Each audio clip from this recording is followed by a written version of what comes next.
Hey guys, this is Star What If. How are you all? Please support to subscribe this channel for watching new interesting stories. This video includes a self-started human introduction the first 30 seconds, followed by AI generation for creative storytelling purposes. So in this video, we're gonna see what if Harry Potter became the ultimate undercover hero against Voldemort. But before we start, if you want more stuff like this, then be sure to subscribe this channel and share with your friends. Now let's start the video. Here is short summary. Harry Potter goes undercover in a dangerous double life, secretly working against Lord Voldemort. As he dives deeper into the dark side, every move risks exposure, forcing him to become more ruthless to survive and win the war from within. But before we start, if you want more stuffs like this, then please support to subscribe this channel and share with your friends. Let's start the video. In the conservatory of Malfoy Manor, Voldemort was holding a conference with his family and most trusted friends, the Malfoys. Now the Dark Lord was back, and had spent the previous year building up his forces again. It was time to discuss his rise to power. Over the last year a few things had been discussed, but it was time to make some final decisions. "We'll start with Dumbledore," Voldemort announced.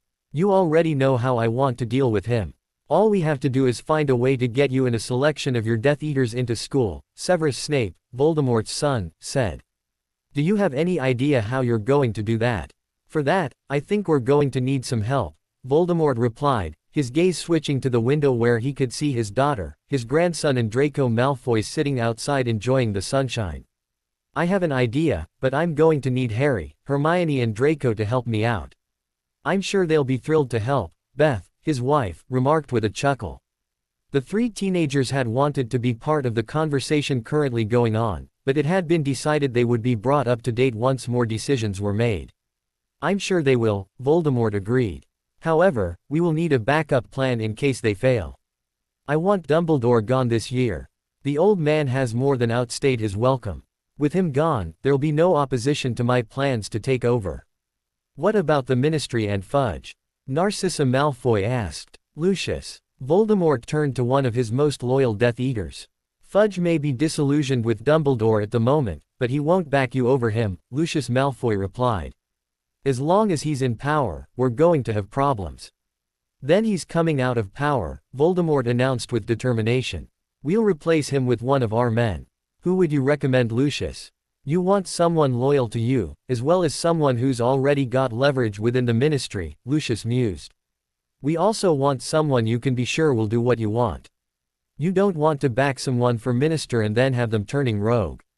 "I think I know the perfect man, and I think I know how to persuade him to throw his hat into the fray." "Do tell Lucius," Voldemort urged. "Who do you have in mind?" "Bernard Knott," Lucius replied. "He's already a Death Eater, not to mention a senior official in the Ministry. I've known him a long time, and his loyalty is with us." "And how are you going to persuade him to run for minister?" Voldemort asked. "We'll start with this hearing of Dumbledore's," Lucius began. Given events of the previous year, he'd managed to convince Fudge to seriously look at Dumbledore's post of headmaster. However, with what Voldemort had planned, he wasn't going to push for the old man to be sacked. "We all know, he's not going to get the sack, but I can tell him that's what I was pushing for.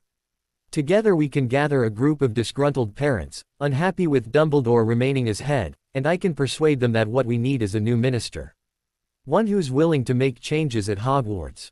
A few well-placed incidents can undermine Fudge's position as minister, and I can persuade Bernard to take up the position. With a bit of luck, he'll be in place before we bring down Dumbledore." "Excellent," Voldemort beamed at Lucius. "I'll leave that in your capable hands, Lucius. Just as long as Knott's willing to go along with whatever I decided regarding policies and such."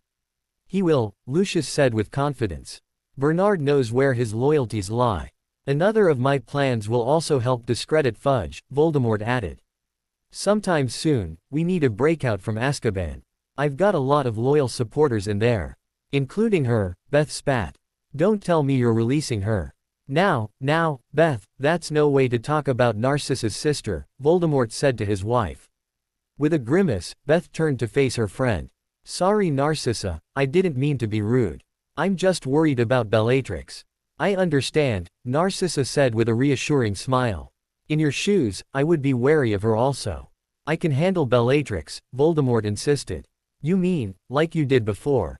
Beth snorted. She went completely off the rails, and there was nothing you could do about it. She was almost caught several times, before she messed up with the Longbottoms. It was just good luck that she didn't mention Hermione or Severus to anyone. Why do you think she didn't? Voldemort questioned with a raised eyebrow. Bella was rash, but she wasn't completely foolish. She knew better than to betray me, and I'm confident she can be trusted now. You better be right, Beth warned her husband. If she puts Hermione in danger, I'll kill the bi.ch. Noted, Voldemort said with a smirk. He loved it when Beth showed her dark side, and he was half wishing they were alone so he could take advantage of how much it affected him. Now, we've got Fudge and the breakout sorted. We also have plans for dealing with Dumbledore. Is there anything else? What about the rest of the Order? Severus asked. They won't just roll over when Dumbledore's dead. No, they won't, Voldemort agreed with a nod. But they will be broken. Not only will they have lost their leader, but they'll have lost Harry and Hermione as well. I'm sure we'll have to deal with some fallout from them, but I don't think it's anything we can't handle. And what about this prophecy Dumbledore keeps talking about? Severus checked. He's convinced Harry is some sort of savior, whose destiny is to defeat you. I want to look at that, Voldemort said. I should be able to do that once we have Nott and his minister. Now, if everything's sorted, I think we should talk to the children. It's time they found out just what their 5th year will hold for them. This is so frustrating, Hermione Granger Mo.Ned, once again glaring at the manor. I hate being excluded. To be fair, we're not being excluded, we're just waiting for them to make some decisions, Hermione's nephew, Harry Potter, pointed out. Yeah, they'll call us when they're ready for us, Draco Malfoy added. Just relax and enjoy the sun, Hermione. Knowing the boys were right and it was pointless to mow, Hermione settled back down on the rug that was spread out over the grass. With Hermione attempting to relax, Harry and Draco also lay back down. Lying in the sun, the trio chatted about what they thought could be happening in the manor. They'd already been disappointed to hear Lucius wasn't going to be pushing for Dumbledore to get fired, although they had been promised that he was going to be dealt with before the end of the year. The conversation had drifted away from what was happening in the manor when Narcissa suddenly appeared beside the trio. When she announced the adults wanted to talk to them, the 3 teenagers were on their feet and heading towards the manor in a flash. Sit down and we'll explain what's going to happen, Voldemort said when the trio burst into the room. Once everyone was settled down, Voldemort explained how the year was going to run. First, Dumbledore would have his hearing, and although he would avoid being sacked, it would stir up discontent with Fudge. They were then going to use this discontent to push for a new minister. While that was going on, Voldemort was going to break his followers out of Azkaban to boost his numbers. The breakout would be another nail in Fudge's coffin, and with pressure from Lucius he would lose his job and the Dark would get a minister appointed who they trusted. That all sounds great, but what about us? Hermione pressed when her father paused for breath. Severus made it sound as though our act was coming to an end. It is, Voldemort confirmed with a nod. Sometime this year, I'm going to lead a raid on the school and we're going to kill Dumbledore. But it's OWLS year, Hermione protested. You can't ruin our exams. Fine, we can enter school after you've taken your exams, Voldemort said with a roll of his eyes. Damn it Hermione, we almost got out of taking exams there, Harry hissed. Exams are important, Hermione insisted. I haven't spent the last 4 years working so hard, only to have everything be for nothing. I want my exams, both OWLS and NEWTS. And you'll get them, Voldemort reassured his daughter. There's ample time after the exams for us to make our presence felt. How are you going to get into school? Harry asked. Surely it would take an age to use the flow in Dad's office. You're right, it'll take too long to get everyone through the flow network without anyone getting suspicious, Severus said. We need to find a different way into the school. Which is where you 3 come into things, Voldemort said. I've got something I want to show you back home. Getting to his feet, Voldemort pulled out his wand and disappeared with a crack. Less than a minute later, he reappeared with a wooden chest that looked like a wardrobe at his side. A wardrobe, Hermione muttered with disgust. An ugly one at that. It's not a wardrobe, Hermione, Voldemort corrected.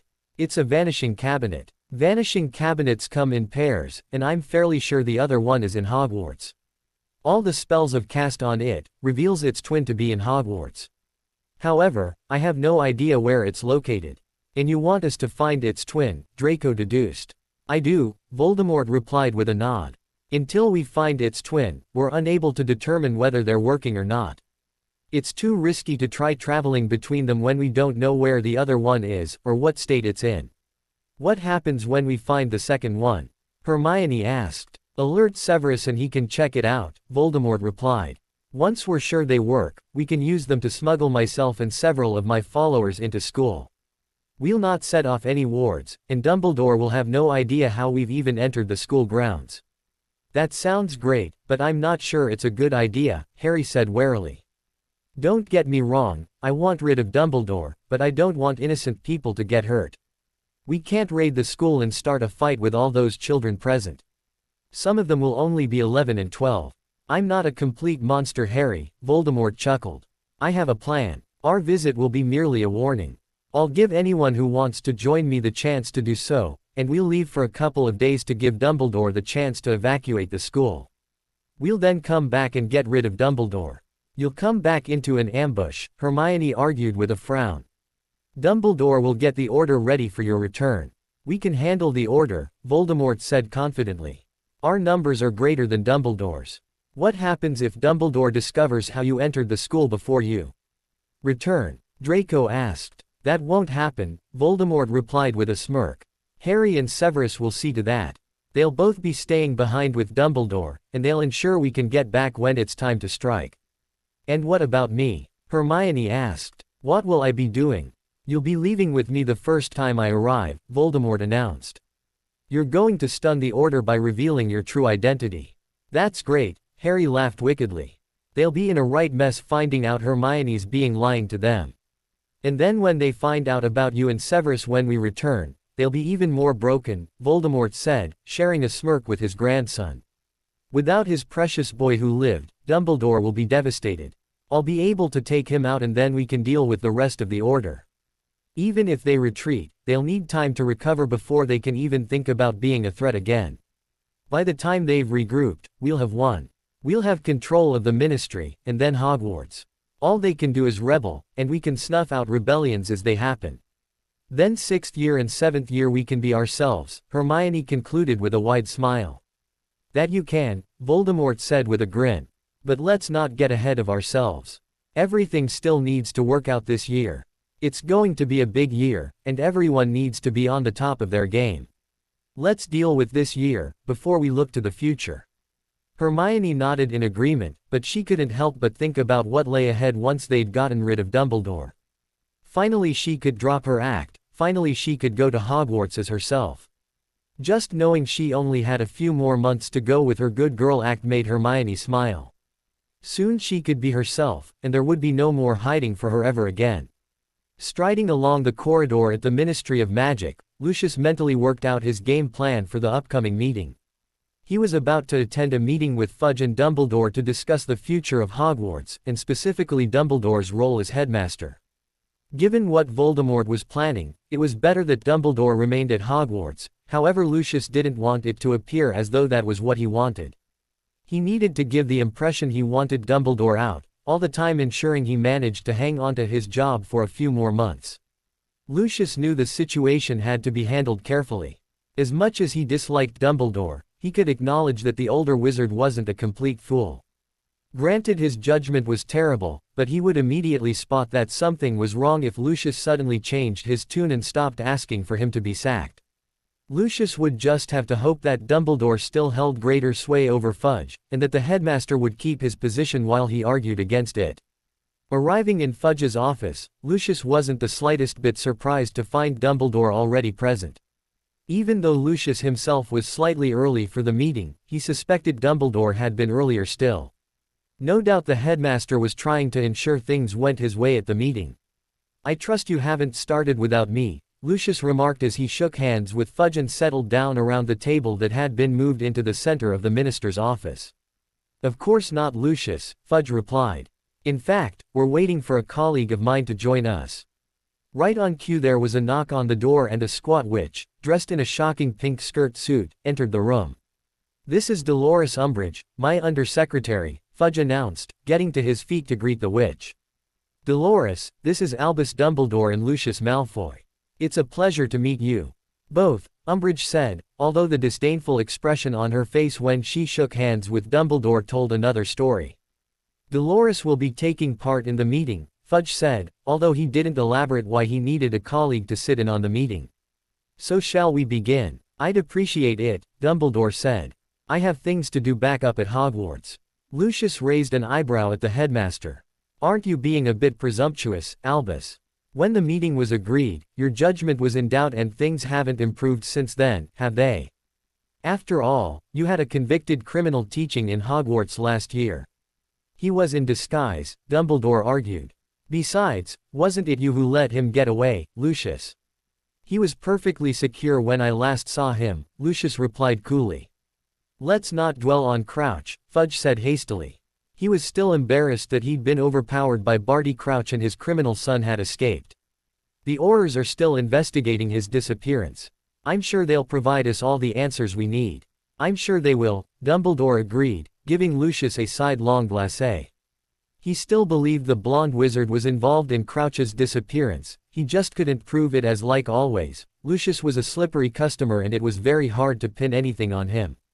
"So back to the matter in hand," Fudge said with a small cough, returning attention to the reason they were gathered in his office. "I have to say, Albus, recent events have me seriously worried about Hogwarts.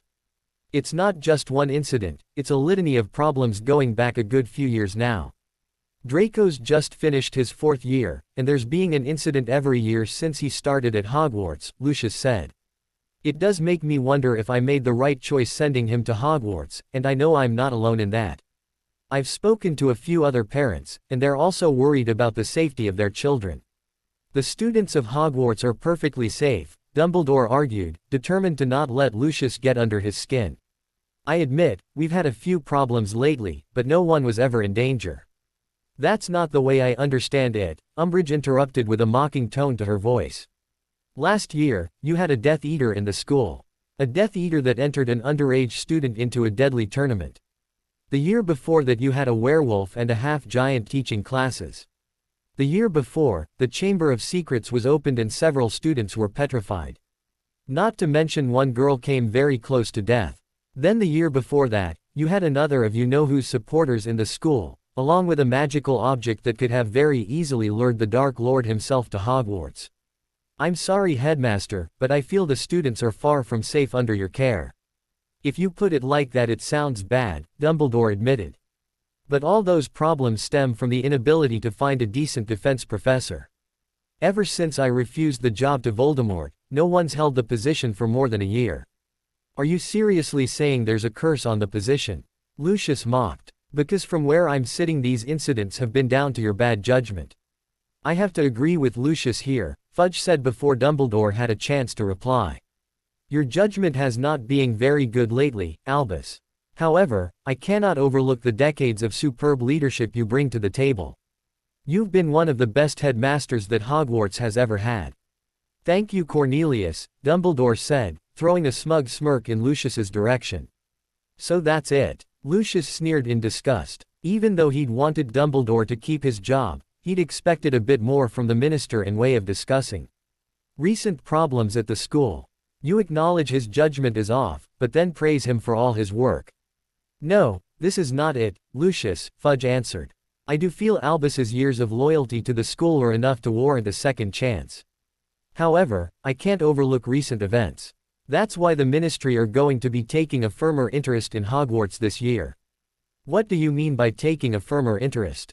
Dumbledore asked in concern. "I mean, we're going to appoint your new defense professor," Fudge announced. "Dolores had agreed to take the position. While she's there, she'll be making a detailed study of the school and how it's run. We can then have another meeting next summer to see how we can move forward. I take it this will help alleviate your concerns, Lucius."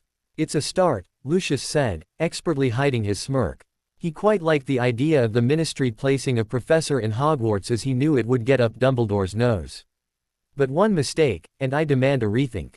"Fine," Fudge agreed with a nod. "We can rethink things if there's any problems, but for now I think we can all agree this is the best solution."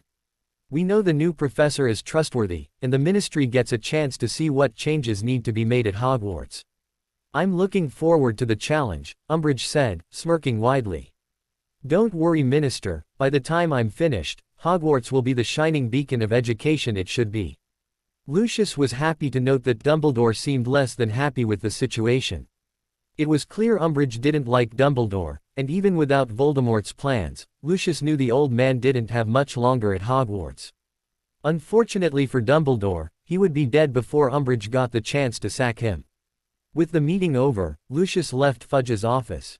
Before he left the ministry, he found Bernard not and invited him and his family over for dinner the following evening.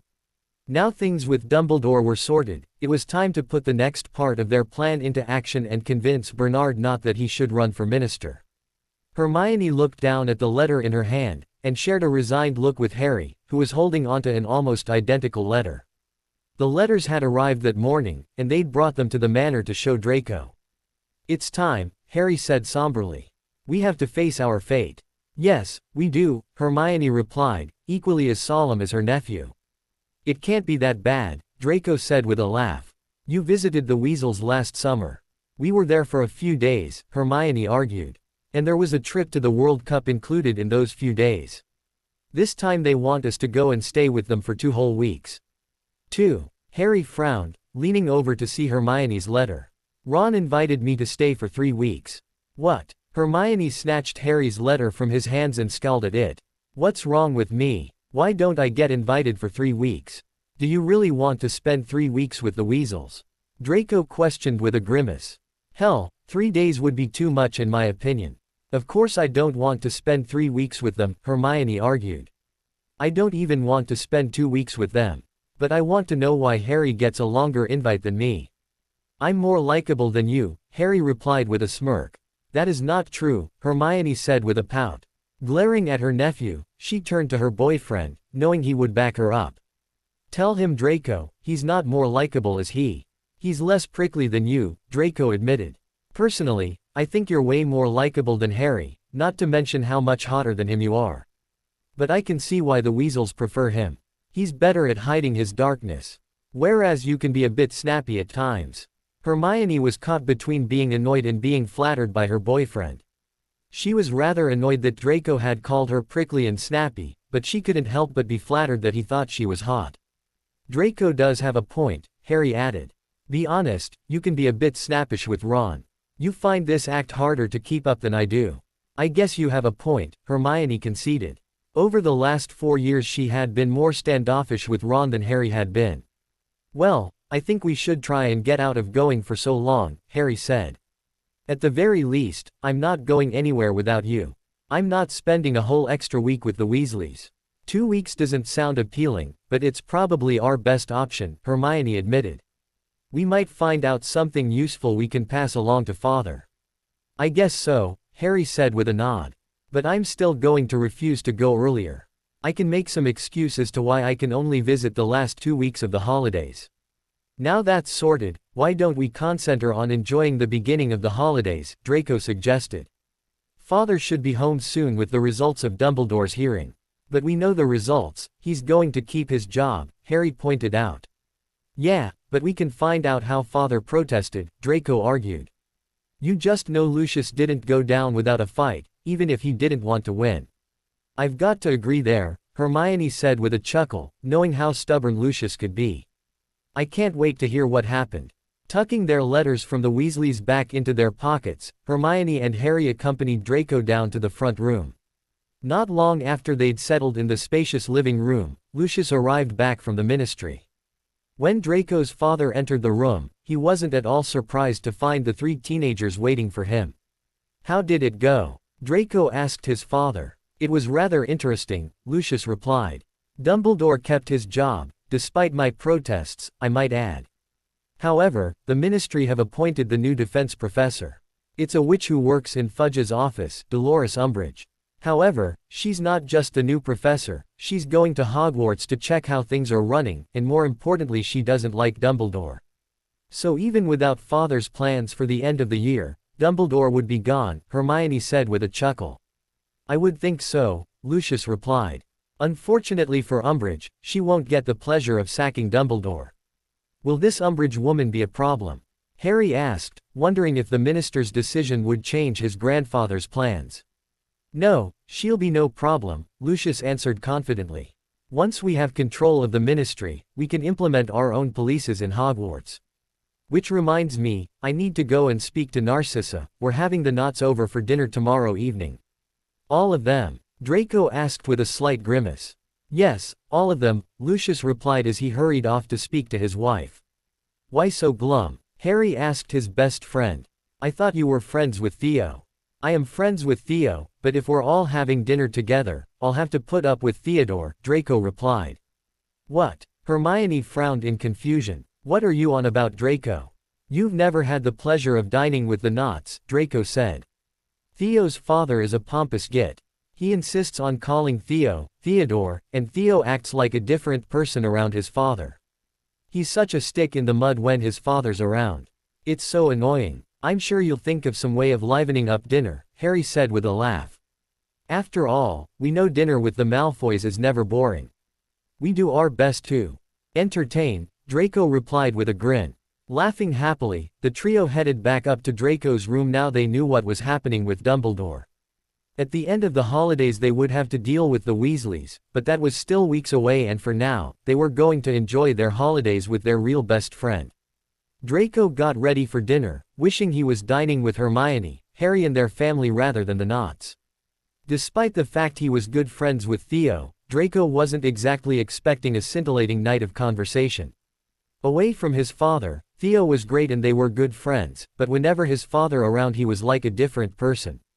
Sitting through dinner, and then who knew how long afterwards, wasn't exactly going to be a thrill a minute for Draco. When he couldn't put off going downstairs any longer, Draco left his bedroom. When he arrived in the front room, he found the Knots were already present. As he expected, all three of them were wearing their best robes, whereas none of the Malfoys were in robes. Lucius and Draco were dressed in smart shirts and trousers, and Narcissa in an elegant deep blue dress, but they tended not to wear robes unless they were attending an official function. Draco, you remember Mr. and Mrs. Knot, don't you? Lucius said, ushering his son into the room when he spotted him in the doorway. And Bernie, Lizzie, you remember my son Draco? Draco stifled a laugh as Theo's father shot Lucius an unimpressed glare. Bernard Knot didn't like his name to be shortened, and Draco knew Lucius only did it to wind him up.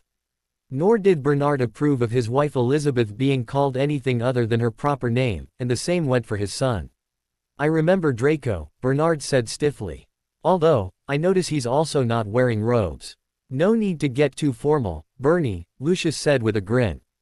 We're all friends, just having a nice evening together. I suppose so, Bernard muttered. But even in social circles like these, I expect my Theodore to represent the family name, therefore he's always immaculately dressed. You seem a bit stuffy, Theo, Draco remarked with a cheeky grin. Do you want to remove your robes? No, he does not, Bernard interrupted. Don't you not, Theodore? Father's right, I'm perfectly fine thank you Draco, Theo replied primly.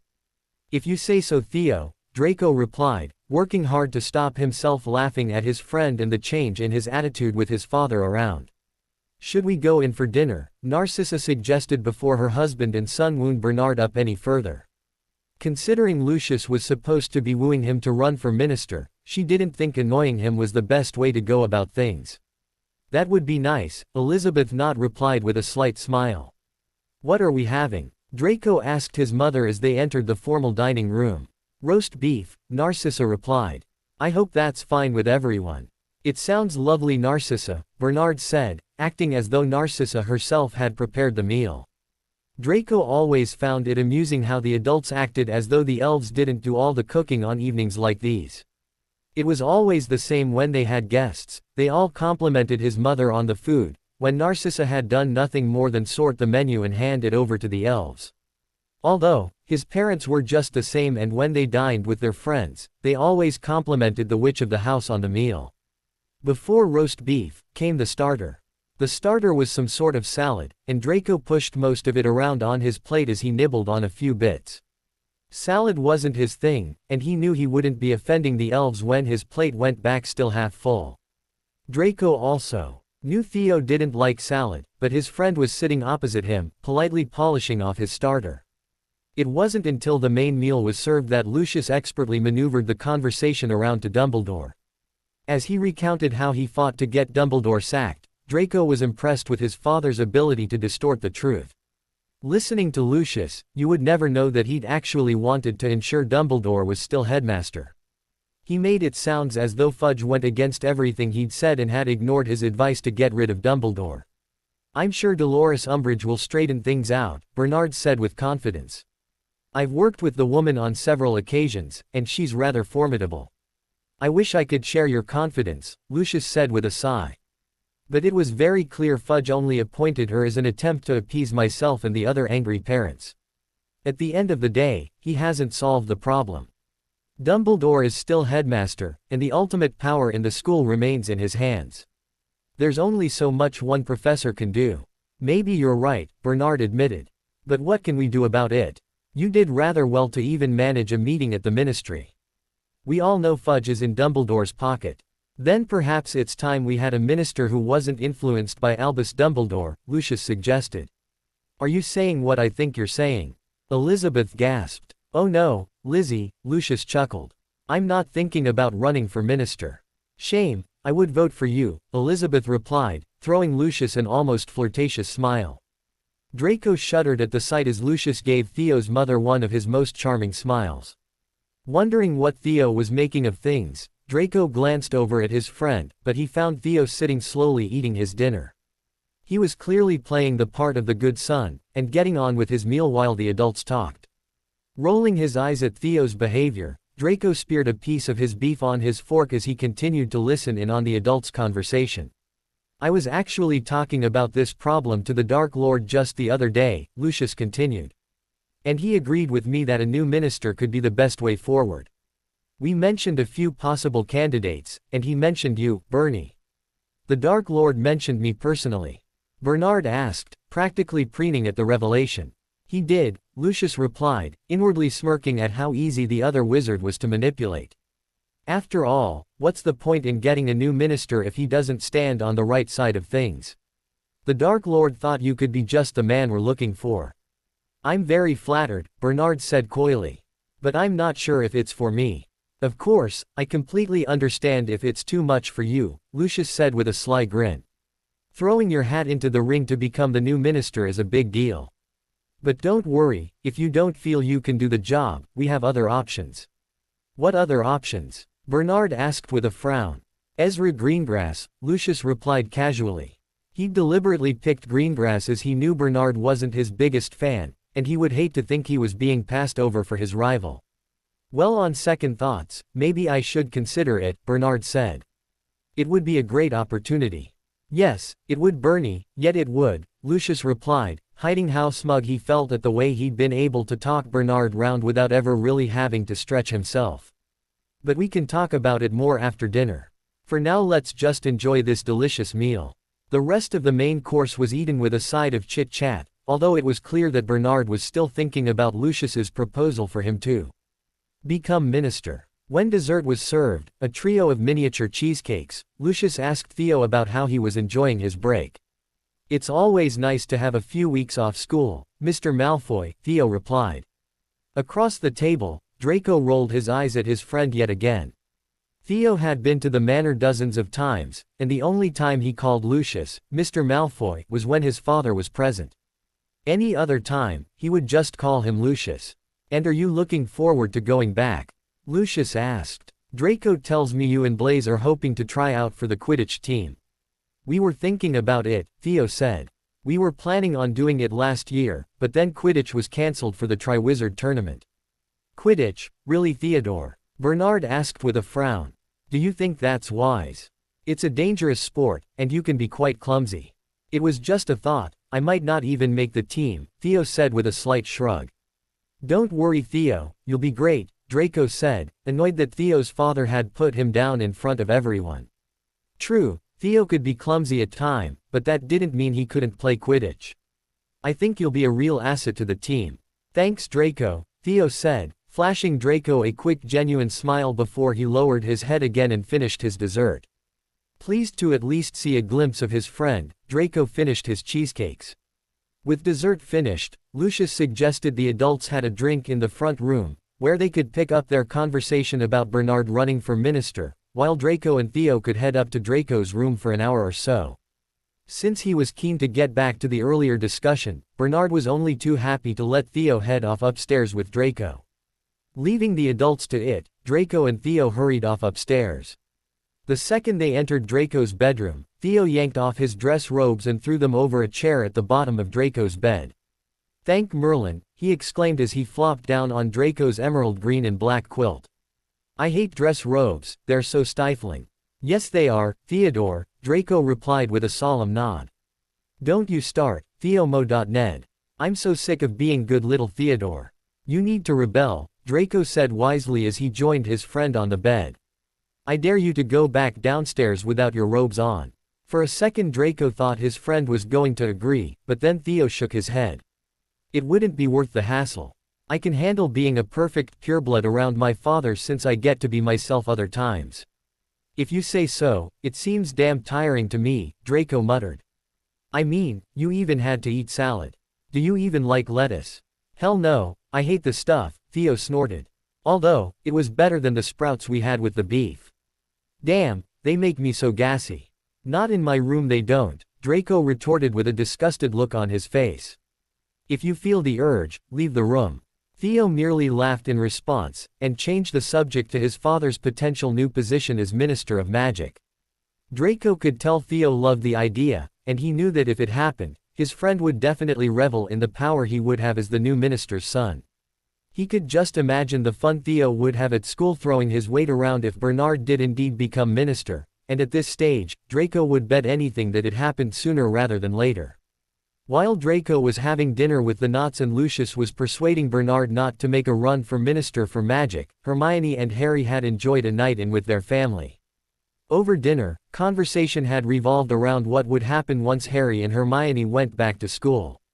Voldemort gave the pair as much information as he could about vanishing cabinets, while Severus informed them of a few places in school that they might want to try searching.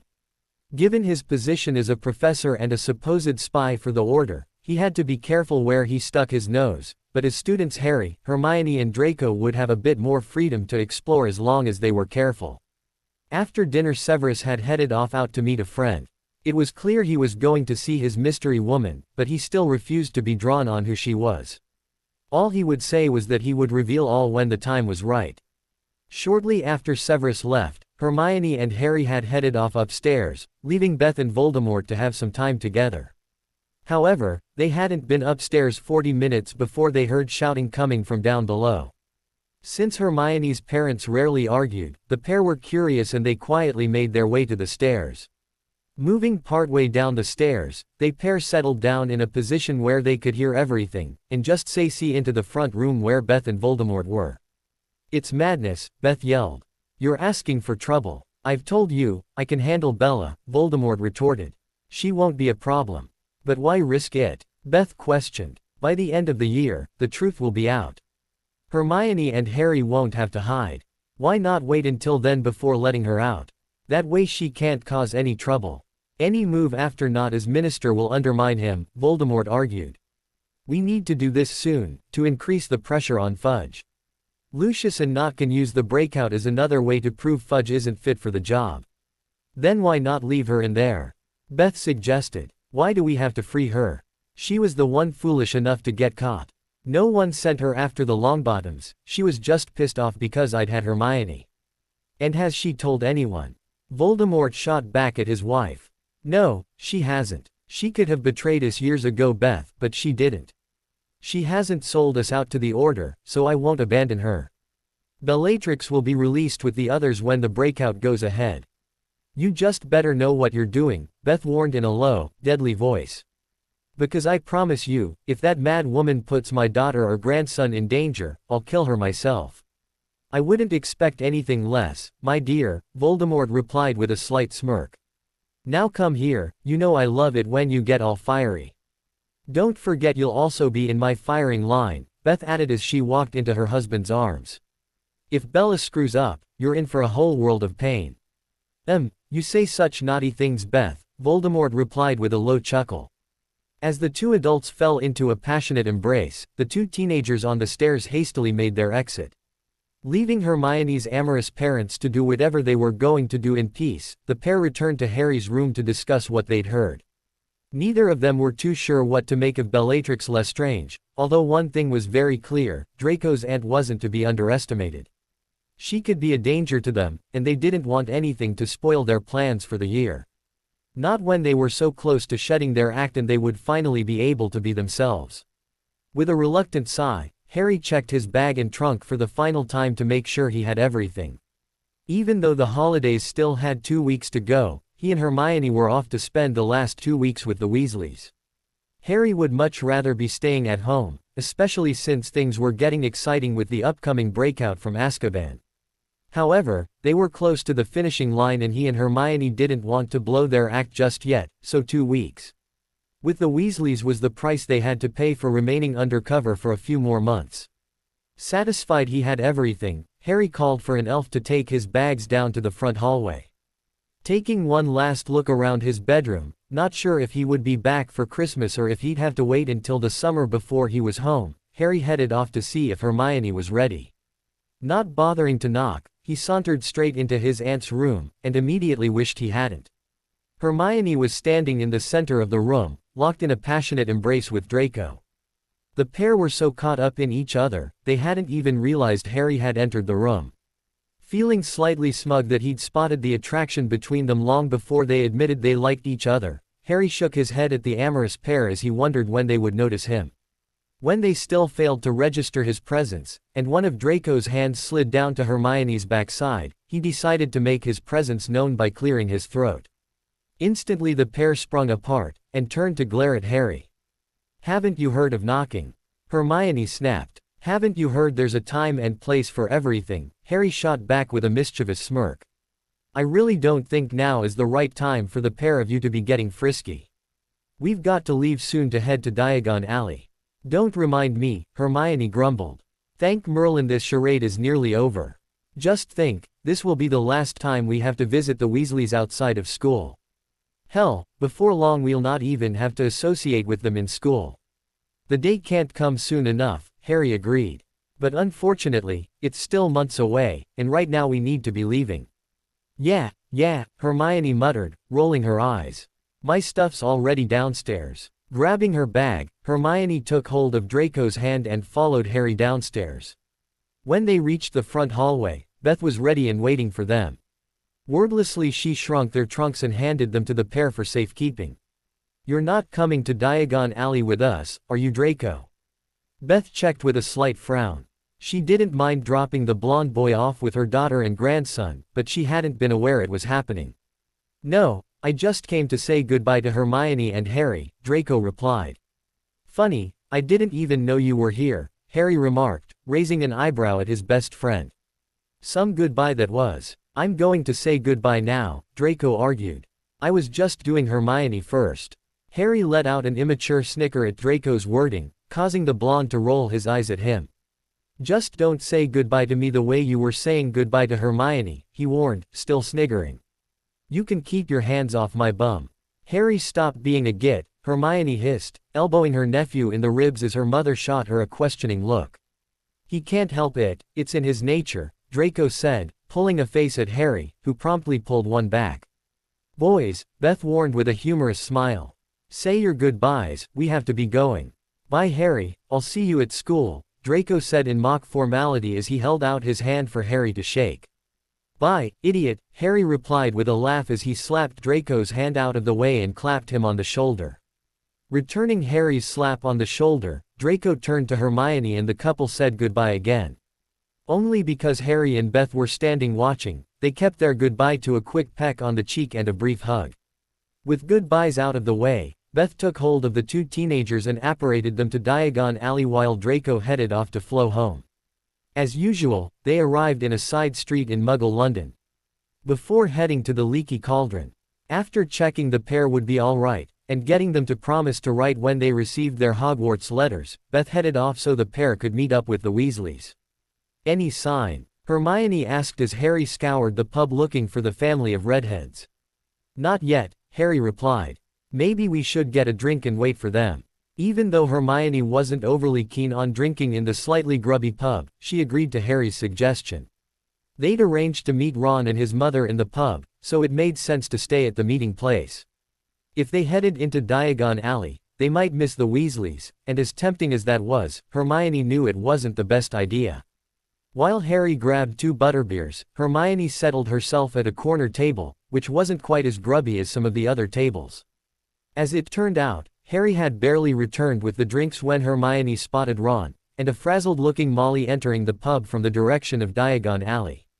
Weasley alert, Hermione muttered to Harry, before pasting a fake smile on her face as Ron reached them. Hey, Ron. Hi, my own, Ron replied with a wide smile as he slid into the seat beside her. Hermione corrected. Turning his head, Ron frowned at Hermione in confusion. What? My name, Hermione said. It's Hermione, not my own. Sorry, Ron apologized, shooting Harry a, can you believe her, look. Oh good, you're both here, Molly cried as she reached the table. I'm afraid we've got no time to spare. Let's be heading home. Where are your trunks? Ron asked as they got up from where they were sitting, and he noticed Hermione was just carrying Crookshanks's traveling basket. Shrunken in our pockets, Hermione answered. You can do that spell? Ron asked Harry in amazement. Hermione taught me, Harry lied. He could actually do the spell himself, but it wasn't the easiest spell, and since he'd never let Ron see just how smart he truly was, he didn't want him to know he could master complicated spells himself. Cool, you'll have to teach me one day, Ron gushed. Hermione nodded in response as the trio followed Molly to the fireplaces in the corner. Molly handed out flow powder to everyone, before supervising the 3 teenagers heading back to the burrow. When they arrived back at the burrow, Molly announced they would be heading back out again, once she'd grabbed some groceries from the kitchen. Where are we going? Hermione asked Ron with a frown. Order headquarters, Ron answered in excitement. I've never been, but Mum says we're going to be spending most of the next 2 weeks there. Order headquarters. You mean Sirius's house? Harry checked. I think so, Ron replied. But as I said, I've never been. Mum's been keeping Ginny and I here, even when the rest of the family are at headquarters. Where is Ginny? Hermione asked, slightly surprised that the red-headed girl hadn't appeared as soon as Harry had entered the house. Dad took her to headquarters before he went to work, Ron replied. She'll be there when we arrive. Harry gave Ron a fake smile of enthusiasm, just as Molly re-entered the front room carrying a large bag of food. Giving the trio the address of the Order headquarters, she handed out flow powder. One by one they left the burrow and headed to 12 Grimmauld Place, which was where the Order headquarters were located. Arriving at the headquarters, they found themselves in a spacious front room. It was clear the room was in the middle of being cleaned, as several pieces of furniture were draped with dust sheets. As they brushed soot off their clothes, Harry and Hermione looked around their new surroundings. On one wall, Harry spotted a large family tree, but before he could wander over and look at it properly, Sirius Black walked into the room. Harry, Sirius cried with a wide smile. Hey, Sirius, Harry replied as his godfather swept him into a bone-crushing hug. I'm going to get dinner prepared, Molly announced as she stepped from the flames. Sirius, you can show the 3 of them their rooms. And if you see Ginny, tell her to come and help with dinner. With her instructions issued, Molly swept out of the room. Sirius rolled his eyes at Molly, but he did as the witch asked and led the trio out of the front room. Explaining that the house belonged to his parents, and it was where he grew up, Sirius began to climb the narrow stairs. It was clear to the trio that the house was quite narrow, but it had several stories. Sirius led them up to the 3rd floor, and pointed them in the direction of 2 bedrooms. Harry, Ron, you take this one, Sirius said, gesturing to the door nearest to him. Hermione, you're in that one down there, with Ginny. The twins are in the room at the end of the corridor, and Remus and I have rooms on the floor above. Professor Lupin's here, Ron questioned. Not at the moment, but he is staying here, Sirius answered. He'll be back for dinner. In fact, I think a lot of the Order are coming for dinner so you can be introduced to them. Cool, Ron enthused. And we'll be allowed to find out what's going on. That's not my call, Ron, Sirius chuckled. It's up to your parents what you can hear. But at least you're here, you'll still find out plenty. I guess so, Ron said with a sigh as he opened the door to the room he was going to share with Harry. Hermione, if Ginny's in your room, tell her that her mother wants her help, Sirius called as Hermione headed for her room. And Harry, once you've settled in, come up to my room. I've got something I want to give you. Okay, I'll be there in a bit, Harry said. While Hermione went to get settled in her room, Harry followed Ron into the room they would be sharing. The room wasn't very large, and contained 2 single beds. Harry was fairly sure he could cope sharing with Ron for 2 weeks, although any longer might have been a problem. After pulling out his trunk, and dumping his bag on the bed, Harry told Ron he was going to go and see what Sirius wanted him for. Heading up to the floor above, Harry easily found Sirius's room. Sirius had the door propped open, so all Harry had to do was pop his head around the door. Harry, come on in, Sirius said with a smile. Harry entered the room, and perched on the end of Sirius's bed. Sirius pulled open the doors to a large old-fashioned wardrobe, and plucked something from the top shelf before joining Harry on the bed. As Sirius sat down beside him, Harry curiously eyed the shimmering material in his godfather's hands. Harry did wonder if Sirius was going to give him some sort of blanket, but the material seemed strange. It's a cloak, Sirius explained, spotting the puzzlement on Harry's face. It belonged to your father. He would want you to have it. Even though Harry didn't want anything that had belonged to James Potter, he took the cloak and at Sirius's urging, he stood up and slung it around his neck. When he did so, Sirius smirked widely at him. What? He questioned. Look down, Sirius advised with a chuckle. Harry glanced down and his mouth dropped open when he found his body was nowhere to be seen. Whoa, what is this thing? It's an invisibility cloak, Sirius replied, excitement obvious in his voice. If you put it over your head, all of you will become invisible. It's great for sneaking around the castle. Your father, Remus and I had loads of fun with the cloak in our school days. Of course the map helped as well. Map? Harry questioned as he removed the cloak and placed it on the bed. Even though it belonged to James, he rather liked it and he could only imagine how helpful it would be over the coming year to wander about the castle unnoticed. We invented a map of the school, Sirius explained. It showed where everyone was all the time, not to mention every single secret passageway in the school. We used it to avoid the professors when we were sneaking about after curfew. That sounds amazing, do you still have it? Harry asked. A map like that could be really handy, and it might actually provide another way for his grandfather to enter the castle if they couldn't find the vanishing cabinet. Sirius shook his head sadly. Unfortunately no. We were caught with it, and it was confiscated. As far as I know, it's still in Filch's office with the other confiscated items. I bet you got in trouble for having a map of the school, Harry remarked. He doubted Dumbledore would just let an item like that sit around, so he was guessing it was now in the headmaster's possession. Nah, we were smarter than that, Sirius said with a grin. We enchanted the map, so only a certain phrase revealed what it was. Once we were finished, we used another phrase to turn it back into a blank piece of parchment. We were caught with the blank parchment, and it's also enchanted to insult whoever tries to read it without the password. Everyone thought we just had a joke bit of parchment that we'd bought from the joke shop. That's so ingenious, Harry said, genuinely in awe of what Sirius and the others had created.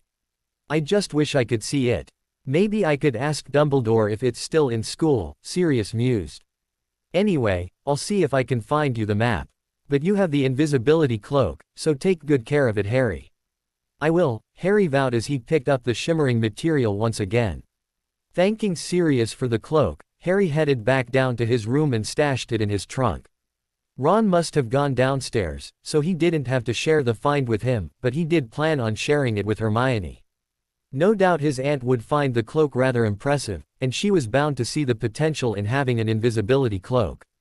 Unwittingly, Sirius could have just handed a very powerful weapon into the hands of the enemy. Less than a week after arriving at Grimmauld Place, Hermione was more than ready to leave. The place was incredibly stifling, and Hermione felt very much like a spare part. Harry had been embraced by Molly, not to mention Sirius, who was always trying to spend time with his godson. However, more often than not Hermione was an afterthought. Sirius would include her in his tales when he realized she was hanging around, or Molly would ask her to help with something only when she realized she'd forgotten about including her. All in all, Hermione was having a terrible time and she was counting down the days until they returned to Hogwarts. Even the arrival of their Hogwarts letters a few days ago did little to brighten Hermione's spirits. As she hoped, her and Harry were given the job of prefects, which caused some sulking by Ron when he realized he'd been overlooked. Even Molly seemed put out. Her precious son wasn't a prefect, but at the same time she was clearly trying to be enthusiastic for Harry. Hermione, on the other hand, got a quick well done, and the fact she was a prefect wasn't mentioned again by anyone other than her nephew. Even the trip to Diagon Alley was dull and boring. Before they went, Molly organized a schedule and she managed to get them all round the shops and back to Grimmauld Place before lunchtime. Hermione didn't even get a chance to see if Draco was around as they were moving so quickly. They only had time to grab what they needed before they were ushered out of the shop and onto the next place of business. Hermione had also been disappointed not to have met too many members of the Order. Despite Sirius's promise that a few were showing up for dinner on their first night, they'd mainly consisted of Weasleys and professors. The only new faces were the real Alistair Moody, and two Aurors, Kingsley Shacklebolt and Nymphadora Tonks. Kingsley was a tall, friendly wizard with a deep booming voice who wore fairly outrageous deep purple robes. As for Tonks, she was a petite witch, with metamorphagus qualities. She spent the entire meal making Ginny laugh by changing her nose or her hair color.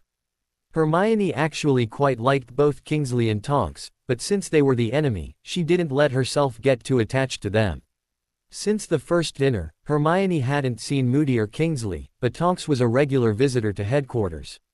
It hadn't taken Hermione long to realize that the reason the young witch was visiting was because she had a crush on Remus Lupin. Hermione was baffled by the attraction personally, but who was she to judge if Tonks had strange taste in men? Then again, considering her mother had fallen for a Muggleborn, it would seem falling for an inappropriate wizard was something she'd inherited from her mother. With such a feeling of isolation, Hermione had taken to either curling up in the library, or sitting outside in the small back garden. Since it was quite a nice day, she was currently settled under the large tree in the back garden, Crookshanks curled up on her lap as she had a book she wasn't really reading propped up beside her. "Hermione, what are you doing out here?" Harry called as he emerged from the open kitchen door. "Nothing," Hermione replied with a shrug. Harry made his way over to his aunt, and slid down onto the grass beside her. Wrapping his arm around her waist, he pulled her closer so she was leaning her head on his shoulder. "I know you're bored," he whispered. Even though they were alone in the garden, he didn't want anyone to hear what they were talking about. "So am I. I can't wait to leave this place.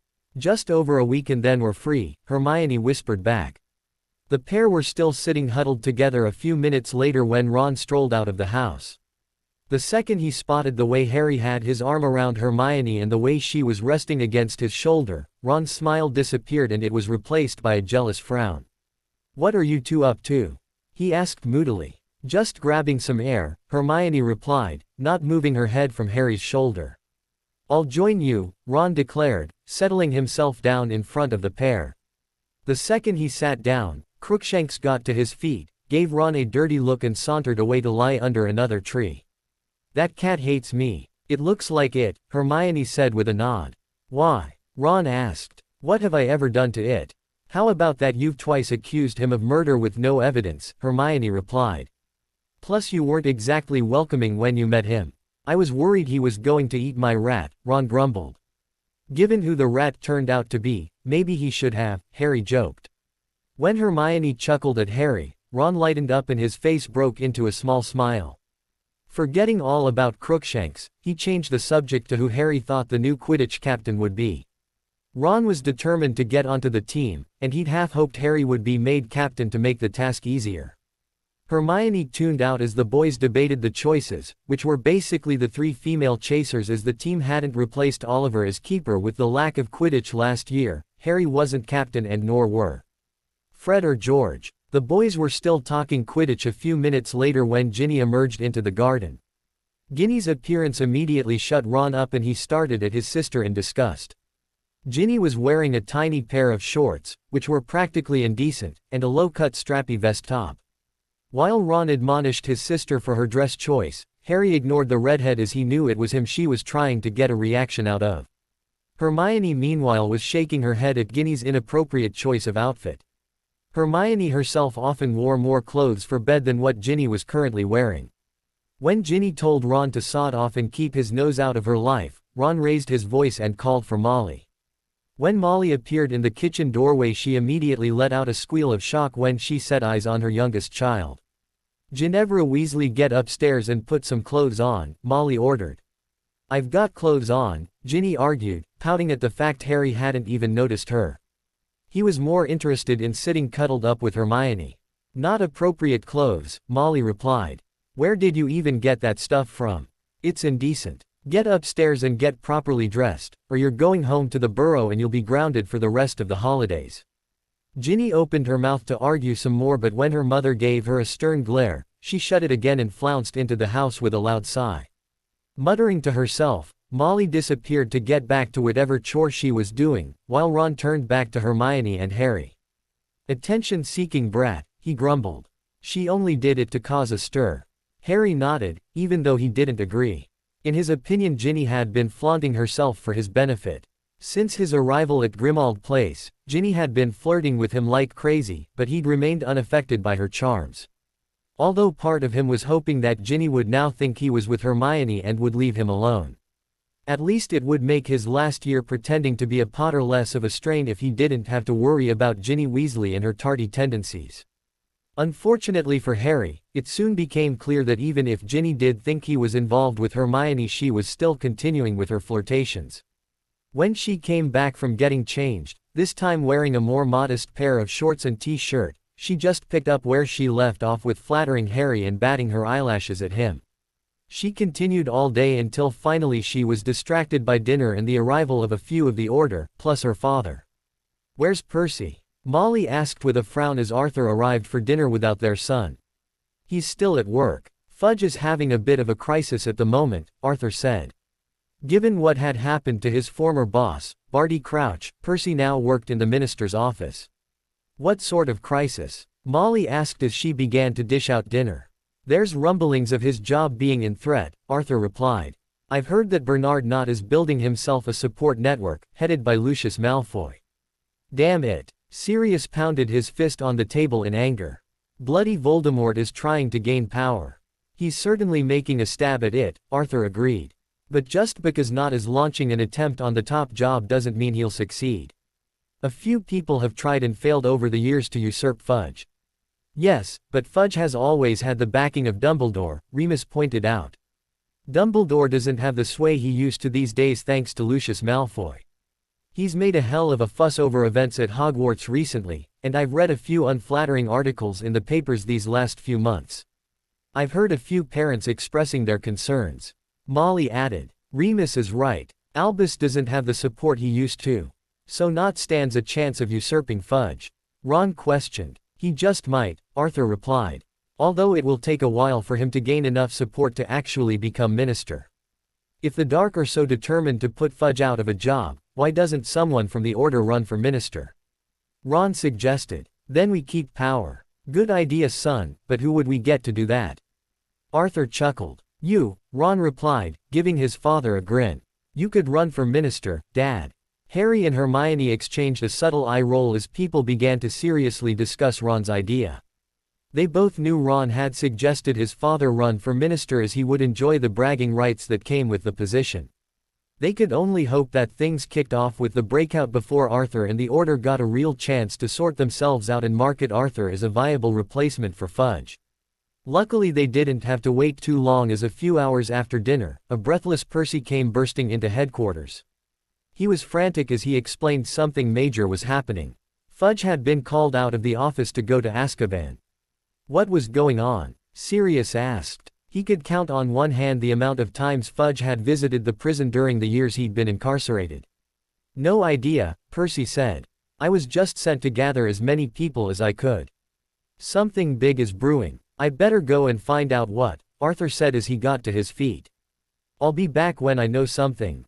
Arthur and Percy's departure led to everyone speculating about what could be going on. However, no one but Hermione and Harry even considered a possible breakout. Dozens of theories were bantered around before a clearly shaken Arthur returned with Percy at his side. What was it? Molly asked as soon as her husband returned. There's been a mass breakout, Arthur said shakily. Half the prison is in ruins, and the majority of the inmates are gone. The Death Eaters, Molly gasped. All gone, Arthur said. Every single high-category prisoner is now free. You know whose numbers have just received a hell of a boost. And this could be just what Not needs to out-fudge, Sirius grumbled. Damn, they've timed this perfectly. We couldn't put up a challenge even if we wanted to. What's the betting that Not is minister within a month? While everyone was dismayed with Sirius's theory, Harry and Hermione shared a quick smirk. They hoped Sirius was right, and Not took over as minister. It would certainly shake things up, and that was before the truth about the pair of them came out. Things were definitely going to get interesting this year, and Harry and Hermione couldn't wait to get back to Hogwarts. Ron snorted at the headline in the Daily Prophet and threw the paper down on the seat across from him in disgust. It had been over a week since the breakout and there was still no official word from the ministry about how all of the high-class prisoners had managed to escape. Of course everyone knew Voldemort had broken them out, but no one seemed to know how he'd gotten past all the security features of the prison. There should have been no way he could have broken everyone out without some sort of alert being sounded, but the alarm was only raised once all the dangerous prisoners had escaped into the night. As the Order feared, Not had used the breakout to further push his case against outing Fudge and taking the job himself. No longer was his attempts to gain the top job rumors around the ministry.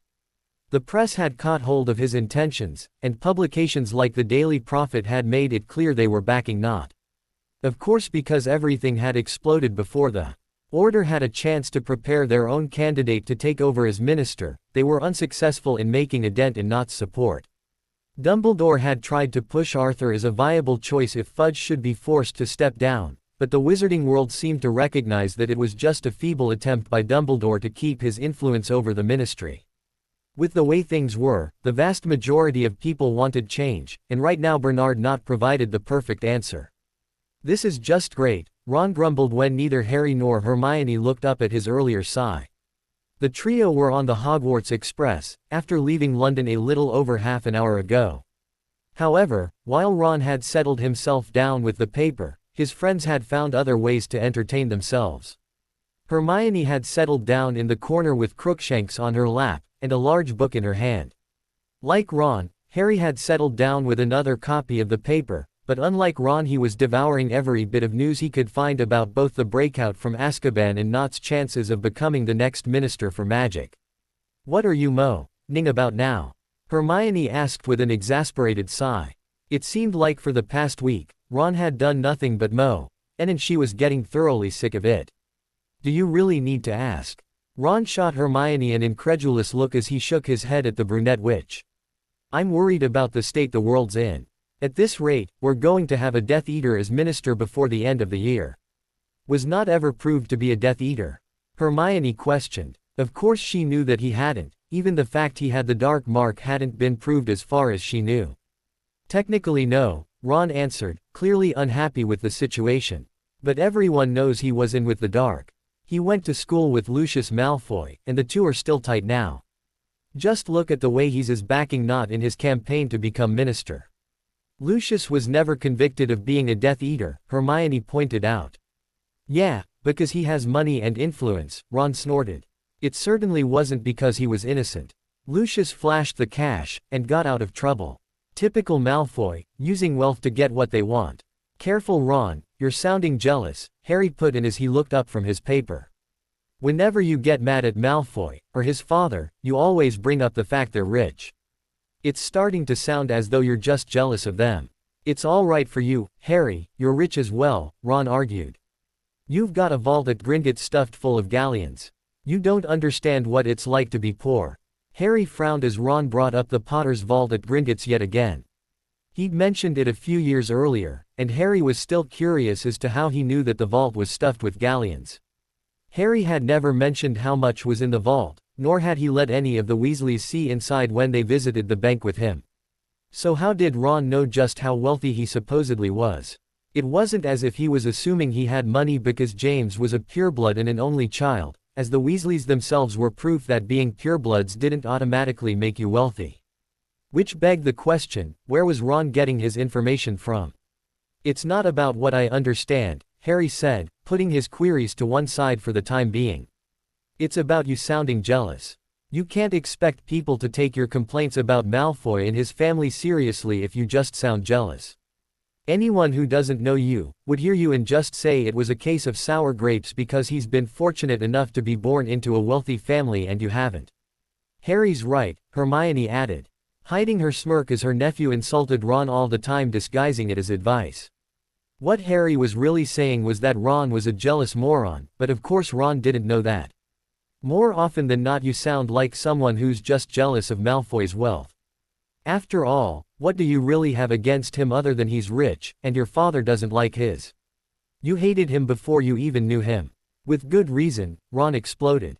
Malfoys are pure evil, Hermione. They're supporters of you-know-who, and they're helping him gain power by placing Nott as minister. You won't be sticking up for Malfoy in a few months when Nott's in charge and he starts getting rid of Muggleborns. If we don't fight Hermione, people like you are going to be wiped from the wizarding world. Don't worry Ron, I'll be fighting, Hermione vowed as she moved Crookshanks off her lap and got to her feet. But right now, we need to be going to the prefect's meeting. Come on Harry, or we'll be late. Good luck, Ron called after Harry, pointedly ignoring Hermione as the pair departed the compartment. Once free of Ron, Hermione and Harry shared a relieved smile. But considering they were still on the train surrounded by students, they couldn't express their relief of being away from Ron in case someone overheard. Instead, they made their way to the prefect's compartment at the end of the train and slipped inside. The prefects from Ravenclaw and Hufflepuff were already present along with the head boy and head girl, however there was no sign of the Slytherin pair. It was actually 1 minute before the meeting was due to start before the compartment door slid open again and Draco entered, alongside Daphne Greengrass. You're pushing it, Malfoy, the head boy growled unhappily. The pair of you were almost late. Almost late isn't the same as late, Draco replied in a bored drawl. We were perfectly on time. Next time, be early, the head boy said. Doesn't that defeat the whole purpose of setting a time for the meeting? Draco asked with a smirk. Our information was to be here at 11:45, and here we are at 11:45. If you wanted us earlier, you should have set an earlier time for the meeting. The head boy looked as though he was going to continue arguing with Draco, but before he could say anything the head girl jumped in and began explaining their duties. After making sure everyone knew what being a prefect entailed, the head students gave those that needed it the password to their common rooms for them to hand out to the rest of their housemates, before dismissing the group. I think being a prefect will be fun, Harry remarked with a grin as he and Hermione watched Draco and Daphne disappear off down the corridor. Stop drooling, Harry, Hermione muttered. You'll get a proper introduction soon enough. Yeah, but I'd like to get to know her before she finds out the truth, Harry replied quietly, keeping his voice low so no one would hear. I wonder if I'll get paired with her on prefect patrols. Don't the pair from the same house normally patrol together? Hermione questioned as they slowly began to make their way back to Ron. Probably, Harry replied, his face falling as he saw his chance to get to know Daphne slip through his fingers. Never mind Harry, things will work out, Hermione said cheerfully. If two people are meant to be together, they'll find their way to one another. Since when did you become a romantic sap? Harry groaned. Falling in love has turned you into an idiot. Who says I'm in love? Hermione asked with a laugh as they came to a stop outside of the compartment they were sharing with Ron. As they paused in the corridor they were unaware that Ron had been joined by Ginny in their absence, and both Weasleys were watching and listening to them through the flimsy glass door. I do, Harry replied, grinning at his aunt. It's written all over your face. You're in love. Maybe I am, Hermione answered with a grin of her own. But I'm not an idiot. Fine, I'll take the idiot part back, Harry said cheerfully. Good boy, Hermione replied, giving her nephew a hug and a peck on the cheek. Harry returned the hug and the pair re-entered the compartment with smiles on their faces, which dimmed somewhat when they realized Ginny had joined them. As they settled back down in the compartment, they did wonder what had upset Ron and Ginny, but neither cared enough to ask. Instead they briefly filled Ron in on what had happened at the prefect meeting, including telling him who the other prefects were, before settling back down to enjoy the rest of the trip up to Hogwarts. By the time they arrived at the castle, Ron and Ginny had snapped out of their moods and they'd saved Harry and Hermione's seats as they'd had to make sure everyone got up to the castle as part of their duty as prefects. "Have you seen that witch on the end?" Ron hissed to Harry and Hermione, gesturing to the professor's table where a stout witch wearing a bright pink dress was sitting scrutinizing the students entering the Great Hall. "Must be the new defense professor," Harry said.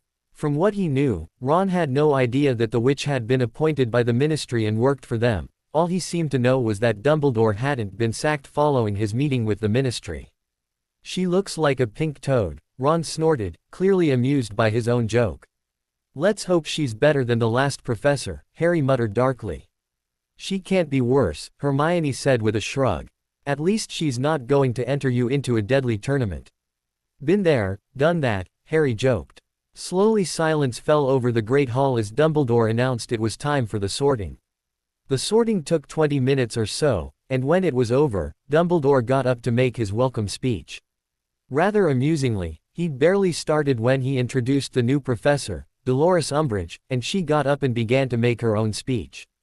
"Wow, talk about rude," Ron muttered as Dumbledore sat back and down in shock as Umbridge started to address the students. "SSH," Hermione hissed, silencing Ron so she could hear what Umbridge was saying. Even though she knew Umbridge had been placed into school by the Ministry, she was interested to see if the older witch would acknowledge that. Surprisingly she did, and Hermione knew anyone who'd truly been listening to the witch's speech would know what her true intentions were. Unfortunately Umbridge's speech was so long-winded and boring, she doubted anyone else had even listened.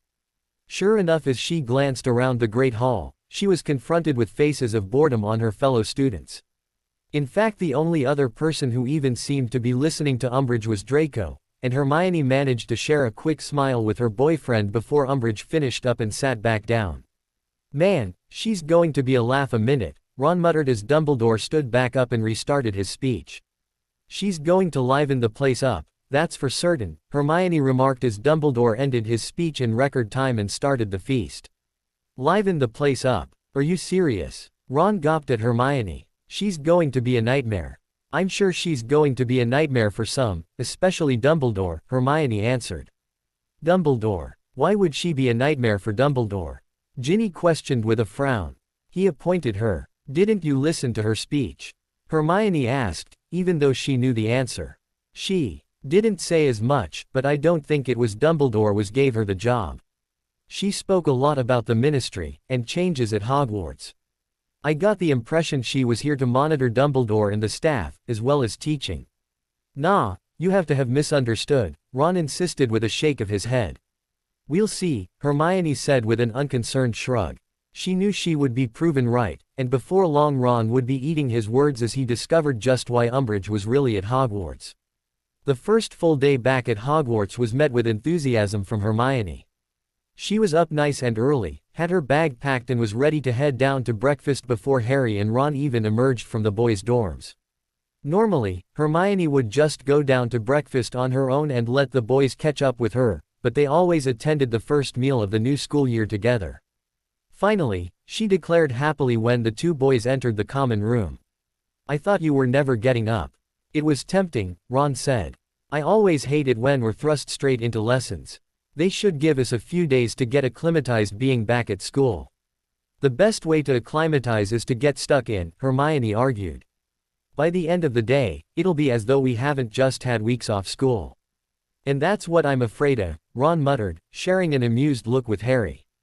They both knew Hermione lived for school, and nothing could convince her being back in lessons was anything other than a good thing. Hermione led the way down to the Great Hall, where the trio settled down and grabbed some breakfast. Halfway through the meal, Professor McGonagall passed them their timetables. While Harry and Ron just glanced at them, and carried on eating, Hermione turned her full attention to the schedule for the year ahead. "What do we have first?" Ron asked, swallowing a large piece of sausage. "Defense," Hermione answered. "We're going to see Umbridge in action straight away." "Anything else interesting on the agenda for today?" Harry asked. "Herbology is after defense, then history of magic. The afternoon starts with potions, before I've got arithmancy." "Potions, on the first day," Ron groaned. "Someone hates us." I like potions, Hermione declared. I don't know why. Snape hates Gryffindors, Ron replied. Can't say I've noticed, Hermione said, shrugging her shoulder as she returned to her cereal. Before Ron was able to start a rant about Severus, Harry jumped in and questioned him about his ambitions to try out for the Quidditch team. The previous evening they'd discovered that Angelina Johnson had been made captain, and she'd already made it clear she was planning on holding a full tryout for the team. Even Harry's position wasn't secure, although no one really doubted he would be replaced. The boys were still chattering about Quidditch as they left the Great Hall and ran directly into the Slytherins who were hovering around outside the doors. Harry had managed to stop himself before he bumped into anyone, but Ron had gone barreling into Blaise Zabini's back, and he'd ended up almost falling to the floor as he staggered back. Watch it, Weasley, Blaise snapped. Why don't you watch it, Zabini? Ron retorted as he regained his balance. You're the ones loitering around in the hallway. We're not loitering, Theo is picking his bag up, Blaise replied. Clumsy oaf, Ron snickered. You're one to talk, weasel breath, Theo snarled back. You're a walking disaster zone. Your whole family is, I mean your pathetic father can't even put on a decent show in an attempt to become minister. And as for that pompous brother of yours, he'll soon be out of a job. We all know who's backing your father for the job. Not, Ron retorted. No one actually wants him for the job, they're just too scared to say so. Anyway, even if he does get the job, he'll lose it again when Dumbledore defeats you-know-who. Dumbledore defeating the Dark Lord. What world are you living in, Weasley? Draco laughed. He can barely hang onto his own job, let alone control the ministry anymore. Face it, Dumbledore is going down. Dumbledore is not going down, Ron growled fiercely. He's going to beat your precious Dark Lord. I don't think so, Draco replied with a smug smirk. He's running scared of him. The Dark Lord's being back a whole year, and Dumbledore's just sat back and done nothing. You know it's a good job you're used to being down at the bottom of society as a Weasley, because that's where you're going to stay for the rest of your life. If of course, you all survive, and with so many of you, the odds aren't good. Is that a threat, Malfoy? Ron asked, reaching for his wand. No, Weasley, it's a promise, Draco snarled in a low, menacing voice before turning to his friends and leading them off towards defense. I hate him so much, Ron grumbled as they watched the blonde Slytherin walk away surrounded by his friends. Now's not the time to waste hating Malfoy, Hermione said, checking the time and tutting slightly. If we're not quick we're going to be late, and that's no way to start the new term. I guess not, Harry agreed, as he followed his aunt towards the stairs. Less than 5 minutes later the trio arrived in the defense classroom with minutes to spare before the bell. Luckily they'd managed to take their seats and get sorted, before the bell rang and Umbridge appeared from her office. Sweeping down the stairs that connected the office to the classroom, Umbridge took a few seconds to look over the assembled fifth years. As you know, I'm Dolores Umbridge, your new defense against the dark arts professor, Umbridge began in a simpering voice. I won't lie to you, this year will be your toughest one yet. Not only will you be taking your OWL examinations at the end of the year, but you've got 5 years worth of classes to learn. I've looked at your work from previous years, and I'm deeply disappointed. You've had 4 years of worthless teachers, not one of them taught you nearly enough. So for this first term, we're going to be going over what you should have learnt before now, starting with first year. There was an audible groan around the classroom, as Umbridge then launched into a lecture about the basics of dark arts and defending yourself from dark magic. For the rest of the lesson, Umbridge continued with her lecture style of teaching. She didn't even ask any questions to establish what the class knew or didn't know, but she'd made it plain everyone was to take notes of what she was saying. By the end of the lesson, Hermione was distinctly unimpressed and she wondered just how long they'd have to put up with the toad in pink. Hopefully once Dumbledore was gone and her father was in charge, they could send Umbridge back to the ministry. Well, she's a laugh a minute, Ron groaned as they exited the classroom and headed to their next lesson. Do you think we're ever going to do any real work, or is she just going to lecture us all year? I hope not, Hermione replied. The best way to learn magic is to practice it, everyone knows that. Yeah, all muggles know that, Ron retorted, rolling his eyes. When Hermione said things like that she sounded more like she'd been raised in the wizarding world. I am not a muggle, Hermione hissed angrily as she pushed past Ron and entered the greenhouse they were due to start the term in. Hermione settled herself in a seat beside Neville Longbottom, and she pointedly ignored Ron, as he and Harry slid into seats at the other side of Neville. Hermione continued to ignore Ron all lesson, but she did accept his apology over break before they headed to History of Magic. "This lesson is also really boring," Ron grumbled as they took seats in the back of the room. History of Magic was taught by a ghost, Professor Binns. Rumor had it, Binns died during one of his classes, and his ghost merely took over the lessons. Hermione had to agree with Ron that the class was one of the most boring one on the curriculum, and the saddest thing was, it shouldn't have been. Wizarding history was fascinating, and with the right teacher the students could really learn a lot and enjoy the lesson. However, Binns was mind-numbingly boring and most students tended to sleep through his lessons. As she half listened to Binns droning on about what they would be covering over the next term, Hermione made a note to discuss Binns with her father. Maybe when things started to change they could get a decent History of Magic professor. Finally, History of Magic drew to a close and the trio headed off for lunch. As luck would have it, they reached the Great Hall just as the Slytherins did. The Slytherins had just come from Charms, and while Pansy Parkinson and Daphne Greengrass were chuckling over something they'd just learnt, the boys were discussing Quidditch.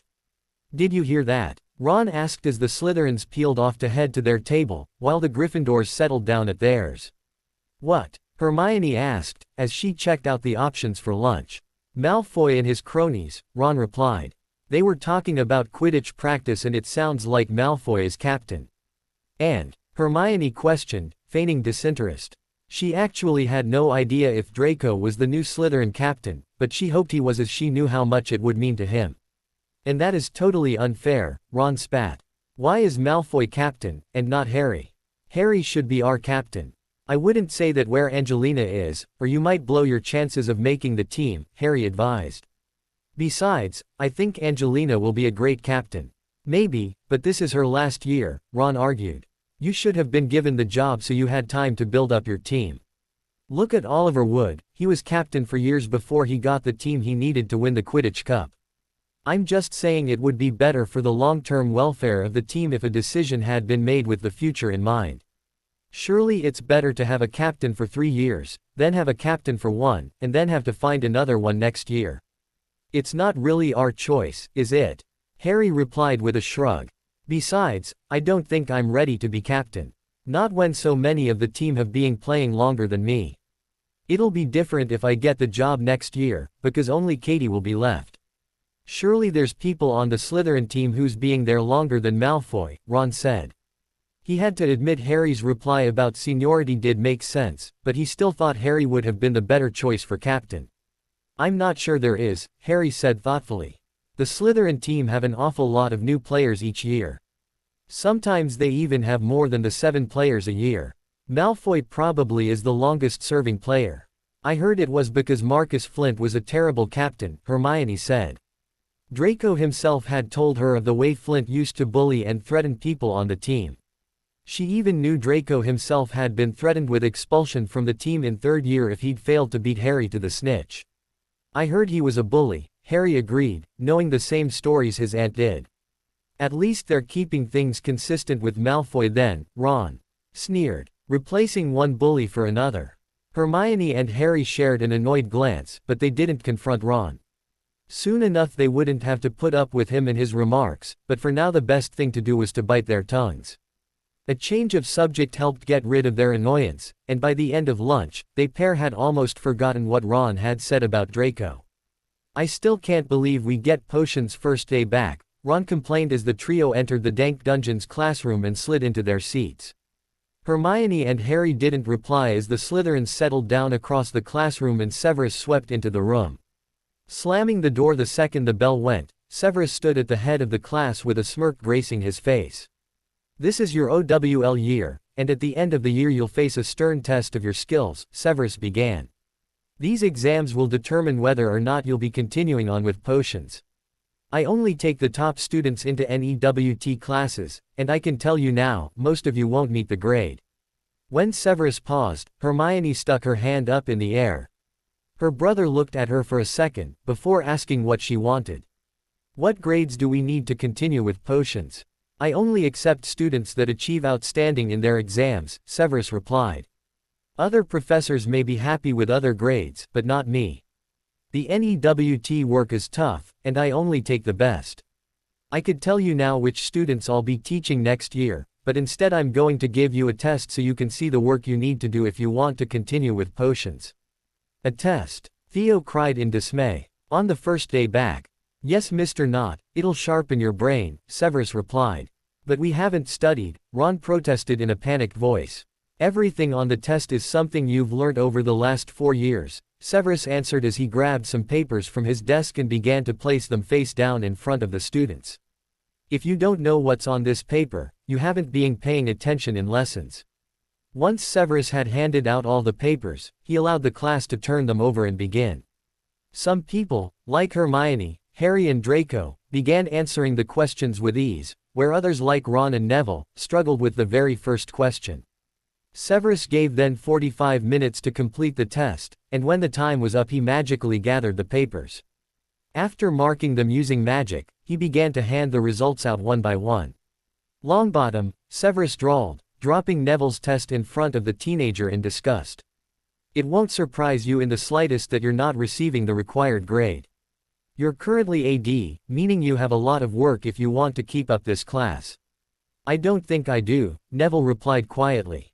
It's probably for the best, Severus agreed with a sharp nod before moving on to Harry. Potter. Outstanding. Keep up this work, and you'll be back next year. You got an outstanding. How? Ron asked, craning his neck to see his best friend's work. Unlike you, Weasley, Potter actually has a brain, Severus sneered. Your marks are currently in the D section, falling rapidly towards the dreaded T. Luckily for me, it seems this is your last year down in the dungeons. A few of the Slytherins snickered at Severus's remarks, and the fact Ron turned bright red as he picked up his test and shoved it into his bag. Oblivious to the fact he'd just humiliated Ron, Severus continued to hand out the test results. Hermione was next, and of course she was in the O category and almost certain of carrying on with potions. The only other Gryffindor to reach the required grade was Parvati, although both Dean and Lavender was. Gaining solid E's and a bit more work would push them up into the top grade. With the Gryffindors done, Severus moved on to the Slytherins. Draco, Blaise and Theo were all receiving O's, along with Daphne. Tracy Davies had an E, and Severus was convinced that with a bit of work she could push her grade up. However, Crabbe and Goyle were dismal at potions, and Pansy and Millicent Bulstrode weren't much better. That was so unfair, Ron complained as the class finally ended and Severus dismissed them.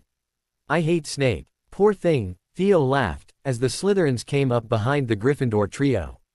It must be hard being the thick one amongst your friends. Just think Weasley, next year Potter and Granger will be leaving you behind. It'll never happen, Ron snapped back, not knowing that Theo had accurately predicted the future. Only Hermione and Harry were planning on leaving Ron behind before next year. With a bit of luck, he would be out of their lives by the end of this year. On the Friday evening of the first week back at school, which had been shorter than normal due to the fact they'd returned to Hogwarts on the Tuesday, Hermione headed to the library for the first time. She spent an hour doing actual school work in the main body of the library, before she packed up and headed into the secret room carrying a book all about Hogwarts. When Hermione had left Gryffindor Tower, Harry had been playing chess with Ron, so she didn't know if her nephew would be able to come down to the secret room. She also didn't know if Draco would be turning up, as she really hadn't had much chance to speak to her boyfriend over the course of the first few days back at Hogwarts. Even without the boys, Hermione was more than happy in the secret room. Away from the main body of the library, she could finally get to work on the task her father had given the 3 teenagers.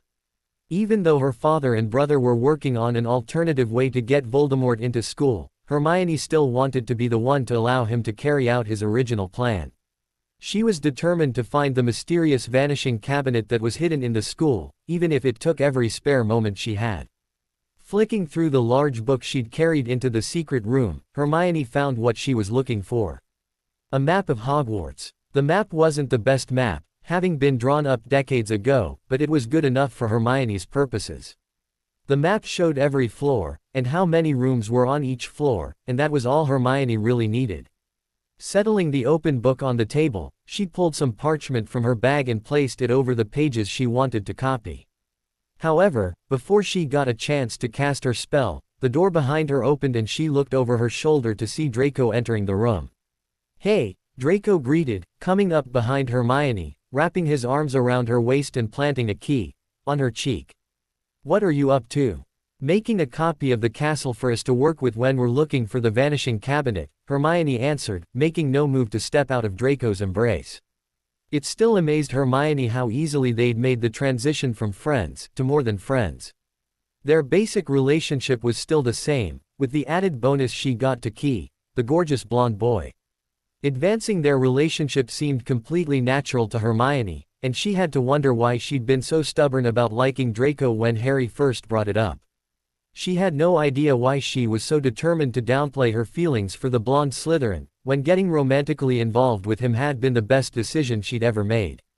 "What are you going to do, mark off where we've searched?" Draco asked, returning Hermione's attention to the present. "Yeah," Hermione answered. "Do you think it's stupid?"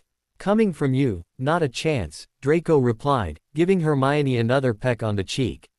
Hermione smiled slightly as she turned around in Draco's arms and wrapped her arms around his neck. Just as their lips began to edge towards one another, a book that was lying on the other side of the table crashed to the floor. The pair jumped, turning around and expecting to find Harry, but seeing no one. Frowning, Hermione went over and picked the book up, while Draco looked around the room suspiciously. "What happened? Was the book on the edge of the table and we bumped it?" Draco asked. Before Hermione got a chance to reply, Draco's bag, which he'd dropped beside the door when he'd entered the room, rose into the air and traveled over to the sofa. Draco's eyes almost popped out of his head at the sight, and things continued to get stranger as he felt something tugging at his jumper. "What the hell?" he cried as the mysterious force began to pull his tie from around his neck. "Harry," Hermione cried with a laugh. "Stop it. Ah, you're no fun, Hermione," Harry chuckled as he whipped off his invisibility cloak and suddenly appeared in front of Draco. "Bloody hell," Draco cried, almost falling over in shock as his best friend appeared out of nowhere. "Careful, you sound like Ron," Harry said with a chuckle, earning him a glare from the blonde. "Does someone want to explain what's going on?" Draco snapped. "This," Harry answered, placing the cloak on the table so Draco could see it. Tentatively, Draco reached out and touched the cloak. "Is that an invisibility cloak?" "It is," Harry answered with a smug smirk. "They're incredibly rare. Where did you get it?" Draco asked, still running his fingers over the material of the cloak. He was fairly sure Harry hadn't received the cloak from Voldemort as his friend had mentioned nothing of it before he left to spend the last few weeks of the holidays with the Weasleys.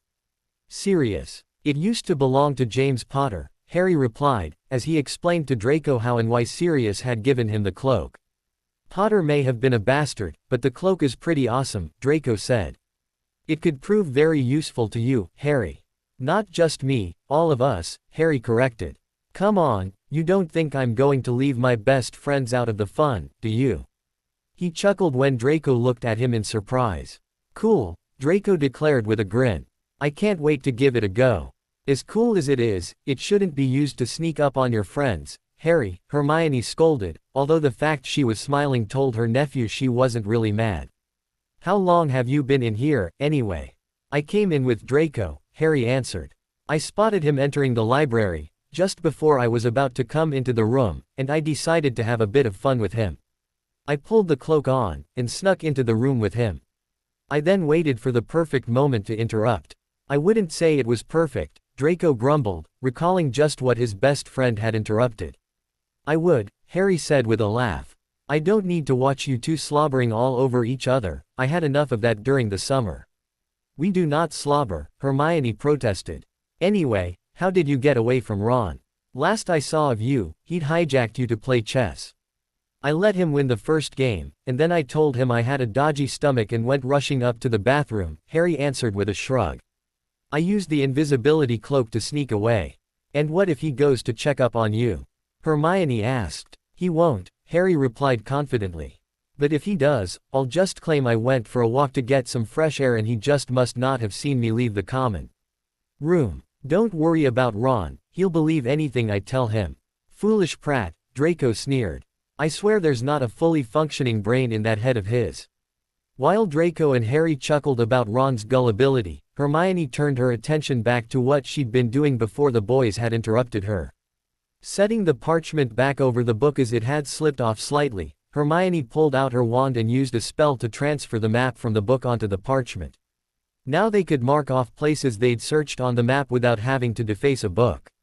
"You know, Sirius mentioned something that could prove handy for us," Harry said, focusing on what his aunt was doing. "When he gave me the cloak, he mentioned a map he and his friends had invented when they were in school. The map supposedly shows the entire school, including all the hidden passageways and secret rooms. It also shows where everyone in the castle is at the time you're looking at the map. I don't suppose Sirius gave you this map, did he?" Hermione asked, wondering why her nephew had never mentioned the map before. "He doesn't have it," Harry answered regretfully. "Apparently it was confiscated by Filch when they were in school. And it never occurred to anyone to give them it back when they left." Draco questioned, shaking his head at the injustice of it all. If he'd had something confiscated, he wouldn't leave school without making sure he had his property back. "Clearly not," Harry said with a shrug. "Sirius said he would ask Dumbledore if he still had the map, but we can't guarantee I'll be given the map. Dumbledore might not even have the map, or even if he does, he might not want to give it up. Then again, he might not even know it was a map." "How would he not know it was a map?" Draco asked with a snort. "I may not like Dumbledore, but even I think he would recognize a map of Hogwarts when he sees one. The map has an enchantment on," Harry explained. "You need a password to open the map, and when you're finished, you need another phrase to close it. When it's not in use, it just looks like an empty piece of parchment.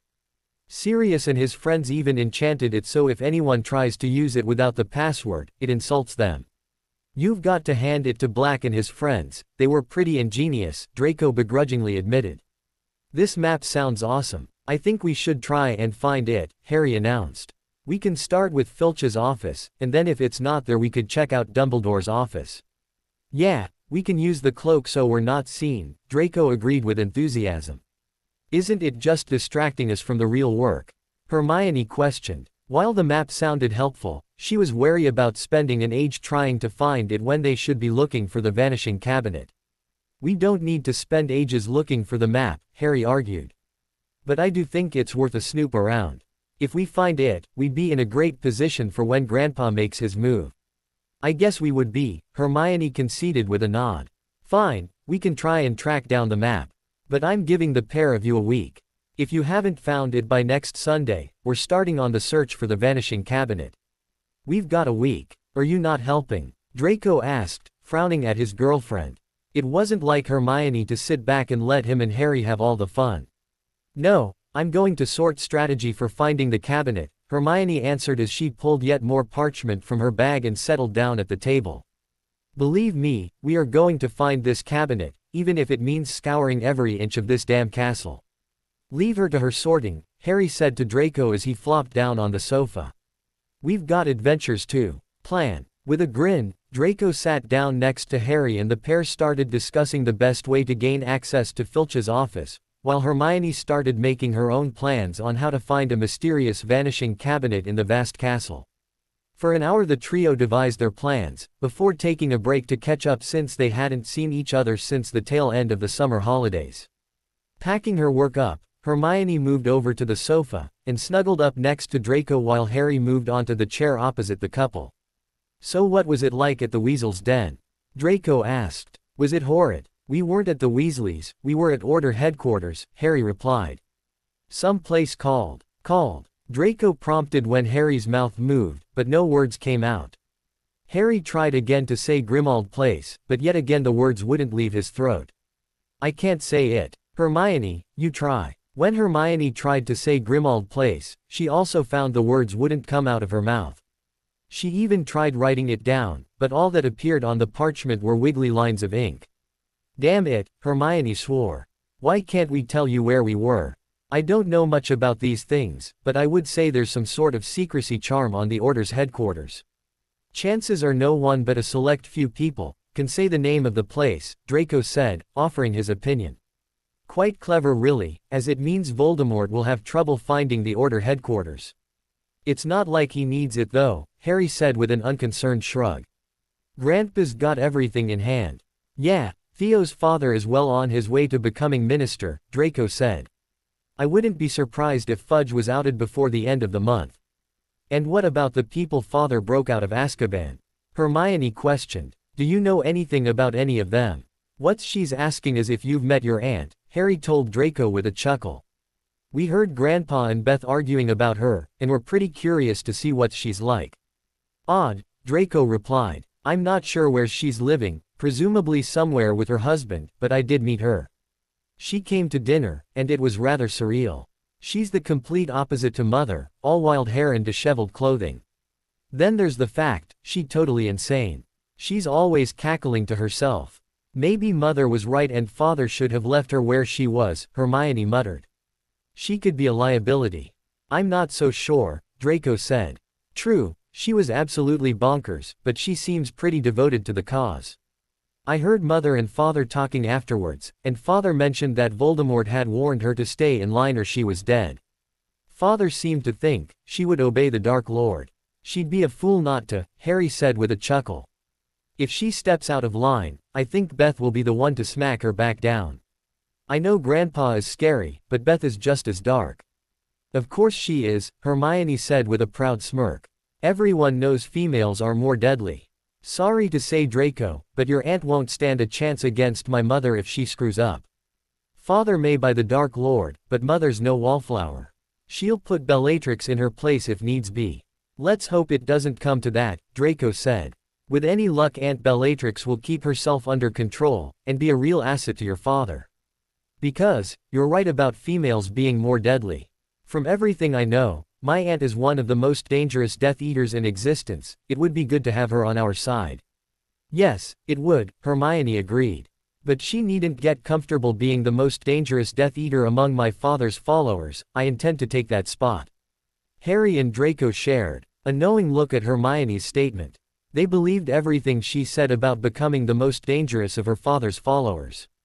There was no doubt she had tremendous potential for darkness, and they both expected her to live up to that potential in the coming years. The wizarding world may already be living in fear of Voldemort, but they really ought to be worried about his daughter. She was every bit as deadly as her father, and Harry and Draco knew she would prove it before long. With Hermione not giving them much time to find the map, Harry and Draco arranged to meet up on the Saturday evening to try and see if Filch still had the map in his possession.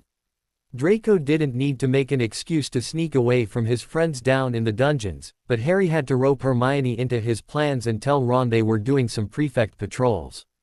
Unfortunately, Ron wasn't happy with the news as he'd been hoping to talk to Harry about his Quidditch tactics. Angelina had arranged tryouts for the following weekend, and Ron had been hoping to get some advice off Harry. But I really need your help, Harry, Ron Ned, trying to get Harry to stay behind while Hermione did the patrols. Do I try out for Keeper, where there's a definite hole, or do I try for Chaser and try to usurp one of the existing team? Personally, I would go for Keeper, Harry replied. Even though Angelina had made it clear everyone would have to earn their places back, he didn't think any of the old team were in real jeopardy of not making the team, which left Keeper as the only available slot. Not that Harry really though Ron was good enough to make the team anyway, but he couldn't really say that to his right now. Okay, Keeper it is, Ron decided. Now for tactics. What do you suggest, Harry? I really have no idea, Harry said as he edged towards the door of the common room where Hermione was waiting for him. I've never played Keeper, so I have no pearls of wisdom. Why not ask the twins, maybe they can help. The second Ron turned to see if he could find the twins, Harry grabbed hold of Hermione's hand, and yanked her out of the common room. Hermione chuckled at Harry as he took off towards the library at top speed, in case Ron should poke his head out of the door to try and capture him once more. Have fun, Hermione said as they entered the library and spotted Draco sitting at one of the tables, idly flicking through a book. Will you be here when we're finished? Harry asked quietly. As long as you're not caught, Hermione replied. I've got homework I want to get started on. Real homework. Harry checked, not sure if she meant schoolwork or work on looking for the vanishing cabinet. Yes, Harry, real work, Hermione said. Giving her nephew a smile, she headed towards the back of the library and settled down in the main body of the room. She might head into their private room later, but right now she was content where she was. Once Hermione had left him, Harry darted into one of the nearby book stacks and waited. Not 5 minutes later, Draco casually approached him. Hidden in the shadows, Harry pulled out the invisibility cloak and with some maneuvering the two teenagers cloaked themselves. Harry already knew the cloak didn't make them silent, so he'd already warned Draco not to speak until they were away from the library. Moving slowly, as to make as little noise as possible, the two boys left the library and headed towards the ground floor, where Filch had a small office. Not sure if the caretaker was in his office or not, the two boys darted into a nearby alcove and Harry removed the cloak from over their heads. "What now?" Draco asked. "What do you mean?" Harry frowned. What happened to Peeves? Their initial intention had been to get Peeves to cause trouble and distract Filch while they snuck into his office, but Draco had been searching all day and hadn't been able to locate the mysterious poltergeist. "Damn poltergeist," Harry grumbled. "Never around when you need him. So do we have a backup plan?" Draco asked. "I could nip back down to the dungeons and get Crabbe and Goyle to cause a stir." "No, you better stay here," Harry said. "I think we just have to take the chance that Filch is out and hope he doesn't come back before we're finished." "That's awfully risky," Draco said, wondering if there was another way to do things. "It is," Harry agreed. "But what choice do we have?" Draco was just about to say none, when he suddenly spotted Crookshanks prowling around in the corridor. Checking there was no one else around, he poked his head out of the alcove and called for Hermione's cat. Like the obedient cat he was, Crookshanks walked directly up to Draco, curling himself around the blonde's legs. "Good boy, you're just what we need," Draco said, picking the cat up. "You're going to go look into Filch's office and check it's empty. If it is, you can then stand guard." "It amazes me he can understand," Harry said as Draco stroked Crookshanks's head and placed him back on the floor. Without hesitation, Crookshanks leapt up to the nearby window and darted outside. 2 minutes later he was back, and he perched himself outside the office. Draco and Harry took it to mean the office was empty, so they slipped back under the cloak and made their way to the caretaker's office. "Cry if someone comes," Draco whispered to Crookshanks as Harry quickly unlocked the door and the pair darted inside Filch's office. Filch's office was a dark, dank and dreary place. The stone walls were lined with metal filing cabinets, and in the corner there was a worn desk, with an uncomfortable-looking hard-backed chair beside it. One wall housed a large fireplace, and in front of the fire sat a large armchair and a ratty cat basket. Other than that, the room was devoid of any personality. "Miserable," Draco remarked with an upturned nose. "Very," Harry agreed. "Let's get this over with as quickly as possible. You start on the desk, and I'll start in this filing cabinet here." Moving over to the desk, Draco quickly searched it and found nothing of much interest. The only thing that was even remotely interesting was a book for squibs in the bottom drawer, along with a letter from a correspondence school.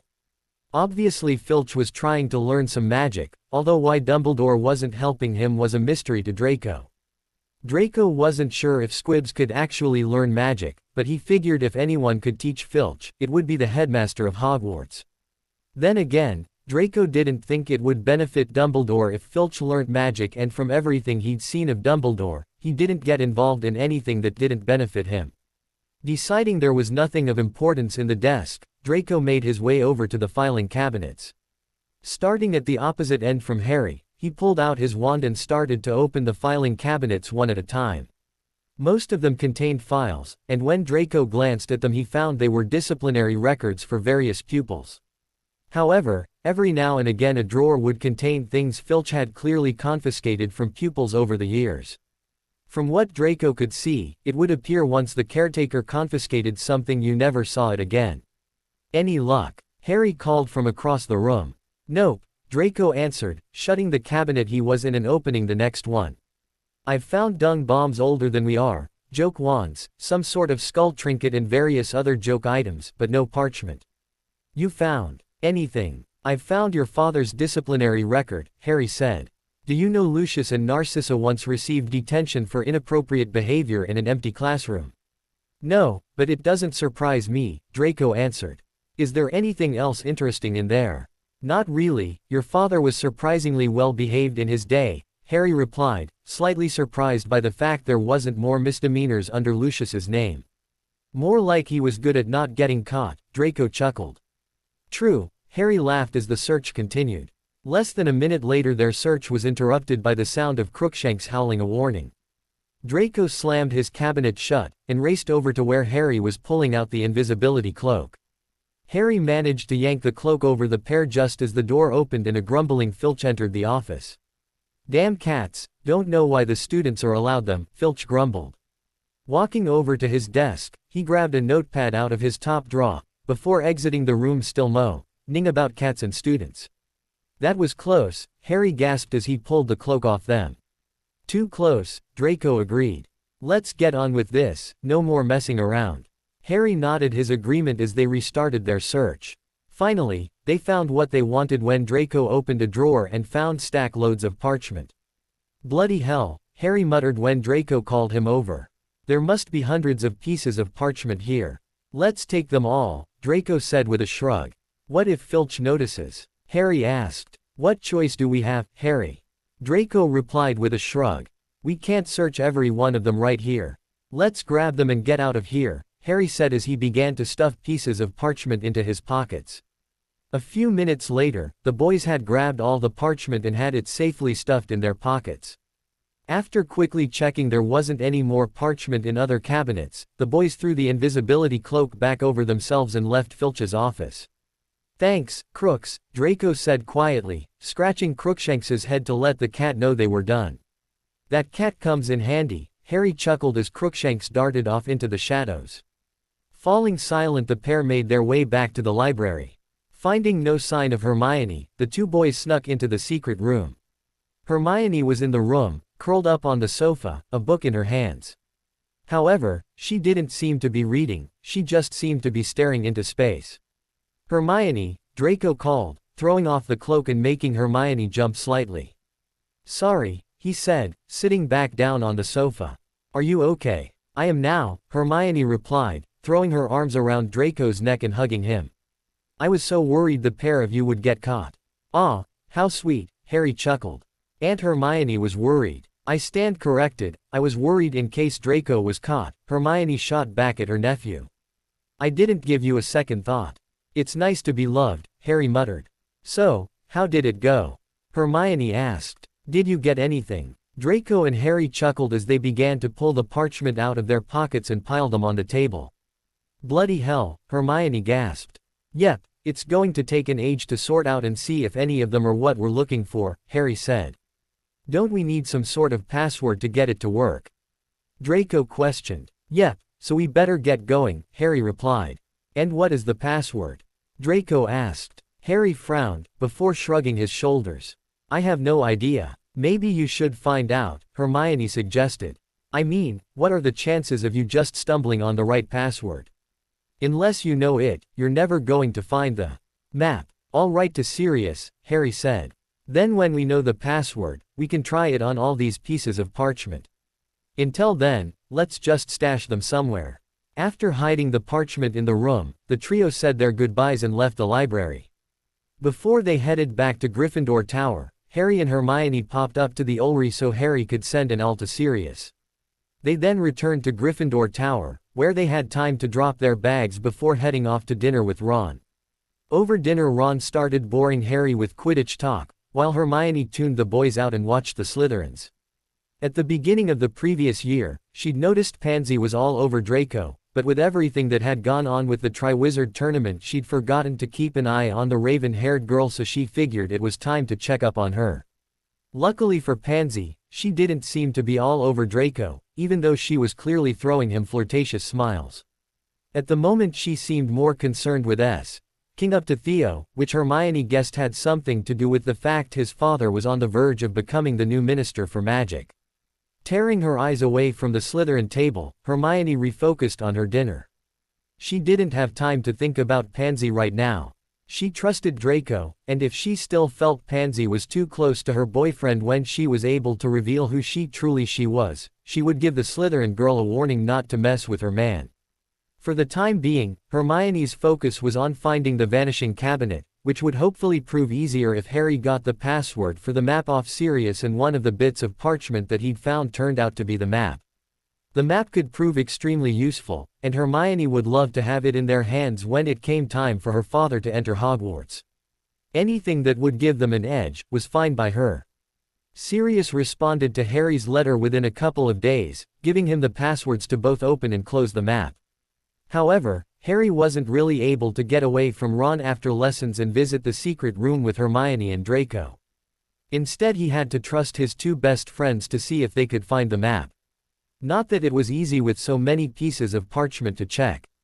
"This is going to take forever," Draco complained on the Wednesday evening as they tried to find the map before they headed off for dinner.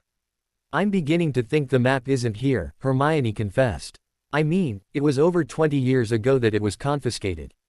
Why would Filch keep something that long?" "I don't know, he's got records going back decades in his office," Draco replied. "And some of this parchment looks pretty old. I say we have to keep trying." "I suppose," Hermione sighed, getting back to it. "So what did Harry tell Black?" Draco questioned. "Won't there be problems if we find the map and then the truth about you and Harry comes out?" "Harry told him what happened, just leaving you out of things," Hermione answered. "But he's going to write back and tell Sirius he couldn't find the map. We don't want the light getting their hands on it, so as far as they're concerned Harry didn't find it." "Sneaky," Draco said with an approving grin as he and Hermione checked a few more parchments before calling it a night. "Maybe Harry can help one night," he suggested as they tied it away for the evening. "We've got to get him away from Ron first," Hermione grumbled. At the minute, Ron's obsessed with getting onto the Quidditch team. "I think they were heading outside to practice." "All the practice in the world won't help Weasley," Draco snorted. "How do you know? You've never seen him play." Hermione questioned her boyfriend. "I don't have to see him play to know he S.K.S., Draco retorted. "He's the Weasel, therefore he's going to S.K. Not that it will make a difference anyway, Slytherin are winning the Quidditch Cup this year. I'm going to create the best team in history."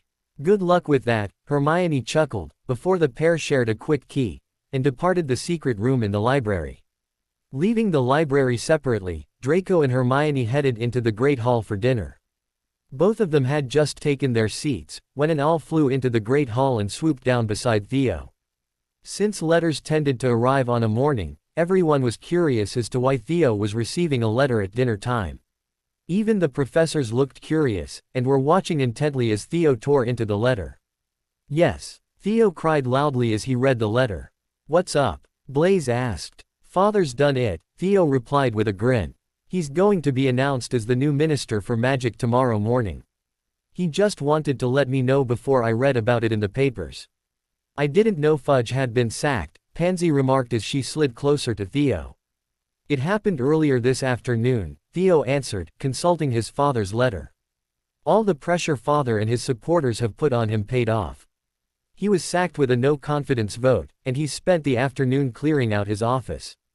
"This is so cool, Theo," Pansy gushed, smiling at her friend. "You're going to have so much power as the minister's son." "Yeah, I am," Theo agreed with a grin. While Theo was basking in the news, the rest of the Great Hall were also gossiping about it.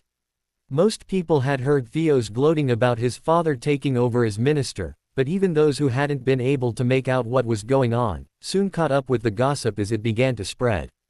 Even the professors seemed interested in the development, and Dumbledore looked seriously concerned with the news Fudge was no longer minister. Umbridge also looked concerned that her boss had been sacked while she was off at Hogwarts. Of course, the revelation led to a barrage of loud complaints from Ron.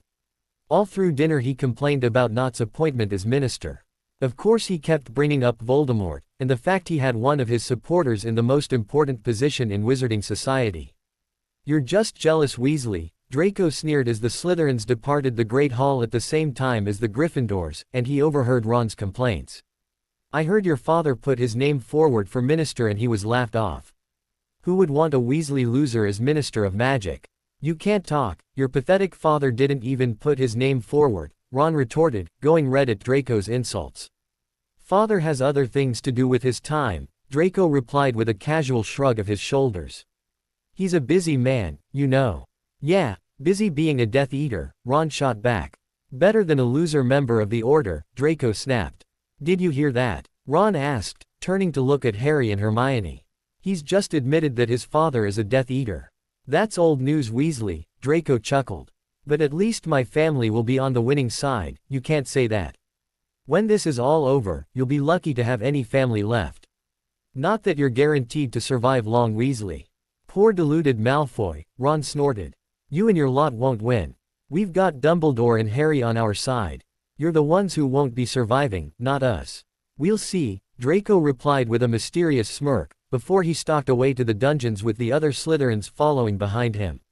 I can't wait until he gets what's coming to him, Ron muttered as he turned and stalked up the staircase. That would be good, Harry muttered, only his gaze was firmly on Ron's retreating back rather than Draco's.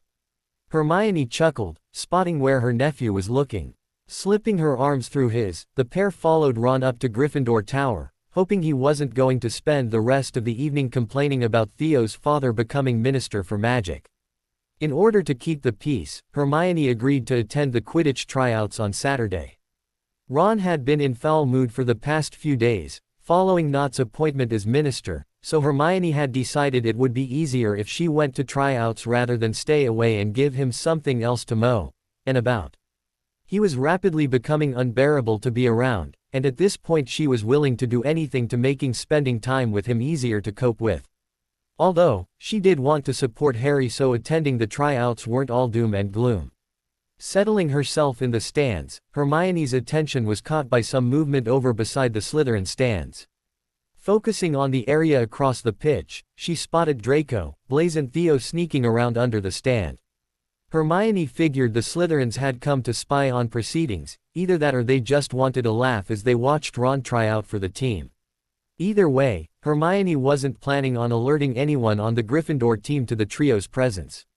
They should be more alert if they wanted to keep things secret. Okay, here's how it's going to work, Angelina cried, gathering everyone who wanted to try out in the stand where Hermione was sitting. We'll be doing one position at a time. Everyone trying out for that position will get a fair chance to prove their skills. My decision on the team is final, and if you don't like it, tough. Now we're going to start with the chasers. Anyone interested in that position, mount your brooms and get onto the pitch. Wish me luck, Ginny cried as she hopped on one of the school brooms and flew out onto the pitch with the other people trying out for the chaser positions. She's mad, Ron said, shaking his head as he perched next to Hermione. Everyone knows the only real position up for grabs is keeper. Didn't you consider trying out for chaser? Hermione asked, remembering a question she'd heard Ron ask Harry the previous week. It was a momentary thought, Ron replied with a shrug. However, I realized I was being stupid. Why try out for a position you won't get? You never know, Harry said from where he was sitting at the other side of Hermione. Angelina might decide one of the other chasers isn't up for the job anymore. Not likely, Ron snorted.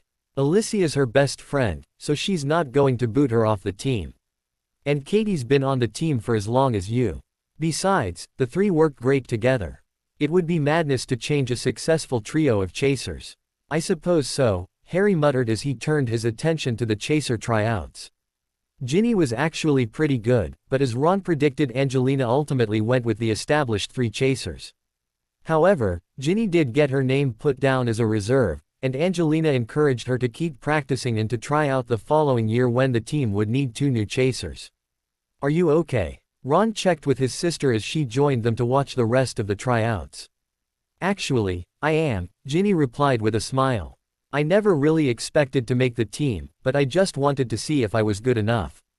I know now if I keep practicing, I can make the team next year. Seekers, Angelina called, interrupting the chattering in the stands. Good luck, Harry, Hermione called as her nephew picked up his broom, mounted it and swept out onto the pitch. He doesn't need luck, he's the best seeker in the school, Ginny said with a dreamy smile. Hermione rolled her eyes at the red-headed witch's continued obsession with Harry, before she refocused on the trial her nephew was about to undertake.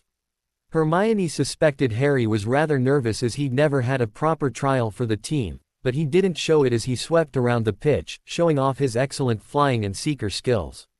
No major surprise, but our seeker is Harry Potter, Angelina announced.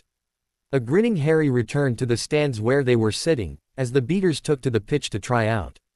Again things ran rather predictably and Fred and George maintained their positions on the team. Then again, no one expected the twins to lose their places as they worked perfectly together and they were by far the best set of beaters in the school. Last but not least, keepers, Angelina shouted. Get yourselves over here. Good luck, Ron, Ginny said, grinning at her brother as Harry and Hermione also wished him luck. Much to Harry and Hermione's shock, Ron was actually pretty good. His flying skills were up there with the other people trying out, and in his first round of goalkeeping attempts, he only let one goal in. Since the keeper was the only position that would definitely have new blood, Angelina had chosen to focus most of her attention on this particular tryout. It meant the keepers had a lengthier tryout and were slowly whittled down until finally it was between Ron and a sixth year, Cormac McLaggen. This is so nerve-wracking, Ginny gasped, clutching onto Harry's arm as Cormac took his place in front of the 3 rings for the final test. McLaggen's pretty good. He is, Harry agreed with a nod. Personally, though Cormac was slightly better than Ron, but he might just be biased as he didn't really fancy having Ron on the team with him. But then again, so is Ron, Ginny added, still clinging onto Harry's arm. Yes, he is, Harry conceded quietly as he watched Cormac save all the goals Angelina, Katie and Alicia threw at him. When it was Ron's turn, he also saved all the goals the Gryffindor chasers threw his way. Now it looked as though it was going to come down to which keeper Angelina preferred.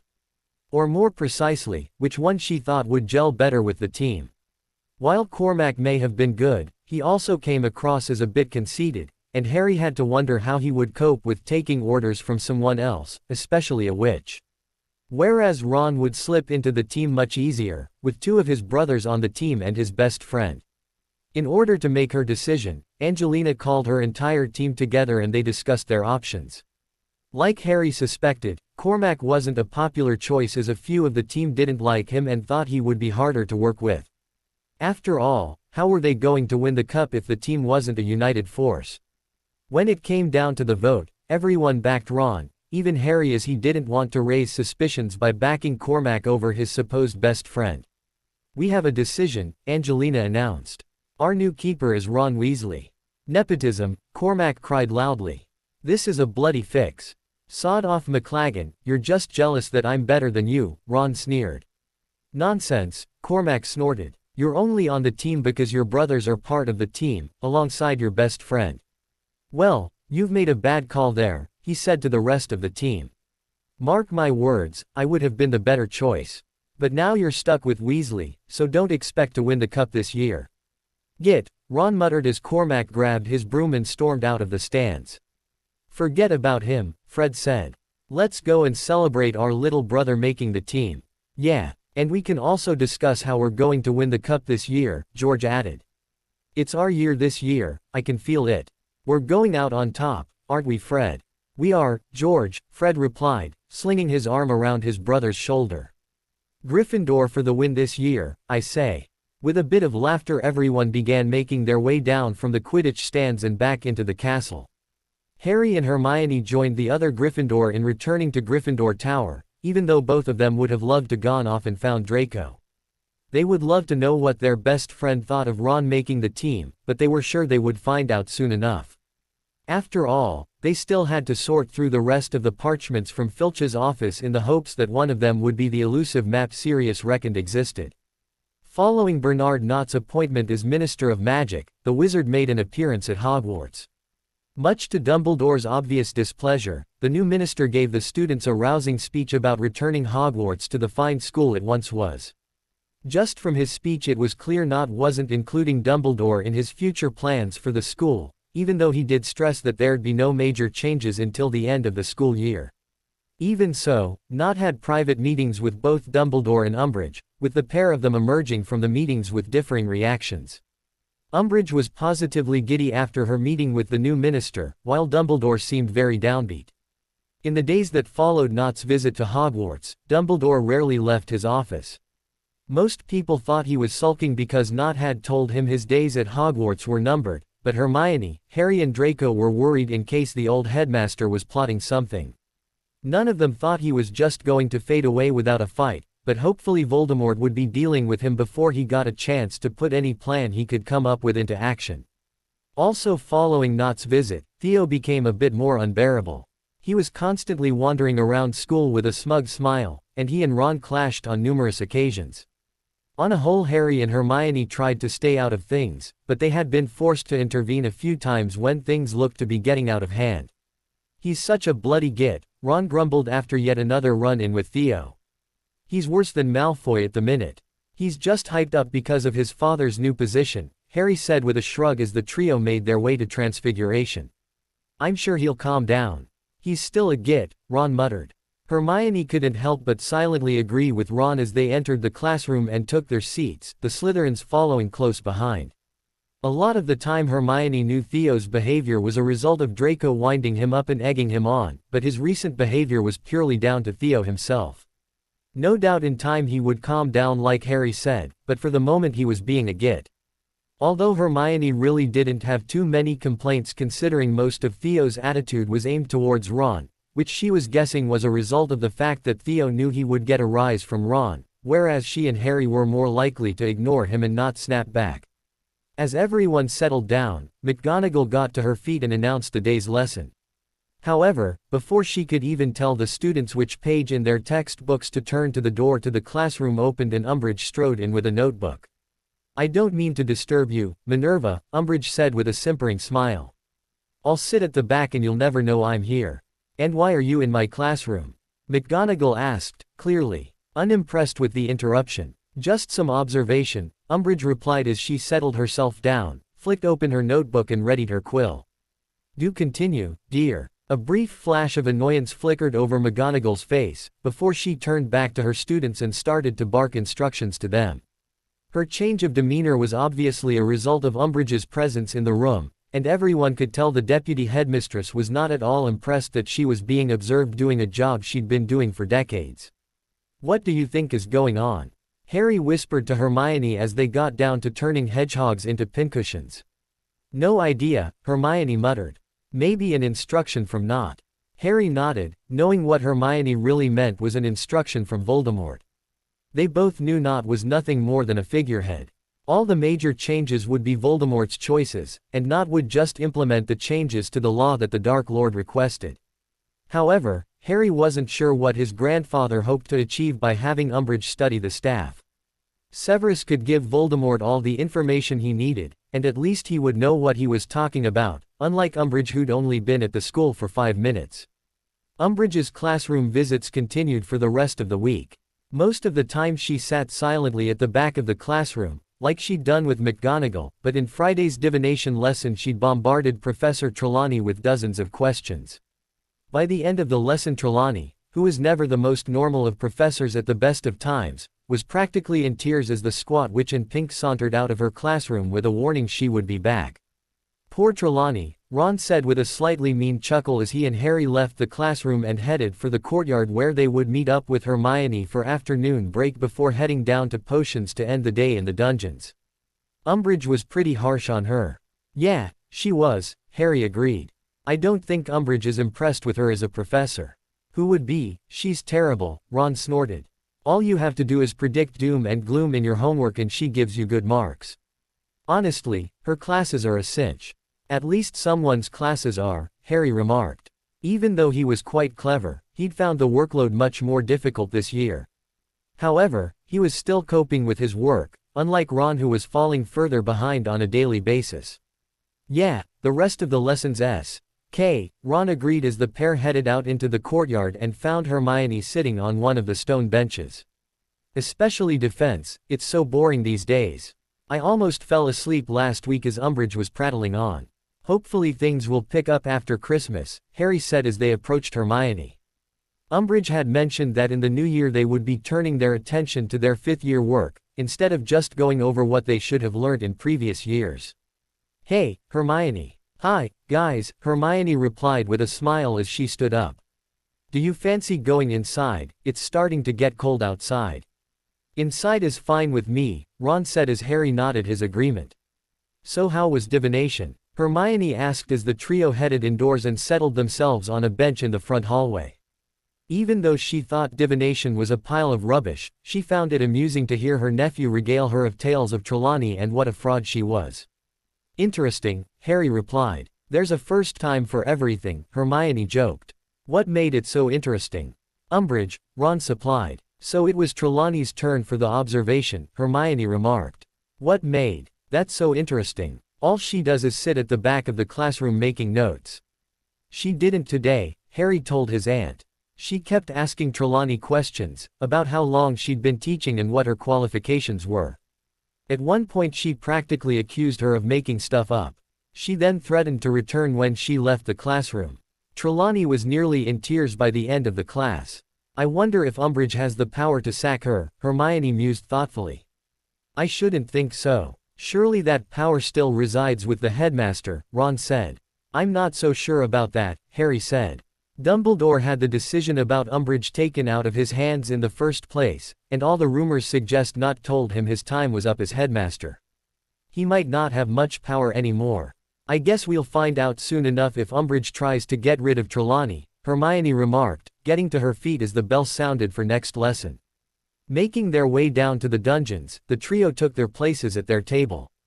As the Slytherins entered the room, Harry nudged Hermione, and when she turned round she spotted Umbridge sauntering into the classroom behind Pansy and Daphne.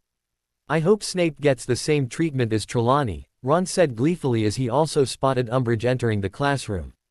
Neither Harry nor Hermione got the chance to reply before the door connecting the classroom to Severus's office swung open and he emerged into the room. As usual, silence fell in the room the second the potions professor made his entrance. If Severus noticed Umbridge he didn't let it show, as he turned to the board and with a flick of his wand instructions appeared in his neat handwriting. You have 1 hour to brew me the perfect calming draught, Severus announced in his usual drawl. Instantly everyone sprang into action, and within 5 minutes the students were beavering away at their potion. As he always did, Severus walked up and down the classroom checking on what people were doing. However, when he reached the back of the classroom he was stopped by Umbridge, who cleared her throat in the annoying way she did when she wanted to speak. Yes, Professor, may I help you? Snape asked in a polite voice that Hermione, Harry and Draco could tell was fake. Just a few questions, Severus, Umbridge replied, well aware that all the students were listening to them. How long have you been teaching? 15 years, Severus answered. He never had to think about how long he'd been teaching as he'd started at Hogwarts just after Lily was killed. And you've applied for the defense position several times, I understand, Umbridge continued. I've expressed my interest in that particular subject, yes, Severus replied carefully. But yet you've been unsuccessful, Umbridge noted. Obviously, Severus drawled, resisting the urge to roll her eyes at the annoying witch sitting in the back of his classroom. Now, may I ask about your qualifications? Umbridge inquired. With a long-suffering sigh, Severus answered all the questions Umbridge threw at him, while the students got on with their work. Of course all the students were half listening to the conversation between the two professors at the back of the room, and Ron especially was thrilled with how things seemed to be unfolding. I hope Umbridge does have the power to sack professors, Ron said happily at the end of the class as they were emerging from the dungeons. She didn't like Snape, did she? I think she was harder on him than she was on Trelawney. I can see how she could get rid of Trelawney, she's nothing but an old fraud, Hermione remarked. But I don't see how she can get rid of Snape. He knows what he's talking about when it comes to potions. I've even heard it said he's an expert in his field. Yeah, an expert in being a git, Ron snapped. It would be the best thing to happen to this school if Snape was sacked. Now are we going up to Gryffindor Tower before dinner, or not? Drat, I've left my potions book down in the dungeons, Harry said, as he swung his bag onto his bag. You guys going up, I'll be there in a minute. Come on, my own, Ron said as he turned to head up the stairs. I hate you, Hermione mouthed to a smirking Harry as she reluctantly followed Ron up to Gryffindor Tower. She knew her nephew had made an excuse so he could go and see Severus, but he could at least have made an excuse they both could have taken advantage of. With Hermione heading upstairs with Ron, and hopefully keeping him from wondering what was taking him so long, Harry bolted back down to the dungeons. He had his excuse about forgetting his book if anyone asked what he was doing, but he didn't run into anyone as he headed to his father's office. Knocking on the door, he was surprised when it took his father several minutes to answer. Harry, it's you, Severus said, quickly pulling Harry into the office and shutting the door behind him. Stay there and be quiet, I'll be 2 minutes. Harry was just about to ask what was going on, when he noticed the fire was activated. He'd clearly disturbed his father in the middle of a flow call. Initially he thought his father was possibly talking to Lucius, but when he returned to his call it was clear his old friend wasn't on the other end of the fire. "Sorry about this," Severus said in a quiet voice to whoever he was talking to. "I'll come down after dinner and we can spend some time together." Harry couldn't hear the response of whoever his father was talking to, but he noted the way Severus chuckled softly before saying his goodbyes and turning the flow connection off. As Severus stood up, Harry reached the conclusion that his father had been talking to his mystery girlfriend. "When do I get to meet her?" Harry asked with a mischievous smirk as he settled himself in front of his father's desk. "Who?" Severus questioned, playing coy as he sat down next to his son. "You know who," Harry returned. "So, am I ever going to meet my new stepmother?" "I need to tell her about you first," Severus confessed. "In fact, I have to tell her everything. She doesn't know." Harry looked at his father in shock, surprised that he hadn't told the witch he was seeing the basic facts of his life. Severus slowly shook his head. "I've been building up to it. I'm about to share my darkest secrets with her. I needed to know it was serious before I could do that. If I'd told her everything from the beginning, I could have risked everything. She could have blown our cover in an instant. And what if she still does?" Harry asked warily. "I'm hoping she's going to understand, but if I have to all obliviate her," Severus admitted. "The family comes first, even if I am falling in love with Rosmerta." "Rosmerta!" Harry exclaimed, laughing when his father's eyes widened as he realized his mistake. "You're dating the Say, landlady from the Three Broomsticks." "Say, why?" Severus raised a surprised eyebrow at his son. "Aren't you a bit young to be thinking witches are why?" "I'm 15, girls are very much on my radar," Harry retorted. "But this isn't about me, it's about you. Are you really dating Rosmerta?" "I am," Severus confirmed with a nod. "We've been seeing each other since last year. Do you mind? If she makes you happy, go for it," Harry replied with a grin. "I just hope she understands and joins our side," he added soberly. "Me too," Severus whispered quietly, before he shook his head to clear his thoughts and he refocused back on his son. "Anyway, this isn't why you paid me a visit. Is everything okay?" "Actually, I wanted to ask you that," Harry said. "Is Umbridge going to be a problem?" "Don't worry about her," Severus replied with a chuckle. "Fudge had wanted her to take a look at the staff and find the dead wood, and she asked not about it at their meeting. He told her to go ahead and give him her opinions. But even if she doesn't rate me, it won't matter. She's only here for the year, and come next year I'm moving on." "You're leaving Hogwarts?" Harry gasped, not liking the thought of attending school without his father been around, especially as by then the truth should be out regarding who he really is. "No, just moving up," Severus chuckled. "If all goes according to plan, I'll be headmaster." "Cool, I'll be the headmaster's son," Harry said with a grin. "I can rival Theo for the wizard with the most influential father." Severus chuckled at Harry as he once again reassured him that Umbridge wasn't anything to worry about. Instead he reminded his son that he, Hermione and Draco needed to concentrate on finding the vanishing cabinet and checking what sort of condition it was in. After all, if it needed fixing they needed time to fix it and test it before the big day at the end of the year. The trio had work to do, and they didn't have time to worry about a dumpy witch in pink who would be gone at the end of the year anyway. Considering they could possibly have a helpful map in their possession, Hermione had agreed to hold off the search for the vanishing cabinet until they'd sorted through all the papers the boys had stolen from Filch's office. However, with the amount of parchments to search through, and the time restrictions on the trio, it wasn't exactly a fast-moving job. After a few days, Hermione had let the boys take control of the parchment, while she got on with researching vanishing cabinets. Until they found the cabinet they had had no idea what state it was in, and if they needed to fix it, Hermione wanted to have a head start on things. The evening before the first Hogsmeade trip of the year, the trio were in the library in their secret room. Harry and Draco were at the table, searching through parchments while they laughed and joked with one another, while Hermione was sitting curled up reading about vanishing cabinets. However, the trio didn't have a great deal of time as Harry and Hermione had only been able to escape because the twins had press-ganged Ron into helping them test some of their newest inventions. Sooner or later, Ron would break free of his brothers and neither Harry nor Hermione wanted him to come searching for them in the library. So what sort of inventions are the twins testing on the Weasel? Draco asked as he threw yet another worthless parchment on the ever-growing pile of rubbish. Anything that will scar him for life.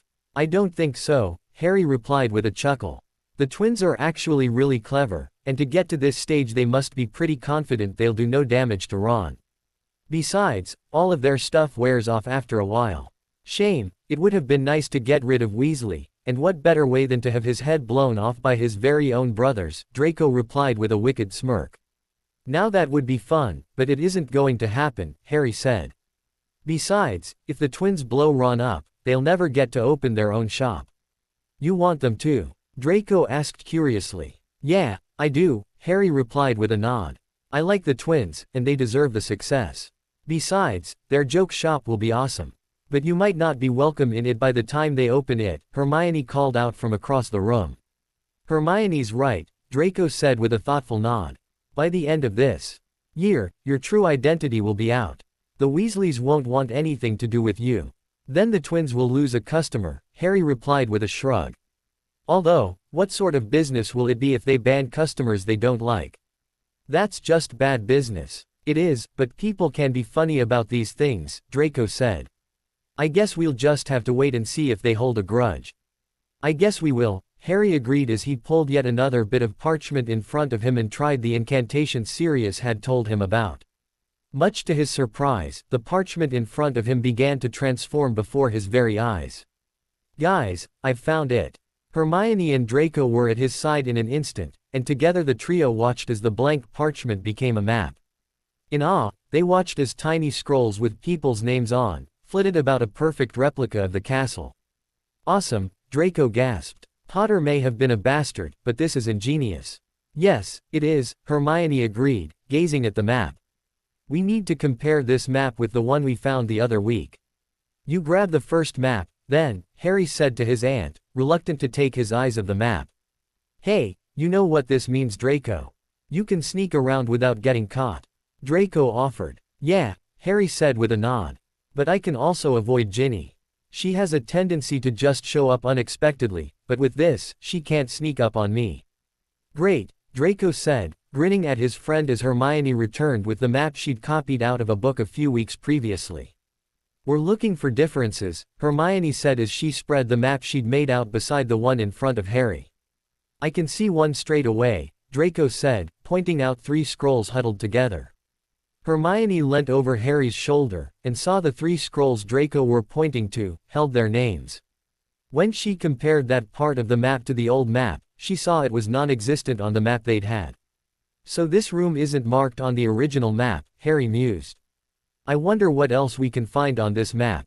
10 minutes later the trio had found another 3 unmarked rooms, several passageways they didn't know existed, and a whole other corridor they hadn't seen before on the 5th floor. They also found the passageway they'd used in 3rd year that led to the Shrieking Shack, as well as the Chamber of Secrets. While looking at the passageways and seeing where each one led, Draco found a one that led directly into Honeyduke's cellar.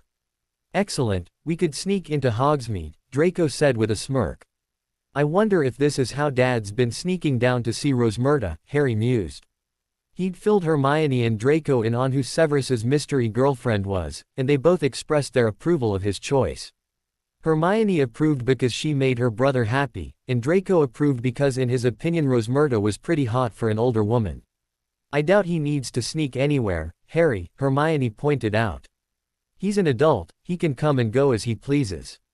As long as he's not neglecting his duties as a professor, he's free to leave the school grounds. But sneaking out is more fun than just leaving because you can, Draco argued. Besides, it'll add to the romance. How does sneaking around add to the romance? Hermione asked her boyfriend. I'm sick to death of sneaking around. But it's fun, Draco said, grabbing hold of Hermione and pulling her into his arms. Do you not think it's fun, sneaking around without anyone knowing we're together? Not really, Hermione replied with a shrug. I just get annoyed when the likes of Pansy are all over you, and I can't say anything because no one knows about us. Don't you want everyone to know we're together? No more hiding. We can talk to each other when we want. I've wanted that since we started school, Draco admitted. But I want it even more now we're a couple. And while all that's very nice, should we get back to this? Harry interrupted, rolling his eyes at the pair. We'll have to be leaving soon, and we need a plan of attack. I think we need to start with the places not marked on the regular map, Hermione said as she returned her attention to her nephew. How about we explore the mystery corridor on the 5th floor on Sunday evening? Why not tomorrow? Draco asked. It'll be harder to get away from Ron tomorrow, Harry explained. He's always clingy on a Hogsmeade day. Plus we've got Quidditch practice on Sunday, so I can claim to be tired and then sneak out using the cloak. I can't wait until we're free of Weasley, Draco said. It'll be nice to talk to my girlfriend in public, but it will also be nice to talk to my best friend. I'm looking forward to no more hiding. That makes 3 of us, Harry replied as they made a few more plans before parting for the evening. As Harry wandered through the streets of Hogsmeade with Hermione and Ron, he wondered if his father had spoken to Rosmerta. He hadn't really had a chance to speak to his father since their earlier chat, but he hadn't noticed him behaving any differently in school. He didn't seem in a bad mood, which surely he would have been if things had gone badly with Rosmerta. Nor did he seem overly happy, which again Harry thought he would see if Rosmerta had accepted the situation. Or maybe, he hadn't spoken to Rosmerta yet and things were still to be decided between them. Where are we going for lunch? Ron asked, interrupting Harry's thoughts. It's not lunchtime yet, Hermione pointed out. It's not even 11, yet. I know, I'm just thinking ahead, Ron said. I don't know, probably the 3 broomsticks, Harry replied. I don't really fancy the Hog's Head, it always looks so dirty. And the tea room is just sickening. Are you not into frilly tablecloths and lace doilies? Hermione teased, linking her arm though her nephew's. Not to mention all the pink and hearts. It's oh so romantic. Harry chuckled at Hermione's sarcastic tone of voice. Sure, it's very romantic if you're a sap. The place is hideous. Ginny was just saying the other day that it was really nice, Ron said, looking rather crestfallen. I was going to suggest we visited it one time, he said, giving Hermione a pointed look. Sorry Ron, it's not my style, Hermione replied. I'm with Harry, I prefer the 3 broomsticks. It is a nice pub, Ron conceded. We'll just go there for lunch as usual. With plans for lunch decided, the trio continued their trip around the village. They visited most of the shops and chatted to a few friends, before they spotted Fred and George peering in an empty shop. Just what are those 2 doing? Ron hissed as the pair disappeared down a side alley. Maybe they're thinking of renting the place, Hermione suggested. I know they were looking in Diagon Alley, but maybe Hogsmeade could be an option for their shop. Plenty of business from Hogwarts, Harry added. It's too soon for them to be looking for shop premises, Ron snorted. Like Ginny said last year, it's a pipe dream and unlikely to happen. You've got to have ambition, Ron, Hermione said. I think the twins are onto a good thing with a joke shop. I see no reason why they can't run their own business. Yeah, because setting up a shop is the perfect way to deal with what's happening in the world, Ron retorted. They should be worried about you-know-who and his Death Eaters, especially as one is now Minister for Magic. The war is more important than a lousy shop. I would hardly call it a war, Harry said with a snort. Of course, things could escalate into a full-blown war, but at the moment his grandfather was finding it all too easy to gain power without too much violence. It's a war, Ron insisted firmly. Just you wait Harry, we'll be fighting soon enough. Well we're not fighting right now, so let's go and grab lunch, Hermione said. Even though it was early, she figured an early lunch was the best way to get Ron to stop rambling on about wars and fighting. When they entered the 3 broomsticks, Ron was clearly looking for someone, and both Harry and Hermione had to hide their amusement when his face fell as he realized Rosmerta wasn't behind the bar. Throughout the meal, Ron continued to look for the bee-owned landlady, and he even persuaded Harry and Hermione to spend a few extra hours in the cozy pub, having a few drinks before they headed back to the castle. Never mind Ron, you might see her next time, Harry said as the trio exited the pub after several hours and still no sign of the landlady. I don't know what you mean, Ron said in a huff as he marched off ahead of Harry and Hermione. However, when he passed the corner of the pub, he froze when he spotted movement down beside the side entrance of the pub. What is it? Harry called, rushing to catch up with Ron, and also freezing when he took in what the redhead was staring at. Severus was down the side of the pub with Rosmerta, and the pair were engaged in a heated key-dotting session. In fact, they were so into each other, they didn't even realize they had an audience. Either things had gone well with Rosmerta, or his father hadn't told her anything yet. "Will you two stop staring?" Hermione hissed as she came up behind the pair and spotted Wen had them glued to the spot. "You'll get in trouble if Snape turns round and catches you spying on him." "Ah, as if we want to spy on him," Ron muttered as he tore his eyes away from the pair and rushed away from the pub. Hermione and Harry took one final look at Severus, who was still caught up in a clinch with Rosmerta, and followed after Ron. As the trio headed back up to school, all Ron did was complain about what they'd just seen. One thing was for sure, he'd been cured of his crush on Rosmerta. Seeing her with the potions professor he hated so much, suddenly made her seem so much less attractive. As it turned out, Harry, Hermione and Ron hadn't been the only people to spot Severus and Rosmerta in Hogsmeade. Before the day was out, rumors were flying around the castle regarding the potions professor's love life. Much to Hermione and Harry's amusement, and Ron's disgust, the male students all viewed Severus as a bit of a stud for getting himself such an attractive girlfriend. Rosmerta's charms had not been lost on the boys of Hogwarts, and they all envied their potions professor for getting involved with such a hot witch. The students weren't the only ones gossiping about Severus, and the staff had plenty to say. Most of the staff were perfectly happy for Severus, and several of them wished him luck in his romantic dealings with Rosmerta. However, Umbridge was distinctly unimpressed, and she was heard loudly complaining about Severus's lack of decorum, being caught dotting his girlfriend in public. No doubt it was another black mark against Severus in her book, but luckily her opinion didn't matter in the slightest. Following the gossip, Harry was eager to speak to Severus to find out what was going on. Luckily, Hermione was able to distract Ron for a few hours after breakfast on the Sunday, and Harry was able to sneak down to the dungeons to see Severus. The conversation was a short one, but Severus confirmed he'd told Rosmerta everything and she was standing by him. Once Harry was satisfied, Rosmerta wasn't going to change her mind and turn her back on Severus. When Voldemort began his rise to power, he agreed to meet his father's girlfriend over the holidays. As the gossip surrounding Severus continued, Harry, Hermione and Draco started their search for the vanishing cabinet. Like they'd previously agreed, they started their search on the mysterious fifth-floor corridor, on the Sunday evening after Harry had claimed fatigue and snuck out of Gryffindor Tower using the invisibility cloak. The trio found the corridor hidden behind an old tapestry on the fifth floor, with a locked door blocking their way. Luckily a simple, Alohomora, opened the door, and they had access to the corridor. Unfortunately, the corridor didn't prove to be the breakthrough they were looking for. With several rooms in the corridor, it took them a few sessions to search the entire corridor, but they came away empty-handed. All they found was dusty old relics of school days past, no vanishing cabinets. With the corridor getting wiped off the map, the trio focused on the other secret rooms and passageways marked on the map. However, time passed and everything came up empty, including the normal rooms they searched.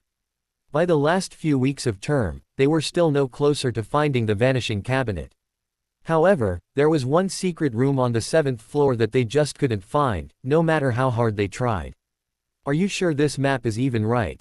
Draco grouched as the trio stood in the corridor where the secret room was supposed to be located, nearing midnight a fortnight before the end of term. "It's being right about everything else," Harry pointed out. "And according to this map, there should be a secret room right in front of us." "All I see is wall," Hermione said, running her hands over the wall in case she could find some sort of hidden handle or something. "Me too," Draco agreed. "Maybe we need to leave this place and continue the search elsewhere." "Maybe, but my gut says this is where we need to be," Harry mumbled as he advanced on the wall himself. "I can just feel it. The answer is just beyond this wall."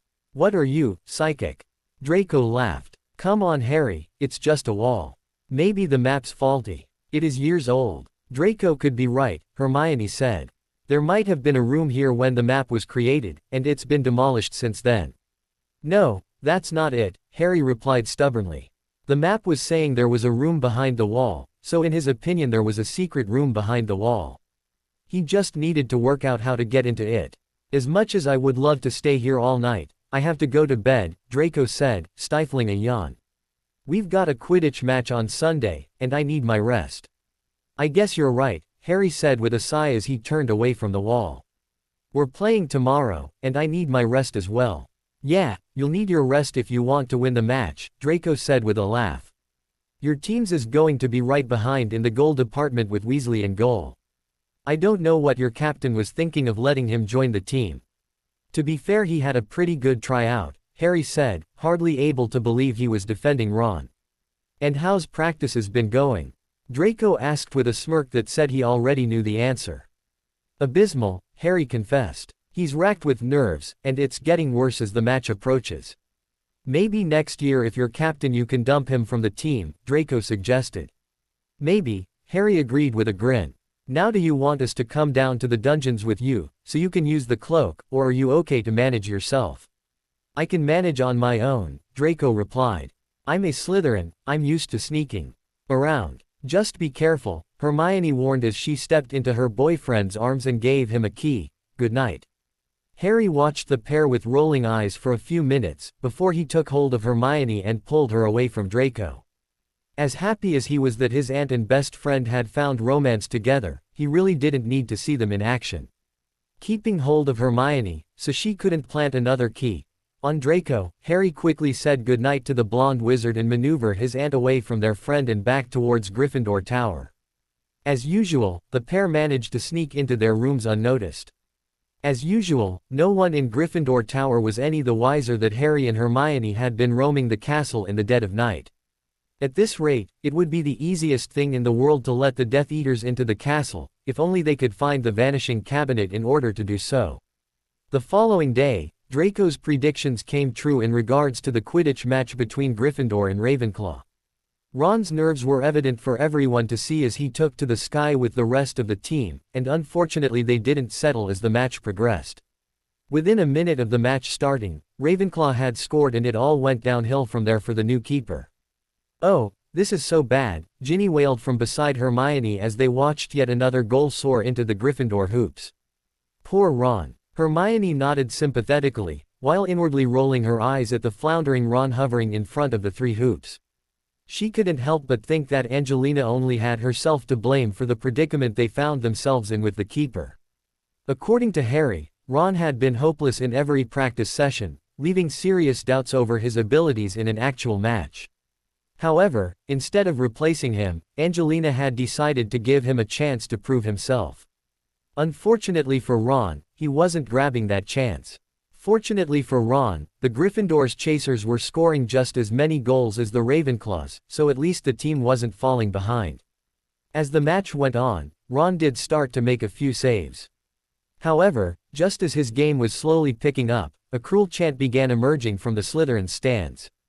At first Hermione thought the song was coming from the Gryffindor stands, as it sounded like people were singing "Weasley is our king," but as the words got clearer she could tell it was a mocking song, making fun of the fact he was constantly letting the quaffle into the goal. That's so mean, Ginny hissed as the song reached her attention. It'll just put Ron off even more. I think that's the point, Hermione said. I wonder if Madame Hooch can stop them, Ginny mused as she stood up and looked around for the flying teacher who doubled as referee for Quidditch matches. Hermione never found out if Madame Hooch could stop the Slytherins from chanting as Harry suddenly darted down in front of the Gryffindor stands and came back up with the snitch clutched in his hand. Harry turned and gave her a quick grin, before he flew off to celebrate with the rest of the team as Madame Hooch blew her whistle and declared Gryffindor the winners. Did you see the way Harry smiled at me? Ginny asked Hermione, squealing like an excited schoolgirl as they made their way down from the stands. What? Hermione frowned, wondering when Harry had smiled at Ginny. After he caught the snitch, Ginny explained. He smiled at me. Finally he's noticing me. Hermione shook her head at Ginny and her delusions. Of course she could put the red-headed girl right, and tell her that Harry was actually smiling at her, but why should she bother? Chances were Ginny wouldn't believe her anyway. It was easier to just let Ginny think what she liked, and she would warn Harry to be extra careful around her. In order to warn Harry about Ginny, Hermione separated herself from the red-headed witch and made her way over to the changing rooms to wait for her nephew. The twins were the first of the team to emerge, and after checking Hermione would be at the celebration party, they set off to organize it. Next came the three chasers, laughing about something, and then finally Harry emerged from the changing rooms. "No, Ron," Hermione asked, sliding her arm through Harry's. "He wants to be alone," Harry replied. "He's sulking because got ked. I don't suppose the Slytherin's song helped either," Hermione said with a chuckle. "Did you hear it?" "Yeah," Harry replied, laughing along with Hermione. "And I'd bet you anything that Draco was the ringleader. I can just imagine him sitting there making up the lyrics and then leading everyone in song." Hermione laughed at the imagery as they entered the castle. However, she didn't have much time to enjoy the thought of her boyfriend winding Ron up before Professor Dumbledore approached them and asked to speak to Harry in private. Harry was clearly wary of going off with Professor Dumbledore and he tried to bring Hermione along with him. "Miss Granger can wait for you up in Gryffindor Tower," Dumbledore said, refusing to be moved on allowing the brunette witch to join them. "We'll only be 10 minutes or so, Harry. I'll grab us some butterbeers and a seat beside the fire," Hermione offered as she reluctantly watched her nephew being led away by the headmaster. As he followed Dumbledore up to his office, Harry was on high alert. However, the headmaster seemed his normal affable self as he offered Harry a cup of tea and a mint humbug from the bowl on his desk. Harry politely refused both as he perched on the chair in front of Dumbledore's desk. "First things first, I want to talk to you about the Christmas holidays," Dumbledore said as he settled himself behind his desk. "I know you normally go home, but Sirius has asked if you can go and spend the holidays with him. I think given the fact Voldemort is back, it's the best choice." "But I'll be expected at home," Harry argued. He'd already agreed to meet Rosmerta over the holidays, and he was eager to meet the witch who might one day become his stepmother. "My aunt and uncle will want me home for Christmas. If you have problems with your aunt and uncle, I can speak to them," Dumbledore offered. "No, that's all right," Harry replied quickly. The last thing he wanted was for Dumbledore to go and visit the Dursleys, not when the truth was nearly ready to come out. "I'll write to them and ask if I can visit Sirius. Or better yet, ask them if you can stay at school," Dumbledore said. "It could be easier. But as I said, I can talk to them if things get prickly." "Thank you, sir," Harry said with a forced smile. "But hopefully it won't come to that." "Hopefully," Dumbledore agreed. "But that wasn't the whole reason I called you here. I want to talk to you about next term. I'm sure you're aware that my time as headmaster is drawing to a close." "So it's true," Harry gasped. "You're getting fired." "I'm being retired," Dumbledore said bitterly.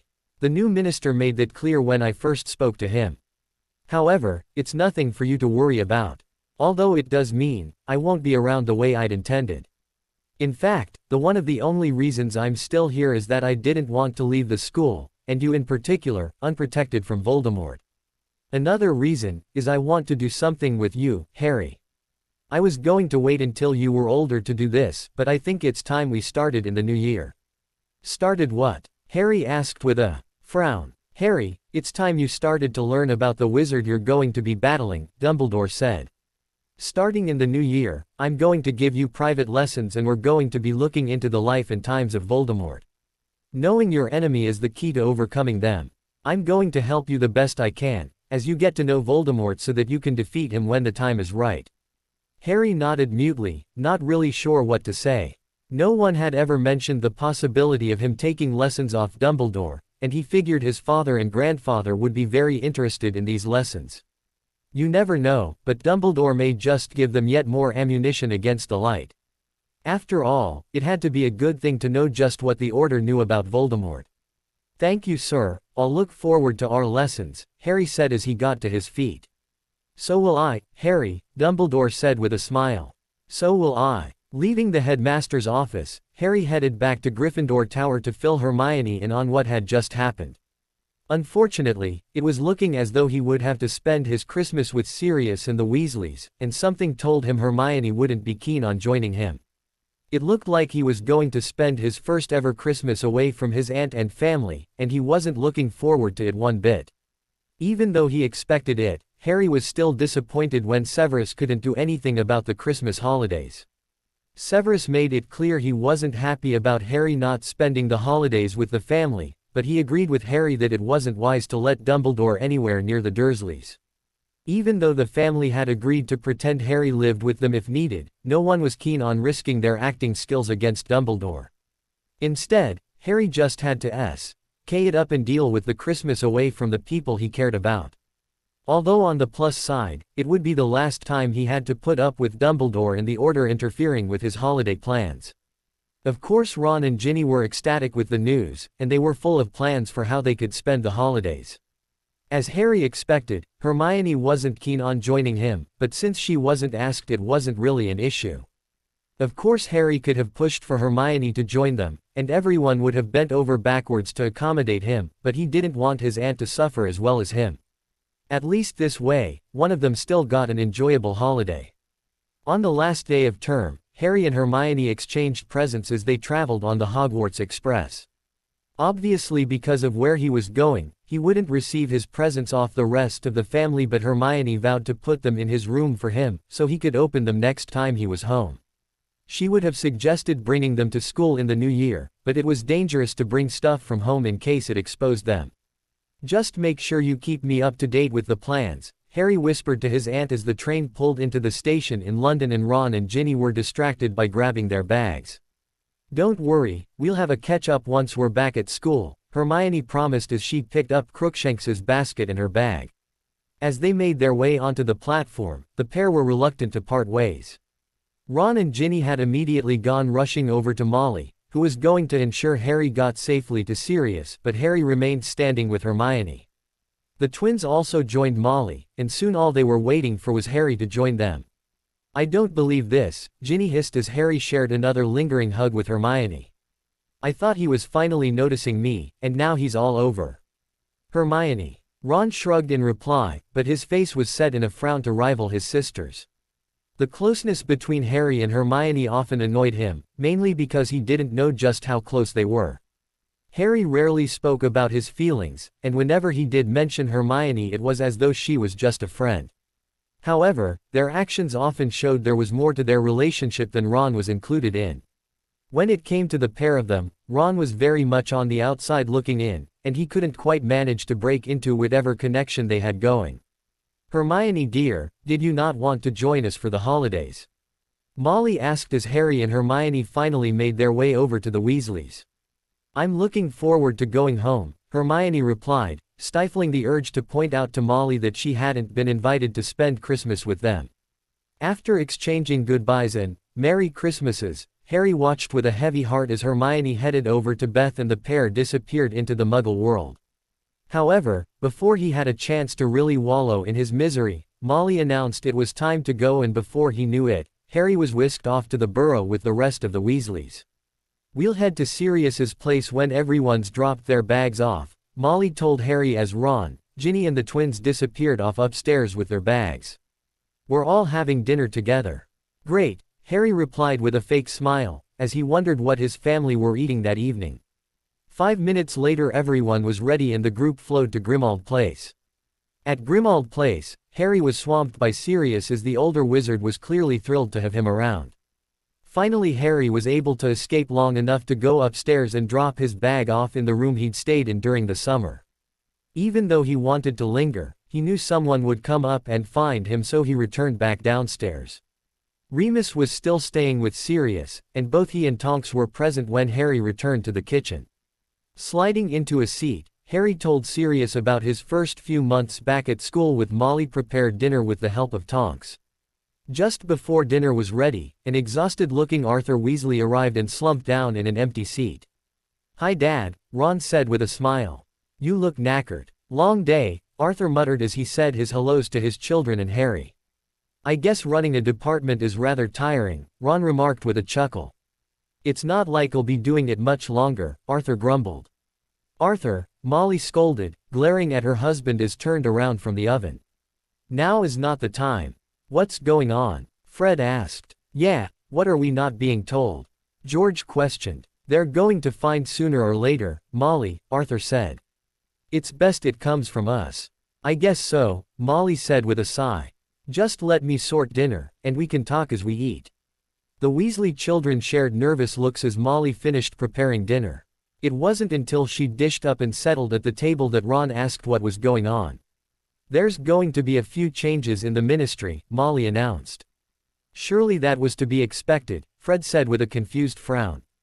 Wouldn't any new minister want to implement changes? Yes, but other ministers might not have made changes that would have affected me, Arthur replied. What changes has not made? Harry asked politely. He was actually rather pleased he was here to hear the gossip firsthand, although he was guessing Hermione was being filled in at home. He's restructuring the departments in the new year, Arthur explained. Due to some new laws he's passing, the misuse of Muggle artifacts department will be no more. What will happen to you? Ron asked, worried in case his father lost his job. His family struggled enough without losing their main source of income. And what about Percy? Is his job safe? Percy's already lost his job in the minister's office, Molly answered with a sigh. He is still at the ministry, but in a much lower position with less chance of promotion. He's had to give up his flat and move back home. And I'll be moved to another department, Arthur added. Although it won't be as a head of department, so it means I'll be taking a pay cut. Things are going to get lean around here, kids. Until we win the war and get rid of you-know-who and his cronies, Ron said with a snarl. Until then we need to pull our belts in, Arthur said. But we'll discuss it further after Christmas. What sort of new laws is not implementing? Harry asked as the Weasleys digested the news about Arthur's jobs. They're mainly in regards to Muggles, Arthur explained. Not wants to totally separate the wizarding world from the Muggle world. Travel between the two worlds will be strictly monitored, and Muggle artifacts will be banned completely. There's a whole other bunch of laws as well, but they're still being sorted. Details will be coming out in the new year. Muggles aren't the only places he's making changes, Tonks added. I've heard rumors he's going to look into the laws regarding the practice of dark magic. No surprise there, Ron snorted. He's also implementing changes in the law regarding house elves and other lower-level magical creatures, Tonks continued. I don't know all the details, but I do know he's going to enforce laws making sure house elves are treated fairly. Isn't that a good thing? Harry asked, inwardly smiling as he spotted his aunt's influence in things. No doubt Hermione would be thrilled to hear new laws were going to be put in place regarding house elves and other magical creatures. I guess it is, Tonks admitted. But one good change doesn't change the fact his other planned changes are bad for the wizarding world. The rest of dinner was spent discussing Nott's new regime in the ministry. Discussion even turned to Hogwarts, and what would happen to the school once Dumbledore was made redundant. Harry was surprised by how casually everyone seemed to be taking the news, but it soon became clear no one thought it was a permanent thing. As far as the Order were concerned, Dumbledore would be temporarily away from Hogwarts, and then once Voldemort and his Death Eaters were defeated, he would resume his position as headmaster. Luckily Harry knew differently, and he knew Dumbledore wouldn't be around to even stand a chance of retaking his position as headmaster. His days were numbered, and not just the ones spent in Hogwarts. While Harry was finding out all about the changes that were afoot at the ministry, Hermione was doing the same at home. Severus had joined Hermione, Beth and Voldemort for dinner, and Voldemort was filling his two children in on what was happening with the ministry. Hermione thought everything sounded great, and she was especially pleased about the new laws regarding house elves. And how is the search for the Vanishing Cabinet coming? Voldemort asked his daughter. Slowly, Hermione confessed with a grimace. Harry managed to get his hands on this brilliant map, but it's showing us a hidden room we can't access. Harry swears the room is there, but Draco and I have our doubts. I think I know which room you mean, Voldemort said with a thoughtful nod. I came across it in school. It's a magical room which presents itself as what you need the most. Do you know how to make it appear? Hermione asked. All we can get is a blank wall. You walk past the wall 3 times, thinking about what you want the room for, Voldemort answered. Try it when you get back and see if that helps. Thanks, Daddy, Hermione said, smiling widely at her father. But what happens if we still don't find the Vanishing Cabinet? Do all our plans change? We just switch to Plan B, Voldemort answered with a shrug. But we'll discuss all that in the Easter holidays when Harry is here. If Harry is here, Hermione corrected with a frown. She wasn't at all impressed with her nephew not being around, and she was feeling particularly hateful towards the Order for ruining her Christmas. He will be, Severus said confidently. He told Dumbledore the Dursleys agreed to him not going home for Christmas on the provision he went home for Easter. I guarantee, he'll be here next holidays. I should hope so. Things just don't seem the same without him around, Beth said with a wistful sigh. No, They don't, Voldemort agreed, before switching the subject to Severus's love life. According to Lucius, this Rosmerta is fairly attractive, he said, teasing his son. She is, Severus replied with a nod. And when do we meet her? Beth inquired. After she's met Harry, Severus answered. I was planning on introducing the pair of them over Christmas, but that's on hold now. But I promise, once she's met Harry, I'll introduce her to the rest of you. As long as you do, Beth said, a note of warning in her voice as she spoke to her stepson. And speaking of introductions, you'll be meeting a few more people over the holidays, Hermione. By people, do you mean Death Eaters? Hermione questioned. Just a few who already know you exist, Voldemort answered. A few of my most trusted followers knew about you when you were born. Including Draco's aunt. Hermione asked, remembering what she'd heard about Bellatrix going off the rails when she was born. Yes, including Bella, Voldemort said with a nod. To be honest, I'm hoping meeting you will help Bella accept you. Or it could make her worse, Beth said, clearly not happy about exposing her daughter to Bellatrix. After all, she knows me and she's never accepted me. That's different, Voldemort argued. In her eyes, you're a direct rival. And in her eyes, Hermione is the reason she can't have you, Beth shot back. Let's be honest, she never considered me a threat before we had Hermione. Even though we were married, she was confident she could get you into bed. Then she's a foolish woman to ever believe I would betray you, Voldemort said, picking Beth's hand up off the table and placing a key on the back of it. Don't worry, I can handle Bellatrix, Hermione said, rolling her eyes at her mother leant over and gave her father a proper key. While her parents weren't quite as openly affectionate as Draco's parents, they could still verge on the embarrassing at times. I'm sure you can, Voldemort chuckled. But we'll be right beside you the entire time. We were thinking we would have some people over for drinks on Christmas Eve, and that's when you can meet Bella. I'm looking forward to it, Hermione replied with a grin. She just wished Harry was with her and they could have met Bellatrix side by side. After all, her nephew was just as eager to meet Draco's aunt and see if she was as crazy as everyone reckoned. On Christmas Eve, Hermione was excitedly waiting to meet some of her father's followers. As well as Bellatrix, her husband Rodolphus and his brother Rabastan were among those coming for drinks. Voldemort had told Hermione the story of how they'd ended up in Azkaban, which she already knew thanks to Draco. He also told her that he was giving the trio a second chance to prove themselves. Although he also mentioned that one slip up from any one of the trio and they were done. The trio weren't the only people coming for drinks. Voldemort has also invited two of his other Death Eaters that had served time in Azkaban, Alecto and Amicus Carrow. The Carrows had landed themselves in Azkaban a few years after Voldemort's run-in with Dumbledore, which meant he hadn't really had the opportunity to break them out before now. However, unlike Bellatrix and the others, Voldemort had no issues with the two siblings. They'd carried on supporting him after his supposed downfall, and their incarceration hadn't been a result of them being negligent. It had just been bad luck. The siblings had gotten arrested and sent to Azkaban. With 5 new Death Eaters to meet, Hermione was mix of excited and nervous. She knew the meeting would help pave the way for when her true identity was revealed to everyone else at the end of the year, but she was worried about what her father's followers would think of her. Would they hate her on sight, or would they give her a chance to prove herself? Luckily, Hermione wasn't totally alone in meeting her father's followers. Not only were both her parents going to be present, but the Malfoys, including Draco, were also going to be attending the drinks party. Unfortunately, Severus wouldn't be present as he had a prior date with Rosmerta. Plus, apart from the Malfoys, no one knew he was Voldemort's son. Hermione knew it had been kept a secret so that Severus could go undercover with the Order, but she was looking forward to the time when the entire truth was revealed. Not only would she be free, but her brother and nephew would also be free. Hermione, go and get some more glasses from the kitchen, Beth called as she entered the front room and found her daughter sitting contemplating the evening ahead. People will be arriving soon. Jumping to her feet, Hermione went into the kitchen and gathered some more glasses.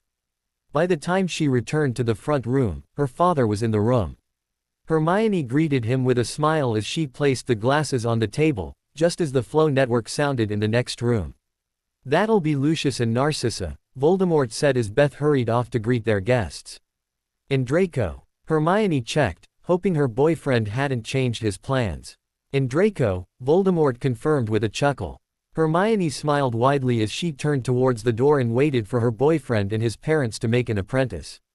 Hermione was in the middle of greeting Draco when the flow network sounded again, and this time Voldemort went off to greet their guests. When he returned he had a witch and a wizard with him, whom he introduced as Alecto and Amicus. "It's very nice to meet you, Hermione," Alecto said, giving Hermione a smile.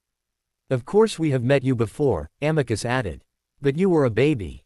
"Sorry to say I can't remember it," Hermione replied as the flow network sounded yet again. Once again Voldemort went off to meet their guests, and when he returned he had 2 men and a witch with him. Hermione's focus was immediately on Bellatrix as she sized up the woman who wanted to replace her mother. Hermione decided that Bellatrix was fairly attractive, but she looked ridiculously disheveled. Her black hair looked as though it hadn't been brushed for weeks, and her lacy black dress was slightly askew as though she'd just pulled it on and hadn't bothered straightening it. Compared to Beth, who looked lovely in a deep plum dress, and Narcissa who was wearing a midnight blue number, Bellatrix looked second-rate. "It's very nice to meet you, Miss Granger," Rodolphus declared, bowing his head in respect as he greeted Hermione. Rabaston followed suit and greeted Hermione with respect, while Bellatrix rolled her eyes at her husband and brother-in-law. While the 2 Lestrange wizards greeted Hermione and accepted drinks off Voldemort, Bellatrix took the opportunity to glance around the home of the wizard she would do anything for. As she studied the room she became aware everyone was waiting for her reaction, so she took her time before speaking. "Interesting place you've got here, Beth," she finally said. "Very homely." "This place is home, Bella," Beth replied with a sweet smile, ignoring what was obvious an insult from Bellatrix. "I'm sure you'll get used to having one again now you're finally out of Azkaban. It's been a long time for you, hasn't it?" "It has," Bellatrix replied, her dark eyes flashing at the mention of how long she'd been stuck in prison. "But finally I'm free." Turning to Voldemort, she flashed him a flirtatious smile. "All thanks to the Dark Lord. Just you make sure to remember it, Bella," Voldemort warned as he slipped his arm around Beth's waist. "I got you out, and I can make sure you go back there if I so desire." "Ah yes, not," Bellatrix sneered. Was he really the best you could do as minister? Was Lucius not up to the task? She added, giving her sister's husband a mocking grin. "Lucius would have been a fine minister, but I need his talents elsewhere," Voldemort replied. "I can't spare someone so important to the cause. I need Lucius by my side." Bellatrix visibly bristled at the comment, but she said nothing as she slowly turned her attention to Hermione. Hermione could feel the older witch scrutinizing her, but she refused to be intimidated by Bellatrix. She just stood staring back at Bellatrix as Draco's aunt gave her the once-over. "You know, you're very familiar," Bellatrix mused. "I'm sure I've seen you somewhere before." "I can't imagine where," Hermione replied with a shrug of her shoulders. "I'm very picky about who I associate with." Beside Hermione, Draco stifled his laugh at his aunt's shocked expression. However, Lucius and Voldemort didn't bother to hide their amusement, which only seemed to annoy Bellatrix further. Hermione wondered if the witch was going to blow up when her father handed her a glass of wine. "Drink this and lighten up, Bella," Voldemort ordered. Bellatrix moodily took the wine glass and sat down in a spare seat as the group began making small talk. Hermione settled herself down next to Draco, but she could feel Bellatrix watching her intently. She wasn't sure if the older witch was still trying to decide where she knew her from, or if she was studying the way she was holding onto Draco's hand and his parents were addressing her with such affection. 10 minutes later she got her answer when Bellatrix suddenly screeched out loud. "For Merlin's sake, Bella, what are you cackling about?" Narcissa asked, unimpressed with the way her sister was handling herself. "I know where I know you from," Bellatrix said to Hermione, leaning forward and glaring at the brunette teenager. "I've seen you in the papers." "The papers?" Hermione frowned. "Yes, you were in the Daily Prophet," Bellatrix replied. "Last year when the Potter boy was in the Triwizard Tournament. There were pictures of you alongside him, you're his friend," she spat, looking thoroughly disgusted at the young witch in front of her. "Yes, I do believe my picture was in the papers alongside Harry," Hermione replied with a nod. "I forget about it as that Rita Skeeter really was a terrible reporter." "So you don't deny it, you're friends with Harry Potter?" Bellatrix questioned, giving Voldemort a triumphant smirk as though she was revealing something major to him. "Yes, I'm friends with Harry, Hermione confirmed. We're very close. And you allow this? Bellatrix demanded of Beth, as though she was the one in control of who Hermione associated with at school. We are well aware of Hermione's relationship with Harry, Voldemort told his stunned followers. Even though no one else had dared to question the Dark Lord and his family, it was clear they were all as stunned by Bellatrix's revelations. So it's a ploy? Bellatrix asked. She's luring him into a trap for you. Why would I want Harry in a trap? Voldemort questioned with a laugh. He caused your downfall, Bellatrix pointed out. Because of him, you spent years without power. Besides, all the rumors say he's going to be your downfall. There's a prophecy apparently. Ah yes, the prophecy, Voldemort said. The one Dumbledore says exists, and because he says it exists, it must do. Truth be told, I'm still looking into the prophecy. But I can tell you all this, if there is a prophecy, Harry isn't the boy mentioned in it. He is not my downfall, and there'll be no luring him into a trap. Is it true Barty Crouch Jr. tried to do such a thing last year and you killed him? Rabaston asked hesitantly. It is, Voldemort confirmed with a nod. And I will kill anyone else who acts without my say-so, where Harry or anyone else is concerned. I don't like people acting for me when I haven't told them to. Something, three of you are very aware of. Yes, my lord, Rodolphus said, lowering his head slightly. We'll never do anything like that again. I should hope not. I don't give third chances, Voldemort replied. You're lucky to even get a second chance. So if the Potter boy isn't the one in the prophecy, how did he defeat you all those years ago? Bellatrix asked, unconcerned by Voldemort's reminder of the thin ice she was on alongside her husband and brother-in-law. No one defeated me, Bella, I was just temporarily out of the game, Voldemort replied. And that was all down to Dumbledore. He was the one who cursed me, it had nothing to do with Harry. Now, enough of the questions, this evening is all about you getting to know Hermione.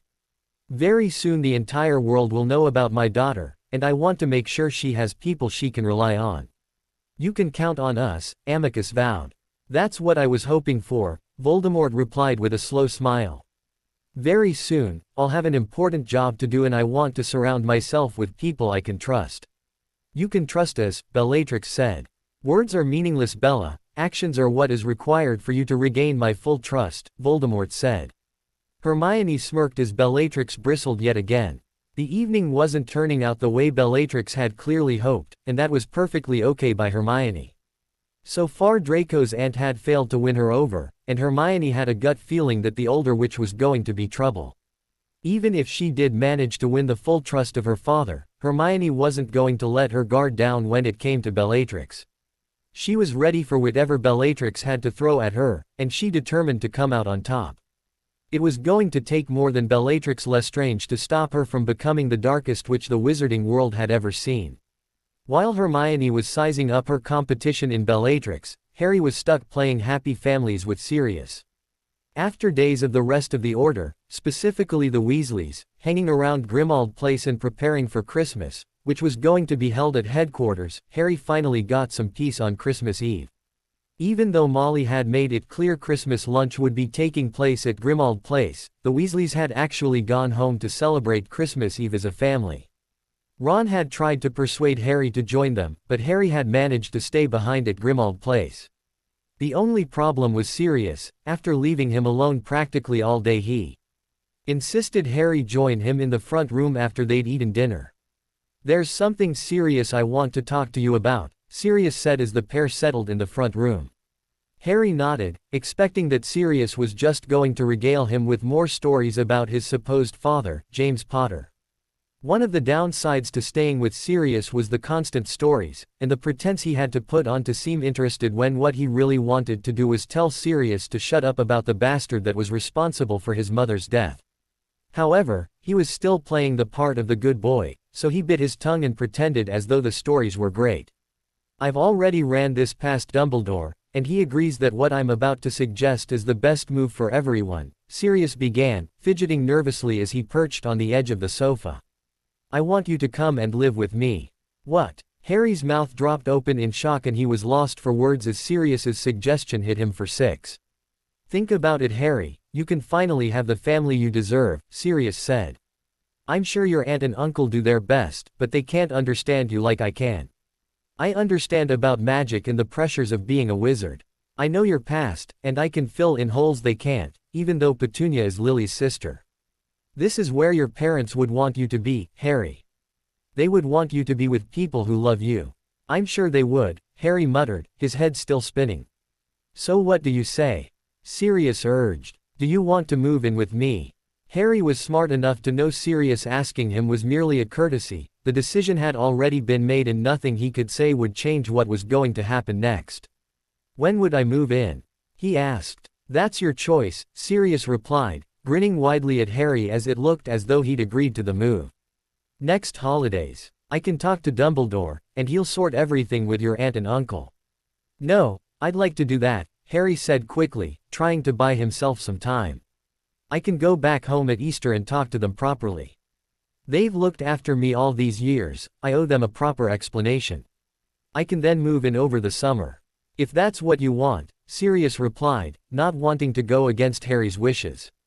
But it's going to be brilliant, Harry. Just you wait and see, we're going to have so much fun. I can't wait, Harry replied, shooting Sirius a fake smile as his godfather began raving about what they could do once they were living together. Harry half listened to Sirius as he thought about what a lucky escape he was going to get. If his grandfather hadn't already made plans to move at the end of the year, this bombshell could have been the motivation he needed. However, plans were already afoot, and by the summer holidays, Harry's true identity would be known by everyone. Moving in with Sirius wouldn't be an issue as Sirius and the rest of the Order would most likely hate him. Not that Harry minded, he was looking forward to being himself and no longer having to hide behind the name Potter. Finally he would be able to take his true identity as Harry Snape, son of Severus and Lily.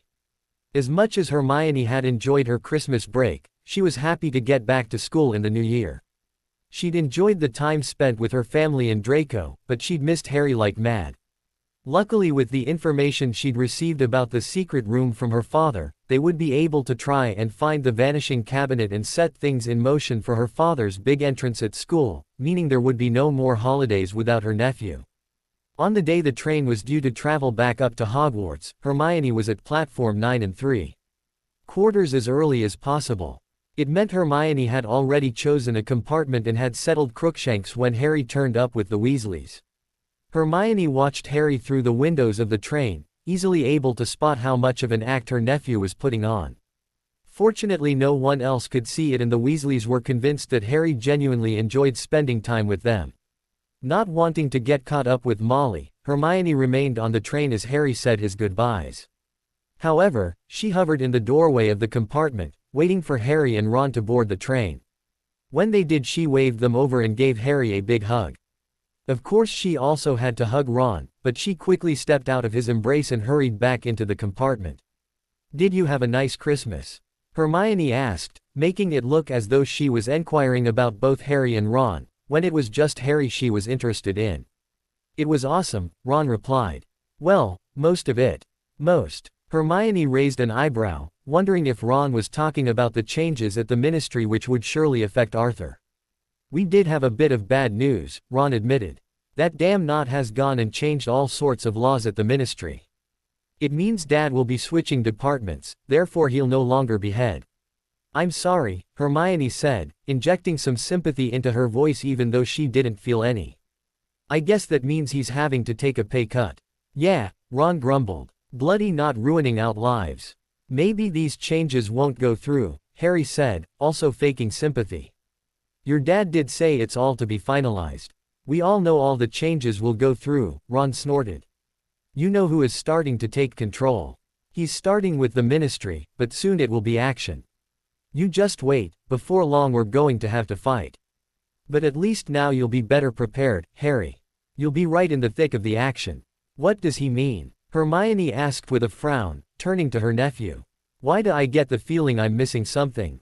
You haven't told her, Ron asked in surprise. I thought you were writing to Hermione the other day. I did write the other day, but I didn't mention it, Harry replied. Mention what? Hermione demanded with a slight snarl. What is going on, Harry? Relax, Hermione, you sound like his mother, Ron laughed. I'm sure Harry was going to tell you everything. Of course I am, Harry interjected. Just give me a chance. Ron is talking about the fact that in the summer I'm going to be moving in with Sirius.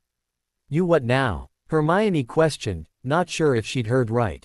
Sirius wants me to move in with him, Harry explained. I'm going to visit my aunt and uncle over the Easter holidays, and providing they had no problems, I'll be moving in with Sirius in the summer. It's going to be great, Ron enthused as he got to his feet. I'll be back in a minute, I just need to pop to the loo. Hermione had waited until Ron had left the compartment, before she moved over to sit next to Harry. Seriously? They want you to live with Sirius? Yeah, it was all decided, Harry answered with a nod. Sirius made it sound as though he was asking, but it was very clear the decision had already been made. I'm just pleased we've got this plan in motion and by the end of the year everyone will know the truth. Grandpa does have a backup plan for if we don't find the cabinet, doesn't he? I think so, but he told me how to access the secret room, Hermione replied. Hopefully we'll find the cabinet in there. Hopefully, Harry said with a nod of his head. I can't wait to drop this act. This was the worst Christmas ever. Hermione gave Harry a sympathetic smile as she laid her head on his shoulder. Don't worry, next year things will be back to normal. We'll be together for Christmas, just like every other year. I can't wait, Harry replied, giving Hermione a hug before she moved back over to her seat before Ron returned. However, that was all in the future. Before that they had another several months of school to get through. It only took a few days for the students to settle back into the regular routine. After less than a week back at school it was as though the holidays had never happened, and people started to look forward to the Easter break. As it always happened when they first returned to school, Harry, Hermione and Draco weren't able to meet up for the first few days as they were too busy catching up with other people. We need to get searching for this cabinet, Hermione whispered to Harry as the pair followed Ron to defense after lunch. They'd been back at school for a few days now, and Hermione was eager to get on with business. I'll try and get word to Draco, maybe we can meet up tonight, Harry whispered back. What about Ron? Hermione asked, gesturing to the redhead who was walking a few paces ahead of them chatting to Neville. Maybe we can land him in detention or something, Harry suggested with a shrug. And how do you suggest we do that without ending up there ourselves? Hermione questioned. We can't even recruit Severus to help us as we don't have potions until tomorrow. Don't worry, I'll think of something, Harry promised, just as the group reached the defense classroom. Here goes another term of the most boring lessons on Earth, Ron complained as the Gryffindors entered the room and took their seats. Umbridge's lessons are so dull, they make Binz's history of magic classes seem exciting. Hermione rarely agreed with Ron, but as she took her seat she thought the redhead had a point. The previous term's defense lessons had been the most boring lessons Hermione had ever endured, and it wasn't as if they'd had a range of decent defense professors. However, at the moment Umbridge was even making the incompetent Lockhart and the nervous Quirrell seem like graded teachers. Fortunately for the students, when Umbridge began her lesson it was very different from the past term. Finally the plump witch was satisfied the class was caught up on the work they should have done over the previous 4 years, and she was now ready to begin working on their 5th-year work. Given how behind you were at the start of the year, we've got less time than normal to get through this year's work, Umbridge began. So I expect everyone to work their hardest, and there will be no excuses for falling behind. Let's begin, open your pages at chapter 1 and quietly read it. In 10 minutes, I will be asking questions and anyone giving me a wrong answer or not knowing the answer will end up losing house points. Bloody hell, Ron muttered beside Harry. I can't read this chapter in 10 minutes. Can you? No, Harry admitted. But I've already read it, so I'll just be refreshing my memory. Why have you already read it? Ron whined. Hermione advised me to, Harry replied. In fact she mentioned it to us both. She said we should still be looking at this year's work even though Umbridge had us going over old stuff. Damn, I just tune her out when she starts banging on about homework, Ron grumbled. Harry shrugged, having no sympathy with Ron for not being prepared. Tuning out Ron's grumblings, Harry quickly scanned through the first chapter, refreshing his memory. 10 minutes later he was fairly sure he knew what he was focusing on when Umbridge called for the class to shut their books. Beside him, Ron was still grumbling as he slowly shut his book. Let's just hope she doesn't ask me anything, Ron whispered to Harry. Unfortunately for Ron, Umbridge had picked up on the whispering and shot the first question his way. Predictably, Ron didn't know the answer, and as he was stumbling over his response, Hermione piped up and gave the correct answer. "Correct, Miss Granger," Umbridge said. "But next time, wait to be asked." "Sorry," Hermione mumbled, slouching back down in her seat. It was just so good to actually be learning something new in defense she'd forgotten herself. For the next 10 minutes, Hermione raised her hand at every question, and every time Umbridge looked past her and picked on someone else. Hermione's annoyance grew each time she was overlooked, and when Neville didn't know the answer to the question he was asked, she couldn't help but interject and give the correct answer. "Miss Granger, I do believe I've already warned you about interrupting," Umbridge tutted. "I will not stand for such insolence in my class. You can join me in detention on Friday evening. You're giving me detention for knowing the answers?" Hermione asked in disbelief as the Slytherins over the other side of the classroom openly chuckled at her misfortune. "Your detention is for your interruptions," Umbridge explained. "And if you keep talking, I'll make it 2 nights detentions." "Look at the Golden Girl getting into trouble," Theo crowed with a laugh as Hermione shot murderous looks at Umbridge. "Mr. Knott, what would your father think of such behavior?" Umbridge scolded, turning her attention to the Slytherin boy. "He'd just laugh," Theo replied with a shrug. "He hates bossy little know-it-alls. And they don't come much more annoying than Miss Perfect over there." "That is enough," Umbridge said sternly. "Since you find Miss Granger's circumstances so amusing, perhaps you'd like to join her in detention." "No, thanks, I'll pass," Theo replied with a cheeky grin.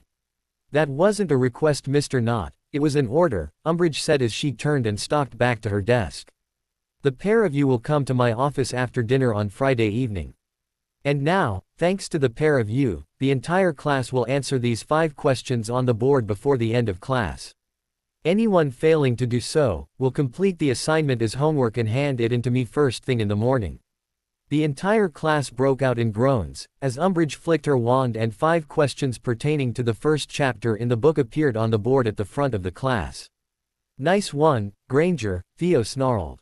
"You should have kept your mouth shut, Knott," Hermione snapped back, not at all amused at what had just happened. "The pair of you should have kept quiet," Umbridge called, glaring at the pair. "One more word from either of you this afternoon and you'll be in detention with me until further notice." Hermione and Theo both leveled murderous glares at Umbridge before turning to their work along with their grumbling classmates. Neither of them were happy with the situation, but both were determined to finish the work in class so they didn't have extra work to do that evening. Ironically, it was the extra work that led to Harry and Hermione being able to slip away from Ron later that evening. The pair had both managed to finish their work in Umbridge's class, whereas Ron hadn't managed to even finish answering the second question. Therefore he was stuck with extra work, and before she left to head to the library, he made sure Hermione knew it was her fault he was stuck with extra homework. "It's not my fault Umbridge is a complete cow," Hermione snapped at Ron when he complained to her. She should have been pleased someone knew the answers to her questions. Most people didn't have a clue what she was talking about. "Most people couldn't get the chapter read in 10 minutes, Ron retorted. "I can't help it if people are slow readers," Hermione replied with a shrug. "I'll leave you to get on with it, and I'm going to the library to do my ancient runes homework. Are you coming, Harry, and we can share a book?" "Sure." Picking up his bag, which contained the map and invisibility cloak, Harry slung it over his shoulder and the pair headed off to meet Draco on the floor where the mystery room was located. When the trio met up, Hermione had a mini rant to her boyfriend about Umbridge, before he calmed her with a key. When the key started to get a bit heated for Harry's liking, he broke them apart and the trio set about revealing the secret room. Just as Voldemort had said, walking in front of the wall thinking about what they wanted revealed a wooden door. "Here goes," Harry said, grinning at Hermione and Draco as he pulled open the door. The sight that greeted them had the smiles dropping from their faces. Instead of a simple room contained the cabinet, which was what they were hoping for, they were faced with a massive storage room. The room was stacked from floor to ceiling with all sorts of junk, and it would clearly take an age to sort through. "I guess we knew this wasn't going to be easy," Draco remarked as the trio tentatively entered the room. "Do you think the cabinet is in here?" "I don't know," Hermione replied. "But just in case, we need to keep checking the rest of the school. It's going to take weeks to sort through all this lot, and I don't want to do that only to find the cabinet was hidden somewhere we didn't check because we got caught up in this room. We need to split our time between searching here and continuing our other searching. Agreed, Draco said with a nod. But right now, why don't we just take a quick look around the room? It would be good to know what exactly we were dealing with. Harry and Hermione nodded in agreement and the trio set about exploring the room. Unluckily for them, the room was even bigger than they'd first anticipated. 10 minutes into their search and they hadn't even reached the back of the room, let alone made it to either of the two sides. It was going to be a long job searching the room, and Hermione feared it would take them longer than the time they had available to them. She would have to write to her father and tell him to get working on his backup plan, because if the cabinet was in the room they were currently in, it was going to take a stroke of luck for them to find it in time. However, she wasn't giving up just yet. You never knew when luck would strike and they would be led to where they wanted to be. Hermione always despised detentions, but she especially hated them when she felt she didn't deserve to be punished. The detention with Umbridge was the perfect example of Hermione thinking she'd been punished unfairly. True, she'd been a bit eager in her desire to answer the questions, but at least she'd bothered to learn what they'd been reading about. Bar a few others, like Harry and Draco, she was one of the only ones to actually know what Umbridge was talking about, and for that she had to suffer through detention with the old hag. Although, it was much worse because she was having detention with Theo, and he was still gloating over the fact she'd gotten into trouble. "This is so much fun," Theo gloated as the pair happened to turn up at Umbridge's office at the same time. "I love seeing the Golden Girl in trouble. Why does it make you feel better that you're always in trouble?" Hermione retorted. "No, it's just fun to see you Gryffindors get what's coming to you," Theo replied with a grin. "Everyone thinks you lot are so perfect, but you're not. It's nice when someone finally sees through your act. And what makes you think anyone has seen through my act?" Hermione asked with an amused chuckle. "I assure you, Theo, that is very much intact." Theo frowned in confusion, but before he could question Hermione's mysterious words, she knocked on the office door and Umbridge quickly opened it. Thanking the pair for arriving so promptly, the defense professor ushered them into her office. "Bloody hell," Theo muttered with a grimace as he entered a pink, ultra-feminine room. The walls were painted bright pink, and lace doilies covered very available surface. But most disturbing of all were the dozens of cat plates behind Umbridge's desk, and the cats wandering in and out of the plates. "Is there a problem, Mr. Knott?" Umbridge asked, pursing her lips as she glared at the young Slytherin. "No, ma'am, I'm just admiring your decor," Theo replied. "It's very original." "Yes, it is, isn't it?" Umbridge replied with a sickly smile. "But enough about my talents for interior design, you two are here to learn a lesson." Without further ado, Umbridge flicked her wand at a nearby table and two chairs appeared at either end, along with two pieces of parchment. Pulling out two quills from her top drawer, she handed one to each of her students. "Mr. Knott, on your parchment I want you to write, 'I will not laugh at the misfortune of others,'" Umbridge instructed. "And Miss Granger, you're to write, 'I will not speak in class unless spoken to.'" "How many times do we have to write it?" Hermione asked with a sigh as she sat down in one of the chairs. "Until it sinks in," Umbridge replied with another of her simpering smiles. "Now get to work, I have work of my own to do." "We need some ink," Theo said as he slid into the chair opposite Hermione. "No need for ink, the quills are magical," Umbridge called back. "Now get cracking or you'll be back with me tomorrow evening as well." Hermione shot Umbridge a glare, which the older witch missed as she'd already sat down at her desk. Knowing there was no other choice but to get on with her punishment, Hermione turned to her parchment and began writing what Umbridge had told her to, and sure enough the words appeared in red ink on the page. The second she started to write she felt a slight pain in her left hand, and she wondered if Umbridge had magically enchanted the quill to cause pain. Deciding she was being stupid, Hermione pressed on and wrote her first sentence. "Bugger," Theo swore softly opposite her. When Hermione looked up she spotted the Slytherin shaking his left hand. "Is your hand hurting as well?" she asked quietly. "Yeah," Theo answered. "The by.ch must have enchanted the quill somehow." Hermione nodded her agreement, and very unhappy with the situation, she wrote out her sentence a few more times. Every time she wrote the sentence her hand stung, and from the way Theo was muttering to himself, he was also suffering from whatever magic Umbridge was using. You're not stopping, are you? Umbridge called, glaring across the room at the two students. No, Theo replied grumpily, returning to scratching his own sentence onto the parchment in front of him. Hermione also returned to writing out her own sentence, but when her hand continued to throb she glanced down at it and was appalled at what she saw. On the back of her hand were scratches, and when she looked closely at them she saw it was writing. In fact, it was the exact same words which she was writing onto the parchment. Hardly able to believe her eyes, Hermione laid her hand down on the table and slowly began to write again. As she did so, she watched her hand and her fears were confirmed. The words she was writing on the parchment were appearing on her hand, and the red ink was likely connected to her blood. I don't believe it, she grumbled, throwing down her quill in disgust. Is there a problem, Miss Granger? Umbridge questioned as Theo also looked up. Yes, there's a problem, Hermione snapped. Do you honestly expect us to sit here and disfigure our hands? It's hardly disfiguring, Umbridge retorted. And since I'm the professor, you'll do as I say. Like hell, Hermione snarled as she got to her feet.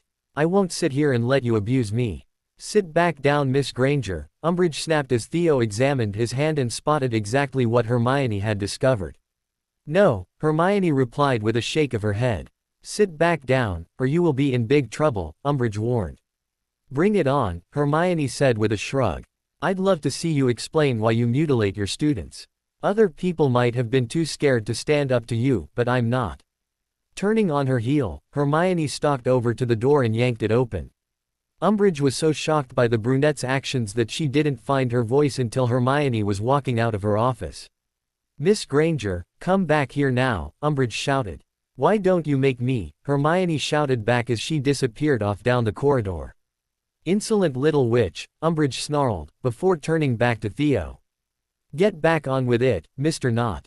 I'll deal with Miss Granger, and she's going to regret walking out on me. Theo was rather taken aback by the anger blazing from Umbridge's eyes, so he hurriedly got back on with his detention. However, a few minutes later the pain in his hand became unbearable and blood seemed to be seeping from the wound as every time he wrote the words on the parchment, they etched themselves deeper into his skin. This is enough, he declared as a drop of blood hit Umbridge's table. Granger was right, this is barbaric. I hope you're not thinking of joining Miss Granger in abandoning detention, Umbridge warned him. Your father made it clear he wanted me to crack down on discipline. You wouldn't want to disappoint him, would you? I'd disappoint him by staying here and taking this abuse, Theo retorted as he swept out of the office, cradling his stinging hand. Theo half expected Umbridge would come after him, but there was no sign of her following him as he darted out of the corridor and made it down to the dungeons as quickly as possible. As he headed down the stairs into the dungeons, he ran into Draco, who was coming up them. Quick detention, Draco remarked. What happened? She let you off for good behavior. I walked, Theo replied, flexing his left hand. As did Granger. What? Draco frowned in confusion, and his confusion deepened as he spotted Theo cradling his hand. What's wrong with your hand, Theo? Bloody Umbridge is a demented by .ch, Theo snarled. She had us writing lines, and the lines appeared etched into our hands. And she did this to both you and Granger. Draco checked, wondering how his girlfriend was. Yes, until Granger walked, Theo replied. I should have gone with her, but I was shocked by the way she stuck it to Umbridge. Anyway, I stayed a bit longer, but it got too much. Too right it did, Draco growled. We need to go to Snape with this, she can't get away with this. Granger probably went to McGonagall or Dumbledore, Theo said with a shrug. All the more reason to get in on the act, Draco replied. You don't want her getting all the sympathy, do you? Hell no, Theo replied with a snarl. Let's go to Snape. Draco hid his smirk as he turned and led the way to his godfather's office. Of course he was outraged for Theo, but his main concern was Hermione. He wasn't sure if she would have gone to anyone, and he was determined to make sure that Umbridge paid for what she'd just done. No one abused his girlfriend and got away with it. When the pair reached Severus's office, Draco banged on the door and when it was open, he led Theo into the office. Draco quickly explained what had happened, and showed Severus Theo's hand. Theo also told the tale in his own words as his head of house was examining his hand. That's appalling, Severus muttered, his mind going directly to his sister. We can't let her get away with it, Draco insisted. You have to do something. I intend to, Severus said in a deadly voice. Draco, go into the supply cupboard in the potions classroom and fetch some dittany. Mix it with water, and help Theo clean his hand up. I'll be back as soon as I can, and Theo, we'll be getting in touch with your father. Where are you going? To confront Umbridge, Theo asked. I just have something I need to take care of, Severus replied, sweeping out of his office and leaving his godson to tend to Theo. The second he was out of his office, Severus pulled his wand from his robes and cast a spell that would lead him to Hermione. The spell produced a small glowing light, and Severus followed it out of the dungeons and up the main staircase. When the glowing light entered the Transfiguration corridor, Severus wondered if his sister had indeed gone to speak to McGonagall. He immediately got his answer as his sister rounded the corner in front of him and entered the corridor from the other end. The second Hermione was in his sight, the glowing ball vanished, having done its job, and led him to his sister. Hermione, are you okay? Severus asked, rushing up to his sister. Careful, someone might see, Hermione hissed. Severus rolled his eyes as he grabbed hold of his sister's arm and dragged her into the empty Transfiguration classroom. Quickly sweeping the classroom, he found no signs of life, so he shut the door behind them before rounding on his sister and gently pulling her left hand into his. That ch, he hissed menacingly. Does it hurt? She carved into my skin. Of course it hurts, Hermione replied. Have you told anyone yet? Severus checked as he pulled a cloth from his pocket and gently cleaned the small scraps of blood from his sister's hand. Since she left before Theo, her injuries weren't as bad, but they were bad enough for his liking. No, Hermione replied. I was still deciding what my next move should be. You should have come to me, Severus snarled. What? And blown our cover? Hermione asked with a small smile. You're more important to me than our cover, Severus replied, stroking his hand through her brunette curls. You should have come to me immediately. I don't need you to fight my battles, Severus, Hermione said. I'm a big girl. I'm aware of that, Severus replied with a rueful smile. But I can't help wanting to protect you. Protect me by keeping our cover intact, Hermione responded. Anyway, how did you know about my hand? I've got Theo and Draco down in my office, Severus explained. Theo is going to make an official complaint against Umbridge. You should join us and do the same. Hermione shook her head lightly as she took hold of her brother's hand. And have people asking why I went to you. That's not a good idea, Severus. You deal with Theo, and I'm more than willing to have my say when asked about the treatment we received at that witch's hands. This way, she still gets what's coming to her, and our little secret remains a secret. How are you so wise for someone so young? Severus smiled affectionately at his sister as he dropped a key to the top of her head. Good genes, Hermione replied, smiling up at her brother. Now go and deal with Theo. When you need me, I'll be up in Gryffindor Tower. Okay. Severus nodded as he slowly let go of his sister. But Hermione, if anything like this ever happens again, you're to come straight to me. Do you understand? Yes, Severus, Hermione replied. Now go. Severus gave his sister one more smile, before the pair turned and exited the classroom. As they went their separate ways, Hermione to Gryffindor Tower and Severus down to the dungeons to see to Theo, they were unaware that in the classroom they'd just left, two people had witnessed their entire interaction. While Severus had checked the classroom itself, he'd failed to check the adjoining stock cupboard, and in that cupboard Professors McGonagall and Flitwick had been doing a stock take. The two professors had heard everything, and from the angle of the doorway, they'd seen everything as well. They'd seen one of their colleagues acting inappropriately with a student, an underage one at that, and now they had to act. Even if they did find the whole thing hard to believe, they had a duty of care towards Hermione and they had to report what they'd just seen. A relationship between a professor and a student was against all the rules of teaching, and they were left with no choice but to go to Dumbledore and inform him that something untoward was going on between Severus and Hermione. For several minutes, Professors Minerva McGonagall and Phileas Flitwick stood in silence, looking at each other in shock. They could hardly believe what they'd just witnessed, but they couldn't deny something they'd both seen and heard. What now? Flitwick finally asked, breaking the silence. We go to Albus, McGonagall replied quietly. We have no other choice. No, we don't, Flitwick agreed. I'm just struggling to believe my own eyes and ears. I never thought Severus would abuse his position like that, and Hermione is such a good girl. Even good girls can be corrupted by older men, McGonagall replied wisely. We need to go and see Albus before this goes any further. What do you think will happen? Flitwick asked. Even though he'd been teaching for many years, he'd yet to witness anything like what he'd just seen with Severus and Hermione. Severus will lose his job, McGonagall replied. Not only is Hermione a student, but she's underage. There's a good chance he could even end up in jail. You've seen something like this before? Flitwick asked the deputy headmistress as they departed her classroom and headed for the headmaster's office. McGonagall shook her head. Never. This is a first for me. I never thought I'd see the day when a professor began a relationship with a student. It's just terrible, and it's the last thing Albus needs in his last year. This could ruin things for his comeback when you know who is defeated. Flitwick nodded in agreement, but he didn't get a chance to reply as they reached the headmaster's office, and using the password for the gargoyle the pair took the trip up the spiral staircase. When the pair reached Dumbledore's office, he greeted them warmly and offered them tea as they sat down in front of his desk. I think we might need something stronger than tea, McGonagall said with a sigh. We've got something to tell you, Albus, and it's not good. It's not good at all.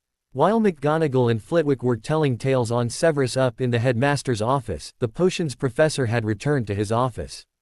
Draco had helped Theo clean his hand up, and though the blood was gone, the ingrained writing on his hand was still visible. Demented woman, Severus muttered as he checked Theo's hand. I can't believe she would do this. So what happens now? Draco asked. He was guessing Severus had gone to speak to Hermione, and since his godfather seemed calm enough he was hoping. That meant his girlfriend was okay. Now we call Theo's father, Severus replied. Unless you don't want to, he added, turning to Theo. No, I want to, Theo replied with a firm nod. Get my father here, and we'll see what he has to say about this abuse. Hopefully he'll sack the by.ch, Draco snarled as Severus connected the flow network on his office fire, and set about contacting Theo's father. After a brief conversation with Bernard Knott, Severus moved back away from the fire and almost instantly it lit up and the minister come storming into the office. Theodore. Bernard made his way directly over to his son. Are you okay? It's just my hand, father, Theo said stiffly, raising it up for his father to see. Blasted woman, Bernard hissed as he examined Theo's hand. Is this the first time this has happened? He asked Severus. It's the first I've heard of it, Severus replied. I'd like to think that my other students were as smart as Theo, and would have told me if anything like this had happened to them. Draco, Theo, do either of you know of anyone else who's had detention with Umbridge? None of our friends have had detention with her, Draco replied. I've also never heard anyone mention anything like this. If she's done it before, her victims are keeping quiet. Not for much longer they're not, Bernard snapped. We're taking this to Dumbledore, and we're getting rid of that wretched woman. Just so you know, Theo wasn't alone in detention, Severus told the minister. There was a Gryffindor in detention with him, and she suffered the same fate. Has she told anyone about it? Bernard asked. I'm not sure, but it'll be easy enough to send for her, Severus replied. Do you want me to get on it? We'll wait until we get to Dumbledore's office, Bernard said. Turning to Theo he snapped his fingers and his son jumped to his feet. Come on Theodore, let's go and see the headmaster. Draco, you can go back to the common room, Severus said, hiding his smile as Draco rolled his eyes at Theo. Thank you for helping with my hand, Draco, Theo said, shooting his friend a quick smile. Yes, thank you, Draco, you're a fine young man and a good friend to my son, Bernard added, clapping the blond boy on the shoulder. Draco gave Bernard a polite smile, before he headed off to the common room, wishing he could be around to see Umbridge get what was coming to her. As Draco went deeper into the dungeons to return to the common room, Severus led Bernard and Theo up into the main body of the school and up to the headmaster's office. Surprisingly the trio didn't pass any other members of staff as they made their way to the gargoyle that guarded the staircase to Dumbledore's office. However, when they knocked on the door they were surprised to find McGonagall and Flitwick already settled in the headmaster's office. Ah Severus, just the man I wanted to talk to, Dumbledore greeted when he opened the door. And you're just the man I want to talk to, Bernard said, pushing past Severus and entering Dumbledore's office with Theo trailing behind him. Bernard, I was also going to call you, Albus said. We've got a bit of a situation here. Damn right we have, Bernard spat. Have you seen my son's hand? Before Dumbledore could respond, Bernard had taken hold of Theo's hand and shoved it under the headmaster's nose.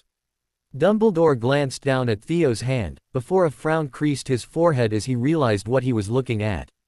Theo's hand was etched with words, and the cuts looked fairly substantial. What exactly is this? Dumbledore asked, momentarily forgetting the other matter at hand. Dolores Umbridge, Bernard seethed. She did this to my son while he was in detention. I also believe he did this to another student, a girl in Theodore's year. Hermione Granger, Severus supplied. How appropriate, Dumbledore muttered, before he raised his voice and addressed his deputy headmistress. Minerva, will you go and get Miss Granger? Of course, McGonagall replied as she got to her feet, and giving Severus a disgusted look she swept out of the room. Severus frowned at the look his colleague had just given him, and his confusion deepened when Flitwick gave him the same look as he got up to go and fetch Umbridge. However, he didn't have time to dwell on what was wrong with his fellow professors, as Dumbledore started to question Theo about his injuries. By the time Theo had told his side of events, McGonagall arrived with Hermione. Miss Granger, I assume you have the same markings as Mr. Knott?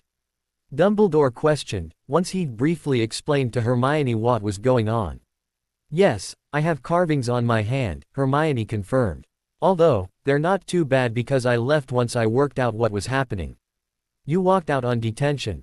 Dumbledore asked with a raised eyebrow. I wasn't going to sit there and let someone abuse me, Hermione replied with a shrug of her shoulder. No one in their right mind would just sit and take what she was doing to us. Did you tell anyone about your injury? Dumbledore asked, his eyes briefly sliding over to Severus, who seemed like his normal self and was paying no extra attention to Hermione. I hadn't decided what to do yet, Hermione confessed. But I probably would have spoken to Professor McGonagall. Dumbledore nodded, just as the door to his office swung open and a defiant-looking Umbridge walked into the office, followed by Flitwick, who shut the door behind them. Umbridge took one look at the assembled group, before focusing her attention on Bernard, favoring him with one of her sugary sweet smiles. Minister Knott, how nice to see you, she simpered. Cut the pleasantries, Dolores, Bernard snapped. I want to know what you thought gave you the right to torture my son. Torture is very extreme, Umbridge replied, trying to keep a smile on her face. I'm merely being a strong disciplinarian, just like we talked about. This is not strong discipline, this is child abuse, Bernard yelled, gesturing to Theo's hand. You have carved into my son's skin, making it bleed. You've also done the same to this young lady here, and who knows how many other students since September. I stand by my choice of punishment, Umbridge replied stubbornly. The marks will fade in a few days' time, and there will be no permanent damage. That is not the point, Bernard hissed. You have no right to physically hurt the children in your care. I'm sorry Dolores, but I have no choice but to immediately alleviate you from your duties as a professor here at Hogwarts. I want you packed up and out of the castle by morning. I then expect you to report to my office at 10 tomorrow morning, and we can discuss your future. What exactly do you mean by discuss my future? Umbridge whispered, her bravado disappearing and her complexion whitening as she was sacked from a job she hadn't even wanted in the first place. Firstly, I need to decide if I'm pressing charges against you for harming my son, Bernard replied. Then there's the parents of the other students you've abused. There's a very good chance you're going to get a criminal record for your activities here, Dolores. Even if by some miracle you avoid that, there will be no place for you within my administration. Now get out of my sight before I really lose it. Umbridge opened her mouth to protest, but when Bernard gave her a hard glare, she shut it again.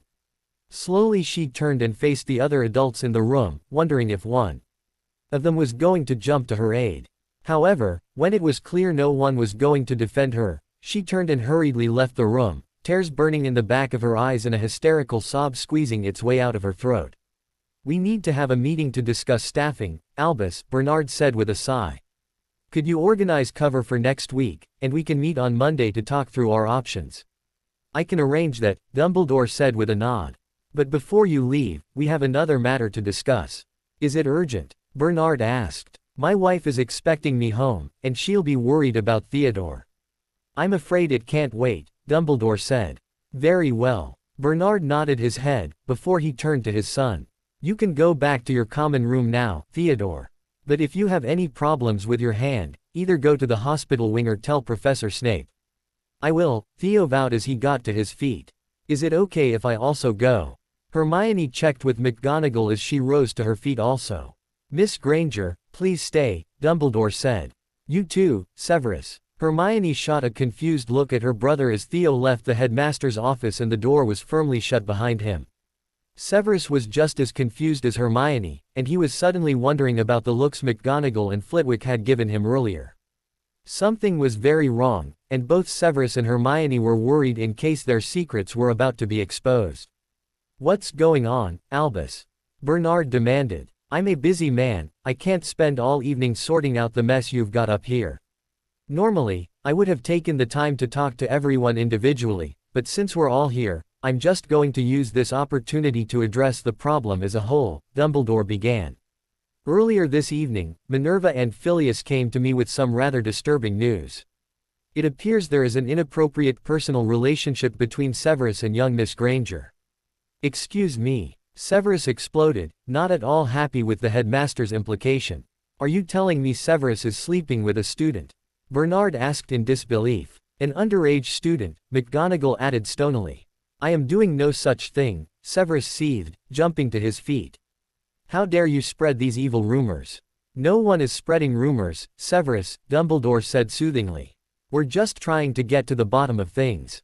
Maybe we should begin by finding out how these accusations came about, Bernard suggested as Severus reluctantly retook his seat beside him. McGonagall and Flitwick filled the minister in on what they'd witnessed between Severus and Hermione earlier that evening. As the two professors were talking, Severus and Hermione realized that they would have to do some fast talking to get out of a messy situation. Unless they told the truth, or a part of the truth, Severus would end up losing his job, and quite likely end up in jail.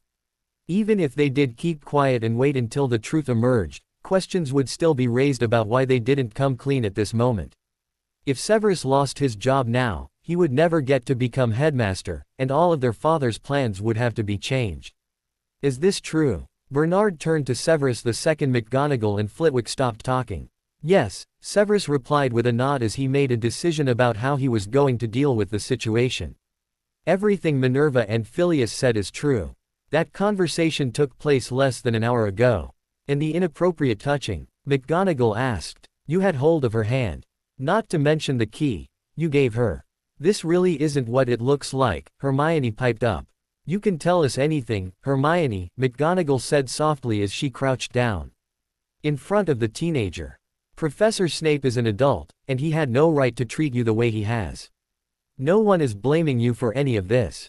We just need you to tell us the truth about your relationship with him. Hermione looked over McGonagall's shoulder and caught her brother's eye, and Severus gave her a nod she assumed was telling her to tell the truth. I'll tell you the truth, she said, refocusing back on McGonagall. Severus is not my lover. He's my brother. 4 simultaneous gasps of shock echoed around the office, and Hermione watched as the revelation sunk in. Even all the portraits on the wall of former headmasters were eagerly listening to the conversation as all eyes slowly turned to Severus. Is this true? Dumbledore asked. It is, Severus replied with a nod as he sorted out the story he was going to tell in his head. Why the secrecy? McGonagall asked, looking between the pair to try and find some resemblance and failing miserably. Severus and Hermione looked nothing alike, although that proved nothing as not all siblings shared similar looks. I didn't think things would be easy for Hermione if she was known as my little sister, Severus replied. I didn't want her life at Hogwarts to be harder than it needed to be, so we decided not to broadcast our relationship to everyone. How did this happen? Dumbledore asked with a frown. Miss Granger is a Muggle-born, how can she be your sister? It's a long story, but the short version is that Tobias Snape isn't my biological father, Severus replied. My mother told me when I was a teenager, and once I left school I went looking for my real father. It wasn't easy tracking him down, but finally I found out he'd married a Muggle woman and was living in the Muggle world. However, by the time I reached the place where I thought he was, he'd gone again. Instead, I found his wife, Hermione's mother, and Hermione, my little sister. After that, I stopped looking for my father, but I kept in touch with Hermione and her mother. As I said, we then decided to keep our private life private when she started school, because I didn't feel it was fair for Hermione to have to suffer the prejudices that would undoubtedly come her way as my sister. And no one ever knew this. McGonagall asked in surprise. Why would they? Severus replied with a shrug. It's no one's business but our own. And if you don't mind, I would rather this news didn't spread through the school. Our private life hasn't got anything to do with anyone else. Of course not, Dumbledore agreed with a nod of his head. We'll keep it under wraps. And Severus, we're very sorry for doubting you. Don't be, Severus said magnanimously. Without knowing the true context of our relationship, that conversation we had earlier seemed very suspicious. I don't blame anyone for expressing their concerns. Now, I just hope everyone can keep this between us. Of course, McGonagall said with a nod. Bernard and Flitwick also agreed not to gossip.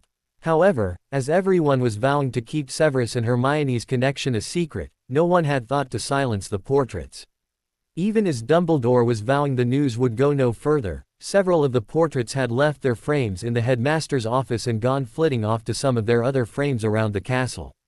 Before the evening was out, the whole school would know that Severus Snape was the older brother of the Gryffindor 5th year, Hermione Granger. Sitting in Gryffindor Tower, Harry's concern over his aunt continued to grow as time ticked by and there was no sign of her returning to the common room. Hermione had been back to Gryffindor Tower following her detention with Umbridge, but that was well over an hour ago. When she'd been back in Gryffindor Tower, Hermione had shown Harry and Ron her hand and told him she was waiting to see what Umbridge was going to do before informing a professor of the situation. She'd also managed to quietly tell Harry that Severus knew about her injury and had promised her that something would be done about the new defense professor. When McGonagall had then arrived in Gryffindor Tower and taken Hermione to see the headmaster, Harry had assumed it was something to do with Umbridge and her tough detention methods. However, the longer Hermione was away, the more worried Harry was becoming. He had a bad feeling for some reason and he sensed his aunt was in trouble. Deciding to go and get the map and see if he could locate Hermione, Harry got to his feet. However, before he could even make it to the stairs that led up to the boys' dormitory, the door to the common room burst open and an excited Lavender Brown and Parvati Patil rushed into the room. You'll never guess what we've just heard, Lavender crowed. It's the juiciest gossip ever. Who's interested in gossip? Ron sneered. It involves Hermione, Parvati teased. Harry had just reached the bottom of the stairs when he heard his aunt's name, so he turned back to the two gossiping witches. What about Hermione? She's been lying to us for years, Lavender announced, well aware that almost everyone in the common room was listening to her. Lying. Harry paled as he wondered just what had happened in the headmaster's office. What do you mean? We mean, little Miss Innocent has been keeping secrets from us, Parvati answered. Firstly, she's not even a Muggleborn. Don't be stupid, of course Hermione is a Muggleborn, Ron snorted. She's not, Lavender replied. She's not a Muggleborn. Her father is a wizard. Where are you getting this rubbish from? Ginny asked, from where she was sitting beside the fire with the twins and some of their friends. Yeah, Hermione is a Muggleborn, Fred agreed. She lives in the Muggle world. She might live in the Muggle world, but she's not a Muggleborn, Lavender insisted. So who is her father? Harry asked, eyeing up the common room door and wondering if he could escape from Gryffindor Tower if things got hairy. Who knows? Parvati shrugged unconcerned. The question you should be asking is who her brother is. Brother. Ron frowned. You're trying to say Hermione has a brother. Not just any brother, but a big brother, Lavender announced gleefully. A big brother who just so happens to be our potions professor. Snape. Ron spat as cries of surprise flew around the common room. Harry was still standing over beside the stairs, and he was momentarily stunned by the revelation. What the hell had happened for the relationship between his father and aunt to be exposed? For over 4 years no one had known about their connection, so what had changed in the last hour? That is just ridiculous, George laughed. Yeah, I think someone is pulling your legs, the twins' best friend, Lee Jordan, added. No way is Hermione related to Snape, Fred said. Go and ask the fat lady, Lavender said with a pout. She's busy gossiping about it with her friend, Violet. All the portraits are spreading the news. We'll go and see, Ron said, jumping to his feet. But you're wrong. No way is Hermione related to that greasy-haired get-down in the dungeons. Snapping back to life, Harry rushed over and joined Ron as he and a group of other students made their way to the common room entrance. When they pulled the door open, the fat lady was indeed gossiping with her friend, Violet, whose portrait hung in another part of the castle. Initially the two ladies carried on gossiping, but eventually the group of Gryffindors managed to get their attention. They don't believe us about Hermione, Parvati explained to the two gossiping witches in the frame that guarded Gryffindor Tower. Will you please tell everyone what you told us? Of course, me dear, we'd be delighted, the fat lady said with a smile. She then launched into a story about how several of the portraits of former headmasters had emerged from the headmaster's office and started spreading the news of what had gone on up in Dumbledore's office. Not only had Dolores Umbridge been sacked on the spot, and threatened with legal action over her abuse of minors, but Professor Dumbledore had confronted Hermione and Severus over an alleged affair. That was when the pair were forced to admit that they were siblings. Wow, Ginny whispered. That is crazy. Crazy. It's bloody diabolical, Ron yelled. Hermione has been lying to us for years. How could she do that? Now's your chance to ask her, Dean said, glancing out of the open doorway and spotting Hermione slowly walking their way. Here she comes now. Harry barely got a chance to spot Hermione out in the corridor, before Ron was barreling out of the common room and confronting her. Pushing his way through the gathering crowds, Harry reached Ron's side as he finished yelling at Hermione, telling her what a lying two-faced cow she was. Hermione was clearly shocked by the entire thing as she was standing gaping at Ron, her mouth open in complete and utter shock. Let's not do this out here, Harry suggested as he gently took hold of Hermione's arm and steered her into the common room. I don't see where it matters where we do this, Ron grumbled as everyone trooped back into Gryffindor Tower and the door was shut behind them. She's still a deceitful little ch. Ron, stop it, George snapped. Hermione is our friend, and I'm sure there's an innocent explanation for all of this. As if, Ron snorted as he threw himself in a nearby chair. There's no such thing as innocent when Snape is involved. If she's truly related to him, then she can't be trusted. It's as simple as that. Why did you never tell us? Fred asked Hermione softly as the brunette witch stood at Harry's side still clearly in shock. How did you know? Hermione finally whispered, totally confused as to how everyone knew about her and Severus after Dumbledore had promised to keep it quiet. The portraits, Lavender supplied. They're all gossiping about it. Damn it, Hermione muttered. When Dumbledore and the others promised to keep quiet, she'd never thought about the portraits, although she really should have considering she'd been aware they were listening to the gossip with relish. Never mind how we know, Ron snapped. Answer Fred's question. Why did you never tell us you're related to that git of a potions professor? Ron's insult of Severus finally jolted Hermione back to her normal self and she glared at Ron. That is why we kept it quiet, she hissed, pointing at Ron. People like Ron, who jump in and judge people before they know them. We kept it quiet because Severus didn't think it was fair for me to have to put up with pathetic morons like Ron. Don't you dare insult me, you're the one who's lied to us for 4.5 years, Ron yelled, jumping back to his feet and moving so he was standing in front of Hermione. And from where I'm standing, you kept quiet because you were ashamed to be related to that git. I know I would be. I'd be more ashamed to be related to someone as bigoted as you, Hermione shot back. I am not ashamed of Severus, and I never have been. To be honest, it's a relief that the truth is out. Now I don't have to hide the fact my brother is in school. Do what you like, we don't care, Ron spat. We're finished with you, Hermione. You lied to us, so we're done. And who exactly is we? Fred asked his brother. Because you better not be talking for George and myself. We have no problems with Hermione, or who she's related to. In fact, given the horrid way you're treating her, we can understand why she kept it quiet. Thank you boys, Hermione said softly as George backed up his brother. Dean, Neville and Seamus also reiterated the same thoughts. They weren't going to stop being Hermione's friend because she happened to be the sister of Severus Snape. Harry, Ginny. Ron turned his focus to his little sister and best friend as everyone else chose Hermione over him. I'm not abandoning Hermione, Harry said, putting his arm around his aunt's shoulders. He was dying to know the whole story, but he knew he had to have some patience. Sorry Ron, but you were bang out of order. You should apologize. No way, Ron said with a shake of his head. Gin, you're with me, right? Afraid not, bro, Ginny said, moving to stand next to Harry. I'm with the others on this. Hermione's personal life is none of our business, and it's stupid to disown her because of who her brother is. And what about the fact she's constantly lied to us? Ron demanded. She told us her parents were muggles. Her mother even pretends to be a muggle when she picks her up from the station. My mother is a muggle, Hermione lied. She knew she would get some backlash when the full truth emerged, but that wouldn't be until the end of the year, and until then she was going to go along with the story Severus had concocted as their cover. And as for my father, I've never once mentioned him. No one has ever asked me about him, so I've never lied about him. Think about it, Ron. Have I ever mentioned my father, or have you ever seen him? That proves nothing, Ron snorted. You're still a liar. Have it your way, Hermione replied with a shrug. I don't regret keeping my private life private, and if it wasn't for nosy professors it would still be private.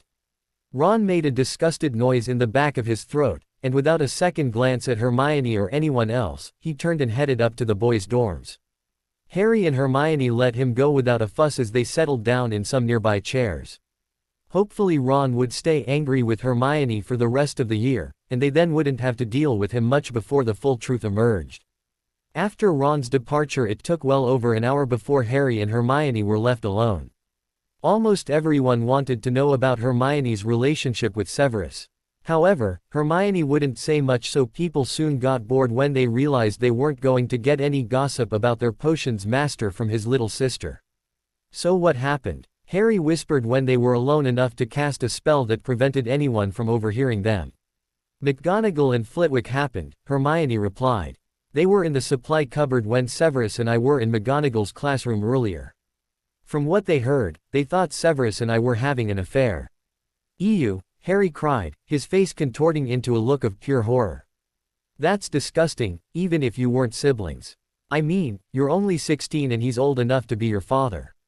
It's what McGonagall and Flitwick thought, Hermione said with a shrug. Anyway, they went to Dumbledore and after Umbridge was dealt with, he asked us to stay and he mentioned the suspicions. Severus had no choice but to reveal our connection. What will this mean for Grandpa's plans? Harry asked with a frown. There was no way Hermione could leave with Voldemort when he first arrived, without his father also leaving with them. I'm not sure, Hermione admitted. Severus was going to go and speak to him this evening. We managed to talk briefly after leaving Dumbledore's office, and he doesn't think this will affect things too badly. It might just mean we all have to wait for the second coming to reveal our true selves. Shame, I was looking forward to seeing how rattled Dumbledore would get when he realized you'd been playing him, Harry mused.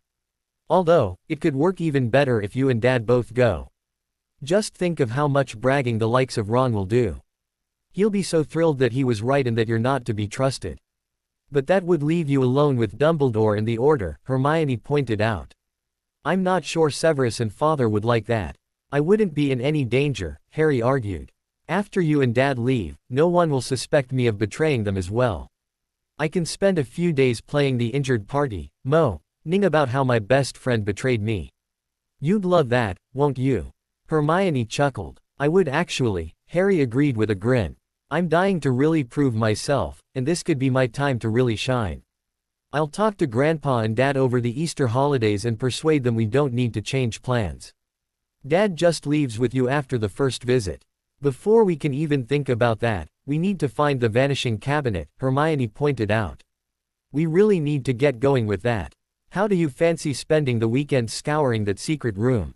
You're on, Harry said. Hopefully Draco can join us and the three of us can make some progress. With plans made for the weekend, Hermione headed off to bed for an early night. She'd dealt with people from Gryffindor Tower, but in the morning she'd have the rest of the school gossips to deal with. No doubt most people would have something to say about her and Severus being siblings. Although it would be fun to see how her brother handled things as he hated to be gossiped about. More than likely over the next few weeks the dungeon would be packed with students in detention with her brother. Hopefully it would teach people not to gossip about him, otherwise they could be facing much worse if they were to carry on gossiping when the full truth emerged later in the year.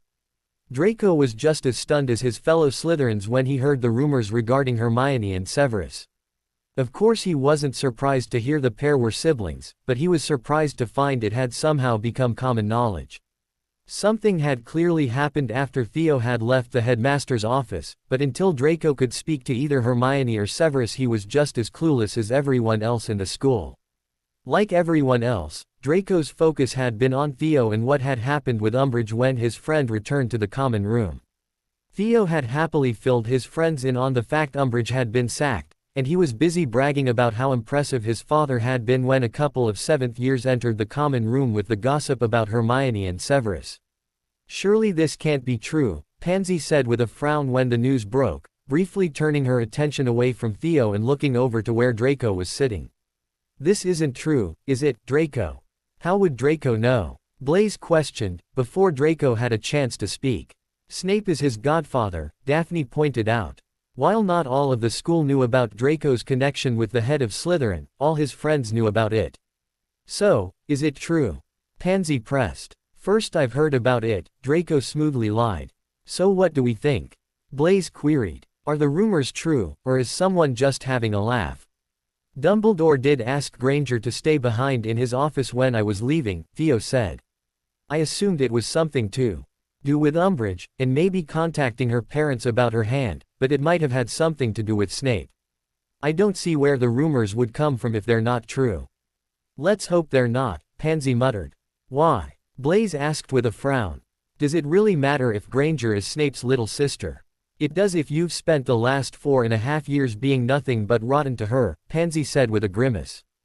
"Just think about if it's true, and they don't have to hide anymore.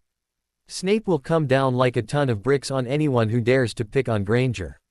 So just leave her alone," Draco suggested with a shrug. "We all know Weasley's the one to have fun with. Granger can hold her own and hit back with her own comments, or she just ignores the insults. It's much more fun to toy with Weasley and get him wound up." "True, but sometimes it's hard to resist toying with Granger," Theo remarked. "She's just so perfect, it makes you want to scream at times." "If you want to risk Snape's wrath, go ahead and toy with her," Draco said. "But my advice would be to watch your step from now on. If the rumors are true, she's not someone to be messed with." "Do you think she's secretly dark?" Pansy asked eagerly, and Draco winced at his choice of phrasing. "I didn't mean that," he hurriedly corrected. "I just meant if she's related to Snape, she'll have a temper. Besides, with the truth out, she could go to her brother at any time if she's upset. I wouldn't want to be the one Snape comes after for upsetting his little sister." "Draco's right," Blaise said with a thoughtful nod. "I say we leave Granger alone if the rumors are true. I'm not getting on Snape's bad side just to wind her up. Besides, she's really not that bad," Daphne added. Since they were partnered up in arithmancy, Daphne had gotten to know Hermione, and now she knew that she wasn't truly a Muggle-born. She was more inclined to try and get to know her better and nurture the friendship that she'd made sure to avoid before now. With everyone deciding it was best to avoid angering Hermione in the future, the Slytherins spent the rest of the evening gossiping about the news. Not only did they have Hermione and Severus to talk about, but they were still reveling in the joy of Umbridge getting sacked. They just hoped whoever replaced her had more interesting lessons lined up. The next morning all the students could talk about was Hermione and Severus being siblings. Draco could see Severus was unhappy that the news had leaked out, but the damage was done and there was nothing he could do about it. Hermione also looked put out by the news being public knowledge, but then again, she might just have been annoyed because everyone was bugging her with questions. Obviously no one was going up to Severus and asking him questions, whereas it appeared the students had no problems firing questions at Hermione. Surprisingly, Dumbledore addressed the rumors when he got to his feet to make a brief morning speech. While he didn't confirm the rumors, he did ask people to respect Hermione and Severus's privacy. He then moved on to Umbridge and announced she'd been relieved of her teaching assignment. Dumbledore announced that he would be teaching the lesson the following week, but that a new defense professor would be employed as soon as possible.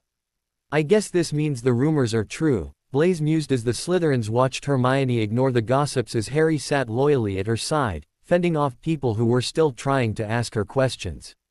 Draco was pleased to see Ron wasn't talking to Hermione, and he hoped the redhead kept his distance for the rest of the year. It would be nice for Hermione to have a break from the annoying redhead. Before the truth emerged and she would no longer have to hide. In fact, Draco was hoping it would mean both Harry and Hermione would find sneaking away easier and they could spend more time together as they tried to search for the vanishing cabinet. Draco got his wish sooner than he thought when Harry slipped him a note as they left the Great Hall, asking if he could get away after lunch. Of course Draco had no problem making an excuse to spend the afternoon away from his Slytherin friends. Following the instructions on the note from Harry, he met his best friend and girlfriend outside of the mystery junk room. "Hey," Draco greeted the pair, giving Hermione a quick key. "What the hell happened last night?" "We'll tell you when we get inside," Hermione said as Harry started pacing in front of the wall. When the door to the room opened, the trio darted inside. Like the previous time they'd been in the room, it was a complete mess.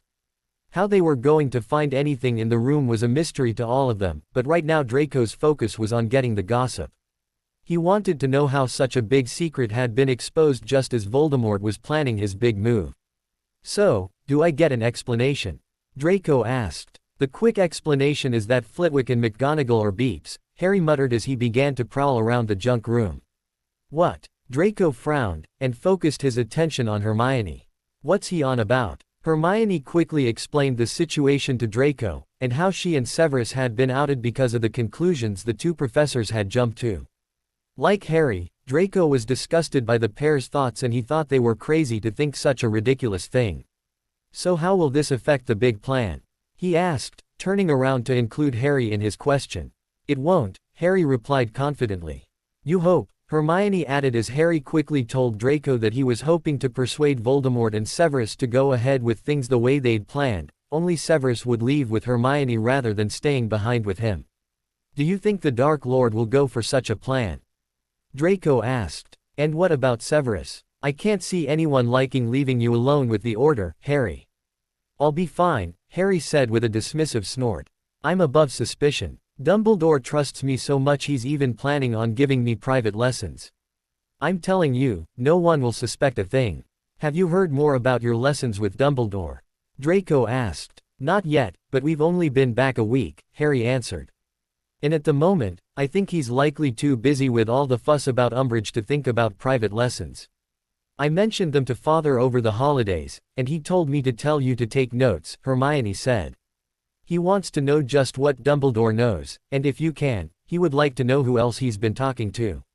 Does all the Order know the things he's going to tell you, or is a secret?"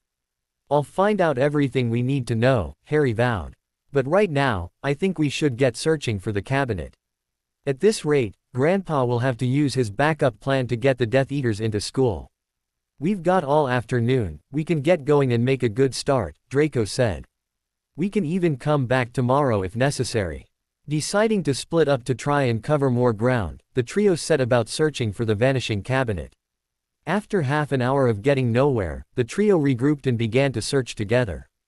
As they searched, Draco asked about how the other Gryffindors were treating Hermione now they knew she was Severus's little sister. "Actually most of them were really good about it," Hermione said. "Of course, I'm sure you can guess who took it badly." "The weasel," Draco sneered. "Honestly, I can't wait until we can get rid of him permanently." "Maybe he'll be a casualty at the end of the year," Hermione suggested hopefully. "If not, I'm sure we can get rid of him sooner rather than later," Harry added. "Although, I don't really think he's going to be much trouble for the rest of the year." "Really?" Hermione shot Harry an incredulous look. "He might be mad now, but we both know he'll not be able to maintain his stance against me without alienating himself from you. He'll pretend to accept who I am, just to spend time with you." "Hermione's right," Draco said. "He's a limpet. He won't want to risk missing out on the reflected glory that comes from being your friend. Sooner or later, he'll worm his way back into your life." "Let's hope it's later," Harry muttered. Much later. With a chuckle the trio returned their focus to their search. An hour later they'd found a few interesting items, but nothing that resembled a vanishing cabinet. "Maybe we're in the wrong place," Draco remarked as he picked up a dusty tiara, and rubbed at it, revealing it was genuine silver embedded with what looked like authentic sapphires. "Although this is a nice piece of jewelry. I'm no expert, but I would say it's expensive." "What's expensive jewelry doing in a school?" Harry asked with a frown as he wandered over to get a look at the tiara in Draco's hands. Walking over to the pair, Hermione swiftly removed the tiara from their hands. Does it matter? It's not what we're looking for. We're looking for something bigger than a tiara. Before the boys could argue more, Hermione flung the tiara onto the top of a large pile of junk. However, she'd thrown it a bit harder than she'd intended and it went sailing across the pile and clattering down to the floor on the other side of the junk. Harry and Draco both gave Hermione an unimpressed look, but before they had time to reproach her for her carelessness there was a rumble and the pile of junk Hermione had just skimmed the tiara over began to wobble. "Watch out!" Draco cried, grabbing Hermione and pulling her out of the way just as a pile of dusty books fell at her feet. The books were followed by other pieces of junk, sending up dust clouds that began to choke the three teenagers. Coughing and spluttering, the trio pulled out their wands and used magic to clear the dust clouds. Once they could see again they found that half the pile had toppled over, revealing another pile of junk stacked behind it, including a large wooden cabinet that matched the one Hermione's father had shown them before the start of the year. "We found it," Harry whispered in awe.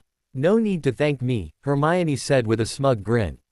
"We might have thanked you if you'd found it deliberately," Harry shot back at his aunt. "But this was a pure accident. You just threw that tiara over here and we're lucky it dislodged the front pile. If anyone has to take credit for finding this, I say the honor goes to Draco." "What?" Hermione spluttered. "Draco didn't find the cabinet, I did." "Yes, but I found the tiara that led to the cabinet," Draco said, more than happy to play along with Harry and wind Hermione up a bit. "Without that tiara, we wouldn't have found the cabinet." "We wouldn't have found the cabinet if I hadn't taken it off you," Hermione retorted. "But that doesn't matter now. What matters now is that we've found it. Now we have to get to it and check its condition. Once we can get to it easily, we'll have to bring Severus to see it." "It's still going to take some digging out," Harry remarked as he edged closer to the cabinet, but was stopped by the heaps of fallen junk in front of it. "We better get on with it, hadn't we?" Hermione said, flicking her wand and beginning the long task of moving the junk surrounding the cabinet. Slightly over an hour later the cabinet was free and clear and the trio cleared a path to it from the door. They also pulled a bookshelf from one of the walls and arranged it so that it could be stood in front of the cabinet in case anyone else visited the room when they weren't around. By the time the bookshelf was in place, and it was carefully packed with various bits of junk, including the tiara that had started it all, the cabinet could barely be seen unless you happened to know it was there. "I'll bring Severus to see it tonight," Hermione said. "Hopefully it won't need too much fixing and we can let Father know things are progressing nicely." Sharing delighted smiles, the trio left the cabinet safely tucked away in the back of the room and exited the room. Since it was almost dinner time they went their separate ways, but before they did Draco and Hermione arranged to meet up the following day after Draco's Quidditch practice. They would either use the secret room in the library or see what else they could conjure with the room they were currently in. Voldemort had mentioned that it provided whoever was seeking entry into the room whatever they desired, so it might be interesting to see what sort of room it would supply for a young couple looking for some privacy. Dumbledore couldn't help but feel slightly smug as he welcomed Bernard not into his office to discuss the crisis regarding Umbridge. After Bernard had been appointed Minister for Magic, and they'd had their initial meeting to discuss the school's future, he'd been extremely critical of Dumbledore and how he was running things. Now the shoe was on the other foot, and the problems at Hogwarts were a result of the Ministry interfering. Of course it hadn't been Bernard himself who'd appointed Umbridge, but he hadn't objected to her presence. In fact, he'd seemed rather pleased to have her at the school when they'd previously spoken. "I hope things are going well at the Ministry," Dumbledore said with a small smirk as the younger wizard settled himself down in front of his large oak desk. "They're getting there," Bernard replied. "Unfortunately I've had to spend my weekend dealing with the Umbridge situation, rather than being able to focus on the new laws I'm hoping to pass." "Ah yes, I heard about some of those laws," Dumbledore said, disapproval dripping from his voice. "They're rather fanciful, don't you think, Bernard?" "No," Bernard replied stiffly. "I think they're long overdue. Discriminating against Muggleborns isn't the way to go about things," Dumbledore insisted. "It's just taking the wizarding world back to the Dark Ages. We have to move with the times. We need to fight this oppression." "No one is discriminating against Muggleborns," Bernard argued. "We are just trying to re-establish the secrecy surrounding Outworld. At this moment in time, we're vulnerable. Too many Muggles know about us. And you plan to stop that by limiting contact between the two worlds? Dumbledore queried. I do, Bernard confirmed with a nod. It's time to crack down on the muggles who know our secrets. I know it will take a few years to implement all my changes, but in a few years you'll see how well my plans have worked. In 5 years we won't be worried about muggles knowing about magic. In 5 years Muggleborns won't want to be part of our world, Dumbledore retorted. They won't want to leave their families just to practice magic. They won't have to leave their families, Bernard protested. Their families will just have their knowledge of the wizarding world removed when their child finishes school.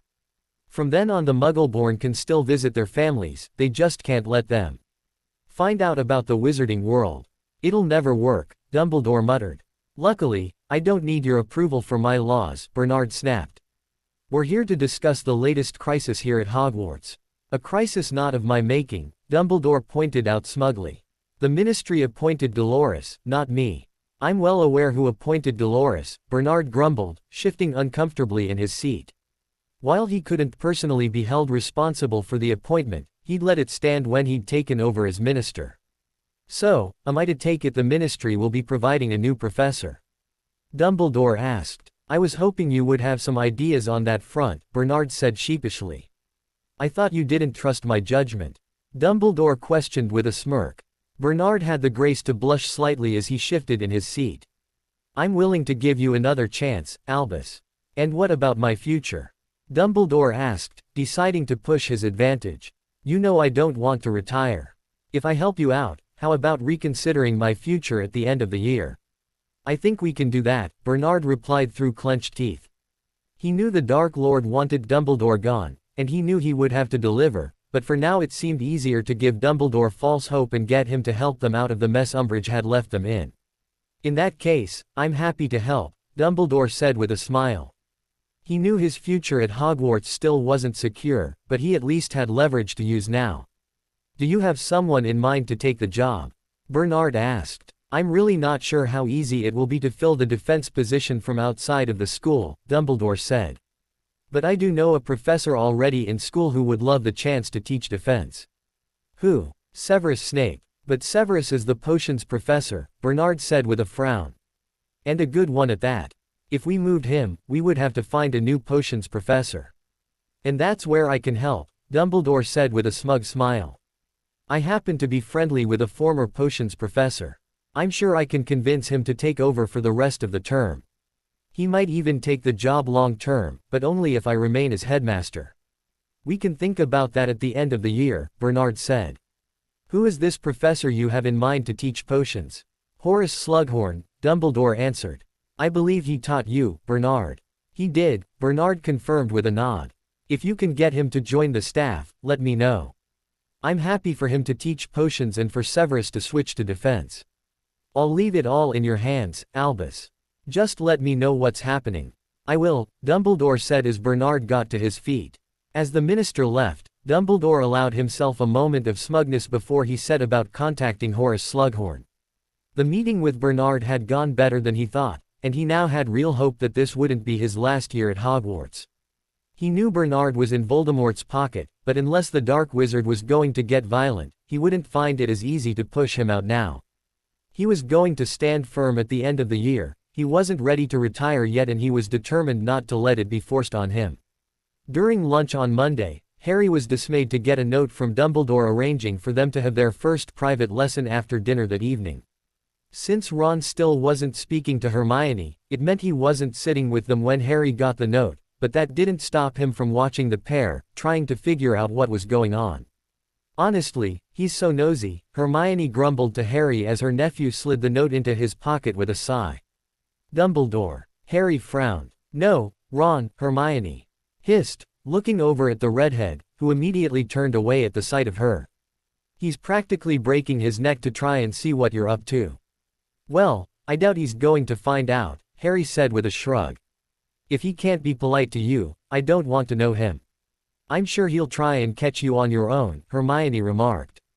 He already has, Harry replied with an unimpressed snort. Every night in the dorms he tries to get us to side with him, but we're all holding strong. We won't abandon you, Hermione. Thank you, Harry. Hermione gave Harry a big smile, and when she knew Ron had turned back to watch them, she leant over and planted a big key on her nephew's cheek. "You really are a great friend."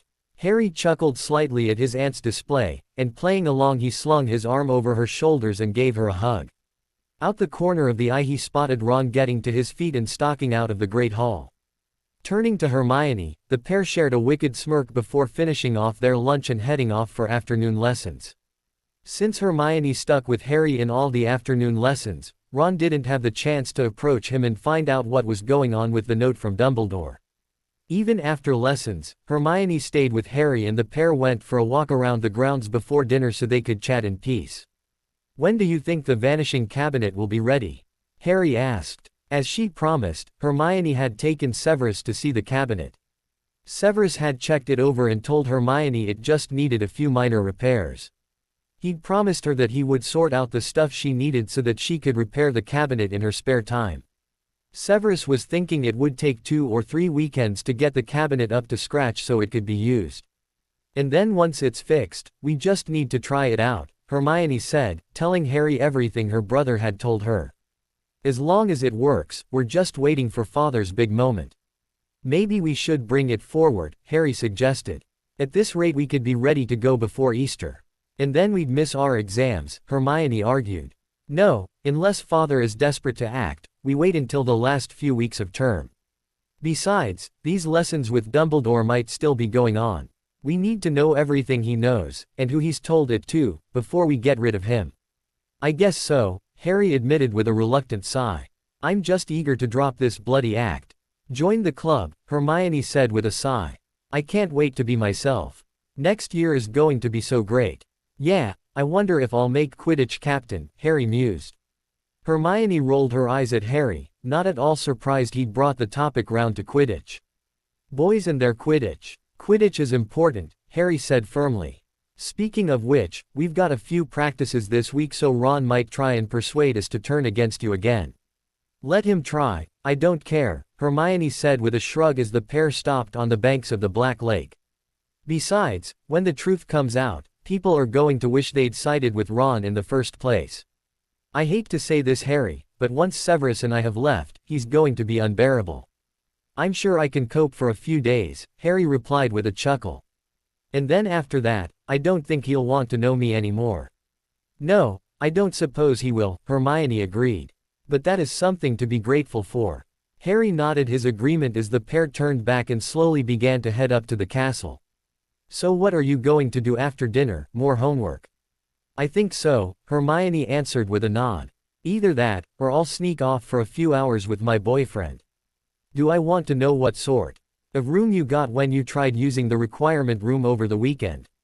Harry asked. "Probably not," Hermione replied with a small laugh as she remembered the why boudoir the room had conjured for her and Draco on their first attempt at using it. Although neither of them had been really comfortable with the room, so they'd tried again until they'd gotten a room with a roaring fire and large sofa for them to curl up on. Maybe in the future they would try the why bedroom again, but they weren't ready for that stage of their relationship yet. Harry grimaced slightly at the possibilities that entered his mind, but shaking them off he led the way into the Great Hall. Back around other people, the pair settled back into their normal routine of chatting about school and such as they sat down next to Neville, ready to have a meal alongside their fellow Gryffindors. After dinner, Harry walked Hermione back up to Gryffindor Tower so she could pick up her book bag. He then walked her back down to the library, before saying his goodbyes and heading off to see Dumbledore. Dumbledore's note had given him the password to the gargoyle that guarded the stairs that led to his office, so Harry made it to the door of Dumbledore's office without incident. "Come in," Dumbledore's voice called when Harry knocked on the door. When Harry entered the office, he found Dumbledore sitting behind his desk. The second he spotted Harry, his face lit up in a large smile and he jumped to his feet, offering the teenager a cup of tea. "Thank you," Harry said, accepting the cup Dumbledore offered him. "Now, we've got a lot to get through," Dumbledore said as he perched himself in the chair next to Harry, rather than return to behind his desk. "Although, I am hoping we can continue these lessons next year." "But I thought you were retiring at the end of the year," Harry asked with a frown. "Just between you and me, that might not be happening," Dumbledore whispered with a happy twinkle in his eyes. All this fuss with Professor Umbridge has given me back some leverage with the Ministry. Between her actions and the fact I was able to solve our staffing crisis, I think there's a good chance I'll be able to save my job." "Great," Harry said, flashing Dumbledore a fake smile. "It is, but we're not here to dwell on my future, we're here to discuss Voldemort's past," Dumbledore announced. "I think before I tell you some of the things I know about Voldemort, we need to go back to the beginning. You need to know all about him, and what sort of person you're going to be up against. Let's start with his parents. You might be surprised to hear Voldemort is a half-blood. His mother was a witch, a descendant of Salazar Slytherin to be precise, but his father was a muggle." Harry feigned interest as Dumbledore told him the story of his grandfather, and his heritage. Of course Harry knew the story, but he was rather surprised by how much Dumbledore knew. The headmaster seemed to know all the small details about his grandfather's early life, and that surprised Harry. It also worried him as he wondered if Dumbledore knew enough to know about Beth. As it turned out, Harry didn't need to be worried as it became clear that Dumbledore's vast knowledge of Voldemort faltered around the time his grandfather had left Hogwarts. Up until that point, Dumbledore knew all sorts, but after Voldemort left Hogwarts his information became much sketchier. "I just wish I could tell you more about the man Voldemort is these days," Dumbledore admitted with a sigh as he paused in his story. "But as you can tell, since he left school his life is shrouded in mystery. However, we know enough to know he's truly an evil man." "Yes, he is," Harry agreed with a nod. "But how is his life story going to help me face him?" "This is just some background information," Dumbledore said with a small smile. "The real help will come in our later lessons, when we dive into the dark magic he uses to keep himself alive. Trust me Harry, by the time we've had a few lessons we'll have the upper hand on Voldemort. Together we can work out how to defeat him once and for all." Harry nodded as he wondered just how much Dumbledore knew about his grandfather and his Horcruxes. It definitely sounded as though Dumbledore knew about them, but it was clear they weren't going to get to anything like that today. More than likely he'd have to endure several lessons with the headmaster before they got to the juicy stuff. But Harry could cope, especially as he was making notes so he could tell his grandfather just what Dumbledore knew about him. Severus was distinctly unimpressed when news of his relationship with Hermione spread around the school. Of course, once the word was out they could do nothing to stop it, but he still expressed his annoyance with Dumbledore. He felt that as headmaster Dumbledore should have done something to ensure the portraits in his office didn't spread gossip. But then again, it was just another perfect example of the lack of control Dumbledore had over the school. With his obvious displeasure at the news being leaked, Severus was even more unapproachable than normal, therefore he was shocked when Dumbledore made an appearance in his office shortly after the final lesson on Monday. The headmaster quickly explained that he couldn't stay as he was preparing for a meeting after dinner, but he still had time to offer Severus a switch of teaching positions. "You want me to teach defense?" Severus questioned, checking he was understudying the headmaster clearly. "Yes, starting from next Monday," Dumbledore confirmed with a nod. "I thought you didn't want me teaching defense in case I became tempted by the dark arts," Severus said. Even though he knew he'd convinced Dumbledore that he'd turned his back on the dark, he was aware the headmaster was always slightly cautious when it came to letting him deal with anything even remotely dark. "I trust you Severus, and it's time I proved it," Dumbledore said. "Besides, I was often worried you might be tempted by the darkness when you had nothing else in your life. However, that's not the case these days. I hear you've been seeing a bit of the lovely Rosmerta down in the village. You're trusting me because I'm in a relationship?" Severus questioned in bewilderment. "I can just see that you've got something to stay on the straight and narrow for," Dumbledore said. "I know it's hard for you playing the spy and pretending to be on Voldemort's side. I just think Rosmerta is another anchor to keep you with the light. So what do you say Severus, will you switch lessons? Who will teach potions?" Severus asked. "I don't mean to boast, but potions is harder to teach than defense. It's much more specialized." "I've got that all sorted," Dumbledore replied with a smile. "I've been in touch with Horace, and he's agreed to come out of retirement for the year. We can then discuss the possibility of him staying on at the end of the year. You've persuaded Slughorn to come back to teaching." Severus was rather stunned by the news as he'd always gotten the impression the wizard had disliked teaching, at least that was the impression he'd gotten when he'd been taught by the old man. Yes, although it wasn't easy, Dumbledore admitted. I had to promise him the defense professor's office, so you'll have to stay down here, I'm afraid. I'd rather stay down here, Severus replied. Dumbledore's face broke out into a wide smile at Severus's words. So that's a yes. You'll take the position. I will, Severus confirmed. Excellent, I'll inform the staff over the course of the week and we'll make the official announcement on Monday morning once Horace is here and all settled in, Dumbledore announced, before saying his goodbyes and leaving the office. Severus sat contemplating what the change of job would mean for him, before he rose to his feet and headed into his private quarters. Once there he quickly changed and decided to pay his father a visit before he headed down to the Three Broomsticks where he was due to have dinner with Rosmerta. Heading to his own cottage first, he then flowed to his father's house where he found Voldemort and Beth in the front room, just settling down with a relaxing glass of wine. Severus, we weren't expecting you, Beth said with a smile as she offered her stepson a drink. Is Hermione okay? Voldemort immediately checked as Severus refused Beth's offer of a beverage. Severus had let him and Beth know about having to break cover with Hermione, and the subsequent gossip that had occurred thanks to the portraits, and he was anxious about what that would mean for his two children. Hermione's fine, Severus said as he sat down opposite his father and Beth. She can handle a bit of gossip. Is that all it is? Beth checked. She's not being bullied, is she? No one would dare, Severus snorted. Hermione could hold her own in a situation like that, but I would kill anyone messing with my sister and the entire school knows that. She's perfectly fine. Plus she has Harry at her side, he won't let anyone say anything bad about her. He's a good boy, Beth said with a proud smile. Even though she was technically Harry's step-grandmother, she thought of him as a son and loved him as such. So if we have no problem with Hermione, why are you here? Voldemort asked. Not that we're not happy to see you, Beth hastily added as she gave her husband an unimpressed glare. You just didn't mention coming to see us. Because I hadn't planned to, Severus said. I'm actually having dinner with Rosmerta, I just wanted to let you know that Dumbledore has offered me the defense position. He's going to bring in another professor for the rest of the year. Yes, Horace Slughorn, Voldemort said with a nod.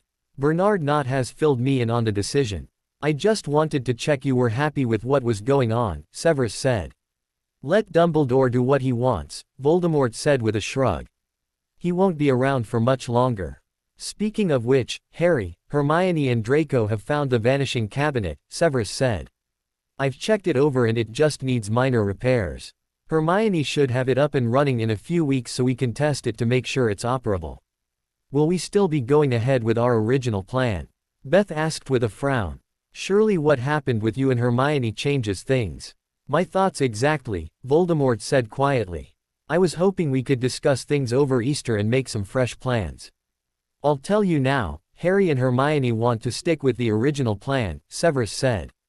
Obviously I'll have to leave with you and Hermione, but Harry is confident he can handle things alone if we stick with the original plan. Voldemort frowned and Severus could see the concern evident in his father's eyes. While Voldemort was a dark wizard and wasn't opposed to doing whatever it took to get what he wanted, he was still a strong family man and his family came first. Potentially leaving his grandson in harm's way wouldn't be something he would do without a great deal of thought. What do you think, Severus? He finally asked. Can he handle it? Objectively speaking, yes, Severus replied. He's smart, and he's remained on Dumbledore's good side for almost 5 years. No one will ever suspect him of betraying the light and secretly working with us. He can carry out his part of the plan without me easily. But there's a but, Voldemort surmised. But, he's my son and I'm not sure I want to leave him in danger, Severus admitted. I know it would only be for a few days, but I would never forgive myself if anything went wrong and he was exposed when we weren't there to protect him. I think this needs a lot of thought, Voldemort said. We'll discuss it together as a family over Easter. I'd like to hear what Harry has to say for himself. Although if we do decide to leave Harry in school, I'm sure we can come up with some extra way of protecting him, Beth suggested. No matter what we decide, Harry won't be in any more danger than he's been in for the last 5 years. Considering he's had more brushes with danger than I would have liked in the last 5 years, that's not very reassuring, Severus muttered as he got to his feet. Don't worry Severus, nothing will happen to Harry, Voldemort reassured his son. We'll make the final decision over Easter, but for now we proceed as though things are running to our original plan. Make sure Hermione fixes the cabinet, and we give it a test run. But for now, go and have dinner with your girlfriend. And don't forget, we want to meet her, Beth added, giving Severus a peck on the cheek. Over Easter, Severus promised as he said goodbye to Voldemort and Beth and headed off to meet his girlfriend. By the end of the week, Severus had let go of his anger in regards to the gossip surrounding his relationship with Hermione. A couple of evenings with Rosmerta had helped his temperament, not to mention the fact his sister seemed to be taking everything in her stride. The revelation really hadn't seemed to have affected her much, and aside from Ron Weasley, who was obviously ignoring her, everyone else had stuck by her. To be honest, Severus thought the revelation could have even been a blessing in disguise as it meant his sister, and to a lesser extent his son, didn't have to put up with the annoying ginger teenager. When Severus headed into the library on Friday lunchtime to pick up a couple of extra books for his first-year potions class, he didn't expect to run into his son hovering in the potions section. Harry clearly wasn't expecting to see him either, and he looked incredibly flustered when he turned round and found his father behind him. "I'm just grabbing a book," Harry said, answering a question Severus hadn't asked as he blindly grabbed a book from the shelf behind him. The Art of Brewing the Perfect De-Wrinkling Potion, Severus read, raising his eyebrows at the book his son had picked up. "Feeling your age, are you, Harry?" Harry looked down at the book in his hands, and quietly cursing to himself he returned it to the shelf and pulled out a generic book. However, one look at his father showed him that Severus wasn't buying his excuse of looking for a book. With a sigh he replaced the second book and shrugged his shoulder. "You got me. I'm not looking for books. So what are you doing?" Severus asked with a frown as he kept an eye out for anyone approaching them. Luckily the library seemed pretty deserted, so their chances of being caught talking were slim. "Keeping an eye on Hermione," Harry said, answering with the first thing that came into his head. "Why does she need you to keep an eye on her?" Severus asked as he moved forward and spotted his sister sitting at a table on the other side of the shelf alongside Daphne Greengrass. The two girls looked to be doing some homework, although they also looked to be chatting together quite happily. "I just want to be sure she's safe," Harry said. "Yes, because Daphne Greengrass is such a threat," Severus drawled. "Look, she's just laughed at something," Hermione said. "You're right, she's one to watch out for." "Funny," Harry snapped, rolling his eyes at his father. "You're so transparent, Harry," Severus chuckled as he put the pieces together and worked out what his son was really doing. "What do you mean?" Harry asked with a frown. "You're not watching Hermione, you're watching Daphne," Severus concluded with a smirk. "How do you know?" Harry asked, his cheeks flaming bright red. "Has Draco been talking?" "No, Draco hasn't said a word," Severus replied with another chuckle as he began to gather the books he wanted. "It's written all over your face. Although let me give you some advice, if you like her, talk to her." "I can't, though, can I?" Harry grouched. "She's not going to talk to me, Harry Potter, Dumbledore's golden boy. She's only being friendly with Hermione because she now knows she's not a Muggleborn. Until the truth comes out about who we are, I don't stand a chance with her." "I guess so," Severus replied with a thoughtful nod. "Although it wouldn't hurt to test the waters. If you like her, you could do with finding out if she likes you before she finds out the truth. I'll tell you now, you're going to have some girls after you just because of who you are next year. Girls like Pansy Parkinson, who flock to the boys with the most influence. I don't think Daphne is that sort, but it would be good to know. You need to see if you think she likes you for you, before the truth comes out." "And how do I do that?" Harry asked with a wistful sigh as she turned his attention back to where Hermione and Daphne were still studying. "Leave that to me," Severus said with a smirk as an idea began to form in his head. "By this time tomorrow, you'll know if there's even a glimmer of anything genuine between yourself and Daphne." Leaving his son to wonder just what he had in mind, Severus grabbed the last of his books and exited the library. His plan would be easy to put in place, and if it worked it would at least give Harry an idea if Daphne was someone who was worth botching with. Severus didn't want Harry to get hurt, so he figured it was a good idea for his son to gauge Daphne's reaction to him before the truth was out. The last thing he wanted was for Harry to be stuck with a witch who only wanted him because he was the grandson of the Dark Lord. He wanted Harry to be happy, and he would do whatever he could to facilitate that. Harry was well and truly baffled by his lunchtime conversation with his father, and he was still wondering what his father could do to help him see if Daphne did genuinely like him as he headed off to do his evening prefect's patrols with Hermione. To make sure a prefect wasn't missing duty, they each had to sign in at the beginning of patrols in the prefect's lounge on the second floor, before signing out again at the end of their patrols. "This is such a hassle," Hermione complained as they trekked down from Gryffindor Tower. "I'm sure there's some other way to make sure the prefects are doing the job they've been entrusted to do." "I'm sure there must be," Harry agreed, his mind still on Daphne and his father.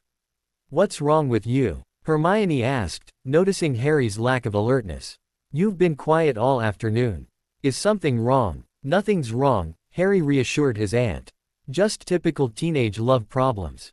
"Ginny?" Hermione questioned with a frown. "Is she still after you?" "Of course, maybe the truth will stop her interest at the end of the year," Harry suggested hopefully. "I wouldn't count on it," Hermione muttered. "So if Ginny isn't your problem, what is? Or should I say, who is?" "It's really nothing," Harry insisted. "I'm just thinking about next year, and what opportunities the truth will bring in the romance stakes." "You need to be careful there," Hermione warned seriously. "You don't want the wrong sort of girl attaching themselves to you. You need to be sure they like you for you, not just for who you are." "Yes, Aunt Hermione," Harry replied with a cheeky smile as he rolled her eyes at how like his father she sounded. Hermione shot Harry an unimpressed look as she glanced around to make sure they were truly alone. "Quiet Harry, walls have ears." "No one's around," Harry said with a shrug. "Even so, be more careful," Hermione scolded. "Now let's get signed in and get these patrols over with. I've got a ton of homework waiting for me up in Gryffindor Tower." Harry followed his aunt into the prefect's lounge, only to find Daphne sitting on a chair inside the small room. As they entered, she jumped to her feet and warmly greeted Hermione. "Professor Snape sent me to take over your patrol," she explained. "He wants to see you in his office." "I wonder what's wrong," Hermione said in concern, her mind immediately turning to her father and wondering if something was wrong with him. But then again, if there was something wrong with Voldemort, surely Severus would have also wanted to see Harry. "He said to tell you nothing was wrong and don't panic," Daphne said. "He just wants to see you about something. I asked me to take over your patrol this evening, and he said you would do mine on Sunday night with Draco." "I better go and find out what's going on," Hermione said, still baffled by what was happening. She was even wondering if Severus was trying to allow her to spend some extra time with Draco, but that didn't really make sense as her brother knew she was already able to spend time with Draco. While Hermione was puzzled by what was going on, Harry had a sneaking suspicion what his father was up to. He suspected Severus had asked Daphne to cover Hermione's patrols to give Harry a chance to spend a few hours with her and see if there was any sort of connection between them. Of course he couldn't say any of this to Hermione with Daphne in the room, so he had to let his aunt head off down to the dungeons, still puzzling over what was happening. "Shall we get going?" Daphne asked as she picked up the quill on the desk and signed her name on the parchment provided. "Let's," Harry said, as he also added his name to the parchment and it magically flashed to acknowledge the patrol had started and the prefects had been logged. Leaving the prefect's lounge, the pair headed down to the ground floor to start their patrols. They traveled down to the bottom of the castle in silence as Harry wondered what to say to Daphne. After all, he was limited as to what he could tell her without revealing too much about his true self. He had to work out how to see if Daphne liked him without revealing he was secretly dark. "You're awfully quiet," Daphne said nearly 15 minutes into the patrol. "You've never struck me as the shy type." "I'm not," Harry replied, deciding to seize the opportunity Daphne had provided him with and start a conversation with the witch he fancied. "But I admit, I'm not really sure what to say to you." "I suppose we do come from two different worlds," Daphne conceded. "Is that bad?" Harry asked. "When we come from two worlds on the verge of a war with one another, yes it's bad," Daphne said with a slight chuckle. "Do you really think there'll be a war?" Harry asked, even though his knew that was exactly what his grandfather was gearing up to. "I do," Daphne confirmed with a war. "It's just a shame we're going to be on separate sides." "We don't have to be," Harry blurted, before instantly regretting his choice of words. The last thing he wanted was to hint to Daphne that there was something more to him than met the eye. "I rather think we do," Daphne said, not noticing anything peculiar in Harry's choice of words. You're a nice boy, Harry, but face it, we're worlds apart. I come from a world of purebloods, wanting to rid the wizarding world of Muggle influence, and you come from the group opposing us. I would never betray my family, and what I believe in, just because you happen to be quite cute. Harry couldn't help the ecstatic grin that broke out over his face. You think I'm cute? I do, Daphne admitted, a slight blush staining her cheeks as she looked up at Harry through her thick, dark eyelashes. But it doesn't matter. As I said, we come from two very different worlds. Maybe, but at least you think I'm cute. Harry replied, unable to wipe the large smile off his face. Daphne chuckled lightly and shook her head at Harry as they continued on with the patrol. Since he'd gotten what he'd wanted, Harry changed the subject and didn't push Daphne any further about what she thought of him. Instead he kept the conversation light, and orientated around school, the one topic they did have in common at the present time. Well, this has been fun, Harry said, nearly 2 hours later when they arrived back at the prefect's lounge and signed out of their patrols. It was nice talking to you, Daphne. You too, Harry, Daphne said with a small smile. I'd better get back to the dungeons, I've got homework to do. Okay, bye, Harry called, watching as Daphne headed off down the stairs. With a large smile on his face, Harry turned in the opposite direction and set off for Gryffindor Tower. When he arrived in Gryffindor Tower, he found Hermione sitting at one of the tables doing her homework, while the others from their year were settled down beside the fire playing Exploding Snap. Harry, come join us, Dean called. 2 minutes, Harry called back, waving at his friends, before heading over to where Hermione was sitting. Do you not want to join in? He asked as he slid into the seat next to his aunt. We both know if I go over, Ron will start ranting, Hermione replied with a shrug. Besides, I've got work to be getting on with. I wasn't sure if you would be here or not, Harry said, keeping his voice low so anyone who wanted to overhear would have to come right up to them and be obvious in what they were doing. I thought you might still be down in the dungeons. I was down there for 5 minutes while my brother explained what he was up to, Hermione replied, talking equally as quiet as Harry. So did it work? It did, Harry confirmed with a wide smile. She thinks I'm cute. She also thinks we're on different sides of the war, but that's understandable. The important thing is, I now know there's a genuine connection between us. I'm pleased for you, Harry, Hermione said with a smile. You deserve to be happy. So do you, Harry said. And I'm guessing you'll be very happy doing patrols on Sunday evening. I'm sure I can suffer through a couple of hours with Draco, Hermione replied with a sneaky smile. I'm sure you can, Harry agreed, chuckling slightly as he got to his feet. I'm going to go and join the others, come over when you're finished. Don't let Ron stop you from hanging out with your friends. Hoping his aunt would join them when she was finished her homework, Harry went over to join the others. He was even so pleased with the revelation that Daphne thought he was cute that he didn't mind that Ron was with the others and kept making sly remarks about Hermione. In fact, everyone seemed to be ignoring Ron when he mentioned Hermione, so he soon dropped the subject and it was soon like every other evening up in Gryffindor Tower. Hermione was rather dismayed to find that over the weekend, Ron had started to mellow towards her. He still wasn't really talking to her, and it was clear he still thought she couldn't be trusted, but he'd stopped running off whenever she turned up. He'd even started to talk to Harry again, and he'd stopped trying to persuade people to shun Hermione. That was how on Monday morning, Ron was sitting next to Harry at breakfast, despite the fact Hermione was on Harry's other side. Have you seen that bloke sitting at the professor's table? Ron asked, nudging Harry and pointing out a plump, older-looking wizard who was sitting talking to Dumbledore. I wonder who he is. New defense professor, Harry suggested, even though he knew his father was going to be switching subjects. Perhaps, Ron mused. He looks a bit ancient, though. It's not like Dumbledore's a spring chicken, Hermione said with a snort. No one asked for your opinion, Ron snapped, glaring at Hermione. Hermione glared back at Ron, before she turned back to her breakfast. As she ate, she was aware of Ron continuing to speculate about the new professor at the top table, but she refrained from saying anything more.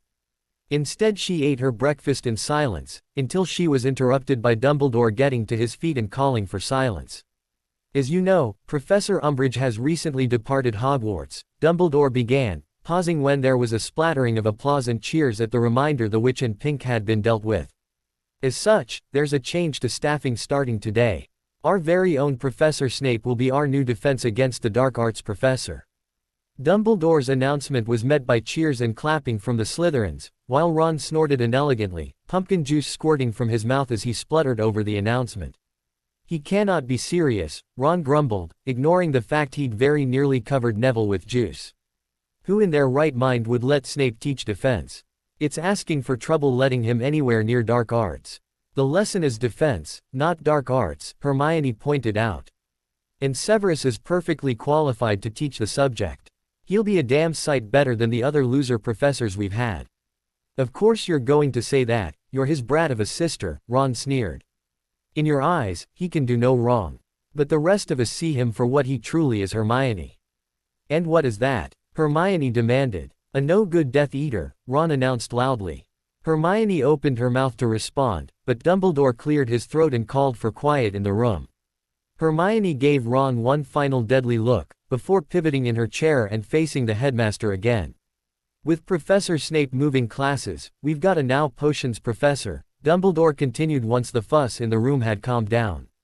I'd like you all to welcome Professor Horace Slughorn. Professor Slughorn used to teach at Hogwarts many years ago, and he's been kind enough to come out of retirement to help us out. There was a polite splattering of applause for Slughorn as the breakfast dishes began to disappear from the four-house tables. When Dumbledore dismissed everyone, Hermione grabbed her bag and stormed out of the Great Hall before she came to blows with Ron. Unfortunately, since Ron was in the same first class as her, she couldn't avoid him for long as he entered the Charms classroom behind her and settled down with Harry. You know, this might not be so bad, Ron said to Harry. Maybe having Slughorn here will be okay. He might not require such high standards for taking his class next year. We might still get to take potions together next year. I'd never thought of that, Harry muttered, although he figured that Ron wouldn't be as keen to take lessons with him once the truth came out. Wouldn't it be great? Ron continued, not noticing Harry's lack of enthusiasm. Yeah, Harry said, faking a smile and throwing it in Ron's direction. But then there's always defense to think about, Hermione added, turning around to add a bit of fun to proceedings. What are you talking about? Ron snapped. Think about it, if Severus requires top grades in potions, what makes you think he'll require anything less in defense? Hermione questioned with a smirk.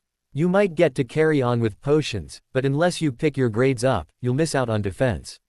Hermione had the satisfaction of seeing the horror on Ron's face before Professor Flitwick entered the room, and she turned back to the front of the classroom. Of course she knew her brother wouldn't be teaching defense next year, but Ron didn't know that.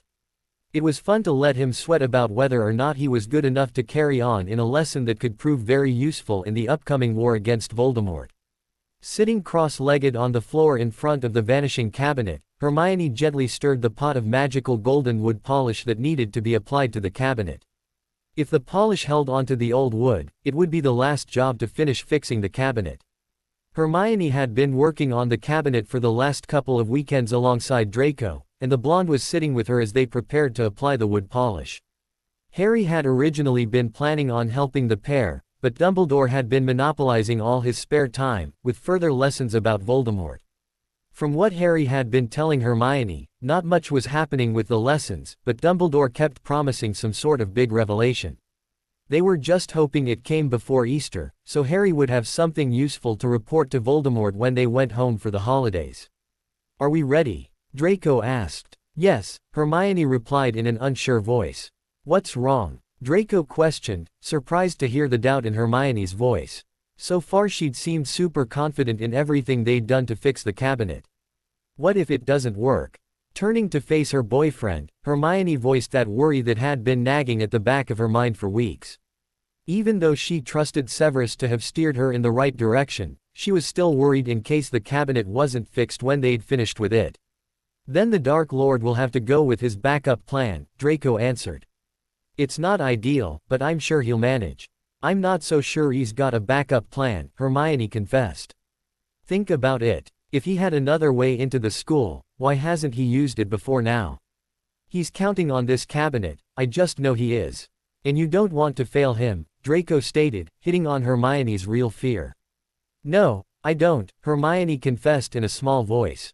Not when I've already jeopardized things already. How have you jeopardized things? All this mess with Umbridge and the truth coming out about Severus, Hermione answered. If I hadn't waltzed out of detention, Severus never would have come looking for me, and we never would have been spotted together. In the grand scheme of things, I don't think it really matters that people know about you and Severus, Draco said. The truth was going to come out eventually. But what if I've endangered Harry with the truth coming out now? Hermione questioned. What if something happens to him when we leave, because Severus wasn't there with him like he should be? Nothing is going to happen to Harry, Draco said as he took hold of Hermione's hand. Harry can take care of himself. Besides, you can't change what's already happened. We should be concentrating on fixing the cabinet. You're right, Hermione said, smiling at her boyfriend. There's no point worrying over something that's already happened. Besides, we don't even know if Father will be happy to go along with the original plan and leave Harry alone with the Order. He might want to change things. He might, Draco agreed. But it does still sound as though he wants to make a big entrance, so we should help there. We should, Hermione agreed as she got to her feet, with the tub of wood polish. Are you ready? Manually, or magically? Draco checked how they were going to coat the cabinet in polish as he got to his feet. It needs to be done manually, Hermione said, producing 2 brushes. You do the front, and I'll do the back. Placing the tub of polish where they could both reach it, the couple got to work on coating the cabinet. As they worked, they chatted merrily and within 40 minutes the entire cabinet was coated in the polish. As the last brush of polish covered the cabinet, a golden glow surrounded the piece of furniture and when it dimmed, Hermione and Draco found themselves looking at a cabinet that looked brand new. Do you think it worked? Hermione asked. It certainly looks newer, Draco remarked. Was that the point? I don't know, Hermione confessed. Severus just said we needed to coat the cabinet with this golden polish. He also said it was the last thing we needed to do. Maybe this is why, Draco suggested. The polish seems to have transformed the cabinet into a newer model. I don't know about newer, but it's certainly more polished, Hermione mused as she walked round the cabinet. Do you think it works now? I guess we'll find out when Severus tries it, Draco replied. I wish we could try it out, Hermione grumbled. Her brother had been very clear on the fact that he would be the one trying it out to see if it was working. Do you even know how to operate a vanishing cabinet? Draco asked. I do actually, Hermione admitted. It was explained in those books I was reading. If both cabinets are in working order, you just step inside one and it transports you to the other one, and you emerge from the second cabinet. And what if you try it and they don't both work? Draco questioned. Things get nasty, Hermione confessed with a grimace as she recalled some of the stories she read about people being separated from various parts of their body. Mainly body parts go missing. Can the parts to be reattached? Draco asked, wincing at the images that filled his head. Not all the time, Hermione replied. I read stories of people missing body parts for the rest of their lives. What sort of body parts? Does it matter? Hermione gave her boyfriend a bemused look. A body part is a body part. I don't suppose it matters if it's a finger, an ear, or something else. I don't know about you, but I don't want to lose any of my body parts. No, I'm rather attached to my bits and pieces, Draco said, giving Hermione a suggestive grin. Hermione chuckled at Draco, knowing just what bits and pieces he was referring to. Even though they'd only been together since the previous year, and the topic of say had never been raised between them, she was aware of the growing feelings between them. A couple of times things had gotten pretty heated between the pair, but Hermione wanted to wait and get things sorted out with her father before she progressed her relationship with Draco. After all, things would be so much easier when they could be out in the open with their relationship. I think it's safe to say we won't be testing the cabinet, not if we want to keep me intact, Draco said. Who says I want to keep you intact? Hermione teased. I might not be bothered by a few missing bits and pieces. It would bother you, Draco answered confidently. Believe me, you'd be very upset if you had an incomplete boyfriend. I really don't think that's going to be an issue, Hermione replied with a laugh. As much as I would love to test the cabinet, we're going to be good and wait until Severus is free. Is he not free this evening? Draco checked. He couldn't remember seeing his godfather at dinner, and had been wondering if he'd headed down to Hogsmeade to have dinner with Rosmerta. "He's in his office sorting out the defense lessons," Hermione replied. Severus had been the defense professor for a fortnight now, and everyone in the school knew he was not impressed with the mess Umbridge had left things in. As it turned out, the fifth years hadn't been the only class she'd made review the previous year's work. Apart from the first years, who didn't have any work to review, every other class had spent time going over stuff they'd previously learnt, or should have learnt in some cases. However, that meant that the 5th, 6th and 7th years had barely started on their workload for the year they were actually in, and Severus was severely concerned that certain people wouldn't ever be able to catch up. To try and get everyone back on track, Severus had been assigning extra homework. Of course, Ron reckoned he was doing it deliberately just to make things harder for certain people, but he was very much a lone voice speaking out against the new defense professor. Even though a lot of the students were struggling with the amount of homework they had, they all agreed the head of Slytherin was doing everything he could to help the students get back to where they should be in the curriculum. Severus had even made it clear that anyone with concerns could go to his office at any time and he would try and help them get caught up. Unsurprisingly, Ron refused to go and speak to Hermione's brother, claiming that there was no point as Severus had made it clear his expectations for defense were the same as his expectations in potions, and only the best would survive in his classes. "He's probably got a queue a mile long with students asking for help," Draco said. "I know both Theo and Pansy were planning on going to speak to him." "Are they both struggling?" Hermione questioned, rather surprised to find Theo was struggling as she'd always thought he was pretty bright. "Pansy is really in a mess, but the only way she would go for help is if someone went with her," Draco explained. Since Theo is now the minister's son and she switched her attention to him, he drew the short straw and had to go with her. "He had to?" Hermione questioned, not sure why anyone had to go with Pansy. Surely they could have let her suffer if she was too childish to seek the help she obviously needed. Technically he didn't have to, but Theo's a nice guy. He wasn't going to sit back and let Pansy struggle, just because she was being a drama queen about asking for help. "I would have let her suffer," Hermione replied with a shrug. "I know you would," Draco answered, pulling Hermione into his arms and smiling at his ruthless girlfriend. "That's because you're downright evil. Is that a problem?" Hermione asked with a pout as she wrapped her arms around Draco's neck and smiled coyly up at him. "Definitely not," Draco replied, tightening his hold on Hermione's waist. "I love your dark side." "Just my dark side?" Hermione questioned teasingly. "I love your good side as well," Draco answered. "In fact, I just plain love you." Hermione couldn't help the ecstatic grin that broke out over her face at her boyfriend's confession. "I love you too, Draco," she returned, before pulling her boyfriend down into a deep key, as they celebrated the newest milestone in their relationship.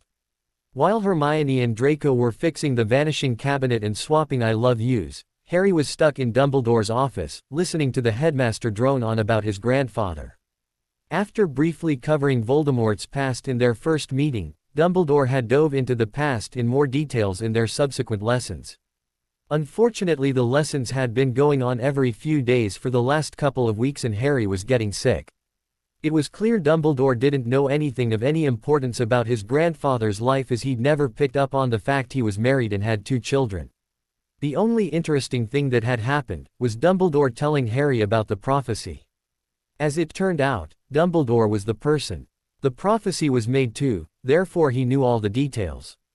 Using a pensieve and his memories, he'd repeatedly shown Harry the prophecy being made, from none other than Professor Trelawney. He'd then spent time rehashing the details and explaining why he was so convinced Harry was the child in the prophecy. The first thing that convinced Dumbledore that Harry was a contender for the child in the prophecy was the line about the child been born as the 7th month ended, which coincided with Harry's birthday on the 31st of July. The next part spoke about parents who had thrice defied the Dark Lord, which apparently Lily and James Potter had done, although Dumbledore was vague on what these 3 defiances were. Next there was the bit about the child knowing power the Dark Lord did not, which Dumbledore reckoned was love. And lastly, there was the bit about Voldemort marking him as his equal, which Dumbledore reckoned he'd done after killing Lily and James, hence the scar on Harry's head. Harry had never said anything when Dumbledore was mentioning his theory, but he could blow every single bit of Dumbledore's theory out of the water. Firstly, the born at the end of July wasn't exclusive to him, dozens of children would have been born at the end of July. Neville Longbottom was a perfect example, being born just the day before Harry. The thrice defying the Dark Lord also wasn't right in his case, as his father wasn't James Potter. Although, Harry did conceded that Severus might have defied his father a time or two, just because he was a bit of a rebel. But even if Severus had defied Voldemort a few times, and Lily had also defied him somehow, Harry didn't think it was important as there had to be dozens of people who had defied his grandfather over the years.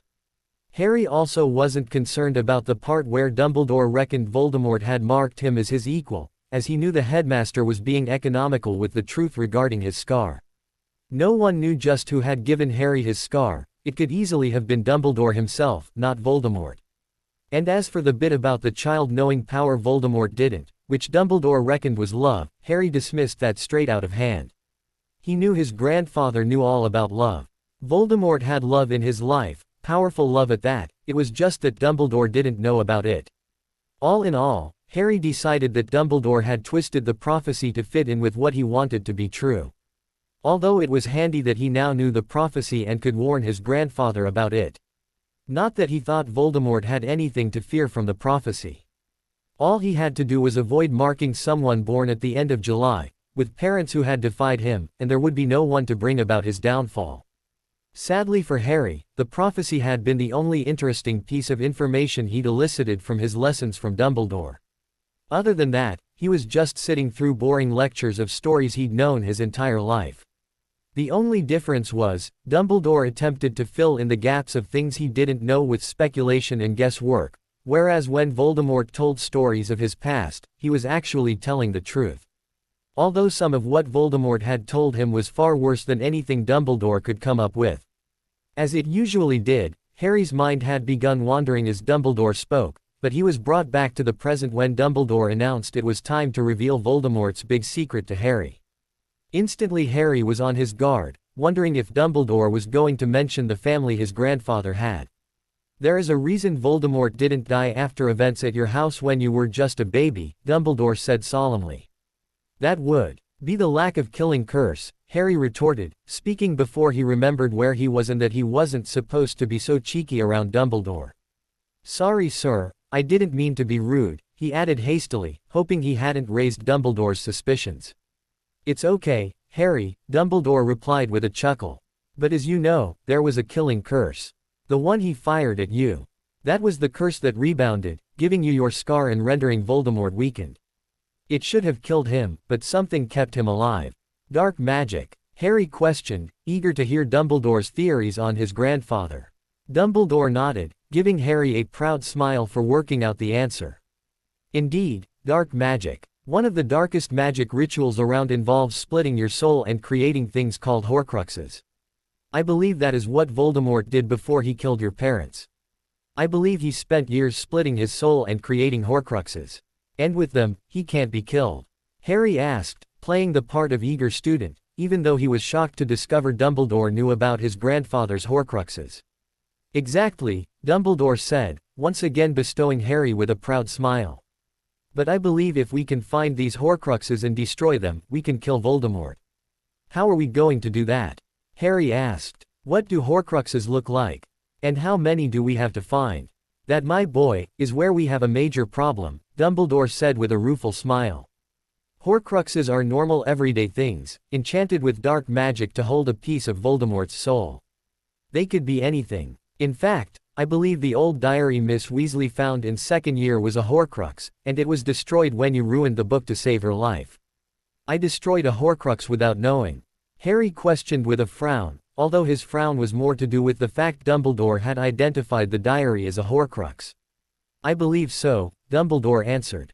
Unfortunately, I only have vague ideas on what some of the other Horcruxes are and where they're located. But even if all my hunches are right, I'm not sure just how many Horcruxes we're looking for. How are we going to find out?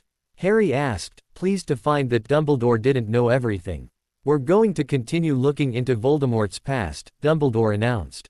And starting next lesson we're going to view some memories from people who knew him, including some of my own memories. Maybe we can find some hints in his past.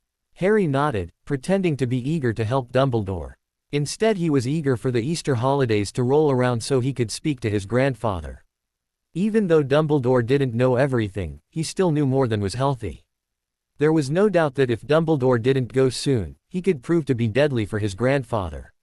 It was just lucky that Dumbledore didn't have long left and he would be long dead before he could figure out how many Horcruxes Voldemort had, and where he had them all hidden.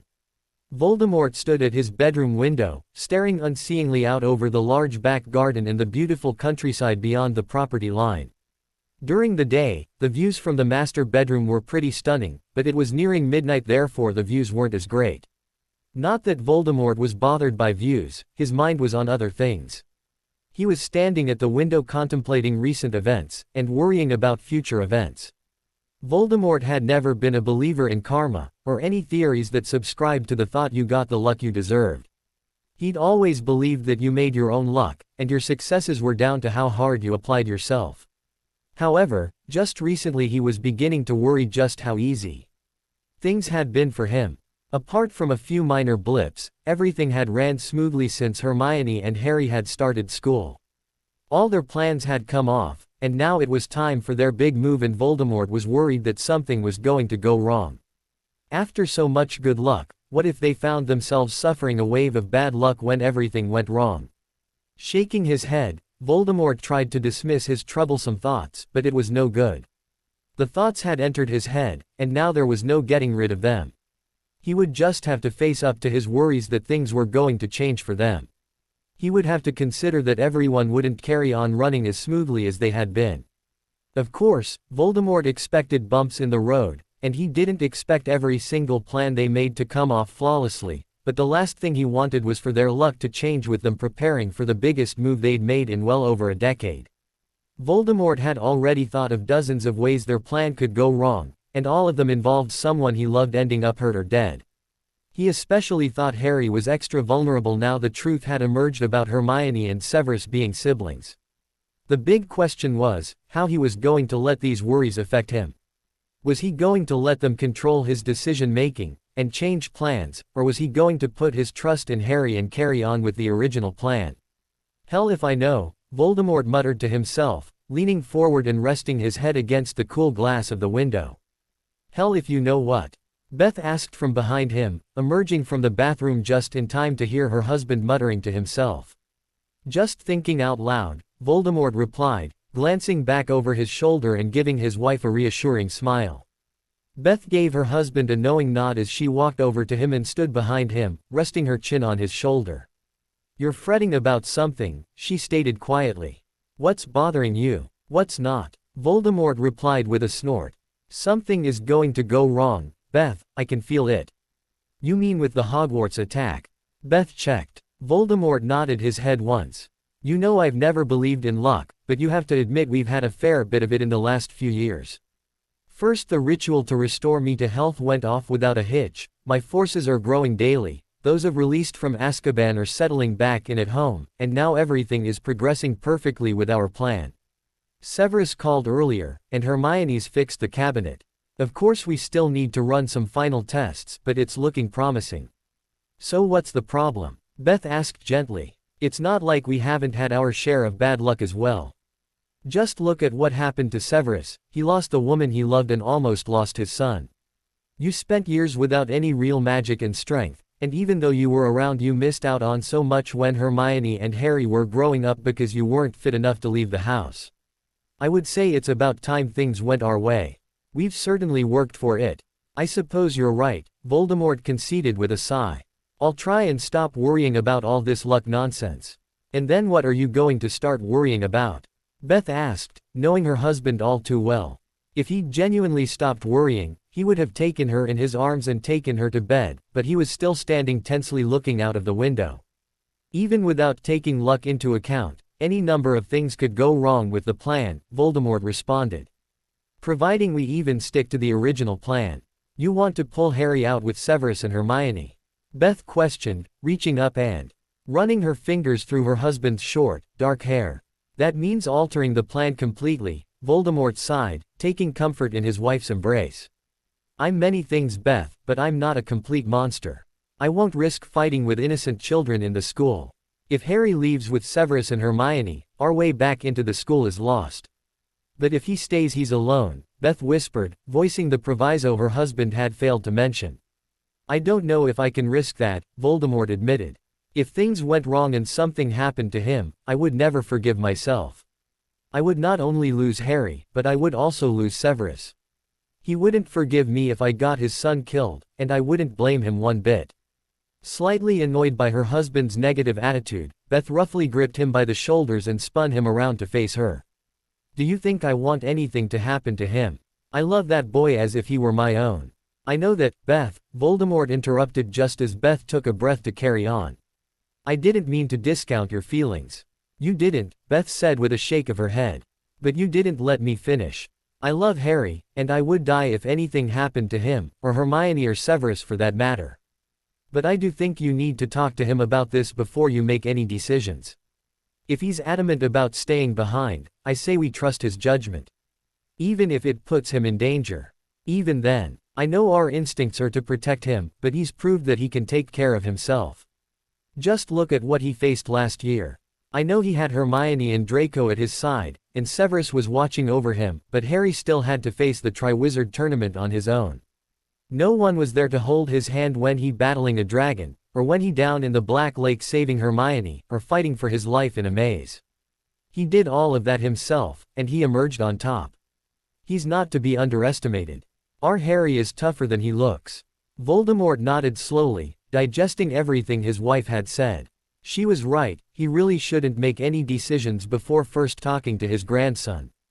However, even if he did agree to let Harry stay on at Hogwarts by himself, he was putting extra precautions in place. So, are you going to stop worrying now? Beth asked. It's not a good way to pass the time. I know, Voldemort admitted. Maybe I'm just anxious because I've never done things this way before. Before it was all fighting and violence, now it's strategy and planning. You miss the action, Beth stated with a chuckle. Even though she knew her husband was right in approaching things differently this time around, she wasn't surprised to find he missed the action of the past when he tried to take power by force. I do, Voldemort confessed with a slow smile. A good battle also helped with my excess energy. Maybe I could help with that, Beth said seductively as she tugged at the tie on her dark blue dressing gown, before shrugging it off and revealing her black and red underwear to her husband's hungry gaze. That sounds like a great idea, Voldemort replied, reaching for his wife and pulling her into a steamy embrace. Locked together, the couple collapsed on their large bed, all of Voldemort's worries disappearing as his wife ate away his troubles. Ensconced on the Hogwarts Express, Hermione sat curled up in the corner of the compartment, Crookshanks on her knee and the morning's edition of the Daily Prophet sitting beside her waiting to be read. Although Hermione couldn't yet settle down to read her paper as Ron and Harry were currently bickering over her. For the last few weeks, Ron had sadly been back in their lives, however his digs against Hermione had continued. Just now he'd made yet another remark about her being Severus's sister, and Harry had finally had enough, telling Ron to either apologize and move on or go away and leave them alone. You seriously want me to apologize? Ron repeated for at least the 5th time.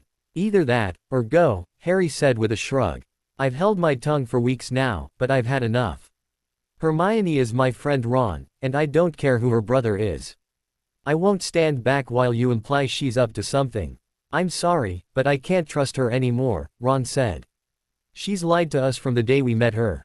And I'm sorry, but I also don't believe her brother is on our side. He's a Death Eater, and nothing anyone can say will change my mind on that. I'm leaving if he's going to start insulting my brother, Hermione said stiffly. She didn't care what Ron said about her, but it had always bothered her when he started on Severus, and now she didn't have to pretend otherwise. Don't bother, I'm going, Ron announced, glaring at Hermione. Let me know when you come to your senses, Harry. You never know, maybe living with Sirius in the summer will set you straight. Harry rolled his eyes as Ron stormed out of the compartment.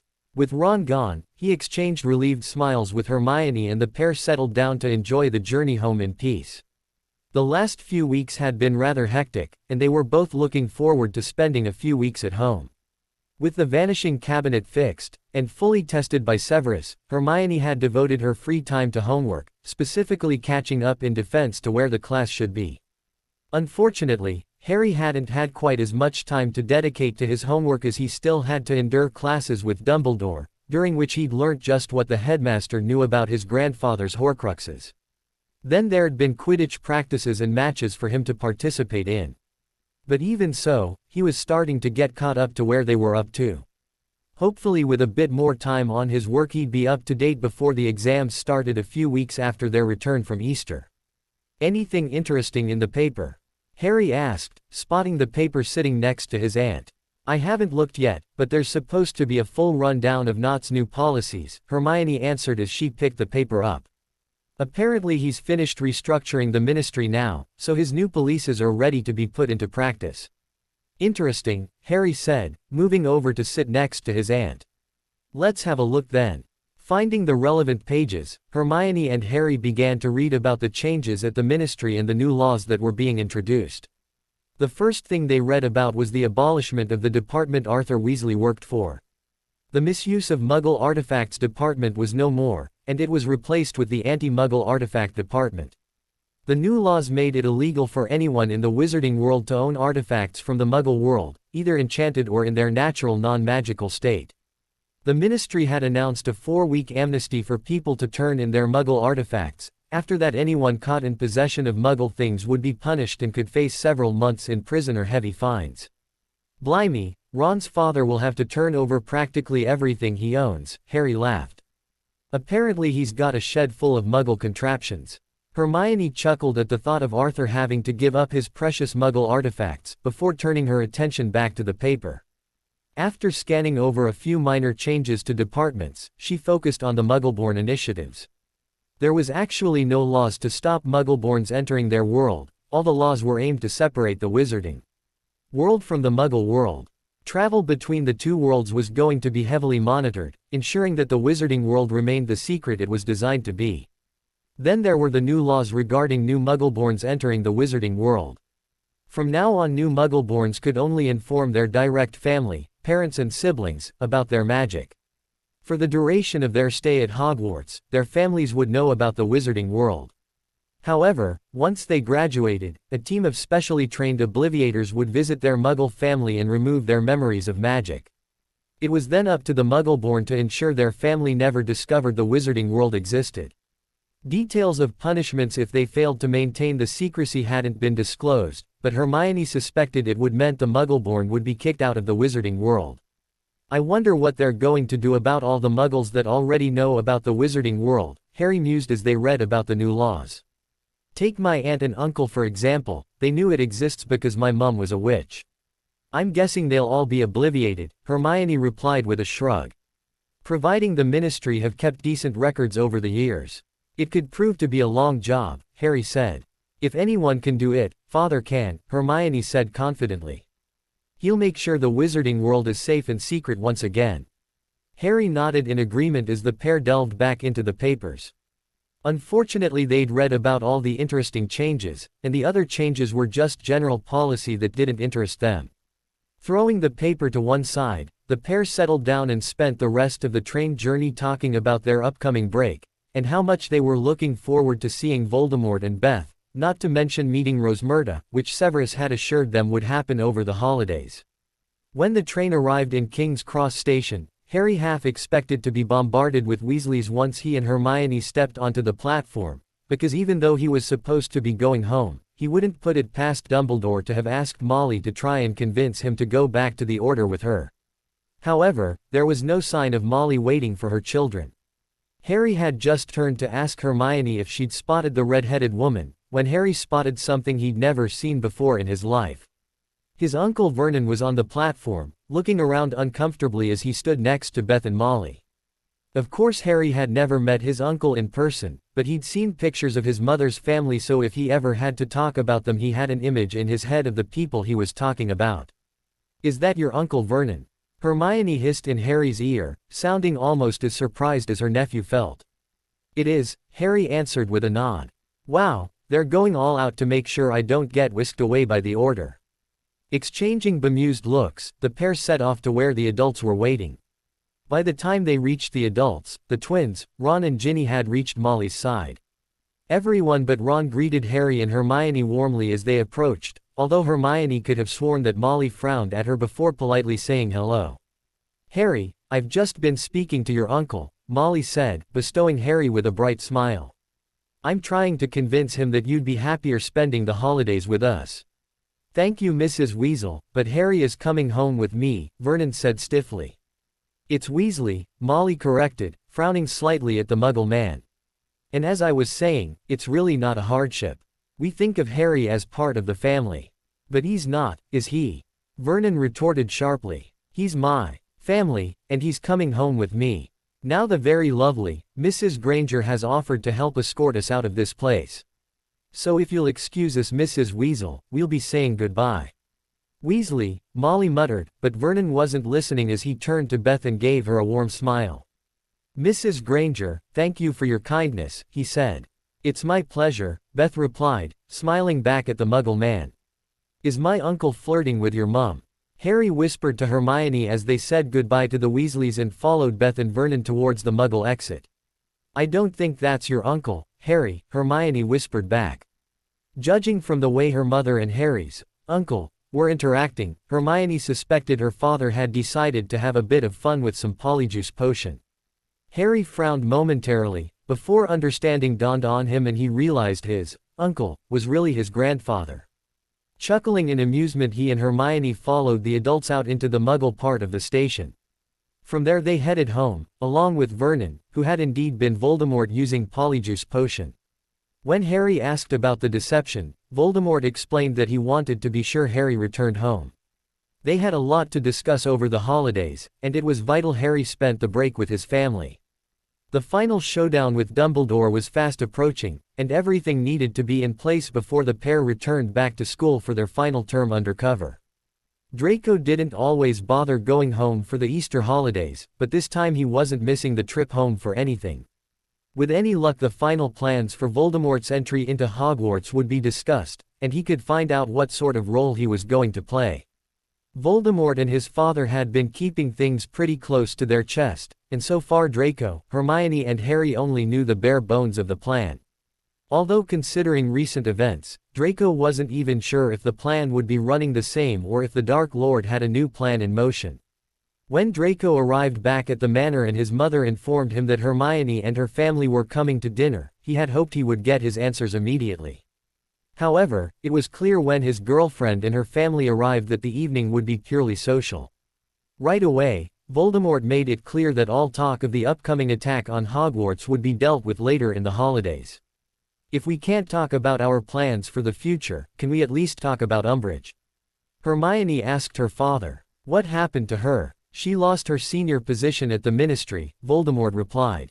"Not wanted to sack her, and press charges, but I persuaded him to leave her alone for the time being. Right now, she's working in a menial post at the Ministry." "And that's it?" Hermione questioned, her dissatisfaction written all over her face. "She tortured me with her enchanted quill, and gets away with a demotion at work. Do you honestly think I'd leave it at that?" Voldemort asked with a low chuckle. "Don't worry, Hermione, that little toad will get her comeuppance. Once we've dealt with Dumbledore and the world knows who you are, I'll be paying her a visit. And chances are by the time I've finished with her, she won't even be fit for the menial little job she's got now." Hermione smiled wickedly at her father, appreciating his plan to get vengeance for the way she'd been treated by Umbridge. Now all she had to do was persuade him to take her with him when he paid Umbridge a visit. Hermione wanted front row seats as the little toad in pink suffered for what she'd put her through. "So how are things at school now the truth about Severus being your brother is out?" Narcissa asked Hermione, expertly moving into a new topic of conversation. "Are people treating you any differently?" Ron was his usual judgmental self, Hermione answered. "He reckons I'm an evil, no good liar, who's up to something with her wicked brother."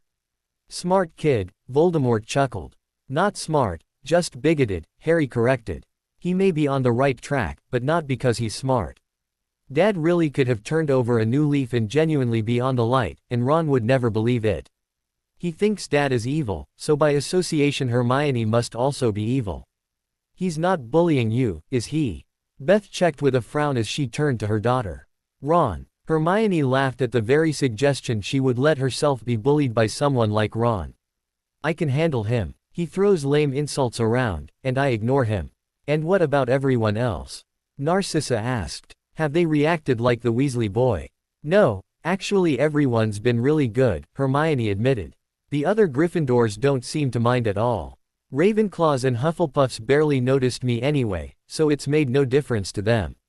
And the Slytherins? Lucius inquired, shooting a sly glance at his son. He knew Draco hadn't been able to say anything when his friends had encountered Hermione and Harry over the years, but he hoped he hadn't stood back and let the other Slytherins turn on Hermione in light of recent revelations.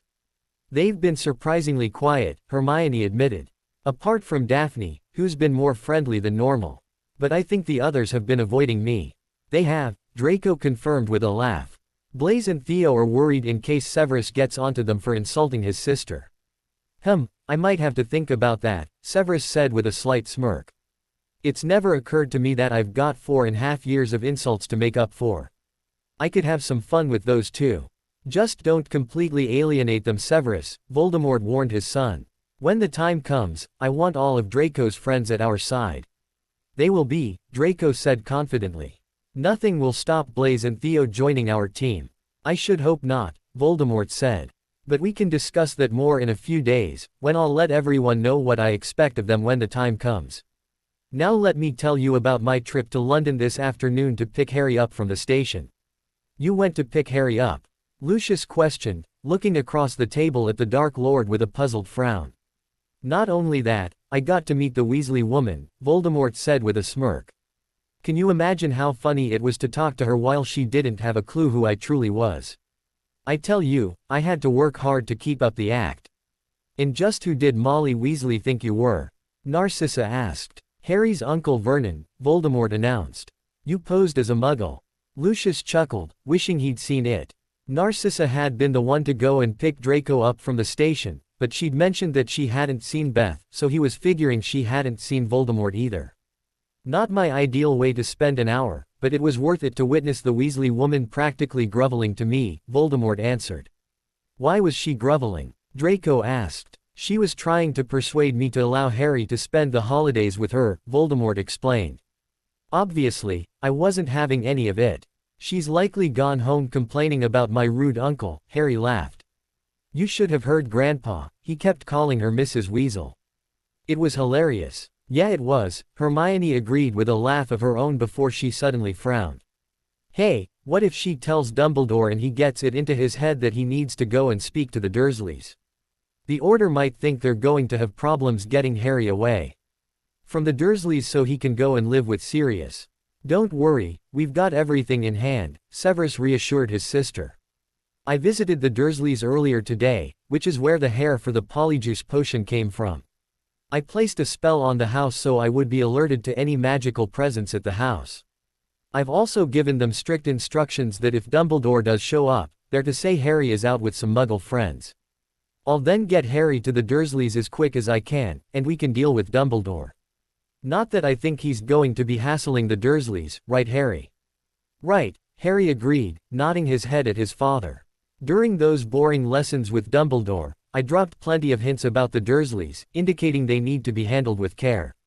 I've got Dumbledore convinced that if I handle things myself, there'll be no problem with my moving in the summer, but if he barges in, he could ruin everything. You played up the fact the pair don't like magic. Severus checked with his son. He knew from experience that Petunia detested magic and she'd hated having a witch as a sister, even though her hatred stemmed from jealousy. I did, Harry confirmed.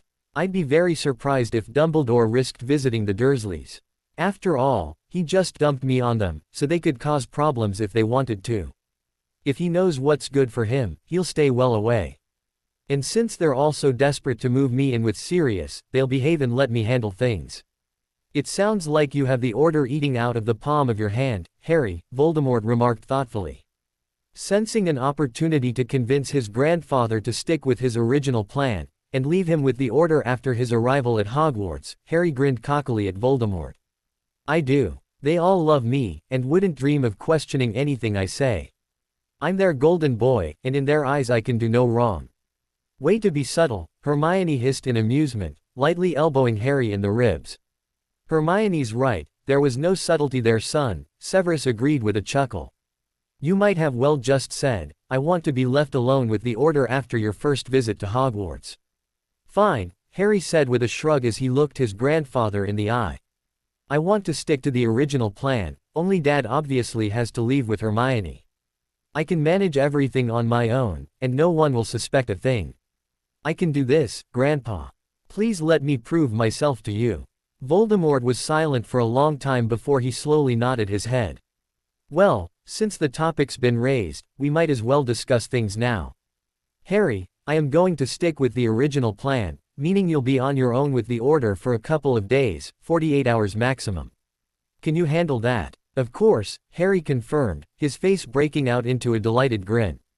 We will be taking precautions, though, Beth warned. We're going to give you an enchanted coin that you're to keep on you at all times.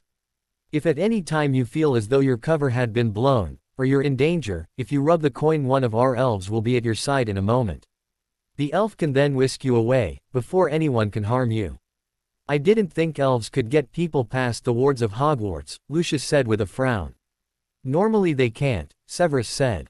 But I've been altering a few wards over the last few months and experimenting with one of our elves.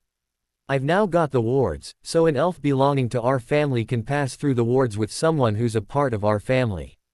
Will Dumbledore not notice the altered ward? Hermione checked. Surely the first thing he'd going to do when we leave is check the wards.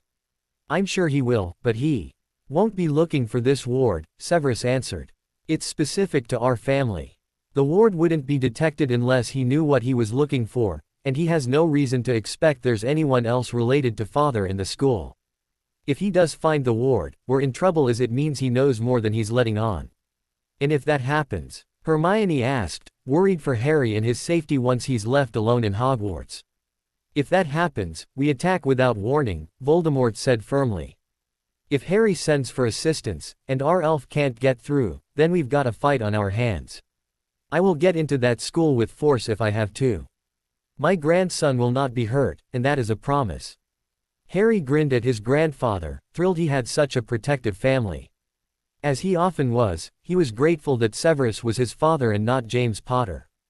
If that had been the case, he would have just been abandoned with the Dursleys and would have likely grown up unwanted and unloved by his mother's family. But as it was, he'd grown up surrounded by people who loved him, and for that he would be forever grateful. Hopefully Dumbledore finding the ward won't be an issue, Harry said. So let's forget about that scenario, and talk about what we want to happen. We should get everything in place before we go back to school. We do have all the holidays, Beth pointed out. There's no rush to discuss everything tonight. I know, but can we at least go over the broad strokes of the plan? Harry asked. I see no harm in that, Voldemort said with a nod. At Hermione's request, we're not moving in until after the exams. Gee, thanks Hermione, Draco muttered, rolling his eyes at his girlfriend. Exams are important, Hermione said stubbornly. Even Draco hadn't been able to persuade her that they didn't need to take their exams as they could arrange to take them either over the holidays or at the start of 6th year. I'm not missing them. And you won't, Voldemort reassured his stubborn daughter. We move the night of the final exam. That afternoon, one of you will activate the cabinet and myself and a selected group of my Death Eaters will use it to enter Hogwarts. We'll then lie low until dinner time, where we will make a surprise entrance. Hermione, you have the cabinet somewhere with plenty of room, haven't you? Yes, it's in a large room on one of the upper floors, Hermione answered. There'll be ample room for you to hide out for a few hours. Voldemort nodded once before returning his attention to the plan of action. When we enter the Great Hall, I have a spell prepared to stop Dumbledore and the professors from attacking us. I will then challenge Dumbledore to a wizard's duel and inform him he has 48 hours to get the younger students out of the castle, before I return to deal with him personally. I will then give anyone who wants to join me a chance to do so. Draco, that's when I expect you and your friends to join me. It will also be when Hermione and Severus join me, lastly, I may add. We then depart, leaving Dumbledore and everyone else in shock. And then 2 days later, I activate the cabinet once again, Harry said. You do, Voldemort said with a nod. We once again take Dumbledore, and whoever else is in the castle, by surprise. Before the fight, it's then time for Harry to reveal his true self. While Dumbledore's still reeling from the betrayal, I'll strike and bring him down. And the rest of the Order? Hermione inquired. We'll deal with them as we see fit at the time, Voldemort replied with an unconcerned shrug.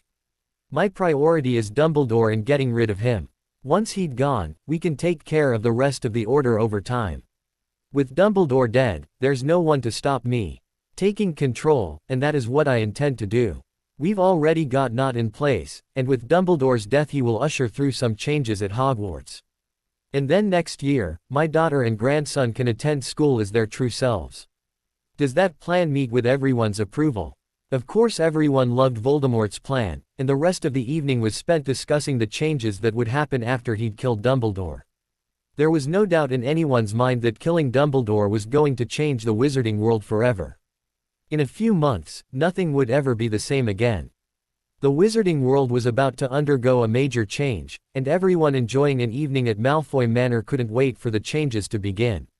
Leaning against the door frame of the living room in Severus's small cottage, Harry watched in amusement as his father nervously paced the floor. Any minute now, Rosmerta was due to arrive to have dinner with Severus and Harry.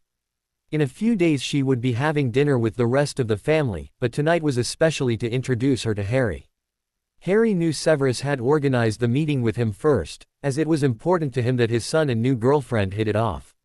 You're going to wear a hole in the carpet if you keep pacing, Harry called as he pushed himself away from the door frame and entered the small but cozy living room. I hardly think so, Severus replied, and Harry could detect the nerves in his father's voice. I don't know, you've been pacing for at least 10 minutes, Harry retorted. Why are you so nervous, anyway? Seriously. Severus stopped his pacing and turned to face his son. This is important to me, Harry. My future rests on how well this evening goes. How? Harry asked with a frown. He knew it was important to his father that he and Rosmerta got along, but he didn't understand why his father was so worried. If things go badly tonight, I'll have to say goodbye to Rosmerta, Severus replied. And I'm becoming rather attached to her. Are you saying you would end things if I don't like her? Harry questioned in surprise. If the two of you don't hit it off, then yes, I will, Severus confirmed with a nod. I may have fallen for Rosmerta, but you're my top priority, Harry. Any witch I get involved with has to get along with you, or there's no future for us. You come first, and your happiness is more important than me own. Harry was totally shocked by his father's confession, but before he had a chance to reply the flow network sounded and green flames appeared in the fireplace. Turning round, he saw his father helping a glamorous-looking Rosmerta out of the fire. As he watched the pair greeting each other, Harry vowed to make sure he got along with his father's girlfriend. After being alone for so long, Severus deserved to be happy, and Harry was not going to be the reason his father was alone once again. Rosmerta, meet my son, Harry, Severus said, introducing his son to the witch in his life. Harry, this is Rosmerta, my girlfriend. It's very nice to meet you properly, Harry said with a smile. You too, Harry, Rosmerta replied, scrutinizing the boy she'd only ever seen in her pub before. You know, there's something different about you, she mused. I know, you're not wearing your glasses. Do you have new contacts? I don't need glasses, Harry said with a chuckle. I wear them to help keep people thinking I'm the son of James Potter. Without the glasses, I really resemble Dad. Rosmerta looked between father and son, before nodding. Wow, you really do. It's really amazing that no one has made that connection. You really do look alike. It's surprising what people miss when they don't know all the facts, Harry replied with a shrug. Put me in a pair of glasses and call me Potter, and everyone sees what they want to see. However, take the glasses off and call me Snape, and people can see who I truly am. I take it you're going to revert to your father's name once the truth is revealed, Rosmerta remarked. I am, Harry replied with a nod. I'm a Snape, and I can't wait for people to finally know that. Not a riddle, Rosmerta questioned, looking over at her partner. Neither of you are taking your father's name. Not even my father uses riddle, Severus replied with a chuckle. Snape may not be the name of my biological father, but it's the name of the man who raised me, and I'm proud to carry his name. Father understands why Harry and I are going to carry on using the name Snape. I suppose he does have someone else to carry on the family name, Rosmerta mused. Hermione. Harry chuckled. She's a Granger, like Beth. They don't use the name Riddle either. To be honest, I think my grandfather would be more likely to use the name Granger if he ever needed to. Although, I don't think Hermione will be a Granger for that much longer. What are you on about now? Severus asked his son with a frown. Why would Hermione be changing her name? I don't suppose it will be happening in the next few years, but sooner or later she's going to become a Malfoy, Harry replied. You know it as well as I do. A Malfoy. Rosmerta frowned. I'm not sure I understand. Hermione is dating Lucius and Narcissus' son, Draco, Severus supplied.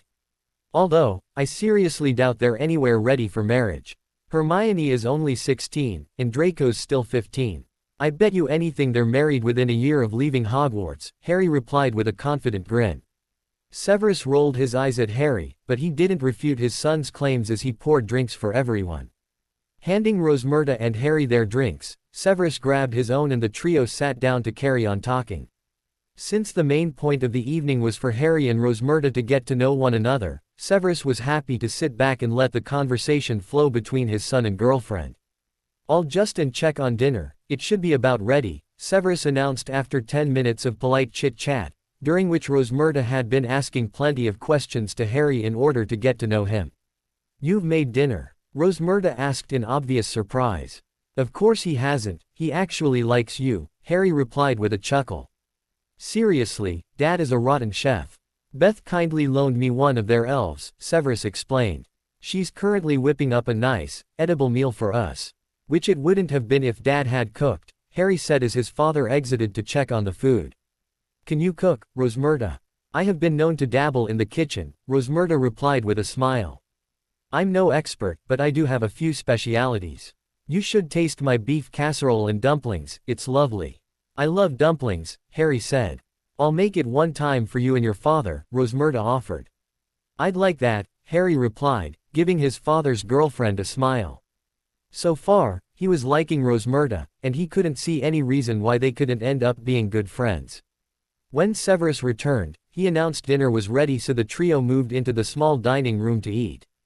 As they ate, it was Harry's turn to get to know Rosmerta, and after asking her a bit about herself he turned his focus to her intentions towards his father. Harry, Severus hissed, not at all impressed when Harry had asked Rosmerta if she honestly saw a future to her romance with Severus. It's okay Severus, Harry has a right to want to know these things, Rosmerta reassured her boyfriend. The truth is, Harry, I can't predict the future. I love your father, and I very much hope we have a future together, but I can't guarantee that.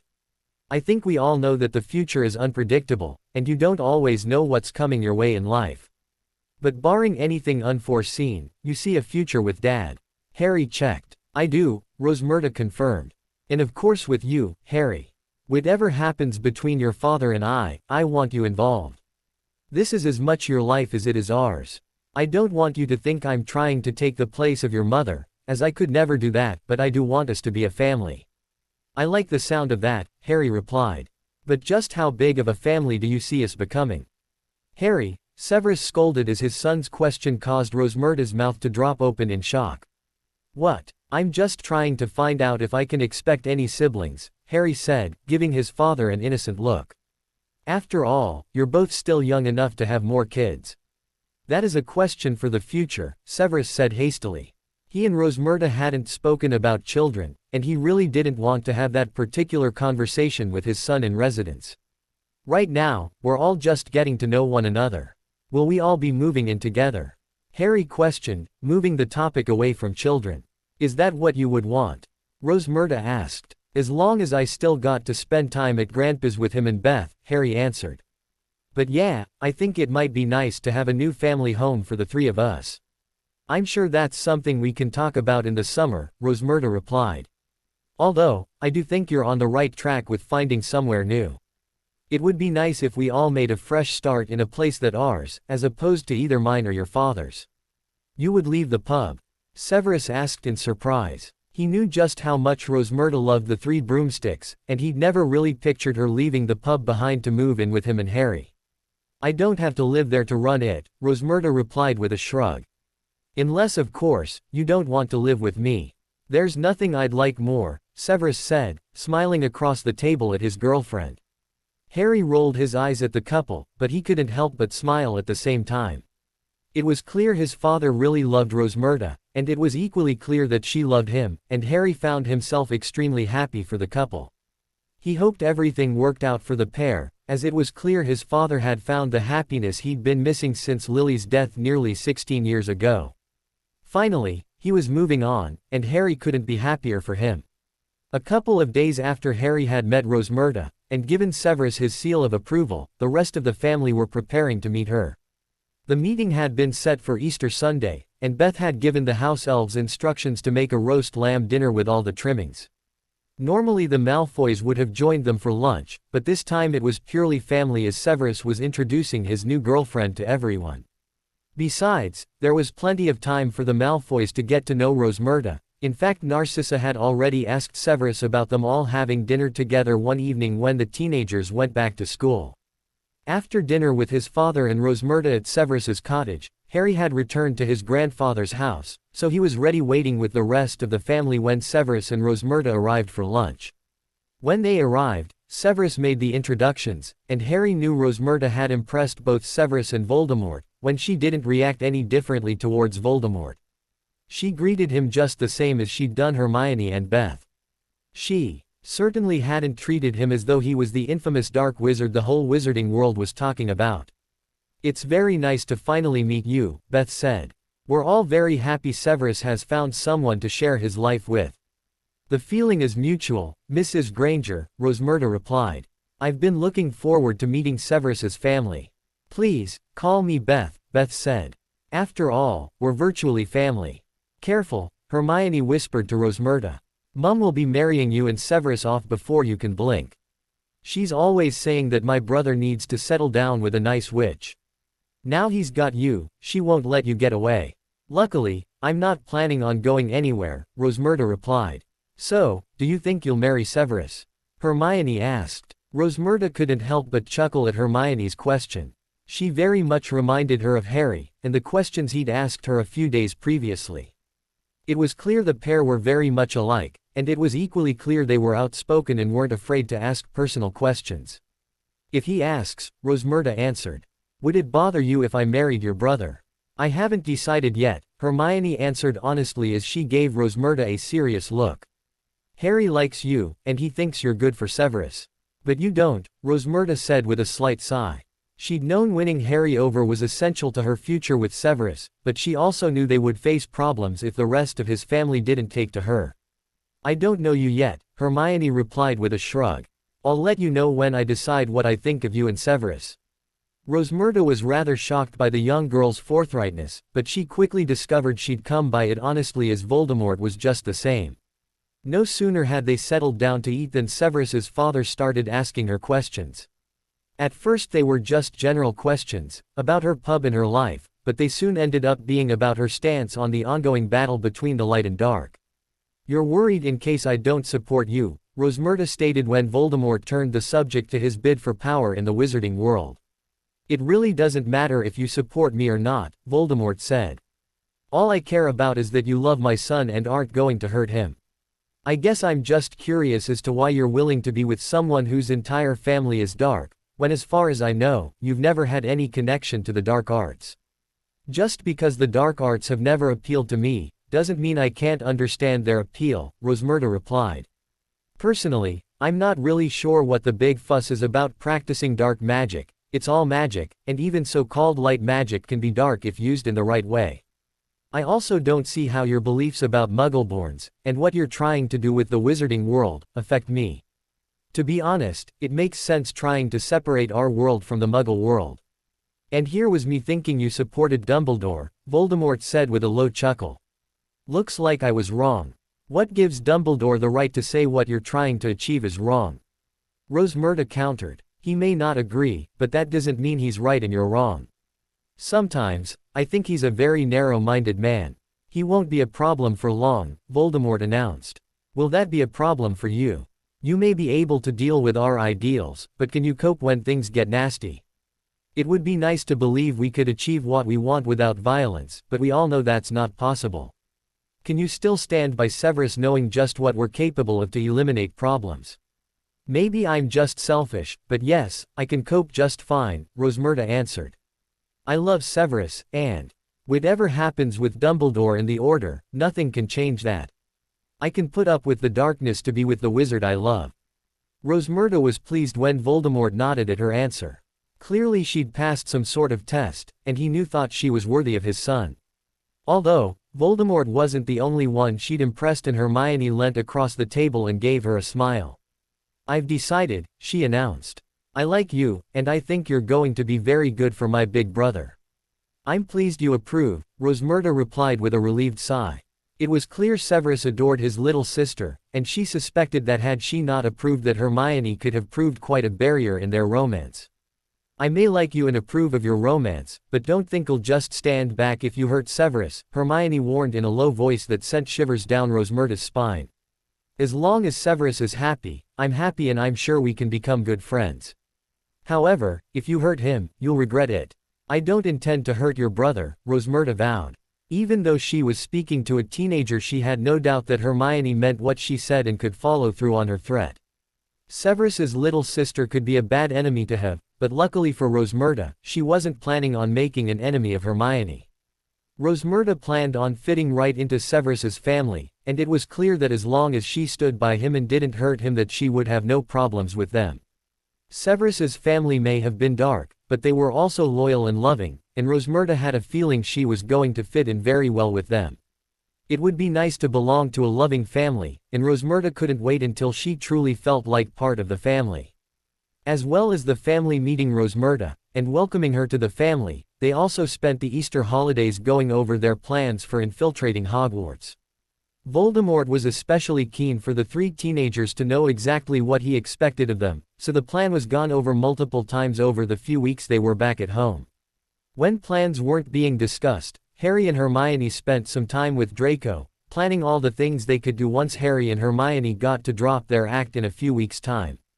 As it turned out, Hermione got to spend slightly more time with Draco, as Harry spent a few afternoons with Voldemort, going over the lessons he'd been taking from Dumbledore. Not that Harry minded, as he was loving the quality time he got to spend with his grandfather. I just wished I could help you more with the Order headquarters, Harry sighed as he and Voldemort sat in his grandfather's office. He was still annoyed that neither he nor Hermione could give Voldemort the location of the Order headquarters, but Severus had explained that he also couldn't give Voldemort any information due to secrecy charms Dumbledore had erected around the place. I'm sure we can find a way around it if needs be, Voldemort replied. Maybe there's something else you can remember about the house that will help us pinpoint its location.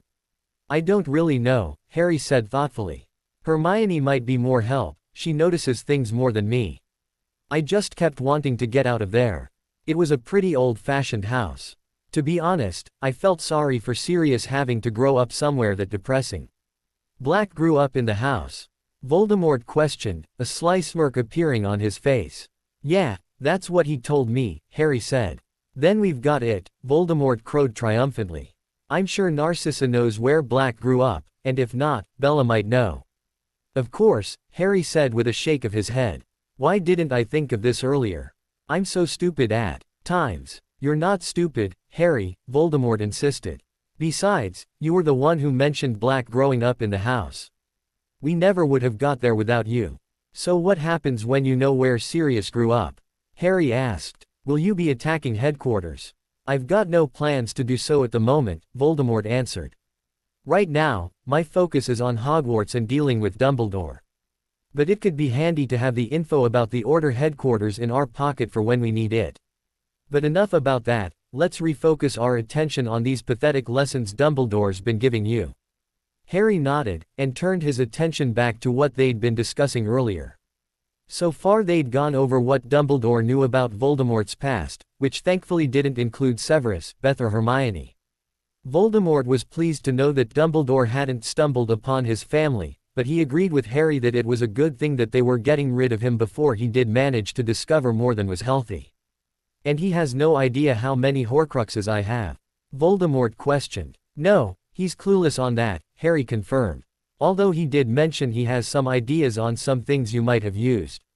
But he hasn't told me about them yet. It doesn't matter, Voldemort said with a shrug. I know for a fact there's one thing he'll never guess, and even if he guesses the others, there's no way he can find them all. Are you sure? Harry asked with a frown.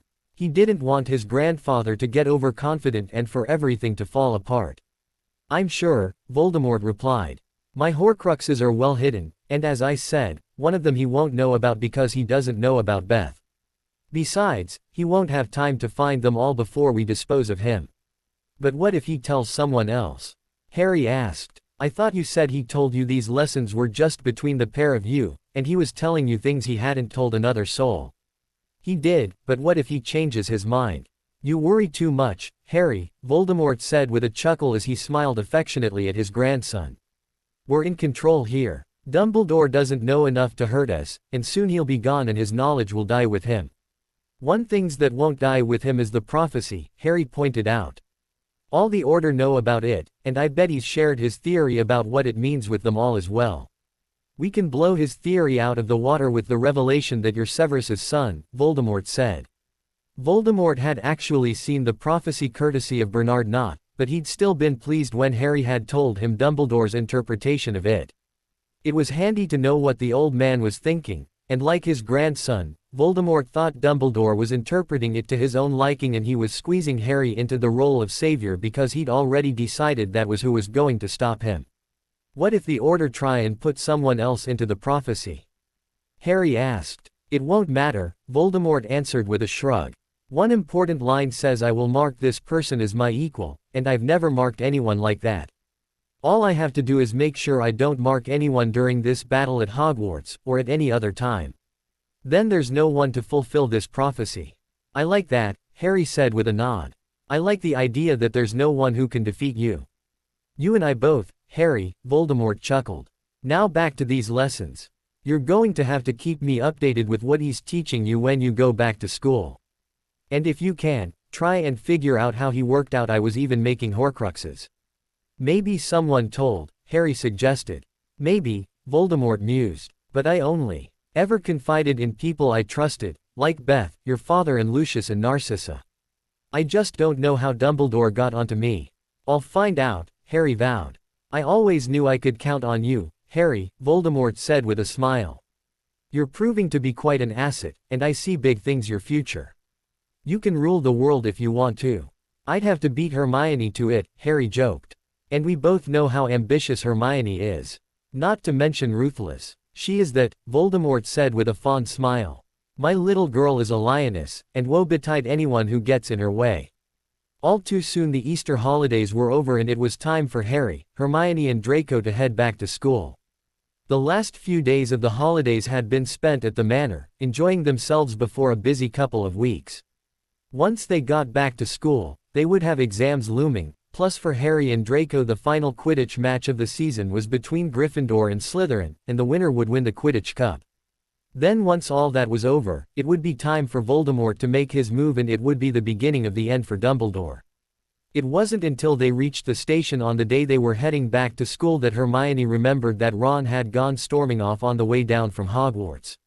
She was hoping he would still be mad so that she and Harry could enjoy the ride back to school in peace, but she wasn't counting on it. As it was, they'd barely arrived at platform 9 3/4 before Molly was rushing over to them, Ron and Ginny trailing behind her as the twins headed off to find their friends. Harry, did you have a nice holiday? Molly questioned, sweeping Harry into a bone-crushing hug. I did, Harry replied as he extracted himself from Molly's grasp. Good, Molly said with a smile. Harry sensed she wanted to say more, but before she could bombard him with questions, he turned and thanked Beth for walking him through the station, acting as though he'd just ran into Hermione and her mother up in the Muggle part of the station. It's always a pleasure, Harry, Beth said. You'll not need to be doing that much longer, Harry, Molly said. From now on, no more traipsing through the Muggle way. We did it once, and it was horrendous. Harry raised an eyebrow at Molly's admission that she'd only ever used the Muggle entrance once, which was what he'd expected the time he'd ran into them in first year. However, he didn't say anything as Beth gave Molly a cold stare, her Muggle act perfectly in place as she acted offended by Molly's slight about the Muggle entrance. I should be going, Hermione, Beth said, turning to her daughter. Make sure you write, and good luck on your exams. Hermione doesn't need luck, she's the brightest which I know, Harry said, throwing his arm around his aunt, and smirking when Ron and Ginny exchanged annoyed looks. She'll fly through her exams, and get the best results in our year. Do you really think so? Hermione asked, playing coy as she looked up at Harry. I know so, Harry replied with confidence.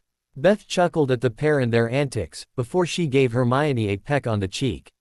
Then, because Molly was watching them like a hawk, she swooped down and gave Harry a hug and also wished him luck in his exams. Thanking her, Harry returned the hug and gave her a friendly smile, something he hadn't done when Molly had smothered him in her arms. By the time Beth had said her goodbyes, it was time for the train to be leaving and Molly didn't have another chance to grab Harry before he darted onto the train with Hermione. Ron and Ginny had followed the pair onto the train, and towards an empty compartment that Harry had spotted. Where's your cat, Hermione? Ginny asked as the pair stowed their bags, but there was no sign of Crookshanks in his carrier. He's not well, so he's staying at home with Mum, Hermione answered. Crookshanks was actually at home because she didn't want him at Hogwarts when there could possibly be any violence. Besides, it was easier than trying to get him home before she left when her father made his grand entrance. I hope he gets better soon, Ginny said, before heading off to sit with her own friends. Are you joining us? Harry asked Ron as Ginny made her exit, but her brother continued to hover in the doorway. I don't think so, Ron answered, his gaze flicking over to Hermione before refocusing on Harry. I just thought I'd ask how things went with your rude uncle. Uncle Vernon? Harry questioned with a frown. He was the rude man that picked you up, wasn't he? Ron asked. Yeah, Uncle Vernon picked me up, Harry replied. But what do you mean, how things went with him? You did ask him about moving in with Sirius, didn't you? Ron questioned. Oh, that, Harry said as understanding dawned on him. Yeah, I talked to him about it. And, Ron prompted. And he said yes, Harry replied. For the first time that morning, Ron's face broke into a grin. Cool. It will be so much better you living with Sirius. Mum said she thought your uncle was the rudest man she'd ever met. I've met ruder, Hermione muttered, just loud enough for Ron to hear. Yes, some people are very rude, Ron said pointedly, glaring at Hermione, before turning back to Harry. Anyway, it's going to be great, Harry. We can see each other all the time in the holidays. I can't wait for this blasted year to finish. Then just think, Harry, we'll have the entire summer before us. Great, Harry replied, mustering a fake smile for Ron. It will be, Ron vowed. I'll see you later, Harry. I promised Neville I'd sit with him and teach him chess. Bye. Prick, Hermione grumbled as Ron disappeared and Harry slid the door shut behind him. As if Neville needs to be taught how to play chess. He already knows how to play. Typical Ron, not bothering to even come up with a decent excuse not to sit with us, Harry said with a chuckle as he sat back down opposite his aunt. I don't know why he even needed an excuse, Hermione replied. He's made his feelings towards me very clear. He might as well just have said that he didn't want to sit with me. Yeah, but then he might have thought I thought he was trying to make me choose between the pair of you, and he knows I would never choose him, Harry pointed out. Really? Hermione gasped, pretending to be surprised. You mean, you would put me before that ginger tosser? You know I would, Harry replied with a laugh. I'd put you above anyone. Ditto, Hermione said, smiling at her nephew. Don't lie, Harry snorted. You would put me above almost everyone. We both know a certain blonde would rank above me. Maybe, Hermione replied with a coy smile. If he was being good. Where's the fun in good? Harry asked with a smirk. Bad is so much better. Laughing, the pair settled back to enjoy one last train ride by themselves.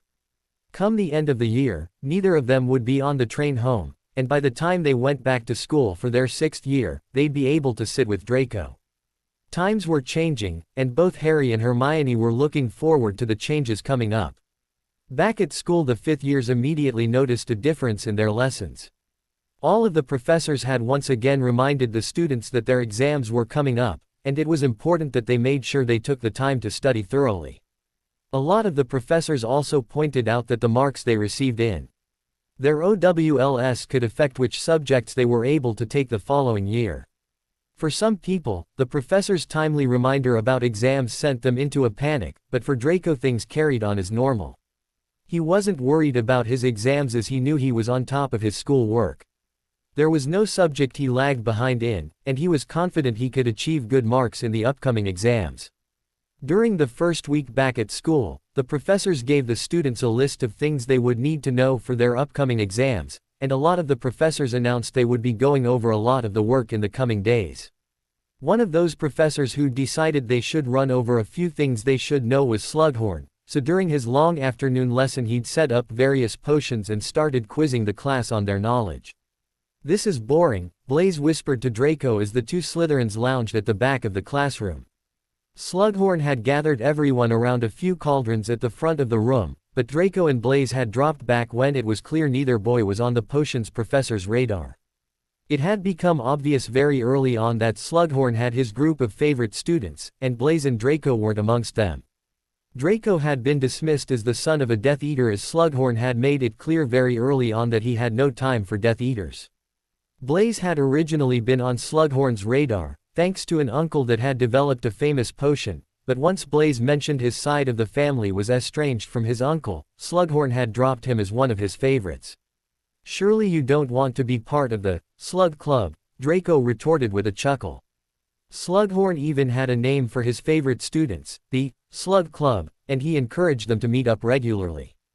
Draco didn't know how many students actually took him up on his offer of meeting up, but he knew a few that hadn't, including Hermione and Harry. Both Hermione and Harry had been targeted by Slughorn during his first week at Hogwarts. Hermione's reputation as the top student, and brightest witch of her age had reached him, and obviously Harry's reputation as the boy who lived preceded him. Then there was the fact Slughorn had taught Harry's mother, and he'd been a fan of Lily's. As well as Harry and Hermione being part of his favorite students, Theo had also made the cut as the minister's son. "I guess not," Blaze responded with a smirk as he watched Slughorn ask Theo a question he didn't know the answer to. "I never was a fan of being the teacher's pet. Who would want to be Slughorn's pet?" Draco snorted. "The man's a bore. Father said he was the same in his day. Always had his band of favorites, and not bothered about anyone else." "Luckily we know our stuff and don't need him," Blaze said. "We do," Draco agreed with a nod. "But at least it frees us up for more important things." "Like what?" Blaze asked, wondering what else they were going to do in potions other than school work. "Quidditch," Draco answered with a grin. "We've got one more match against Gryffindor, and if we win that we win the cup. I was thinking we could try and organize some extra training sessions, and maybe come up with some new tactics." "Count me in," Blaze replied, sharing Draco's enthusiasm to win the Quidditch Cup. While Slughorn continued his lesson, only interested in the students he'd taken a shine to, Blaze and Draco sat at the back of the room quietly discussing Quidditch. By the time the class was over, they were rather engrossed in their conversation and it took them a while to notice people packing up and leaving the classroom. "Damn, was there any homework?" Blaze asked as the pair went over to their desk and began to pack their bags up. "Not a clue," Draco replied with an unconcerned shrug. "We'll have to ask someone." "You mean our friends, who've taken off and left us?" Blaze questioned, looking around the rapidly emptying room and finding a few dawdling Gryffindors and no Slytherins in sight. "They could have at least said something," Draco muttered as the boys stalked out of the potions classroom. "Hey, there's Daphne up ahead, we can ask her," Blaze said, pointing down the corridor to where Daphne was standing at the corner, clearly talking to someone. Hurrying forward, the two boys reached Daphne just in time to witness her saying goodbye and sharing a tender smile with Harry. Draco smirked at his best friend took off in a hurry, while Blaze gazed at Harry's retreating form in surprise. "Was that Potter?" he asked, even though he knew it was. "Yes," Daphne replied. "I dropped my bag, and he kindly helped me pick up my books." "I would help you pick up your books, if you smiled at me like that," Blaze said. "I was merely being grateful," Daphne said as she started to walk away from the two boys. "Sure you were," Blaze chuckled as he and Draco easily caught up with Daphne and fell into step beside her as they headed for the next lesson. "I think someone has a crush." "Really? I wouldn't have thought Harry was your type," Daphne retorted, shooting Blaze a mischievous smirk. "Just wait until I tell everyone." "I didn't mean that," Blaze muttered. "I meant, you had a crush." "No," I don't, Daphne replied, but neither Blaise nor Draco bought her protestations. Now are you bugging me for a reason? We want to ask about homework in potions, Draco said, jumping in before Blaise continued to tease Daphne and got her mad. What about it? Daphne questioned with a frown. It was fairly straightforward. What exactly was the homework? Draco asked with a sheepish smile. I don't believe you two, Daphne scolded, giving the boys a glare that Draco thought could rival Hermione when she was mad. Let's guess, you were sitting at the back, paying no attention. Well, to be fair, Slughorn wasn't paying any attention to us, Blaise argued. We're not in his precious slug club, so he's not interested in what we have to say. Daphne had to agree with the boys in regards to Slughorn, and as they entered their next lesson she promised to make sure they both knew what the potion's homework was. Thanking Daphne, the pair settled down in their seats, and this time they paid attention during the class and got their own homework. However, the second the class was over, they headed off so Draco could book the Quidditch pitch for extra practices. School had been back nearly 2 weeks before Harry received his first letter from Dumbledore, asking him to go to his office for a private lesson. Part of him had hoped that the lessons would have ceased in the light of the upcoming exams, but it would seem Dumbledore still had more to say. Although what it could be, Harry wasn't sure as he'd felt the last few lessons before Easter had been a bit flat, with the headmaster producing no new information. However, it wasn't wise for him not to honor his agreement with Dumbledore, so at the appropriate time, Harry set off for his lesson with the headmaster. Harry, I've got something very exciting for us to discuss this evening, Dumbledore greeted as he ushered Harry into his office. But first, tell me about your holidays. Were you successful in persuading your uncle to let you move in with Sirius? I was, Harry said with a nod. Uncle Vernon and Aunt Petunia agreed it was probably for the best that I live in the wizarding world full-time. Would you like me to arrange someone to go and get your belongings? Dumbledore asked. No, Harry said quickly. Uncle Vernon suggested I go home as normal at the end of the term, and pack up my stuff myself. It gives me a chance to say goodbye to the family. If someone could then come and pick me up after a few days, then that would be great. That can be arranged, Dumbledore said with a smile. I'm sure Sirius will be thrilled when he finds out the news. I'm sure he will, Harry agreed. Now, onto our exciting news, Dumbledore said, swiftly changing the subject now he knew Harry was be safely ensconced with Sirius come the end of the term. I've managed to get some memories from the very man who told Voldemort about Horcruxes. His memories give us our best clue about how many Horcruxes he has. Is this the person who led you to the fact Voldemort has got Horcruxes in the first place?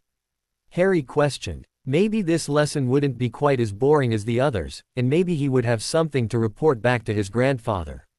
It is, Dumbledore admitted with a nod. Of course, before it was a few veiled remarks, and I had to work things out myself. But now, I've persuaded him to hand over his memories in order to help the wizarding world. Harry was eager to see whose memories he was going to view, but he had to be patient as Dumbledore got his stone pensive out of its cupboard and placed it on his desk. He then took his time in emptying a couple of vials of silvery memories into the pensive. Finally it was time to go, and with a feeling of apprehension, Harry followed Dumbledore into the pensive to see what new information the headmaster had uncovered. Harry was surprised to find the memories belonged to the new potions professor, Horace Slughorn, and they occurred back when his grandfather was in school. Even though he knew Slughorn was old, and had taught his parents, he didn't realize he was so old that he'd also taught his grandfather. He also didn't realize that Slughorn used to be the head of Slytherin. You would never guess it the way he treated Slytherins these days, as only a few of them had made the cut of the students he liked and coveted for his Slug Club. The memories consisted of a few conversations between Slughorn and Voldemort, all of them about Horcruxes. One of the conversations also dealt with the topic of the number 7 being a powerful magic number, and Voldemort even asked if Slughorn thought a person whose soul was split into 7 would be indestructible. Slughorn had admitted he hadn't been sure what the results of such an act would be, but he was clearly uncomfortable with the way the conversation was going, so he had ended it. That also ended the memories, and Harry found himself back in Dumbledore's office. So what do you think? Dumbledore asked. I think that was very interesting, Harry answered. He didn't want to give Dumbledore too much information, but he knew he would have to at least show some of what he'd supposedly picked up by viewing the memories. I thought so, Dumbledore agreed. And did you notice the last conversation in the number 7? I did, Harry confirmed with a nod. I take it you think it means we're looking for 6 Horcruxes. That would be my best guess, Dumbledore said. I've pinpointed the diary, the very diary he had with him in the first memory, I might add. Did you also notice the ring he was wearing on his hand in the last memory? Can't say that I did, Harry said. In actual fact he had noticed the ring, as it wasn't something he'd ever seen his grandfather wearing. I noticed it, and looking back at my own memories I found he only had it in his last year of Hogwarts, Dumbledore explained. I've done some digging over the holidays, and I found it's a stone called the Resurrection Stone, made into a ring, and it once belonged to his mother's family, the Gounts. Horcrux number 2, Harry said. Indeed. Dumbledore nodded as he bestowed a proud smile on Harry. And I think given his penchant for Hogwarts, we're looking for things once belonging to the founders as his other Horcruxes. Which brings us to 6, Harry said, wondering if Dumbledore was right. Even though his grandfather had assured him that his Horcruxes couldn't all be found and destroyed, he hadn't confided what exactly they were. Or 5, if we discount something belonging to Godric Gryffindor, Dumbledore corrected. Let's not forget, Voldemort was a Slytherin descended from Salazar Slytherin at that. His hatred for Gryffindors run deep, so he may not have used something once belonging to Godric. It's something for us to ponder during our next lesson. But for now Harry, try and see if you can find out anything about the founders. We may need the information. Harry nodded, and even though he had no intention of finding something to help the headmaster, he promised he would do some research before saying goodnight and leaving Dumbledore's office. After Harry had left his office, Dumbledore sat for a long time, thinking about the mammoth task that lay ahead. While he would do everything he could to help Harry, he couldn't help but think they needed some more help. Maybe if he brought someone else in on what they were doing, they would find and destroy Voldemort's Horcruxes faster. Knowing whoever he brought in on things had to care about Harry, and wouldn't push him into doing anything foolish, Dumbledore considered his options. Molly or Arthur were his first thought, but the couple were naturally cautious people and he wasn't sure if they would help Harry or try and persuade him to leave the task of tracking and destroying the Horcruxes for someone else. Sirius was his next thought, as Harry's new guardian, but Dumbledore wasn't sure if the wizard was a bit rash. Sirius had always had a wild streak, and his years in Azkaban had done nothing to calm him down. However, there was no doubting he cared about Harry. In fact, he was probably the person who loved Harry the most in the entire world. Plus, there was always Remus to help keep Sirius grounded. Deciding he needed to bring Sirius, and possibly Remus into things, Dumbledore set about creating a box of information about Voldemort's Horcruxes. He sorted vials of memories for Sirius and Harry to view over the summer, as well as several thick books about Horcruxes and dark magic. He also included extensive notes and his own thoughts on the Horcruxes, and packed them neatly in the box alongside the memories. At least now Harry and Sirius could get to work in the summer, meaning he had time to either work solo or deal with other things, like holding onto his job as headmaster. Once the box was complete, he connected the flow in his office and headed to Sirius's house. Not only could he break the good news about Harry definitely moving in with him, but he could leave him with a box that the pair could delve into over the summer. It would certainly keep the pair from getting into trouble over the holidays, and it just might provide the breakthrough they needed. Maybe Sirius would notice something Dumbledore hadn't. You never know, Sirius could be the one to crack Voldemort's secrets and win the war for the light. A very annoyed Draco let out a low growl of exasperation as he looked around the common room and found no sign of Blaise. In the last couple of days, his Quidditch plans had all gone wrong, and he could do without his keeper being on the missing list. Initially everything had looked promising and Draco was confident that Slytherin could beat Gryffindor and win the Quidditch Cup. However, during the last practice one of his chasers had been blinded by the sun and had flown straight into one of the goalposts, knocking themselves out. Madame Pomfrey had then declared that there would be no more Quidditch for the chaser in the next 6 weeks, meaning Draco had to find a replacement. Theo, Draco called, heading over to where the rest of the team had gathered, ready to head down to the Quidditch pitch for chaser tryouts.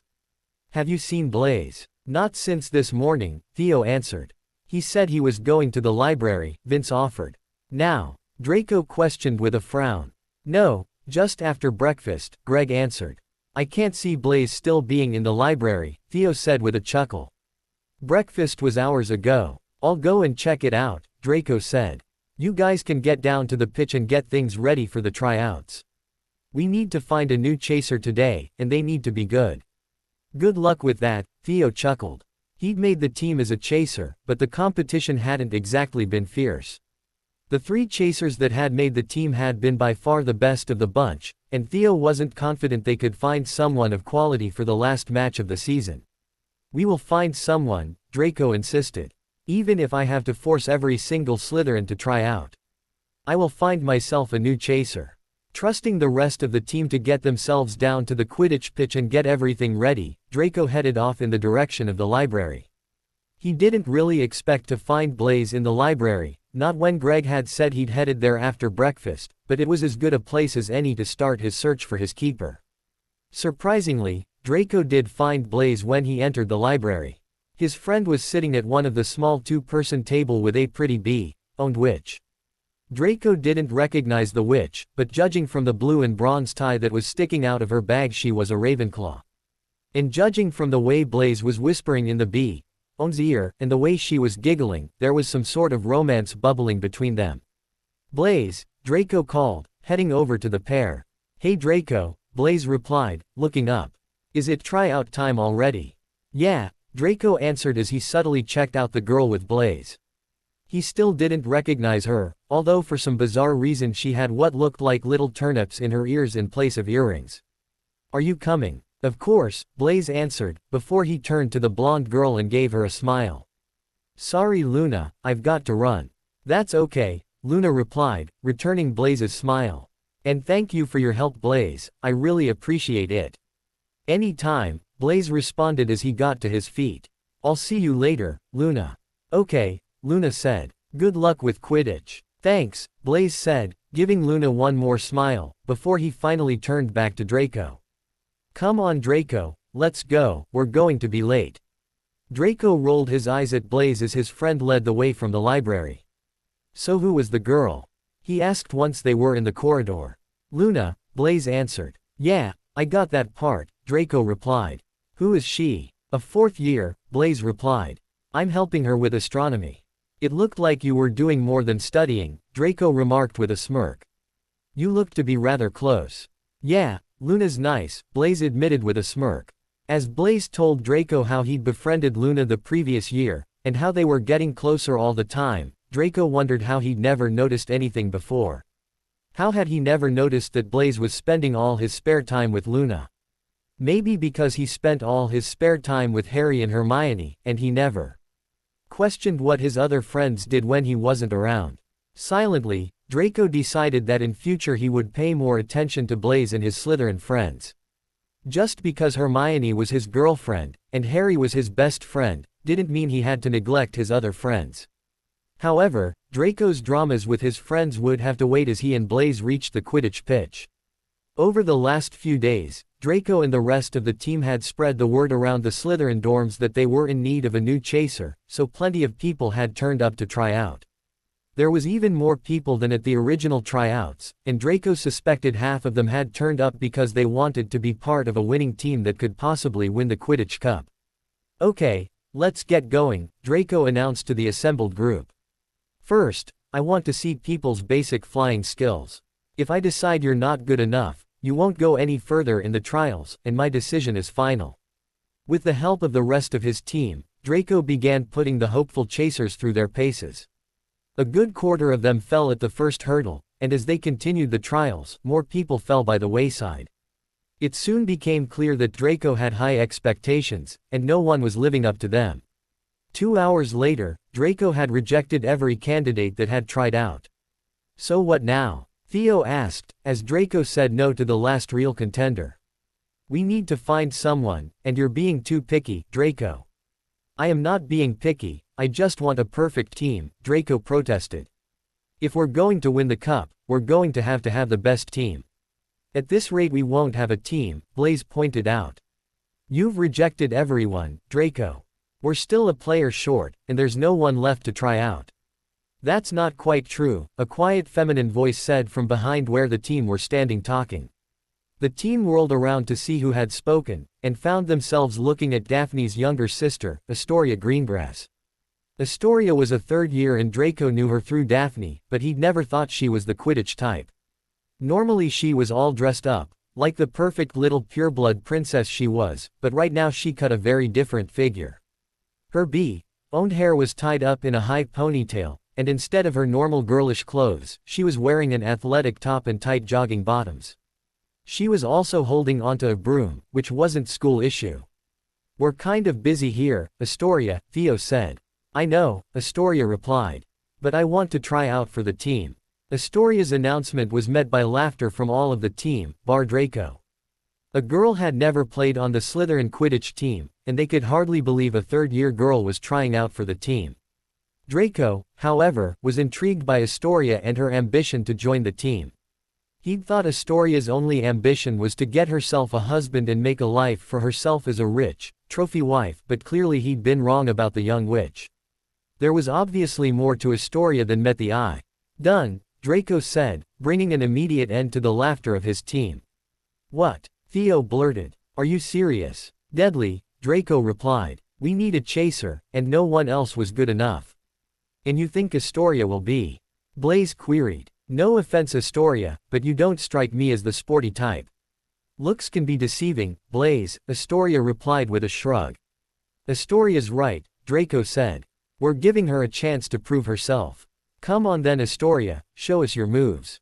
For the next 15 minutes Draco and his team put Astoria through her paces. A couple of times, Draco felt the boys were been tougher on Astoria than they had been with the earlier contenders, but she handled everything that was thrown at her. There was definitely a hidden side to Astoria, and up in the air, she proved to be a talented chaser. Who knew the little spoilt girl was going to turn out to be the best chaser on display at the tryouts? So, Astoria questioned the second her trial was over and the team were back on the floor. "Welcome to the team, Astoria," Draco said with a grin. By this point even the other members of the team had been one round, and they all welcomed Astoria into the team. "Thanks, I can't wait to tell everyone," Astoria enthused. "Actually, I'd rather you didn't," Draco said with a sly smile. "If we can, I want to keep you under wraps until the big day against Gryffindor." Can you imagine the shock on their faces when they find out they're playing against a girl?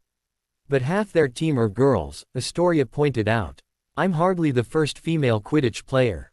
"No, but you're the first female Slytherin player," Draco pointed out. "Your appointment on the team is something they would never have seen coming.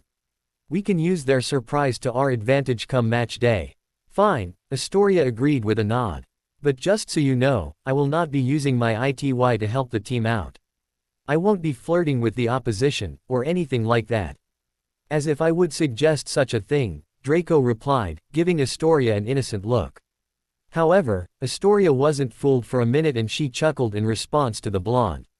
"You're a Slytherin, Draco, of course you would suggest something so underhand. You want to win. So I do by the way, but I will not use the fact I'm a girl to gain an advantage.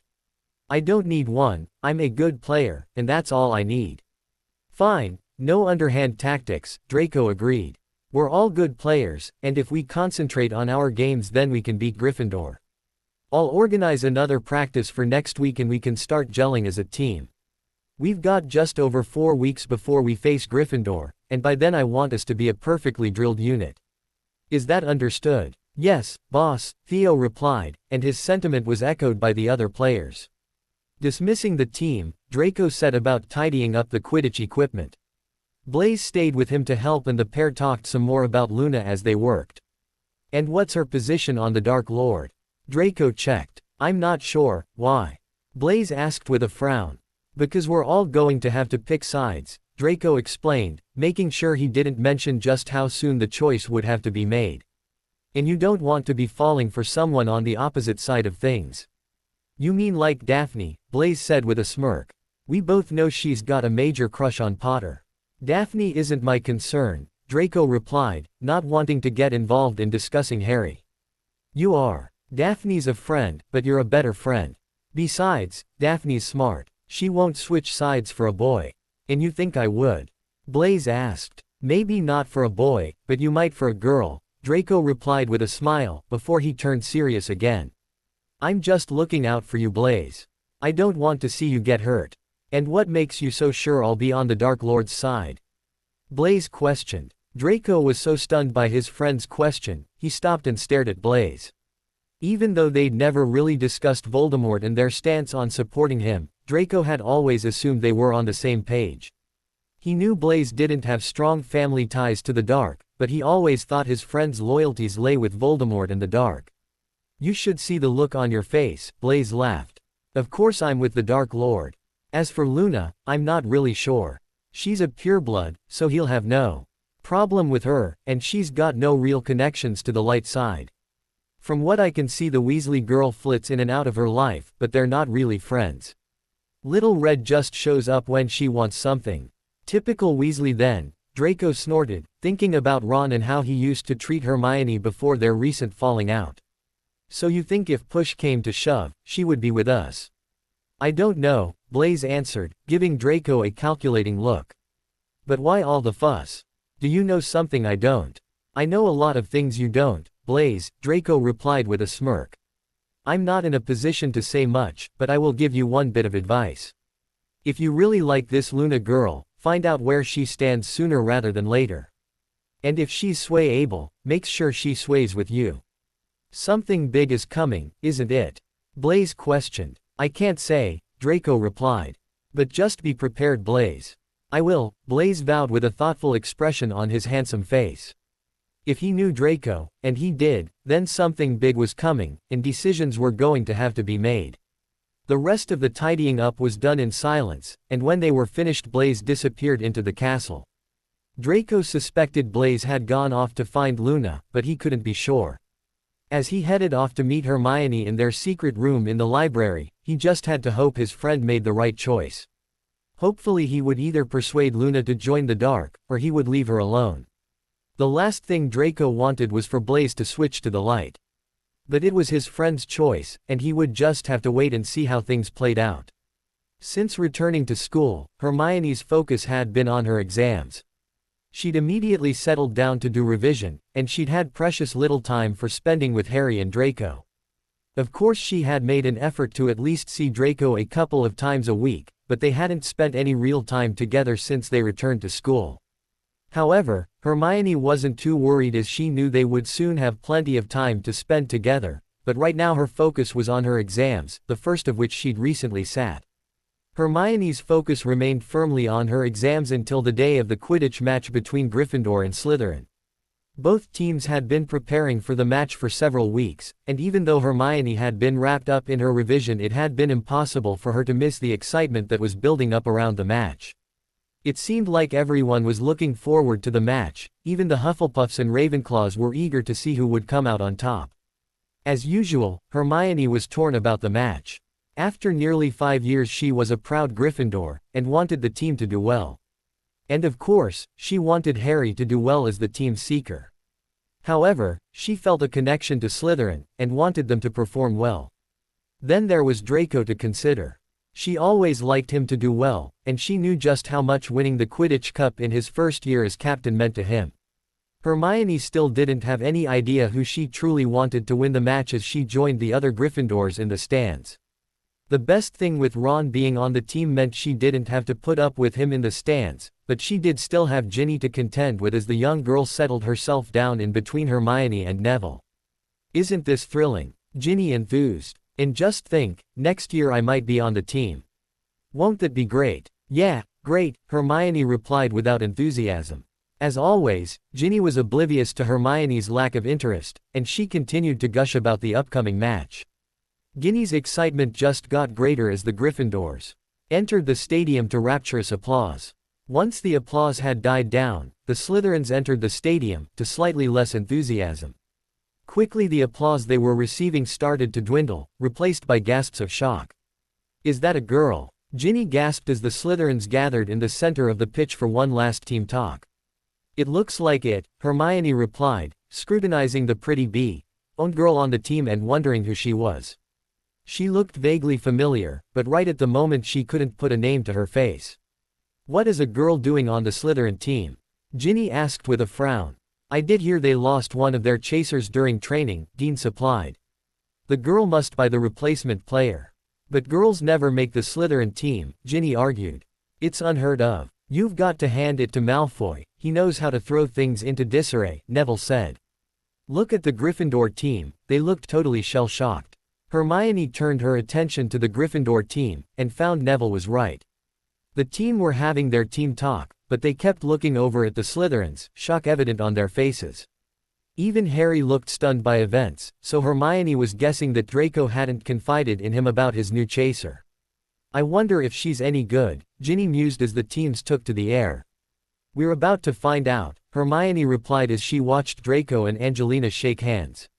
Seconds later Madame Hooch blew her whistle and the game got underway. As the game started, Hermione found out who the mystery witch was when Lee, the official match commentator, mentioned her name as Astoria Greengrass. All of a sudden, Hermione understood why she looked too familiar. Astoria looked quite like her older sister Daphne, and Hermione was surprised that she hadn't immediately picked up on the resemblance. She's good, Seamus said as Astoria scored the first goal, breezing past Ron without a problem from the redhead. More like Ron's distracted, the idiot, Ginny snorted. Look at him, he's practically drooling whenever she goes near him. He's going to lose us this match, I just know he is. I doubt the match will be won or lost based on goals scored, Dean commented. Yeah, very few matches are decided that way, Seamus agreed. Besides, our chasers are as good as theirs. Yeah, but their keeper isn't distracted by a pretty face, Ginny grumbled, right as Blaise spectacularly saved a goal attempt from Alicia.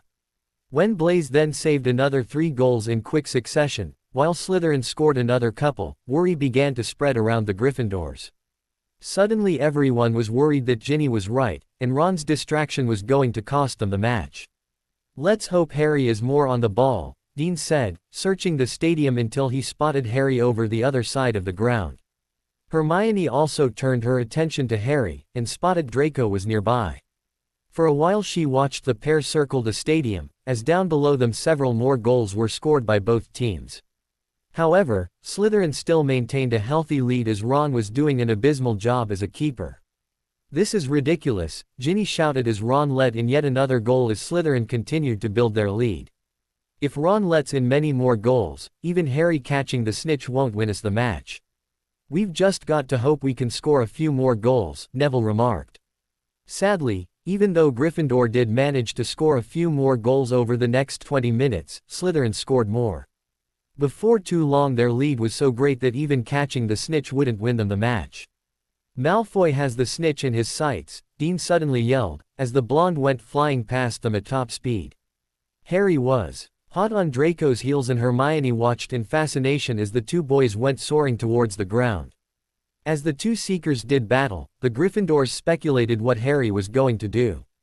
Even if he caught the snitch, Gryffindor would still lose the match. Does he even know we're so far behind?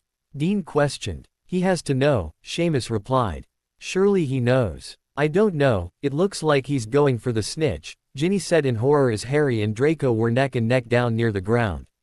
He wouldn't, Neville said with a shake of his head. He has to know it won't be enough. Maybe he's just going to distract Malfoy, Ginny said hopefully. All he has to do is stop Malfoy getting his hands on it until we can claw back some of the deficit. Tearing her eyes away from her boyfriend and nephew, Hermione glanced over to the score and found Slytherin had scored a few more goals. Gryffindor had also scored another goal, but it still wasn't enough to close the gap between the two teams. With a firmer grasp of the score, Hermione returned her attention to the two seekers, and found Draco's fingers were inches away from the snitch that was skimming the grass at the bottom of the stadium. No, Ginny cried as Harry lunged forward, clearly trying to knock Draco's hand away from the snitch. However, as he succeeded in moving Draco's hand he somehow managed to grab the wing of the snitch, ending the game. Harry Potter has caught the snitch, Lee announced in a shocked voice. Lee's shock was echoed all over the stadium, including in the air. Harry was still flying, although his attention was rooted to his hand, where he was looking at the snitch in horror. The rest of the Gryffindor team had frozen mid-action, and were taking in what had just happened. Even the Slytherins looked stunned, and Draco was still flying next to Harry, looking between the pair wondering how the snitch had ended up in his best friend's hand rather than his. Slytherin win the match, Lee continued. He still sounded shocked, but Hermione suspected his announcement was the result of McGonagall giving him a swift elbow in the side to get him back to his job.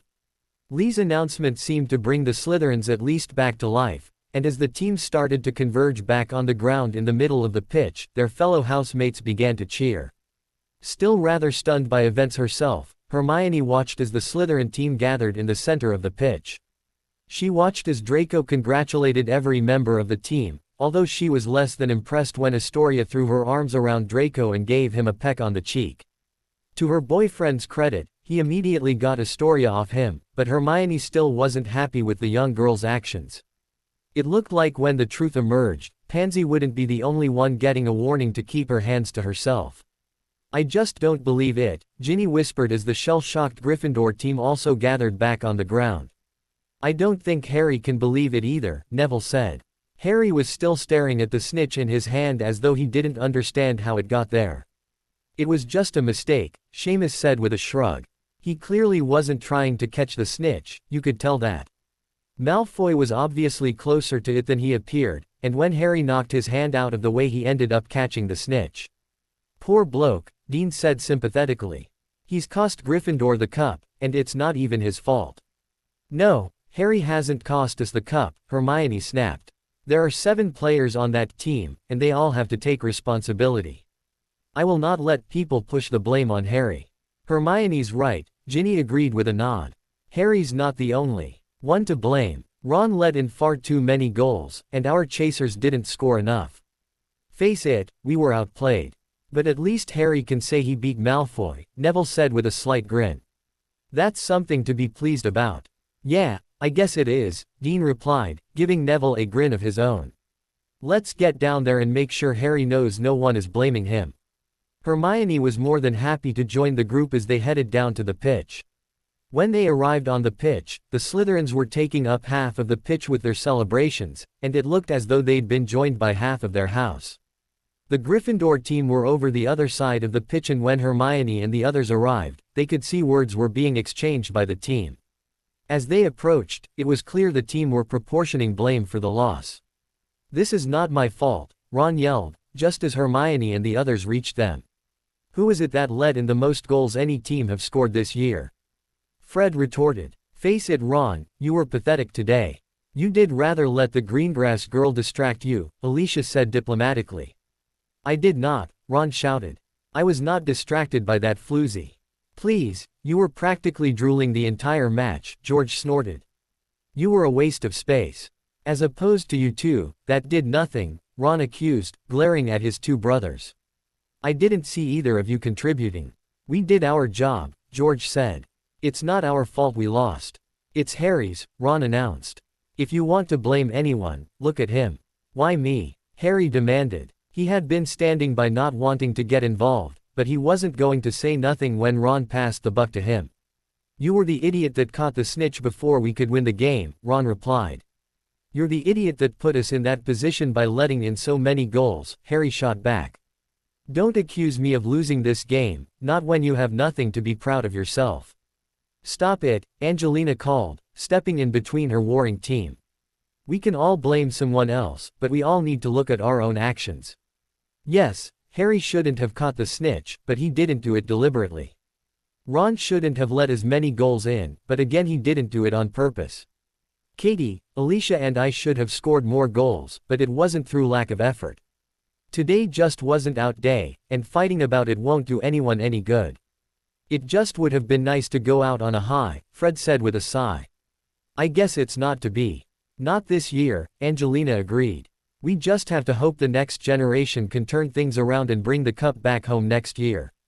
We've done all we could today, and in general we've had a good season. I say we go back up to Gryffindor Tower and have one last celebration. I don't know about anyone else, but I've been honored to be on this team for the past few years, and I don't want to go out with an argument. Let's end things the right way." As the team agreed with her, Hermione watched Angelina with admiration. She knew the witch must be so disappointed to end the season on such a low note, but she hadn't let her personal feelings cloud her actions. Instead of blaming some other members of the team for their loss, she'd rallied them together and ended what could have been a nasty argument. Angelina was a good captain, and at that moment Hermione felt sorry that Gryffindor hadn't pulled off a win for her. With the team fight averted, they headed off to change while the others turned to go back up to the castle. It wasn't until they turned to leave that Hermione realized that the Slytherins were gone as well. Hermione was disappointed by their departure as she'd been wanting to try and catch Draco and congratulate him on his team's win. She knew they wouldn't be able to spend any real time together as he would be in demand down in the dungeons, but she had hoped to catch a few minutes with her boyfriend. Hermione did look around in case Draco was hanging around, but she saw no sign of the blonde Slytherin. Slightly behind the others, she headed back up towards the castle. However, just as she entered the door at the back of the castle, she was grabbed from the side and dragged into a nearby empty classroom. "What the hell?" she demanded as she whirled on her attacker, wand in hand, the second his hands were off her. "Easy, Hermione," Draco laughed. "I just wanted to say hello." "Damn, you scared the life out of me," Hermione muttered as she pocketed her wand. "Sorry, but I wanted to catch you before I went down to the dungeons," Draco apologized. "Chances are I'll be stuck down there all night." "And rightly so," Hermione replied with a smile as she stepped into Draco's arms. "You are the winning Quidditch captain. So Captain, how does it feel to win the Quidditch Cup?" "It would feel better if I'd actually caught the snitch," Draco admitted. "I feel as though I personally lost but the team still won. It makes celebrating pretty odd." "I suppose it does," Hermione conceded. "But just imagine what it's like for Harry. He caught the snitch, and still lost. He's not being blamed for the losses he." Draco checked with a frown. "Because it wasn't deliberate. He didn't mean to catch the snitch. He was just trying to stop me and grazed it by mistake." "I don't know who was more shocked, him or me." "No one's blaming Harry," Hermione said.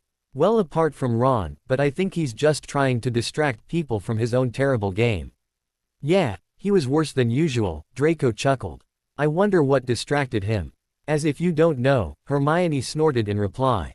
"And Ron better be the only one getting distracted by Astoria. She looked to be pretty hands-on after your win." Draco grinned wickedly at Hermione as he wrapped his arms firmly around her waist and pulled her closer to him.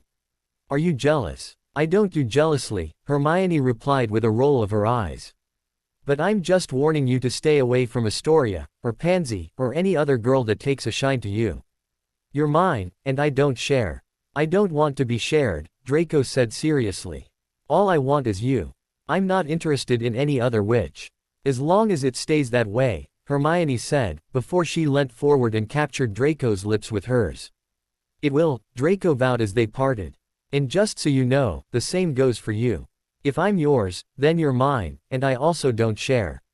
"Then we're the perfect pair," Hermione replied with a smile, before they reconnected their lips in another heated kiss. Several minutes, and several kisses later, the pair reluctantly went their separate ways. They still had an act to keep up for a few more weeks, but soon there would be no more hiding. Soon they could face the world together, and everyone would know that Hermione Granger and Draco Malfoy were a couple not to be messed with. After the final Quidditch match of the season, the exams really began to come thick and fast. There had been a couple of written exams before the final match, but all the practical exams and the majority of the written exams were due to take place once the Quidditch was over for the season. All the written exams took place in the Great Hall, with assigned seating and a couple of professors monitoring every exam. Practical exams were arranged differently, with the students gathering in an empty classroom beside the Great Hall, and then going into the Great Hall in small groups to take their practical exam, which were supervised by a team of outside modulators. For a couple of weeks exam fever gripped Hogwarts, with the 5th and 7th years taking things much more seriously. Of course, every student had end-of-year exams, but only the 5th and 7th years had exams that could affect the rest of their lives.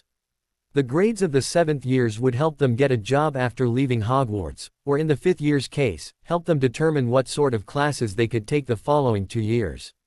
The first few weeks of exams were the most hectic and stress-inducing, but as the end few weeks dawned, the amount of exams each day being taken lessened. By the last few days only a small handful of students had exams. All the main subjects had been dealt with first, and the final exams dealt with the elective subjects. The last exam to take place was the 5th year's divination written test, meaning Draco and Hermione had finished their exams before Harry. However, Hermione decided that the exam was the perfect cover for her to activate the vanishing cabinet. She made sure she informed Severus of the plan, so that he could make sure her father was ready to go on the correct afternoon. On the afternoon in question, Hermione walked Harry to the Great Hall as he prepared to take his final exam. "Good luck," she said, giving her nephew a peck on the cheek. "You too," Harry replied. He knew what Hermione was planning on doing, and while he wished he could be there with her as she activated the cabinet, he understood that in order for everything to be in place for that evening they had to move now. Hermione gave Harry one final hug, before she watched him enter the Great Hall. With Harry settled in his last exam, she carefully made her way up to the secret room. Luckily most people were outside celebrating the end of the exams, so no one asked her why she was creeping around the castle. When Hermione reached the secret room, Draco emerged from a nearby alcove, throwing Harry's invisibility cloak off himself and tucking the map into his pocket. "What are you doing here?" Hermione asked in surprise when Draco revealed himself. "Just thought I'd come and keep your company," Draco replied. "Harry gave me the invisibility cloak and the map so I wouldn't be caught." "And what about your friends?" Hermione asked with a frown. She thought it had been decided that she would sort the cabinet so that Draco and Harry had solid alibis for the time the Death Eaters entered the castle. "They won't miss me for a little while," Draco answered with a shrug. "I'll rejoin them later. Besides, no one is going to know your father and his followers have entered the castle this afternoon. Everyone will be thinking they've arrived just before their big entrance at dinner." "I suppose so," Hermione conceded. "But if this takes a while, you can leave and go back to your friends." "Fine," Draco replied, even though he had no intention of leaving Hermione alone to handle the cabinet. Checking there was no one around, Hermione walked up and down in front of the wall, summoning the door. The second the door appeared, Hermione pulled it open and she and Draco darted through and into the large junk room. "This place is so dusty," Draco said with a sneeze as he and Hermione lit up a few lamps on the walls. "I think some of this stuff must have been here for decades," Hermione remarked as she walked the well-trodden path to where the cabinet was situated. "Come on Draco, help me move this bookcase." Draco hurried over to his girlfriend and helped her push aside the bookcase they'd been using to stand in front of the vanishing cabinet. They also cleared another few bits and bobs from in front of the cabinet, until there was a small, clear path between the cabinet and the rest of the room. "Okay, let's hope this works," Hermione said as she stepped forward and opened the cabinet. From her pocket she pulled out an apple, and settled it on the bottom of the cabinet. She then shut the cabinet door and rubbed the handle 3 times. The cabinet emitted a faint glow, which according to Severus meant the item in the cabinet had been transferred. Hermione waited until the glowing had subsided before she pulled open the door and found the apple was missing. "What now?" Draco asked. He wasn't quite sure of the plan, so he wasn't sure if they were expecting Voldemort and his Death Eaters now or in a short while. "We wait for the apple to come back," Hermione replied as she shut the door. "That's the signal to begin. Once we've got the apple back, Father and his Death Eaters will be coming through after it." "How long will that take?" Draco asked as he whipped out his wand to dust an old armchair chair, which he promptly sat down on. "I'm not sure," Hermione replied as she moved over to Draco and settled herself on his lap. "The apple was a signal that someone was here waiting. We now just have to wait until Father is ready." Wrapping his arms around Hermione, Draco slumped back on the chair as they waited for Voldemort to make the next move. Soon Voldemort and his Death Eaters would be in the castle, but for now it was a waiting game. In one of the ground floor rooms at Malfoy Manor, Voldemort and Lucius had set up the vanishing cabinet. Since the cabinet needed to be operated from someone at the end where the travelers were going from, it had been decided that Narcissa would be in charge at the manor, while Lucius went through the cabinet along with Voldemort and Beth. Of course the 3 weren't going alone, and Voldemort had arranged for a handful of his most trusted men and women to accompany them. They weren't exactly going to Hogwarts mob-handed, as they would be in a few days' time, but they were going with enough of a presence to worry Dumbledore. Among those ready to accompany Voldemort were the Carrow siblings, Crabbe and Goyle, the Lestrange brothers, and Bellatrix. Beth was not happy about Bellatrix going with them, but Voldemort had been amendment that she would be a valuable asset to them. While some of his followers, like Lucius, would be wearing their robes and masks, Bellatrix would be going without any disguise so that Dumbledore could see they had dangerous people on their side. I still don't see why she has to be here, Beth muttered to her husband as everyone began to gather and Bellatrix was preening as though she was something special. I've told you, dear, Dumbledore will be wary if he sees her with us, Voldemort explained. He should be more wary about some other people, Beth retorted. We've got people far more dangerous than Bellatrix. You know that, and I know that, but Dumbledore doesn't, Voldemort argued. Believe me, he will see Bellatrix as a threat. Giving his wife a key, he headed over to check with Lucius that everyone had arrived and everything was in place. He's not the only one, Bellatrix snickered from where she'd been standing nearby listening to the conversation. What are you on about now, Bella? Beth asked with a sigh, noticing the other witch was so close by for the first time. I'm on about Dumbledore not being the only person who sees me as a threat, Bellatrix replied with a smirk. And who else would see you as a threat? Beth asked, shooting Bella a look of contempt. You, my dear, Bellatrix cackled. You're clearly worried that I'm going to take your husband from you. As if, Beth snorted. You couldn't steal my husband even if you gave it your best shot, Bella. He was never interested in you, we both know that. Even if I wasn't around, he wouldn't go anywhere near you.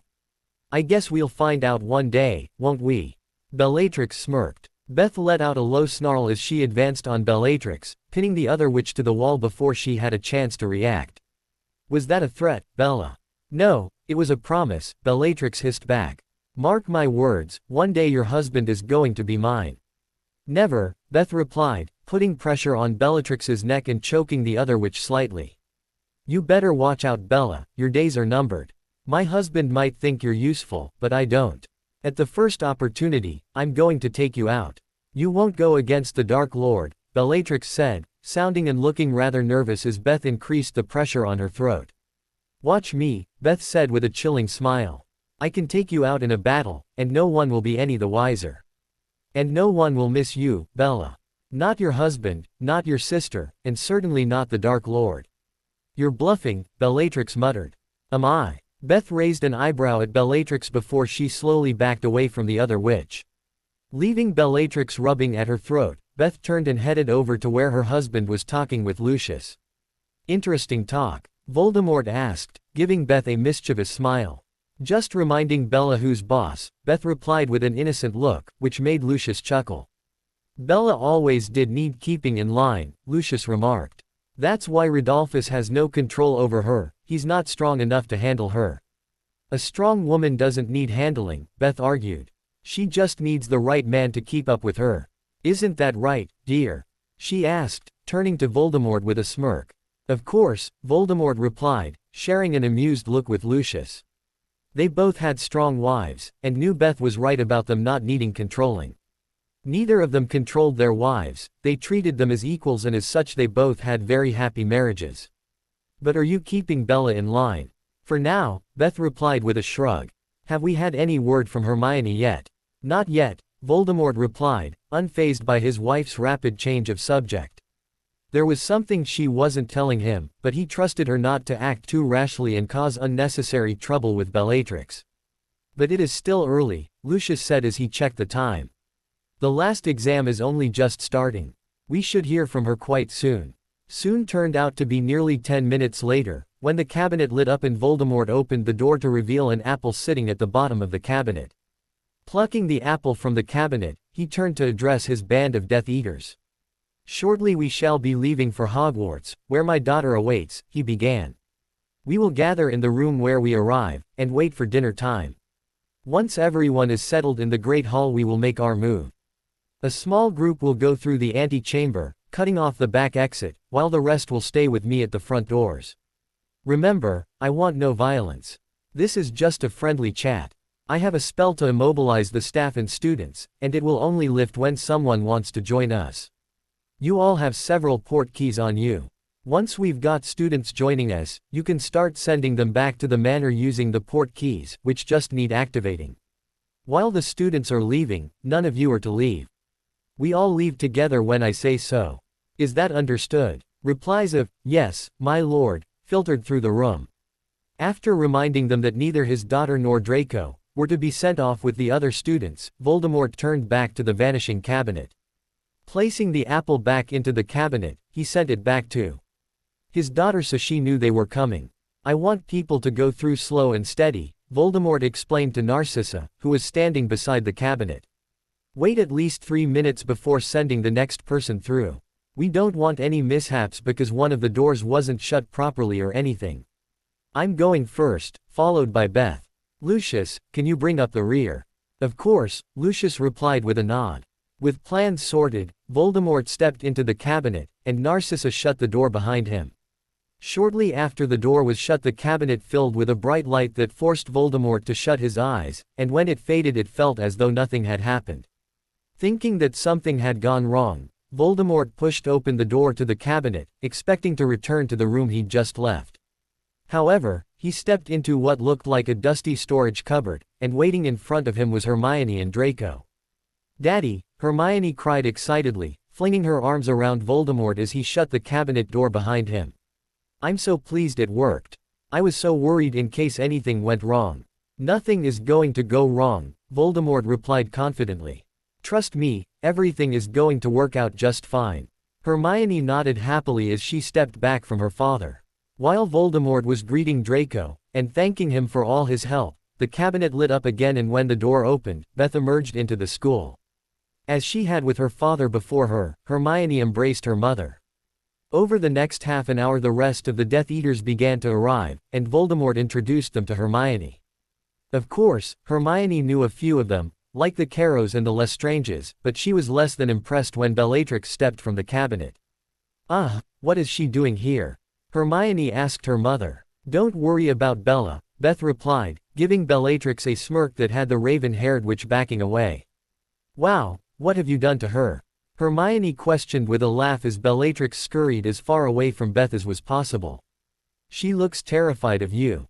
"She should be," Beth said darkly. "But you don't need to worry about that now. What you need to do is think about tonight. If there's anything in your room you want to take with you, have it on you at dinner time. You too, Draco. There won't be any time for packing. If you don't have it with you, it'll be left behind." "Will do," Draco said, before he frowned slightly. "What about my owl? I can't take him down to dinner with me. Can you get him back here before dinner?" Lucius asked his son. "If you can, we can send him back through the cabinet." "I can try," Draco replied with a nod. "If you can, we'll see you then," Voldemort said. "But if not, we'll see you both at dinner. Now off you go, before anyone notices you're missing. Will you be able to find your way down to the Great Hall?" Hermione checked. "Hermione, bar your mother, we all attended Hogwarts ourselves. I think we can find the Great Hall," Voldemort replied with a chuckle. Leaving Voldemort and his Death Eaters to make their final plans, Hermione and Draco left the storage room full of anticipation. In a couple of hours it was time to begin their plan, the plan that would ultimately enable Hermione and Harry to shed their act and embrace their true identities. Of course for Harry, his act would have to continue for another few days, but for Hermione she just had hours to go before she could let the world know that she was the daughter of Lord Voldemort, the darkest wizard in history. After leaving her parents and their Death Eaters to wait until dinner time to make their move, Hermione took the cloak and map off Draco and headed to Gryffindor Tower.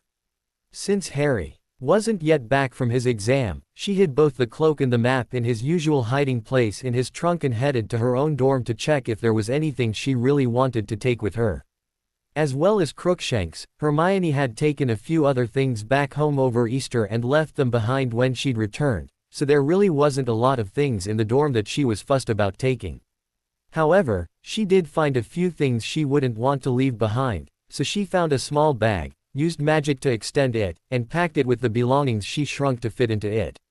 Once the bag was full, she cast a lightweight charm on it and placed it under her pillow. She then changed for dinner, making sure she wore some trousers with a pocket, so she could slip the bag into her pocket without anyone questioning why she was carrying a bag around. Even though Hermione was ready to go straight away, there was still a few more hours to go until dinner, so she grabbed a book and headed down to the common room. However, her plans to sit and read quietly until dinner went shattered as the door opened and Harry and the other fifth years who'd taken divination trooped into the room. "How was it?" Hermione asked as Harry collapsed onto the sofa beside her. "Awful," Harry groaned. I swear half of the stuff in the exam, we've never learnt about. All bloody Trelawney was interested in was dealing with death and dire warnings. She left out the lessons about the bright and sunny futures you can predict. We were taught about everything in divination, Lavender huffed. Maybe you just didn't listen, Harry. Maybe because Trelawney predicted my imminent death in every single lesson, Harry grouched. Seriously, I've taken her class for 3 years, and she tells me I'm going to die numerous times every year. You think she would have realized her so-called powers don't work, because I'm still here? Just because you haven't died yet, doesn't mean you're not going to, Parvati responded. There's still time for you to die the bloody death Professor Trelawney predicts for you. Well, aren't you cheerful? Harry snapped. Thanks for cheering me up, Parvati. I'm just saying these things sometimes take time to pass, Parvati replied with a shrug. I hate to say it, Harry, but since Professor Trelawney keeps seeing your death, it'll happen. Of course it will, everyone has to die at some point, Hermione snorted. She's not predicting anything, she's stating a fact. No, it's more than that, Lavender insisted. You don't know anything about divination, Hermione, but we do, and we understand how it works. Professor Trelawney isn't just saying Harry will die young, she says he will die in horrible, bloody circumstances. Apparently with a lot of pain and suffering to go along with it, Harry supplied helpfully. Divination is a load of bullshit, Hermione snorted. And Trelawney clearly gets off on trying to scare the students. Harry is not going to die a bloody death. Of course I'm not, Harry agreed. It was more than likely he would be the cause of someone dying a bloody death since he was part of a dark family. You'll see, Lavender said with a shrug. Sorry Harry, I like you and everything, but you're doomed. Nitwits, Hermione muttered as Lavender and Parvati stalked off towards the dorms. Just ignore them, Dean said. Lavender and Parvati love Professor Trelawney, they'd believe anything she says. That's because she's constantly telling them how great they are, Seamus replied with a snort. Everyone knows Lavender and Parvati are her little pets and can do no wrong. Yeah, professors shouldn't have favorites, Ron sneered, glaring at Hermione. And just what are you implying, Ronald? Hermione asked. Nothing, Ron replied with a shrug. I'm just saying professors should be impartial. Never going to happen, Harry laughed. All professors have favorites. Some favor students in their house, and other favor students who excel in their subject. Just look at Neville, he's Professor Sprout's favorite. I'm sure I'm not, Neville replied, blushing slightly. You are, Hermione replied, smiling at Neville. But you deserve it. You're amazing at herbology, and Professor Sprout is just appreciative of your talent. As the group chatted about other professors and their favorites, Hermione smirked at Ron's scowling face. It had been very clear that he'd been implying that she was Severus's favorite because they were siblings, but no one else brought it up. Probably because it wasn't true, as everyone knew Severus favored his Slytherins above all others.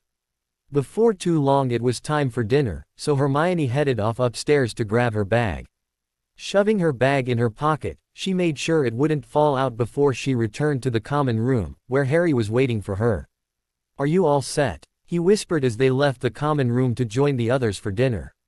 I am, Hermione replied, her nerves bubbling away inside her. Are you? I'm ready, Harry confirmed with a nod. Let the games begin. The pair shared a quick smile as they headed into the Great Hall and settled down at the Gryffindor table. No sooner had they settled down than Ginny arrived, squeezing herself on the bench beside Harry. Harry rolled his eyes at Hermione as Ginny immediately began chattering onto him. Suppressing a smirk when she thought about how the red-headed witch would react when she discovered the truth about Harry, Hermione turned her attention to the food that was starting to spring up on the table. In her nervous state, Hermione didn't really feel like eating, but she didn't want to draw suspicion on herself, so she filled a small plate of food and began to nibble and pick at it. Nearly half an hour later, Hermione wasn't just nervous about what was to come, but she was worried that something had gone wrong. To be honest, she'd expected her father much sooner, and she wondered if something had happened since she'd left them earlier that afternoon. Maybe they'd been found, or maybe they had the timings of dinner wrong and they were going to be too late to make the splash they'd wanted. Relax, Harry whispered, squeezing Hermione's knee under the table. And stop looking so tense. Hermione nodded as she did her best to relax, and trust that her father had everything in hand.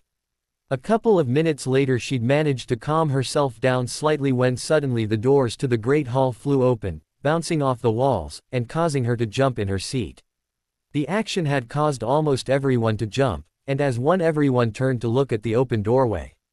For a minute there was nothing to see, then suddenly a dangerous-looking Voldemort strode into view, flanked by half a dozen Death Eaters, including Bellatrix, who was the only one not wearing her mask.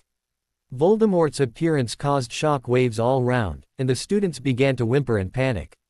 At the professor's table, Dumbledore and a few others had jumped to their feet the second Voldemort and his followers had appeared. However, before they could draw their wands, Voldemort raised his wand and a blue light swept down from the ceiling, enveloping everyone inside the Great Hall. Hermione felt the light wash over her, and she felt the immediate effects of the spell. She now couldn't move, apart from to turn her head, and from the looks of everyone else they were in the same boat. However, because their heads were free, everyone could talk and the room was filled with worried cries and screams. "Silence!" Voldemort bellowed. Voldemort's shout created a wave of quiet in the room, as everyone was too afraid to speak.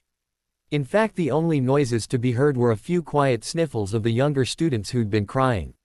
"Tom, what are you doing?" Dumbledore asked, and when Hermione turned her head she could see Dumbledore trying his best to move out of the spell her father had cast on everyone. "There's no point struggling, Albus, the spell won't break until I release it," Voldemort said. "But don't worry, I'm not here to hurt anyone. Call me cynical, but I don't really believe that," Dumbledore spat, looking at the group in the doorway, and turning his head to acknowledge the smaller group of 3 Death Eaters that had emerged from the antechamber attached to the Great Hall. "Believe what you will," Voldemort replied with a shrug. "But you have my word, no one will be hurt here today." "Then why are you here?" Dumbledore demanded. "I've come to challenge you to a wizarding duel," Voldemort announced as he slowly walked further into the Great Hall. "You expect me to duel you here, with children present?" Dumbledore snorted. "Even you aren't that rash, Tom." "You're right, I'm not," Voldemort replied with a smirk. "The duel will take place in 48 hours. Once I'm finished here, I will leave and you've got 2 days to evacuate the school. In 48 hours, I'll return and we'll do battle to the death. So what do you say, do we have a deal?" "You leave me with no choice," Dumbledore answered quietly. "Albus, you can't," McGonagall gasped from beside the headmaster. "What choice do I have, Minerva?" Dumbledore sighed. "As much as I hate to admit it, Tom has me over a barrel. I can't risk him massacring the students. Now, what do you take me for?" Voldemort tutted. "I'm a fair man. I've given you 48 hours to get the students out of Hogwarts unharmed. Although, I do also have another proposition for anyone who is interested." "No one here is interested in anything you've got to say," Dumbledore spat.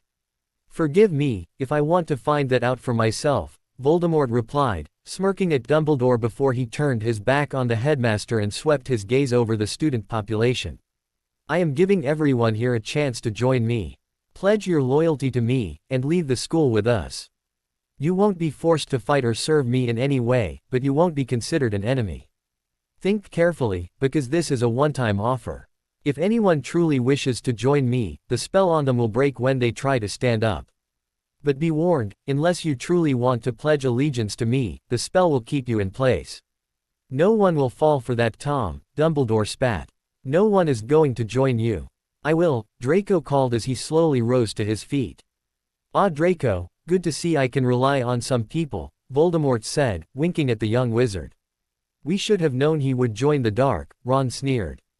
"Unlike you Weasley, I plan to be on the winning side," Draco remarked as he made his way over to where the Death Eaters were gathered at the bottom of the Great Hall. "You lot won't win, you'll be crushed," Ron spat. "Is that so?" Voldemort asked as he stalked over to the Gryffindor table, stopping behind Ginny and placing a hand on her shoulder. "Get your hands off my sister," Ron seethed. "Such fire," Voldemort chuckled as he patted Ginny on the shoulder a couple of times before turning his back on the Gryffindors. "Does anyone else wish to join me, or is Draco the only sensible one among you?" Hermione glanced around the Great Hall, spotting the decision on people's faces. After less than a minute, Theo rose to his feet, followed by Crabbe, Goyle and Blaise. As they made their way to the waiting Death Eaters, Blaise shot a longing look at the Ravenclaw table, which puzzled Hermione slightly.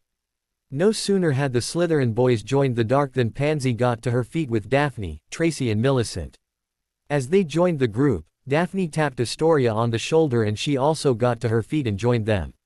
What a start! Voldemort crowed as yet more Slytherins, both older and younger, started to join them. You can start getting them out of here, he told his Death Eaters. Tom, don't do this, Dumbledore begged as the Death Eaters began sorting the students into groups and seating them off via port keys. I'm not doing anything, Voldemort replied. All these people are coming willingly. And just a reminder, I will take more than Slytherins. Hufflepuffs, Ravenclaws and Gryffindors are free to join us. With that, a few people from each of the other 3 house tables stood up. Hermione didn't know most of the people joining the Death Eaters from Ravenclaw and Hufflepuff, but she did recognize a few of the Gryffindors who'd chosen to join her father. As more people left from the other 3 houses, people began to shout and plead with their friends not to join the dark, but no one returned to their seat once they'd stood up. No, Luna, Ginny suddenly gasped, and when Hermione turned her head she spotted a own girl she vaguely recognized as a friend of Ginny's rising from the Ravenclaw table. Please, you don't want to do this, Luna. Yes, I do, Luna replied in a dreamy voice as she slowly made her way to the waiting Death Eaters. When she reached them, Blaise appeared from the crowds and took hold of her hand, before they joined the queue of people waiting to leave. I don't believe it, Ginny whispered, her horrified eyes never leaving Luna.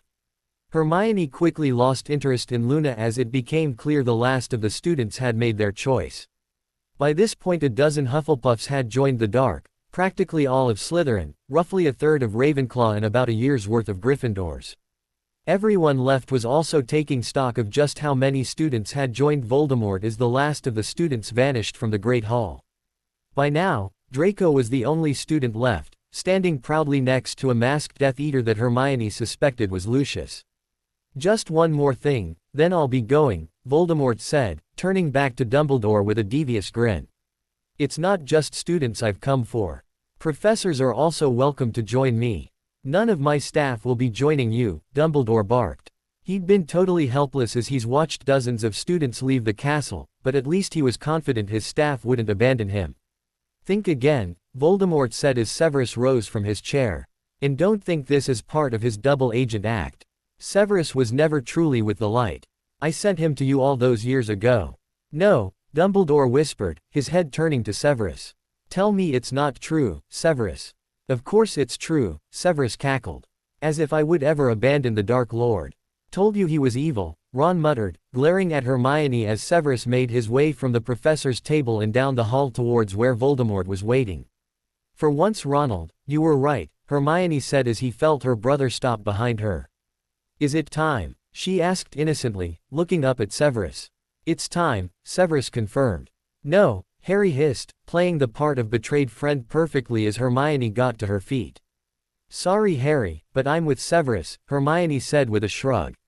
I always have been. Bye.ch, Ron hissed. Watch your mouth, Weasley, Severus spat, pulling out his wand and pointing it at an immobilized Ron. I will not stand back while you insult my sister. And I will not stand back while you threaten a student, Dumbledore bellowed. Get out of here Severus, and take your sister with you. Now Albus, no need to get testy, Voldemort said. I apologize for Severus, but he always had been rather protective of Hermione. Of course, I do appreciate it, it's always nice when your children get along. Children. Dumbledore spluttered as gasps of shock echoed around the Great Hall. Did I not mention it earlier? Voldemort grinned as both Severus and Hermione moved to either side of him and he put his arms around them. I'm a father, and I have 2 wonderful children. Severus and Hermione are my pride and joy. Voldemort cackled as a sea of shocked faces looked back at the trio. Casually reminding Dumbledore he would be back in 48 hours, he turned and walked back to his Death Eaters with Hermione and Severus at his side. Without looking back the group left the Great Hall and exited the castle.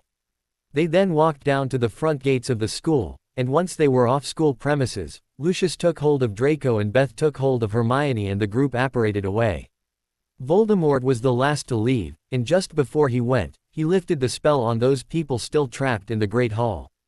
Good luck, Harry, he whispered, before he too apparated away, leaving Hogwarts to deal with the revelations that Voldemort had 2 children, and they'd both spent time in the heart of the Order.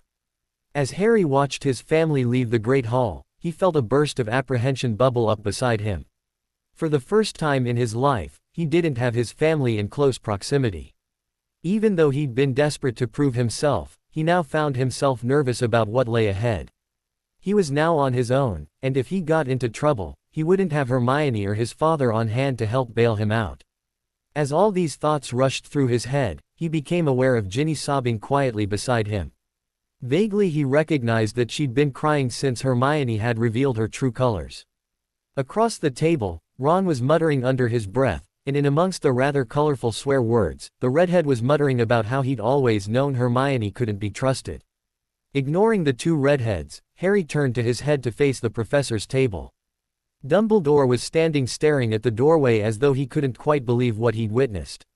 The other professors looked just as shocked, and McGonagall looked so pale Harry wondered if she was going to collapse.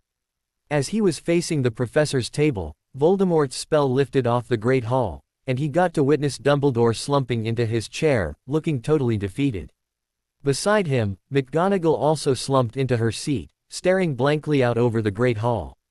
The reaction from the professor's table was echoed pretty much all around the Great Hall, and there was a stunned atmosphere in the room. Of course it wasn't silent, and several people were quietly expressing their shock to their friends. Harry was rather surprised Ron hadn't yet started to shout and scream about what had happened, but he decided not to encourage him and he kept his attention aimed towards the professors. After what seemed like an age, but was probably just 2 or 3 minutes, McGonagall put her hand on Dumbledore's arm and leant over and whispered something to him. Dumbledore nodded in response before he got to his feet and cleared his throat. "I know we're all still in shock over what had just happened, but we can't just sit around and try to come to terms with things," Dumbledore announced. "Everyone is to go back to their dorms, and pack. The Hogwarts Express will be leaving after breakfast tomorrow. No one is to leave their dorms again tonight. Rest assured, I won't let anyone do anything to any of my students." As people began to get to their feet to head back to their dorms, Harry got up and headed towards the professor's table. Ron was right behind him, obviously curious as to what Harry was up to. He was still muttering under his breath, but Harry was ignoring him. "Harry, Ron, what can I do for you?" Dumbledore asked with a sigh as the 2 boys approached him. "I just want to know what's going on," Harry replied. "I'm not leaving before Voldemort comes back." "Neither am I," Ron added with a snarl. "I want to get that by.ch, Hermione." "There'll be no getting anyone," Dumbledore insisted. "And as for if you can stay, we can discuss that later. I want to convene the Order, so the pair of you can come to my office in an hour along with Ron's siblings, and we can see what our next move will be." Harry knew he wasn't going to get anything else out of Dumbledore at the moment, so he nodded his head and turned to leave the Great Hall with Ron. Surprisingly, Ron was quiet as they made their way back to Gryffindor Tower. Despite everything, Harry suspected he was just as shocked by Hermione as everyone else, and possibly a bit hurt at the thought that she could betray the light. "What do we do, Harry?" Ron whispered as they reached the portrait of the fat lady which led to Gryffindor Tower. "How do we face everyone in there? We were her friends, and she's betrayed us all." "We weren't to know," Harry replied. "Weren't we?" Ron questioned. "Why didn't we question her about her life?" "I'm just realizing that we never really knew her." "I think that was the point," Harry answered. "I don't think we were meant to suspect. I think this was supposed to rattle us." "It's done that all right," Ron grumbled. "I know I've been harsh on her these last few months, but I didn't seriously think she would be on the dark. I just thought she was untrustworthy since she lied about being related to Snape." "No one could have known," Harry said sympathetically. "I still say someone should have picked up on the fact she was a liar," Ron said. "Although, I guess this has to be worse for you." "How?" Harry frowned. "Well, you've been seeing her romantically, haven't you?" Ron replied with a shrug. "It must hurt knowing you've ed the daughter of that monster." "I have never ed Hermione," Harry said firmly. "Nothing romantic was going on between us." "Yeah, right," Ron snorted as he turned and muttered the password to the fat lady. Harry rolled his eyes at Ron, before following him into the Gryffindor common room. Harry wasn't sure what the other common rooms would be like, but the Gryffindor one was cloaked with an air of disbelief. Even though they were supposed to be packing, it looked as though all the students were sitting around discussing what had happened and the amount of people who had left them. When Harry and Ron entered the common room, nearly everyone stopped and turned to look at the pair. Most of the students gave the pair sympathetic looks before turning back to their own conversations, but there was a few people giving them dirty looks. Obliviously, not everyone was sure that they'd been in the dark about Hermione's true identity. "It's just so terrible," Ginny wailed as she rushed over to Harry and flung herself at him. "I can't believe Hermione is gone." "She's not dead," Ron snapped at his little sister. "You're acting as though something tragic has happened, and she's been killed. The little bi.ch has shown her true colors and abandoned us. We should be mad at her, not mourning her loss." "I'm not mourning her, I am mad at her," Ginny said as Harry extracted herself from her embrace. "I want to kill her." "What did Dumbledore say?" Fred interrupted, not wanting his two siblings to start going on about how much they hated Hermione. They all felt betrayed by her actions, but they were still all coming to terms with what had happened, and now wasn't the time to deal with the fact the girl they thought they'd known had been a lie. "We can go to his office in an hour and find out what the Order's game plan is," Harry explained. "But I know one thing, I'm not leaving. I'm going to be here when Voldemort comes back." "As will I," Ron said. "We're going to stand up against that monster and his family, and we're going to win." "Even so, we should probably still pack," George said. "Even if we're not going anywhere tomorrow, we will be leaving sooner rather than later." Harry agreed with George, more so he could head upstairs, rather than because he wanted to pack. However, the pretense of packing gave him time alone with his thoughts.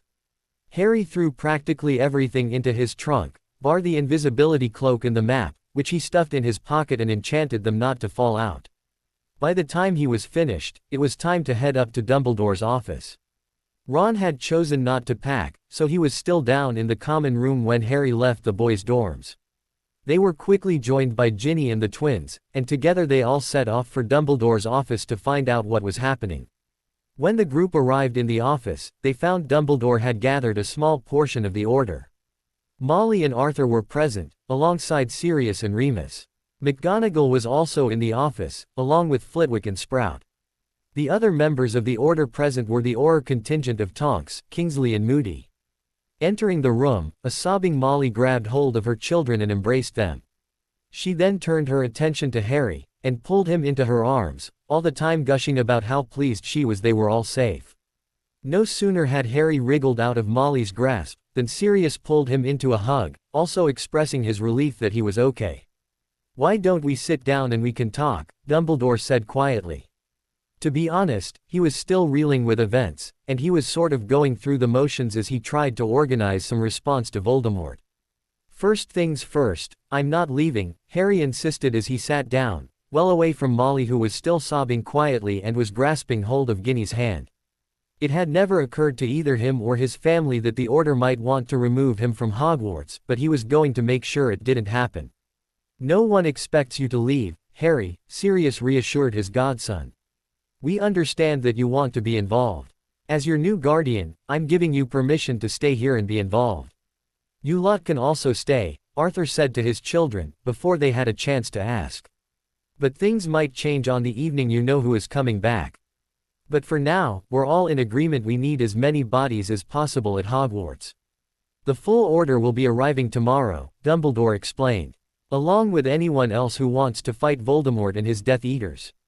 But before that, our priority is safely evacuating the school. Have you informed the Ministry that the school is closing early?" McGonagall asked. "No, but I'm sure Bernard Knott knows all about it," Dumbledore snarled, angry that he'd let himself think that just maybe Knott wasn't in Voldemort's pocket. He could have even been here tonight. The only Death Eater on display was Bellatrix, the others were all hiding. "I'll send him an owl tomorrow, after the train has already left. We'll also send owls to the parents of those children still here, so they know to pick them up. I also want a heavy adult presence on the train. I can help there," Moody volunteered. "Phileas, we can coordinate things. You can provide some professors, and I can provide some reliable people." "Thank you, Alistair," Dumbledore said with a nod. "Now for the rest of us. Once the train has left tomorrow, I want everyone to gather in the Great Hall. We need to search this school from top to bottom to find out how Voldemort and his Death Eaters entered the premises. They didn't just walk through the gates. Remus checked. The wards weren't disturbed, Dumbledore said. I have alarms set to alert me to strangers entering the premises.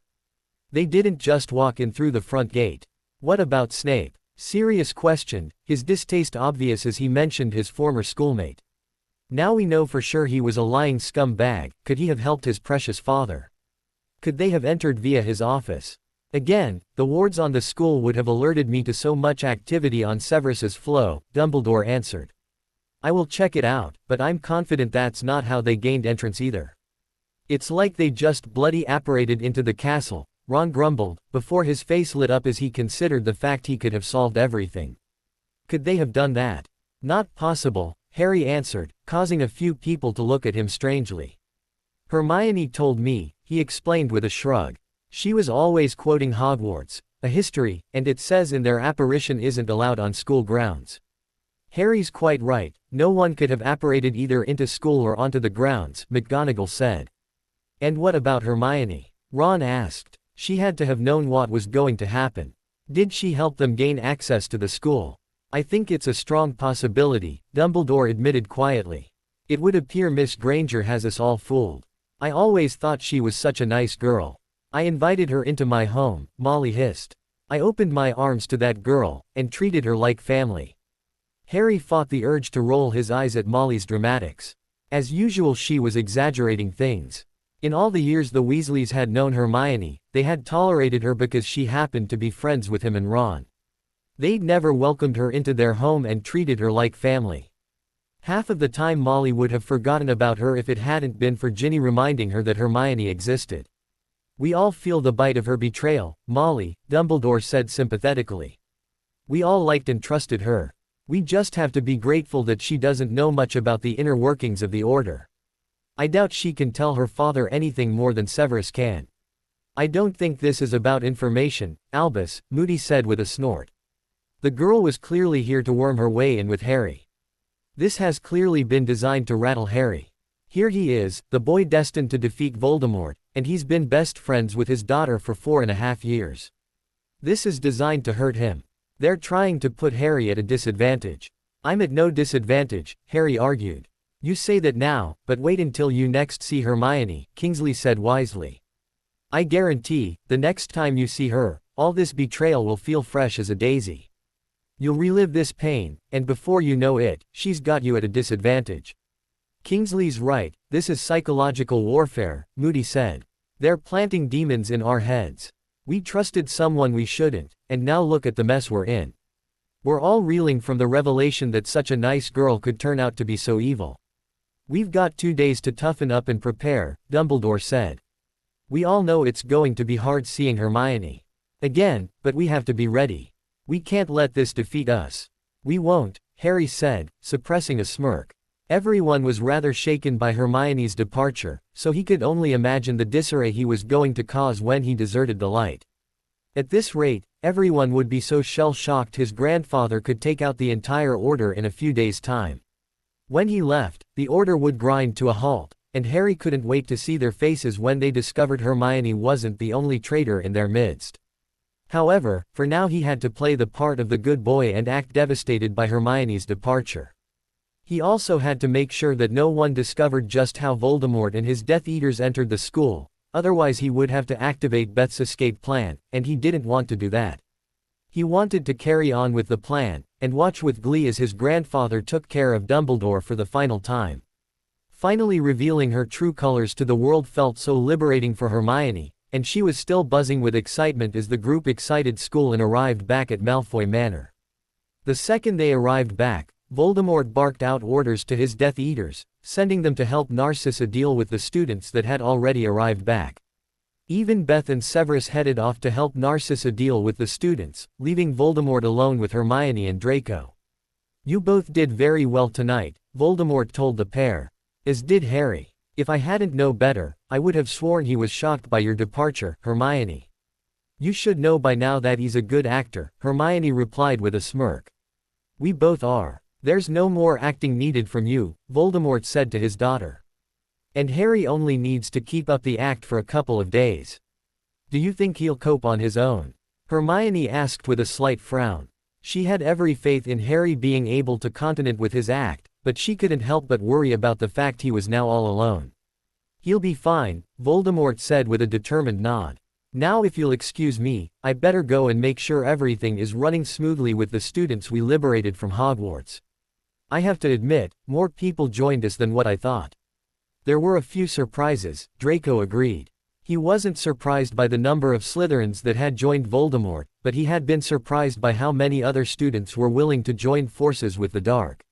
Like Ginny's friend, Luna, Hermione remarked as her father left the room, leaving her and Draco in the living room. What was all that with Blaise? It was like he was the one behind her decision to leave. More than likely he was the motivation for her choice, Draco replied. They've been hanging out together. Blaise reckons they're just friends, but I think otherwise. Strange pairing, Hermione muttered as she slumped down in one of the large, comfy sofas in the front room. Granted, I don't really know Luna, but she doesn't seem like Blaise's type. That's what I thought, but I've been thinking about it since I found out they were friendly, and I realized Blaise had noticed her back in third year, Draco said, joining Hermione on the sofa. I still say they seem an odd pairing, Hermione said. You won't get any arguments from me on that point, Draco said with a laugh. But they seem serious about one another, or at least I'm assuming they are considering Luna made a huge decision to follow him onto our side. Hermione nodded, but she didn't get a chance to reply before the door to the living room opened and Draco's friends entered. Luna was also with the group, although she was standing slightly behind Blaise as if she wasn't sure what sort of reception she would receive. The Slytherins had clearly come to see Draco, but their mouths dropped open in surprise when they found him sitting next to Hermione. You look like a bunch of gormless apes, standing there with your mouths open, Draco remarked. Feel free to join us when you pick your jaws up from the ground. Sorry, Daphne said, recovering the quickest. We just didn't expect to see you, Hermione. No, we didn't, Pansy agreed. Even though we have just seen your brother. We didn't think you would follow Snape to the dark. And what makes you think Severus didn't follow me? Hermione asked with a mischievous grin. Did he? Theo asked warily. While the others had perched on nearby sofas and chairs, the only place left to sit was beside Hermione, and he wasn't sure if he should sit next to her. No one followed anyone, Hermione replied. And Theo, you can sit down, I don't bite. Good to know, Theo said, attempting to smile at Hermione as he sat down next to her. To be honest, he was still rather unsure how to react around the feisty Gryffindor, as he was very aware he'd spent the last 5 years insulting her, not knowing she was the sister of his head of house. So, do none of you guys want to go home? Draco asked, wondering why his friends hadn't already left the manor. Our fathers are still helping out, Vince said, gesturing to Greg, who was sitting beside him. So we're stuck here until they're ready to leave. And Narcissa said the rest of us could come and say hello before we leave, Blaise continued. They've still got plenty of people to sort out, so we had time to come and chat for a while. And I also thought I could introduce you to Luna. I've made all the other introductions. It's nice to meet you, Draco, Luna said, as Blaise did exactly as he promised and introduced her to the last of his friends. Blaise has told me so much about you. It's nice to meet you as well, Luna, Draco replied politely. Although I can't say Blaise has told me a lot about you, he's kept you a secret. We all have secrets, Draco, Hermione chuckled. After all, you've never introduced your friends to your girlfriend. Draco doesn't have a girlfriend, Pansy sneered at Hermione. Obviously, you don't know everything, Granger. I know more than you, Parkinson, Hermione retorted. And if you were smarter, you'd watch what you say around me. I'm a very dangerous person to have as an Emery. No one is making enemies out of anyone, Draco insisted, jumping in before the two girls came to blows. We can all learn to get along. Of course we can, Daphne said with a smile. So come on Draco, tell us about your mystery witch. Although we've all guessed who she is, Blaise added with a laugh. No we haven't, Pansy spat. Draco does not have a girlfriend. We all know that. Wake up and smell the roses, Pansy, Blaise said. It's very clear Hermione was talking about herself. She's Draco's girlfriend. Whoa, is that true? Theo asked, turning to his friend. And does that mean you knew she was Snape's sister this entire time, and you didn't warn us? Yes, it's true, Hermione is my girlfriend, Draco said as he took hold of Hermione's hand. And yes, I've known about her relationship with Severus since we were children. Just how long have you two known each other? Daphne questioned. Forever, Hermione answered. And I know, Draco has never mentioned me before, but that was how it had to be. My father insisted my existence was kept quiet. Hold on, Theo said, holding up his hand to the couple. I thought you didn't have any contact with your father. My father told me that when everything came out about you and Snape being related, that Snape said your father had left you both and you hadn't seen him for years. That bit wasn't exactly true, Hermione admitted. When we had to tell people about our connection, it took us a bit by surprise, so Severus had to think on his feet. The story he told was a mixture of fact and fiction. It is true that we have the same father, but it's not true that he abandoned either of us. Father didn't know Severus was his son until Severus tracked him down and told him after he'd left Hogwarts. By then, my father had met and married my mother. I then came along, and we were one big happy family.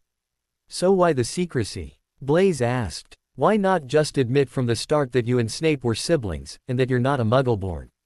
Because of who my father is, Hermione answered. It wasn't safe for either me or Severus to be acknowledged as his children.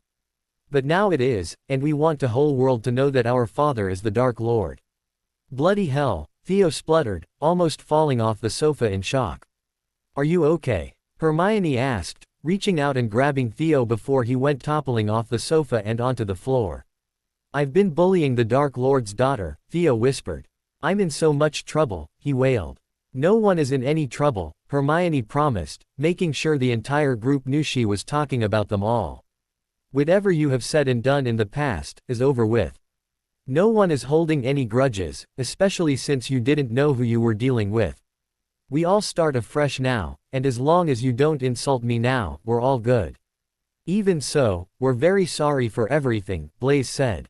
Aren't we, guys? Definitely, Theo agreed with a hasty nod, as everyone else, even a clearly reluctant Pansy, added their apologies. So very sorry. I take back every bad thing I ever said about you. Don't worry, Theo, I'm sure I deserved some of what you said, Hermione replied with a chuckle. I can be a rather bossy, know-it-all. Can't I, Draco? As if I would say that, Draco said, giving Hermione an innocent smile. I would never say you were bossy, or a control freak, or hot-tempered.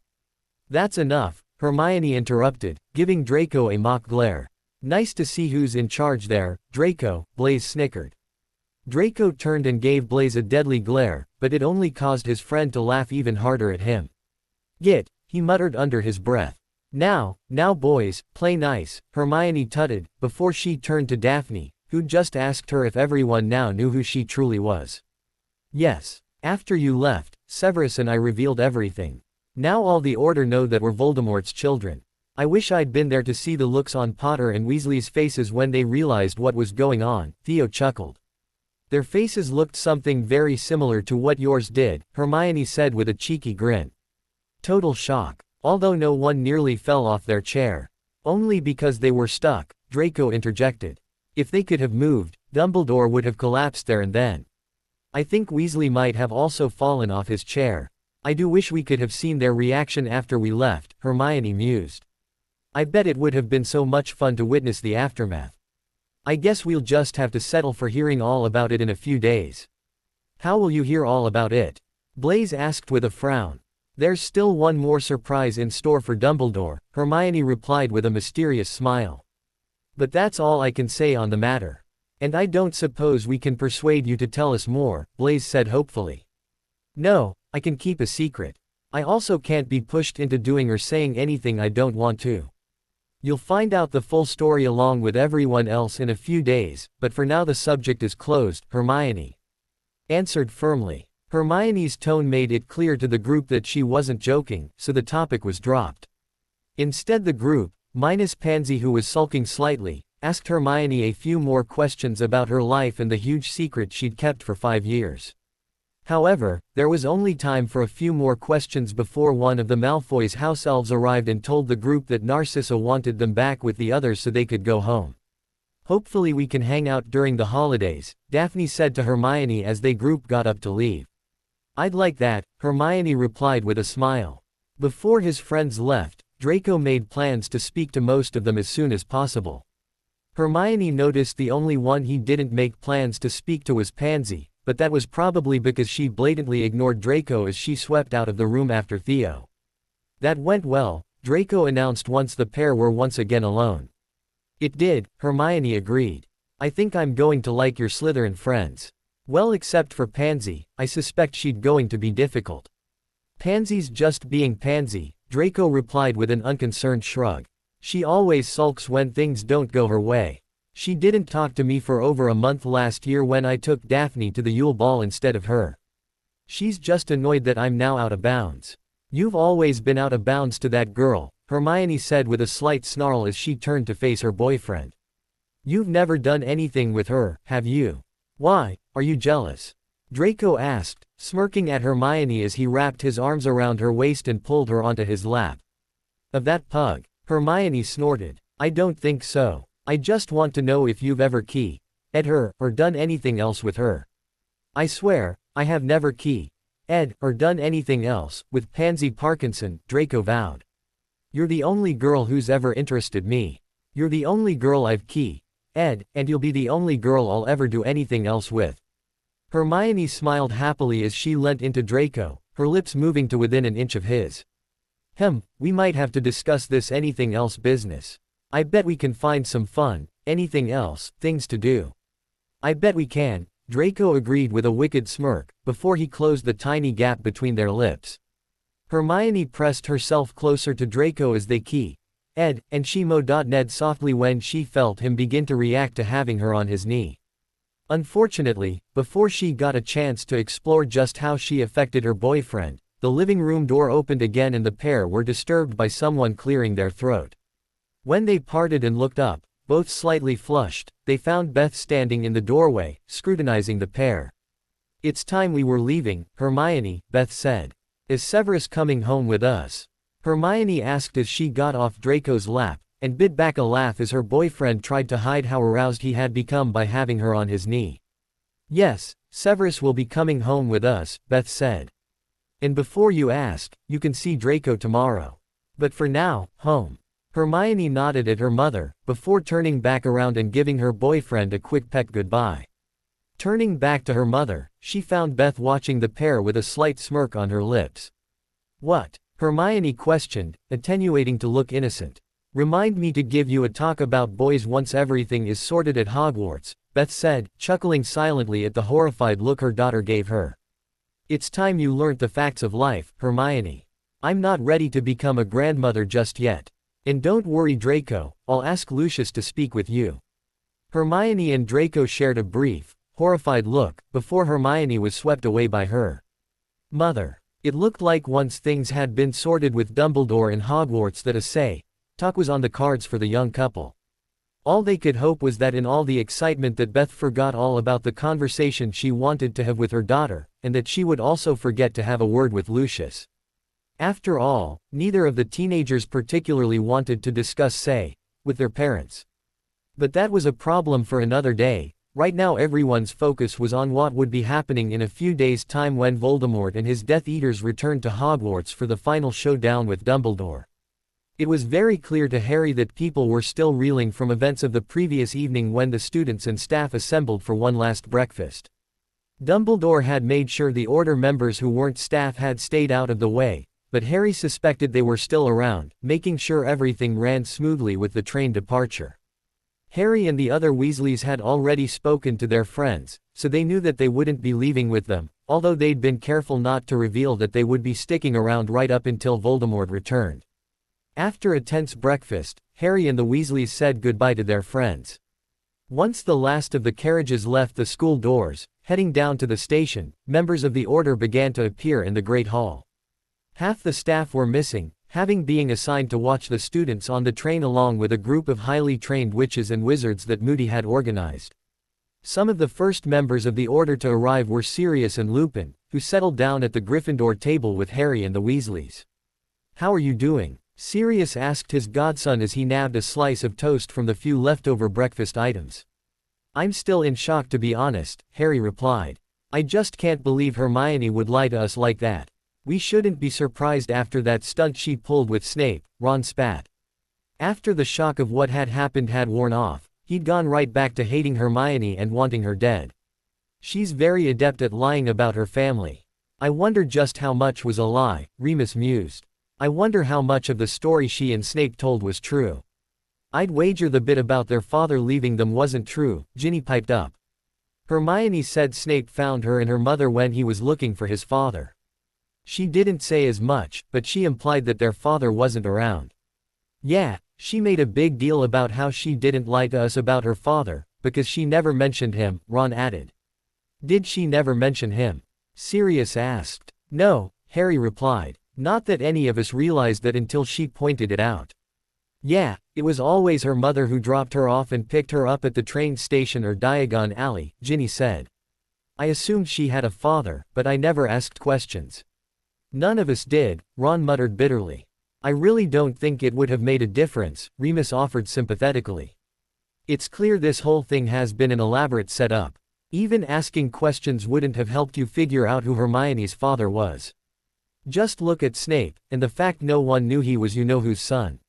Those sort of people are good at hiding things. Do you think all his Death Eaters knew about Hermione and Snape?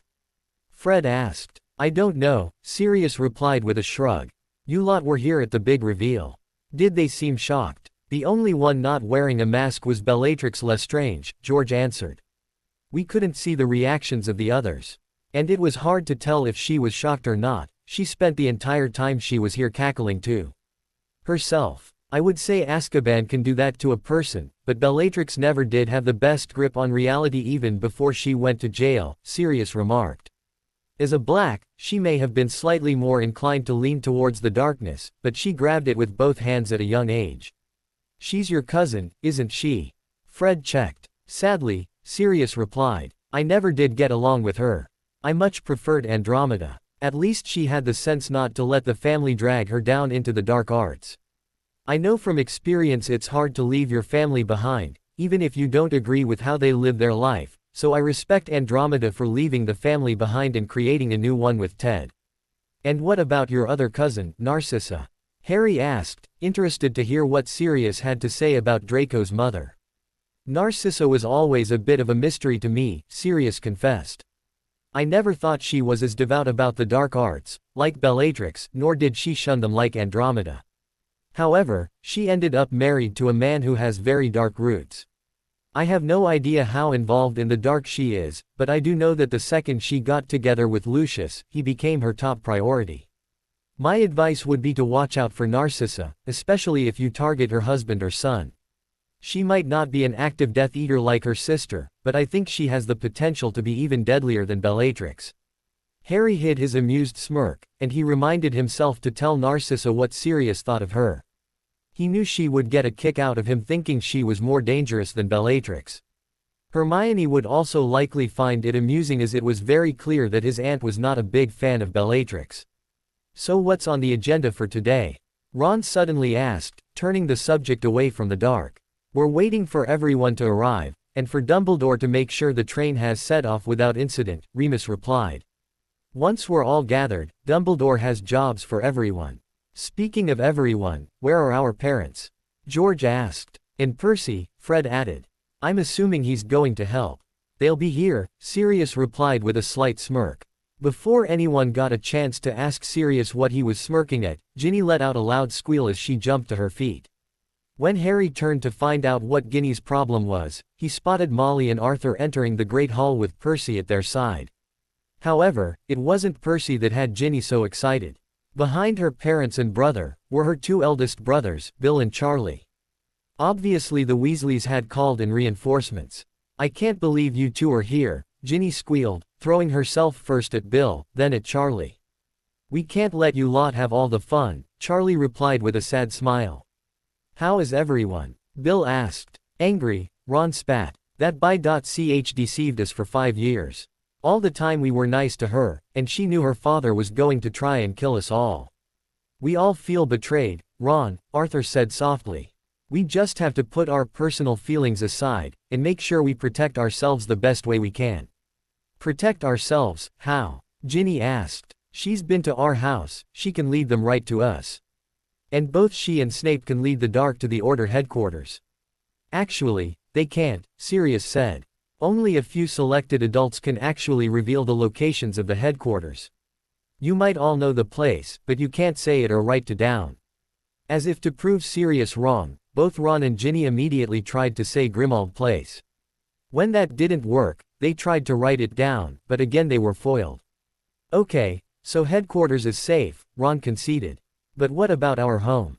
Ginny's right, Hermione was there, she can lead her father directly to it. He doesn't need Hermione. He could find the place without her help, Arthur said. Our family house isn't hidden. But let's not worry about things like that now. Right now, we need to concentrate on trying to work out how they entered Hogwarts in the first place, and stop them doing it again. You know what would have been useful, Remus said to Sirius. Our map. What map? Molly asked. When we were at school we invented a map which showed where everyone was in the school. It also showed every single hidden passageway and doorway, Sirius explained. We could have used it to make sure we sealed every hidden entrance into Hogwarts. Wow, that sounds like a cool map, Fred said, in obvious awe of the map.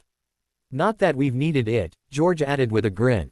We've found all sorts of hidden passageways and entrances over the years. I know a few as well, Charlie supplied. Molly gave her children an unimpressed glance, but she didn't say anything as she instead turned to Remus. Why don't you have this map? It was confiscated in our last year, Remus supplied. I did think Filch might still have it in his office, but Harry looked earlier this year and couldn't find it, Sirius added. You told Harry to look for a map so he could sneak around school.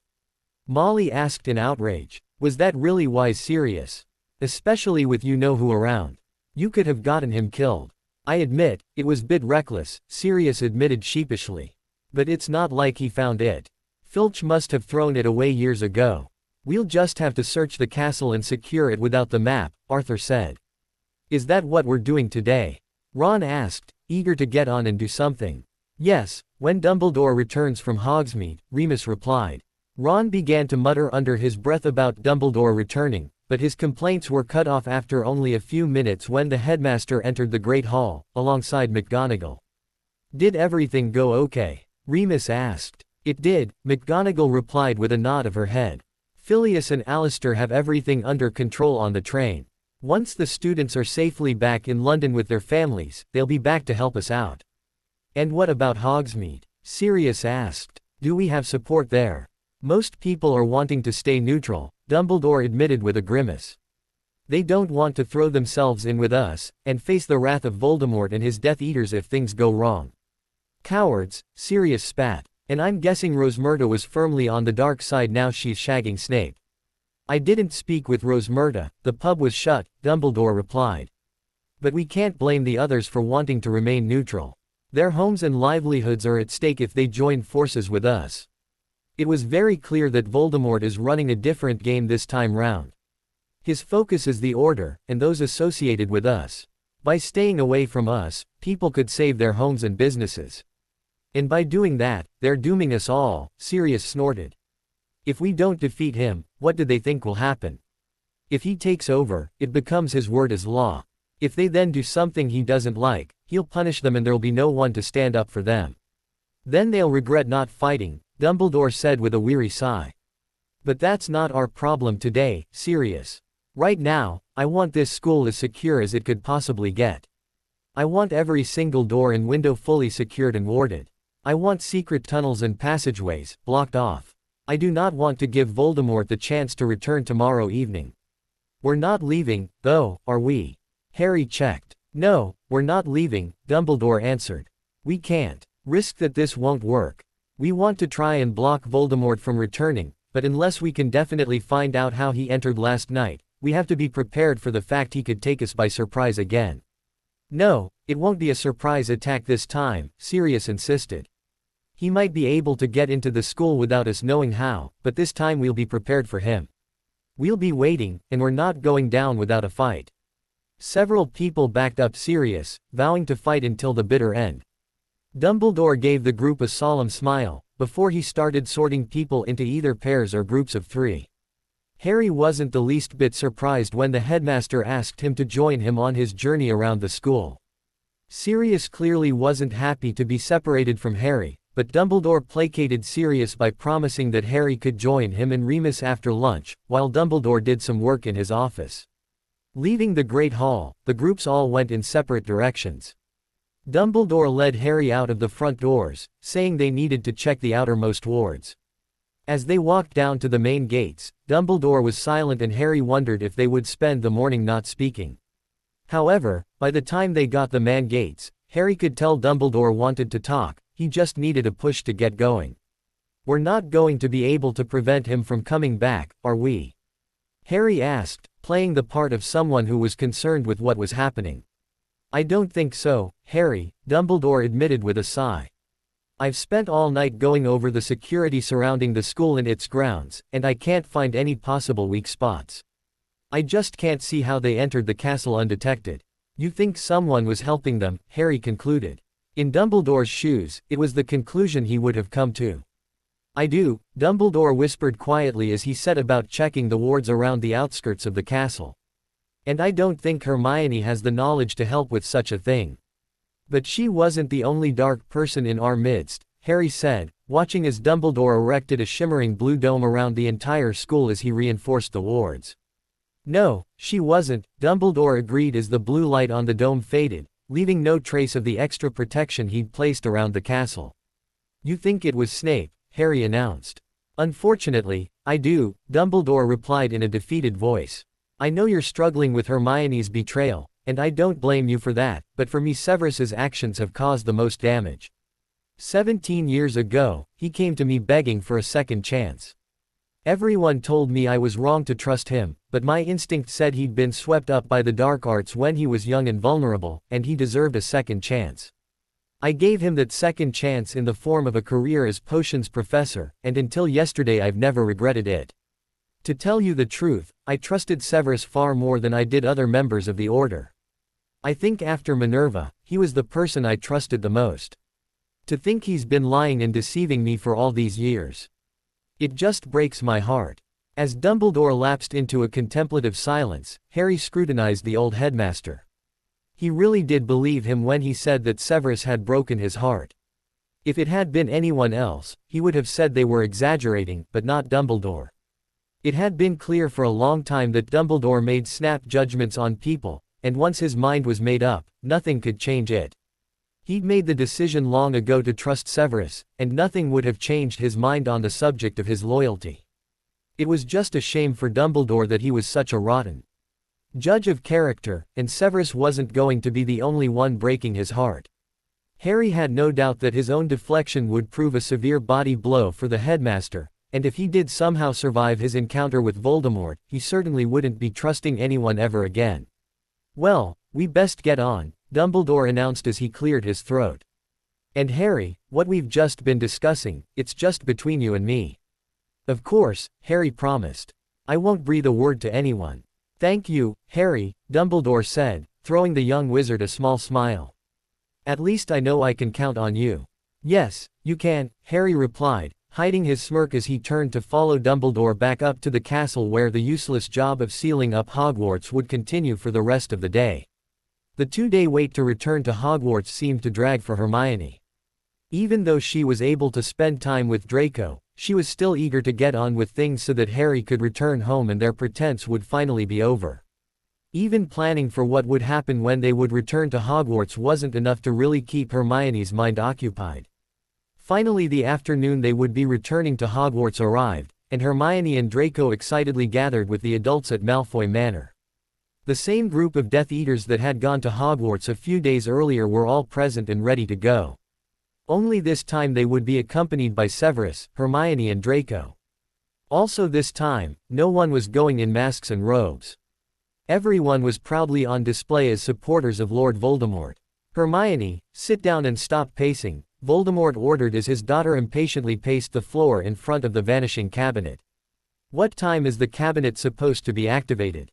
Hermione asked. "When your nephew can get away," Voldemort answered. The gathered Death Eaters had been informed that Severus had a son, and that he was still in Hogwarts, but his identity was still a closely guarded secret. To be honest, the group were still coming to terms with the fact Severus was Voldemort's son, and Hermione was his daughter. The revelations had taken the Death Eaters totally by surprise, and Voldemort hadn't been able to help building up the anticipation about who his grandson was. It was rather amusing to hear people speculating on who Severus's son could be. Maybe I should have stayed with him, Hermione muttered. What if he's struggling with the cabinet? He's not an idiot, Hermione, he'll get us back into the school, Severus said. Like Hermione, Severus had been wondering if he shouldn't have stayed behind with his son. He didn't like being parted from Harry, even though he knew his son could handle himself. Luckily the last couple of days hadn't been totally unbearable as Rosmerta had been staying with the family. Besides, if you'd stayed behind there wouldn't have been much point in the twin visits, Beth pointed out. We did it this way to strike a double body blow at the order. I know, Hermione replied with a sigh as she slumped down on the sofa where Draco was sitting. I'm just impatient to get going. You've always been like that, Beth said with a laugh. You were born nearly 3 weeks early, and then you had to do everything at top speed. You were walking and talking earlier than the average child. You also learned to read pretty fast, and when you were younger you could often read books aimed at older children. We get it, she's a wonder kid, Bellatrix muttered. Bellatrix, Voldemort warned in a low voice as Beth turned to glare at the other witch. Keep a civil tongue in your head when you're talking about my daughter, or else you just might lose it. Sorry, my lord, Bellatrix apologized, even though she didn't sound sorry. I thought you'd sorted her, Hermione whispered to her mother. It seems like Bella has a bad memory, Beth replied, her gaze still on Bellatrix. Perhaps she needs reminding just where she stands these days. Yeah, right at the bottom of the pile, Hermione said with disdain. Beth chuckled at her daughter, and giving her hand a pat, she turned to converse with her husband. With the adults chatting amongst themselves, Hermione turned her attention to Draco. Her boyfriend had been quiet all afternoon, and she suspected he was just as worried about Harry as she and Severus had been. Either that or he was nervous about going back to Hogwarts and facing everyone, but that really didn't sound like Draco. Hey, are you okay? Hermione asked, taking hold of Draco's hand. I'm fine, Draco replied, giving Hermione a quick smile. Like you, I just wish it was time to go. And then we'll have to wait around in Hogwarts instead, Hermione joked. The plan was pretty much a replica of last time, with them waiting until dinner time, or in this case the time dinner would normally be held, before making their presence known. At least we'll be back and know nothing has gone wrong, Draco replied. True, Hermione agreed, leaning her head against Draco's shoulder. But we just have to wait and trust he's got everything under control. He will have, Draco answered with confidence as she wrapped his arm around Hermione and pulled her closer. He won't let us down. I know he won't. Hermione nodded in agreement as the pair sat back to wait. There was nothing more they could do now. They just had to wait for Harry to do his part, and get them back into Hogwarts. After a pointless day securing the wards around the school, the Order seemed convinced it was well enough protected to avoid a repeat visit from Voldemort.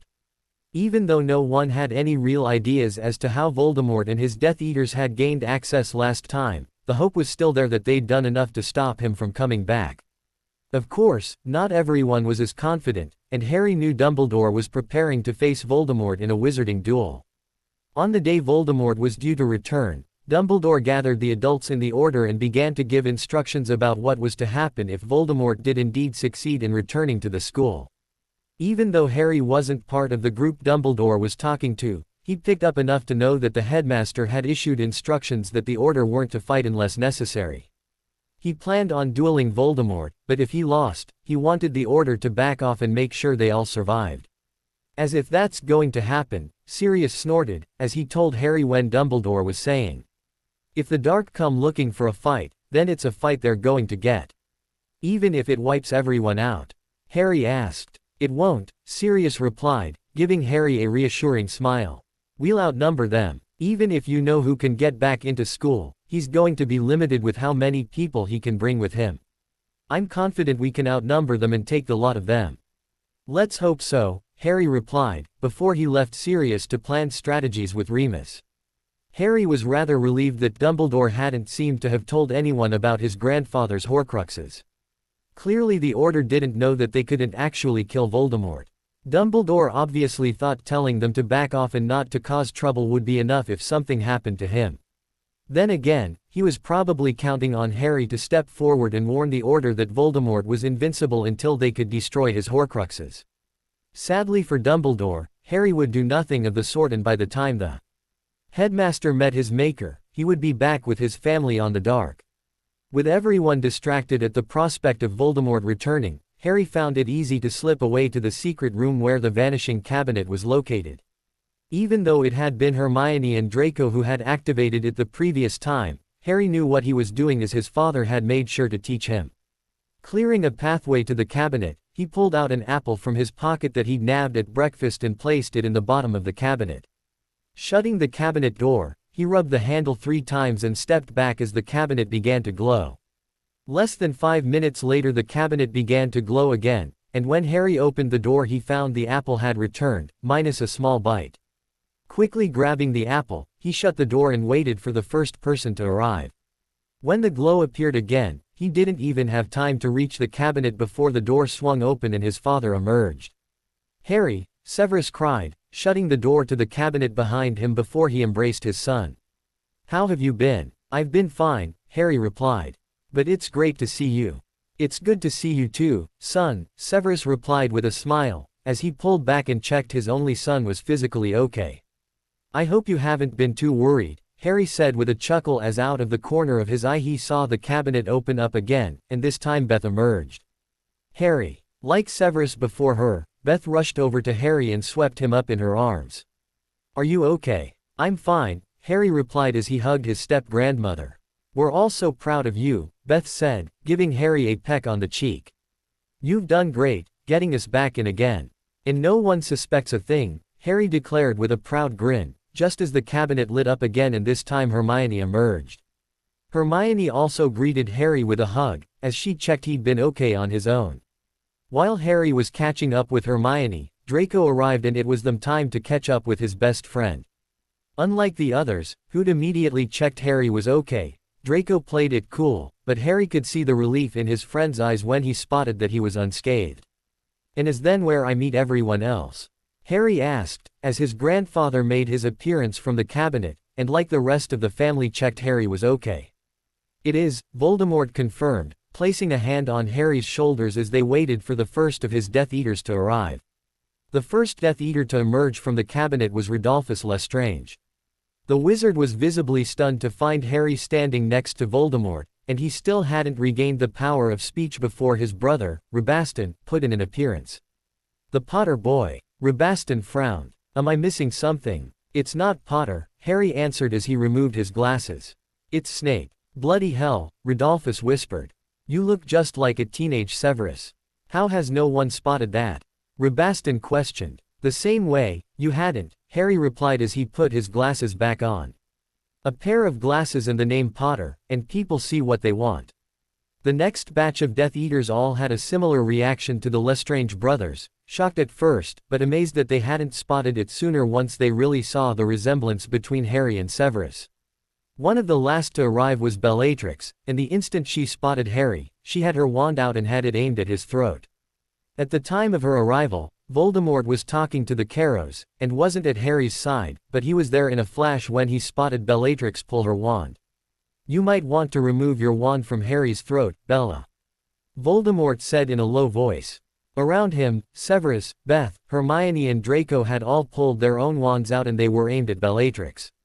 Bellatrix glanced around at the wands aimed in her direction, and her obvious confusion grew deeper as Lucius stepped from the cabinet and immediately joined the others in pointing his wand in her direction. "What is going on?" Bellatrix demanded. "Why are you threatening me when the Potter brat is standing right here?" "Watch who you're calling a brat, Bellatrix," Severus spat.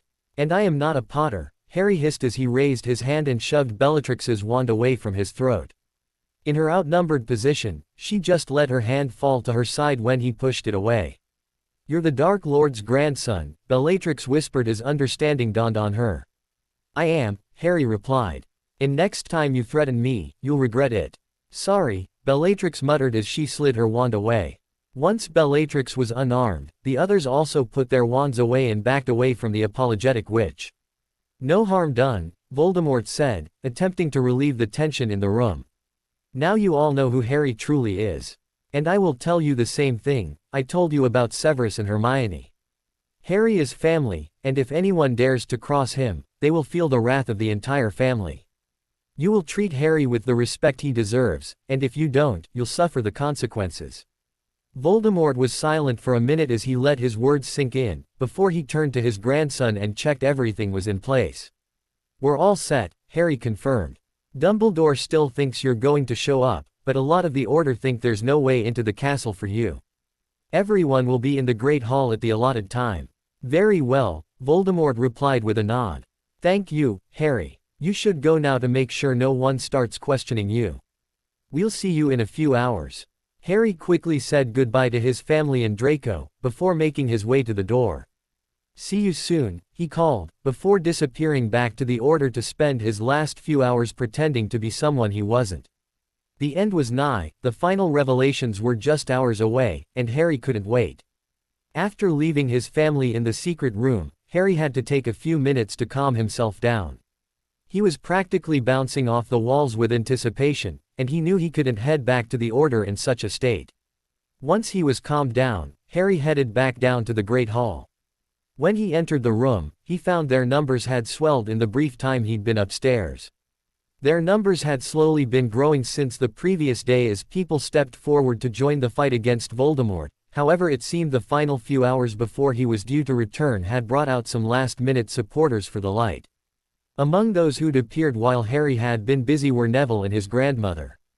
Although Harry was intrigued to note that Neville didn't seem overly keen to be back at Hogwarts. It soon became clear that Neville had been dragged along by his gran, who seemed rather overbearing and bossy. Watching the way she bossed Neville around, Harry felt sorry for his friend. He was almost sure that if Neville had to choose, he wouldn't have chosen to partake in the battle against Voldemort. It wasn't like Harry thought that Neville would really join the dark, but he did think he would be more neutral if he'd had the chance to pick his own side. As well as the newcomers, the other thing that gained Harry's attention was Ginny. He'd only been in the room for a short while when he heard her shrill voice arguing with her mother. It seemed like Molly wanted Ginny out of harm's way, whereas Ginny wanted to stay for the action. You can't just send me away, Ginny squealed. I can if I think you're in danger, Molly retorted. You're my daughter, and I will not put you in harm's way. I'm in no more danger than anyone else, Ginny argued. Maybe not, but you're my daughter and I say you're too young for this, Molly insisted. How can I be too young, and not Ron? Ginny demanded. And you can't pull the underage card, because he's also underage. Yeah, but I'm 16, you're only 14, Ron interjected. I'm 15 in August, Ginny protested. Besides, aren't you also convinced that nothing is going to happen? You've spent the last 2 days making sure no one could enter the castle. I should be safe here. Yes, you should, Molly agreed. But we can't ignore the fact that we still have no idea how you know who and his Death Eaters entered last time.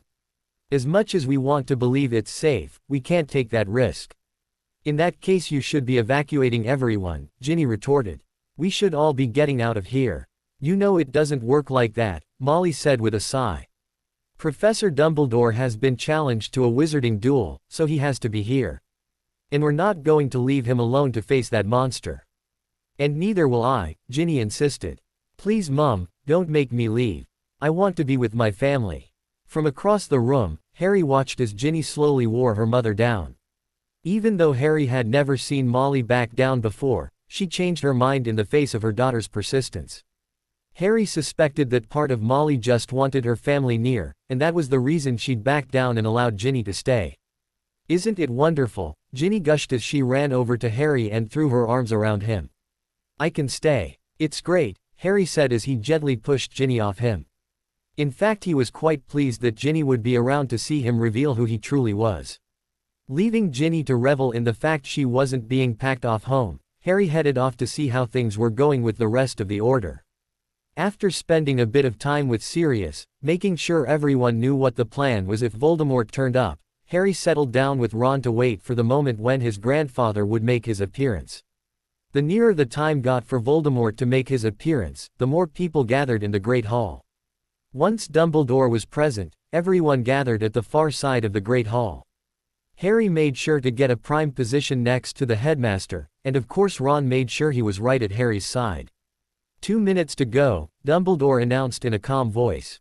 Remember, no one is to do anything to provoke the situation. We want to get out of this with as little bloodshed as possible. Harry heard a few mumblings, and he knew a small portion of the group wanted to fight. However, he suspected that initially everyone would do as Dumbledore asked. Of course, what happened once he'd revealed his true identity, or when Dumbledore died, was another matter. When that happened, all hell could break loose. A minute later, Harry realized he didn't need to worry about how people were going to react as he felt the same spell his grandfather had released last time descend on the room. Around him, everyone else felt the spell, and there were several cries of annoyance when people realized they couldn't move. Bastard, Sirius spat. He's got us at a disadvantage. We're sitting ducks, here. Relax, Sirius, nothing will happen to the rest of you, Dumbledore said. It's me he wants. Actually, that's not quite true, a voice from the doorway called, and when Harry turned his head around he found his grandfather standing in the now open doors. Everyone's focus turned to Voldemort, and once he made sure all eyes were on him, he strode purposefully into the room. Just as Harry began to wonder where everyone else was, Beth appeared in the doorway. Making her way to her husband's left side, she was quickly joined by Severus, whose eyes flicked over to Harry, checking his son was okay. Hermione strode into the room next to take her place at Voldemort's right side, and as she entered the room Harry heard Ron growling under his breath. For a few seconds Harry's family stood all alone at the opposite side of the room, before the other Death Eaters started to join them, starting with Draco, who moved to Hermione's side and took her hand in his. Draco's move wasn't lost on the order, and yet again Harry heard Ron growling quietly. "Ah, we're all here, I see," Voldemort remarked as his last of his Death Eaters gathered around him. "Nice to see you have some supporters, Albus. It's always nice to enter a duel with support. I see you've also got support," Dumbledore remarked. "And no masks. That's quite brave, isn't it, Lucius?" "My allegiance has never been a secret, Albus," Lucius replied with a shrug. "I just did what I had to all those years ago to avoid going to Azkaban. I couldn't leave my family, could I?" "A man has to do what is right by his family," Voldemort agreed. "And is that what you're doing?" Dumbledore asked with a snort. "Waging war with your family at your side. Is that really what's best for them? Why don't you ask them?" Voldemort replied with a smirk. "They're all here. I don't care what your children think," Dumbledore spat. "They've both shown themselves to be entirely untrustworthy. Not surprising really, considering the role model they have as a father." "Yes, they are rather devious, aren't they?" Voldemort said with a proud smile. "Beth and I are very proud of them, aren't we, dear?" "Yes, we are," Beth answered with a nod. "Enough with the talk," Dumbledore suddenly snapped, shocking Harry by how impatient he sounded. "You came for a duel, so I say we duel." "Not so fast, old man," Voldemort said with a chuckle as he walked forward, leaving his family and followers slightly behind him. "First we need to set some ground rules. To duel you, I have to drop the spell I've currently got on your supporters. However, I will not drop that spell if I think they're going to attack my supporters." "No one will be attacking anyone," Dumbledore reassured the Dark Wizard. "But that has to go for your people as well. They cannot attack us. We're not here for a battle," Voldemort said, a slight smirk playing around his lips. "I'm just here to deal with you, Albus. I say, we duel and then we all walk away. If I lose, my people leave without any hassle, and the same goes if you lose." "You want us to leave if I lose?" Dumbledore questioned in surprise. "No, we'll be the ones leaving," Voldemort replied with a chuckle. "But whatever the outcome, we're leaving here with everyone uninjured. I give my word that we won't attack, if you give the same promise." "You have my word," Dumbledore said. "I would shake your hand, Tom, but I can't move." "All in good time," Voldemort replied. "So we have a deal, no one interferes with our duel and no one starts anything when this is over." Voldemort looked pointedly at Dumbledore, waiting for him to get everyone on his side to give their word. Once they'd done so, some of them very reluctantly, Voldemort turned to his people and made them give the same promise. Again some of them gave the promise reluctantly, but they all gave it, at least they did until Voldemort turned to Severus. "You're not going to cause trouble, are you, son?"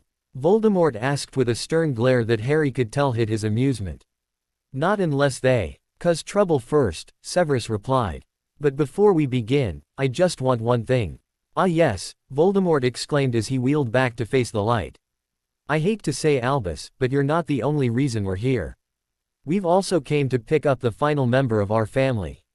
Harry heard the gasps all around him, and glancing around he found everyone else was doing the same, looking at everyone else with suspicion in their eyes. As the noise began to grow, Dumbledore snapped for people to be quiet. I don't understand, Tom, he said slowly. You took your children last time you were here. I did, Voldemort agreed. But this time we're here for my son, Severus said as he stepped forward. He's done his job and let us back into the castle, and now it's time for him to come home.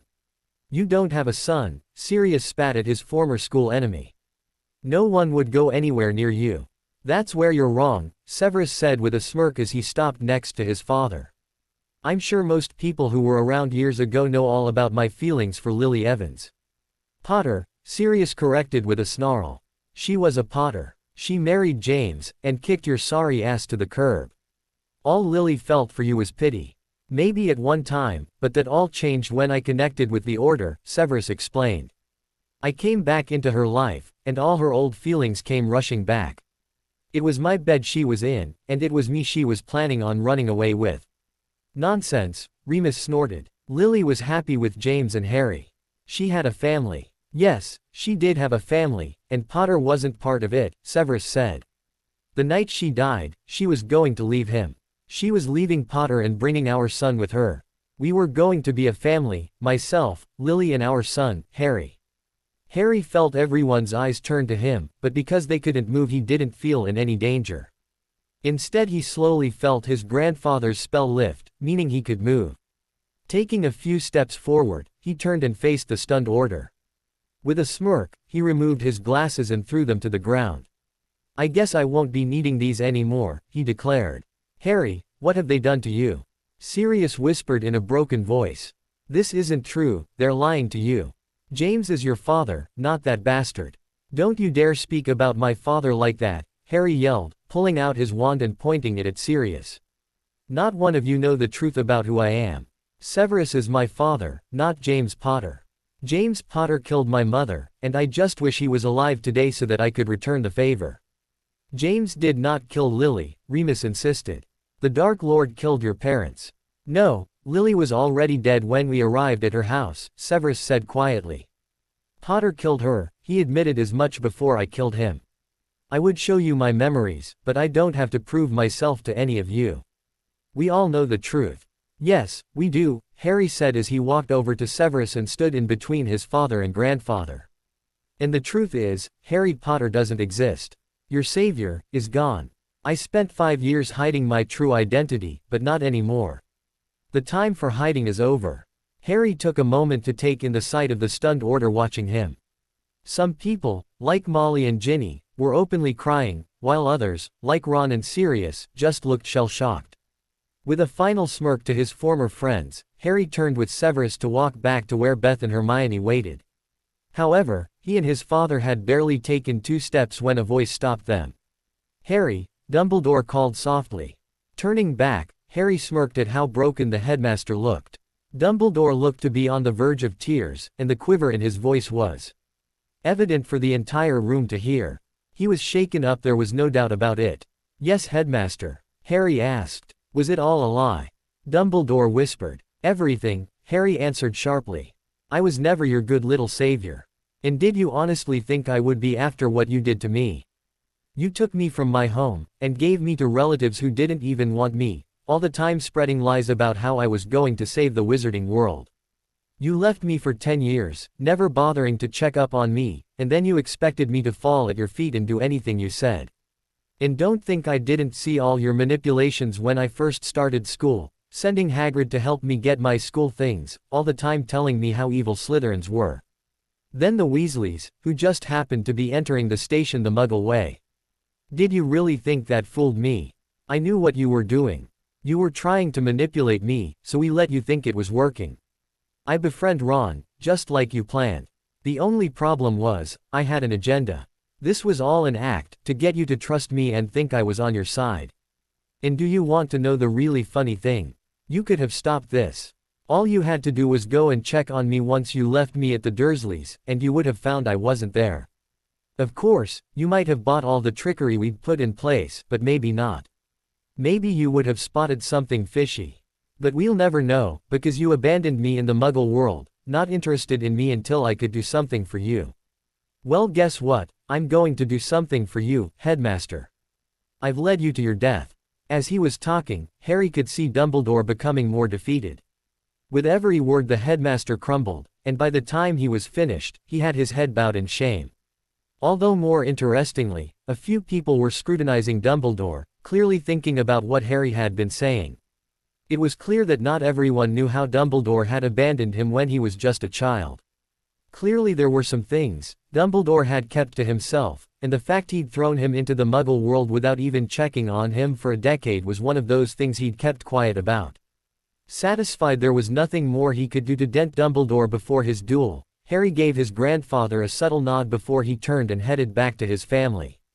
After greeting both Beth and Hermione with a hug, he stood himself proudly in between Beth and Severus to watch as his grandfather dueled Dumbledore. It was going to be some duel, and he had a front row view, only this time he was finally on the right side. He was back with the dark, where he belonged. Harry's deflection to the dark totally stunned the light, and they watched in bewilderment as he joined the ranks of the Dark Lord's followers. As they took in the news, the group had differing reactions to Harry and his true identity. Molly and Ginny had let the tears fall as soon as the truth about Harry was revealed, while the rest of the family had looked on in disbelief. The Weasleys' disbelief was echoed around the staff of Hogwarts, as they tried to comprehend how a boy they'd known for 5 years could really be the grandson of the Dark Lord. As for poor Ron, he was numb as he tried to accept that his best friend had been using him for 5 years. Despite trying their best to deny what they were seeing, Sirius and Remus were also slowly accepting the truth. They didn't want to believe Harry wasn't James's son, and that Voldemort was only using him, but deep down they knew they'd been told the truth. They knew Severus well enough to know that no matter what Voldemort wanted, he wouldn't lay claim to James's son.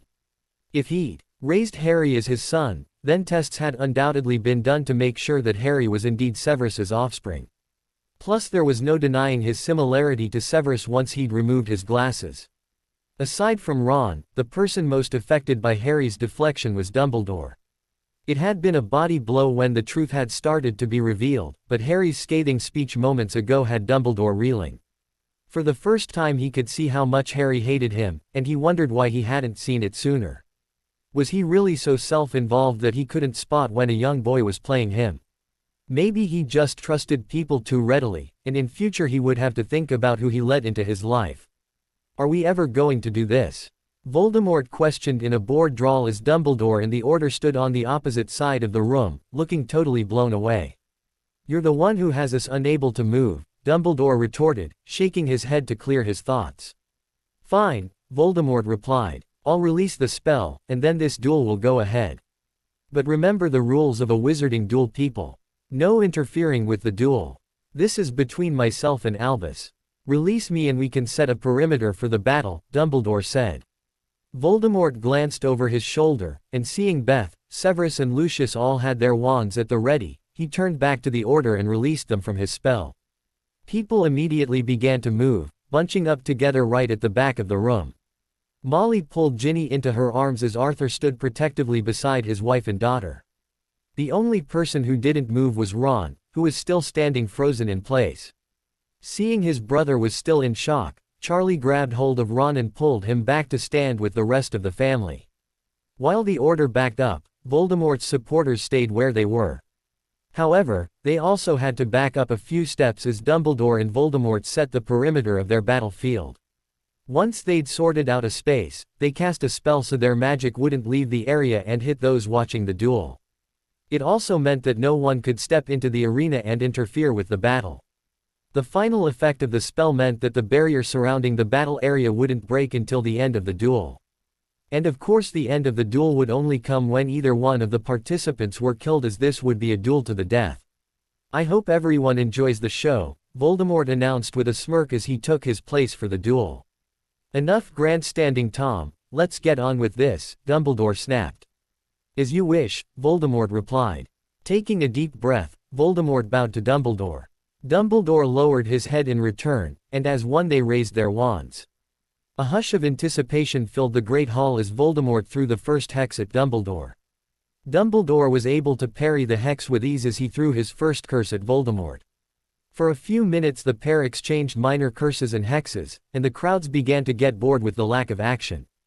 While the dark side was bored, the light side were just pleased Dumbledore was holding his own after the shock he'd just received. "I thought this would be quicker," Hermione remarked as she watched her father and Dumbledore slowly test what the other one had to offer.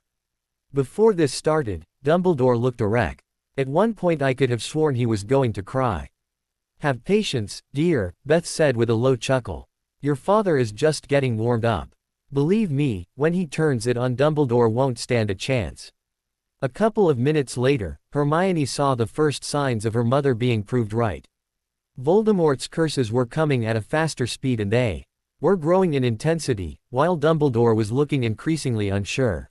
The harder he had to fight to keep Voldemort at bay, the more it looked as though what had happened with Harry was starting to affect him.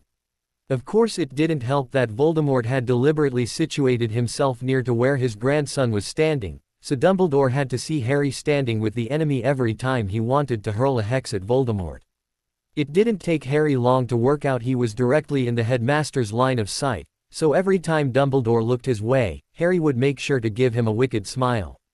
Slowly Harry could see Dumbledore getting increasingly rattled by his presence, and judging from the nervous noises his supporters were making, the Order noticed it as well.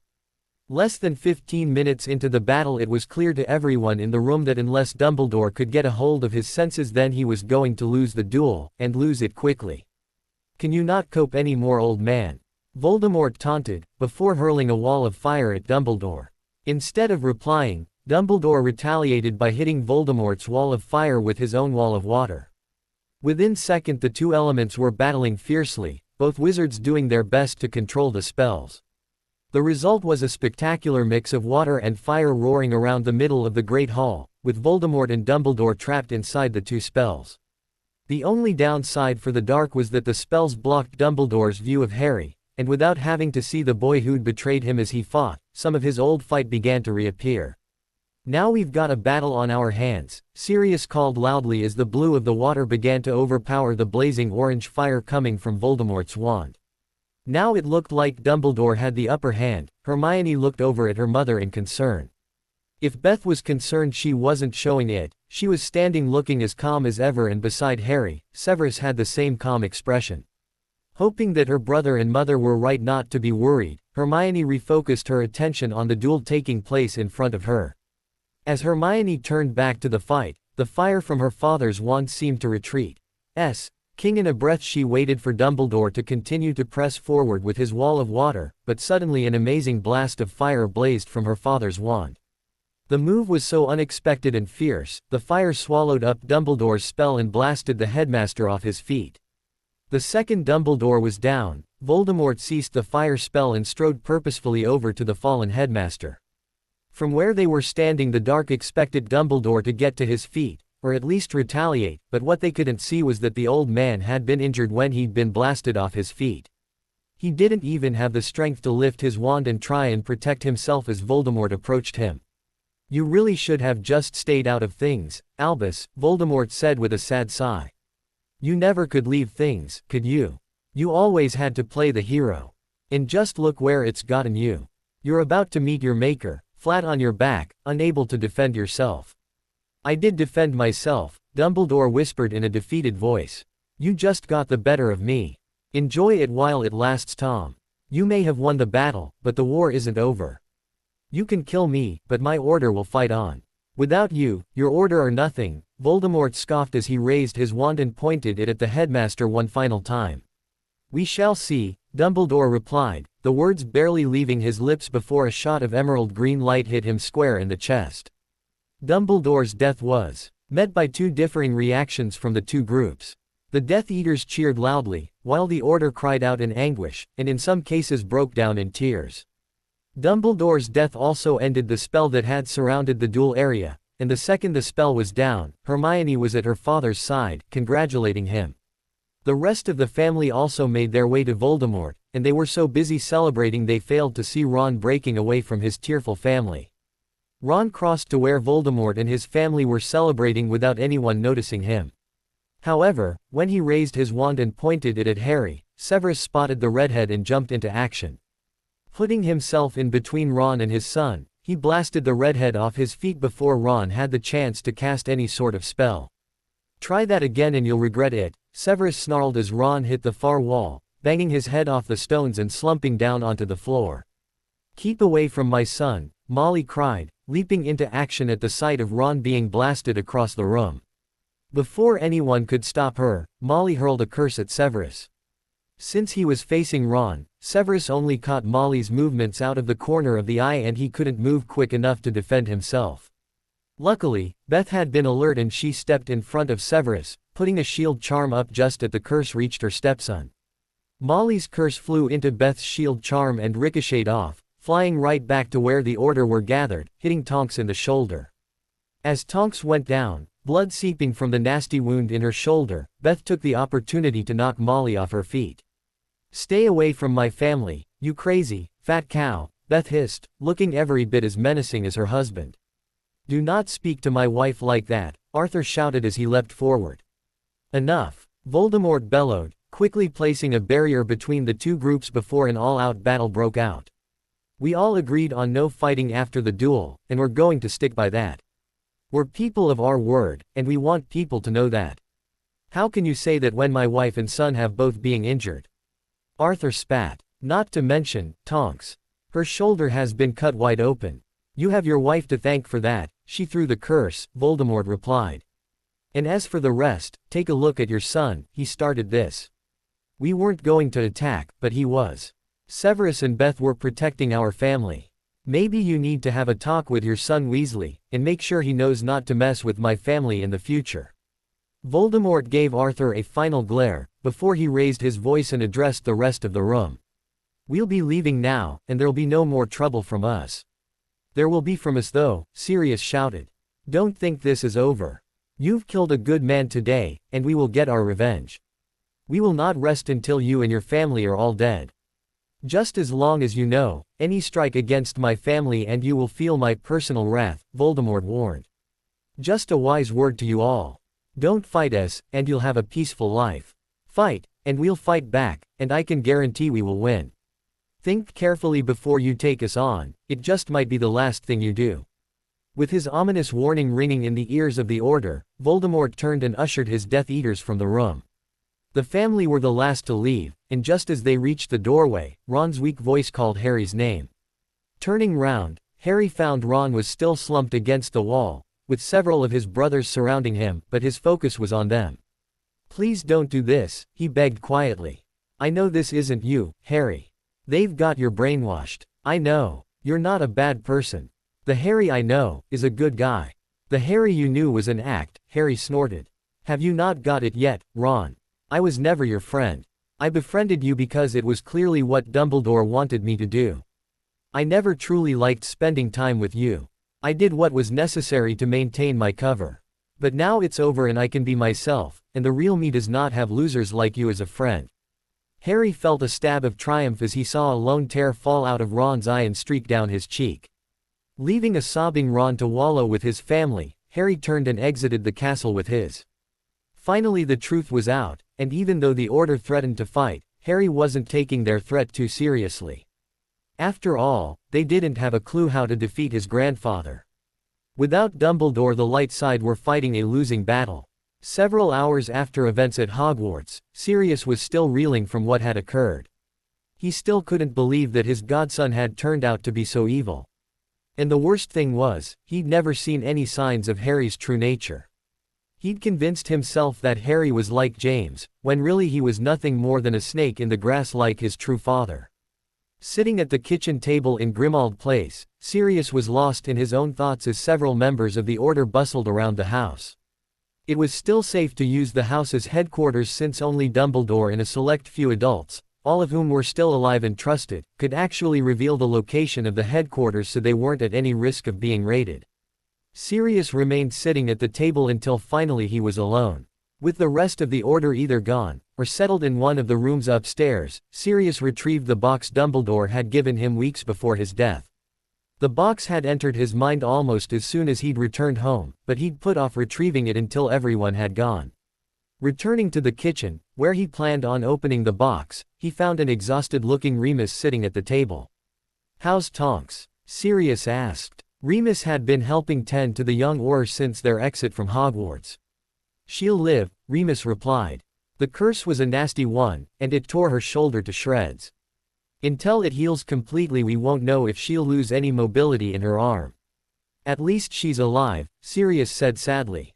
Remus nodded in agreement, and as he did so, his eyes fell the box his friend had placed on the table. "What's that?" "Something Dumbledore gave to me," Sirius answered. "He brought it a few weeks ago, when we thought Harry would be here over the summer. He told me it contained valuable information, and that Harry and I were to look through it over the summer. I was waiting for Harry to open it. Since that's never going to happen, what do you say we take a look?" Remus suggested. "Let's hope it's going to be something useful," Sirius remarked as he opened the box the headmaster had left for him. In the silence of the kitchen at Grimmauld Place, Sirius and Remus delved into the box and found that Dumbledore had handed them a lifeline. He may have been killed, but he'd left behind some valuable knowledge. He'd left the light with a way of killing Voldemort. Now all they had to do was carry on with Dumbledore's work and snuff out the dark once and for all. For his parting gift, Dumbledore had left the Order with the most valuable thing they could have received: hope. Hope that one day they would defeat Voldemort and rid the world of his evil followers and his equally evil family. The end. I hope you enjoyed this story. Also remember to subscribe and like this video. See you in the next video.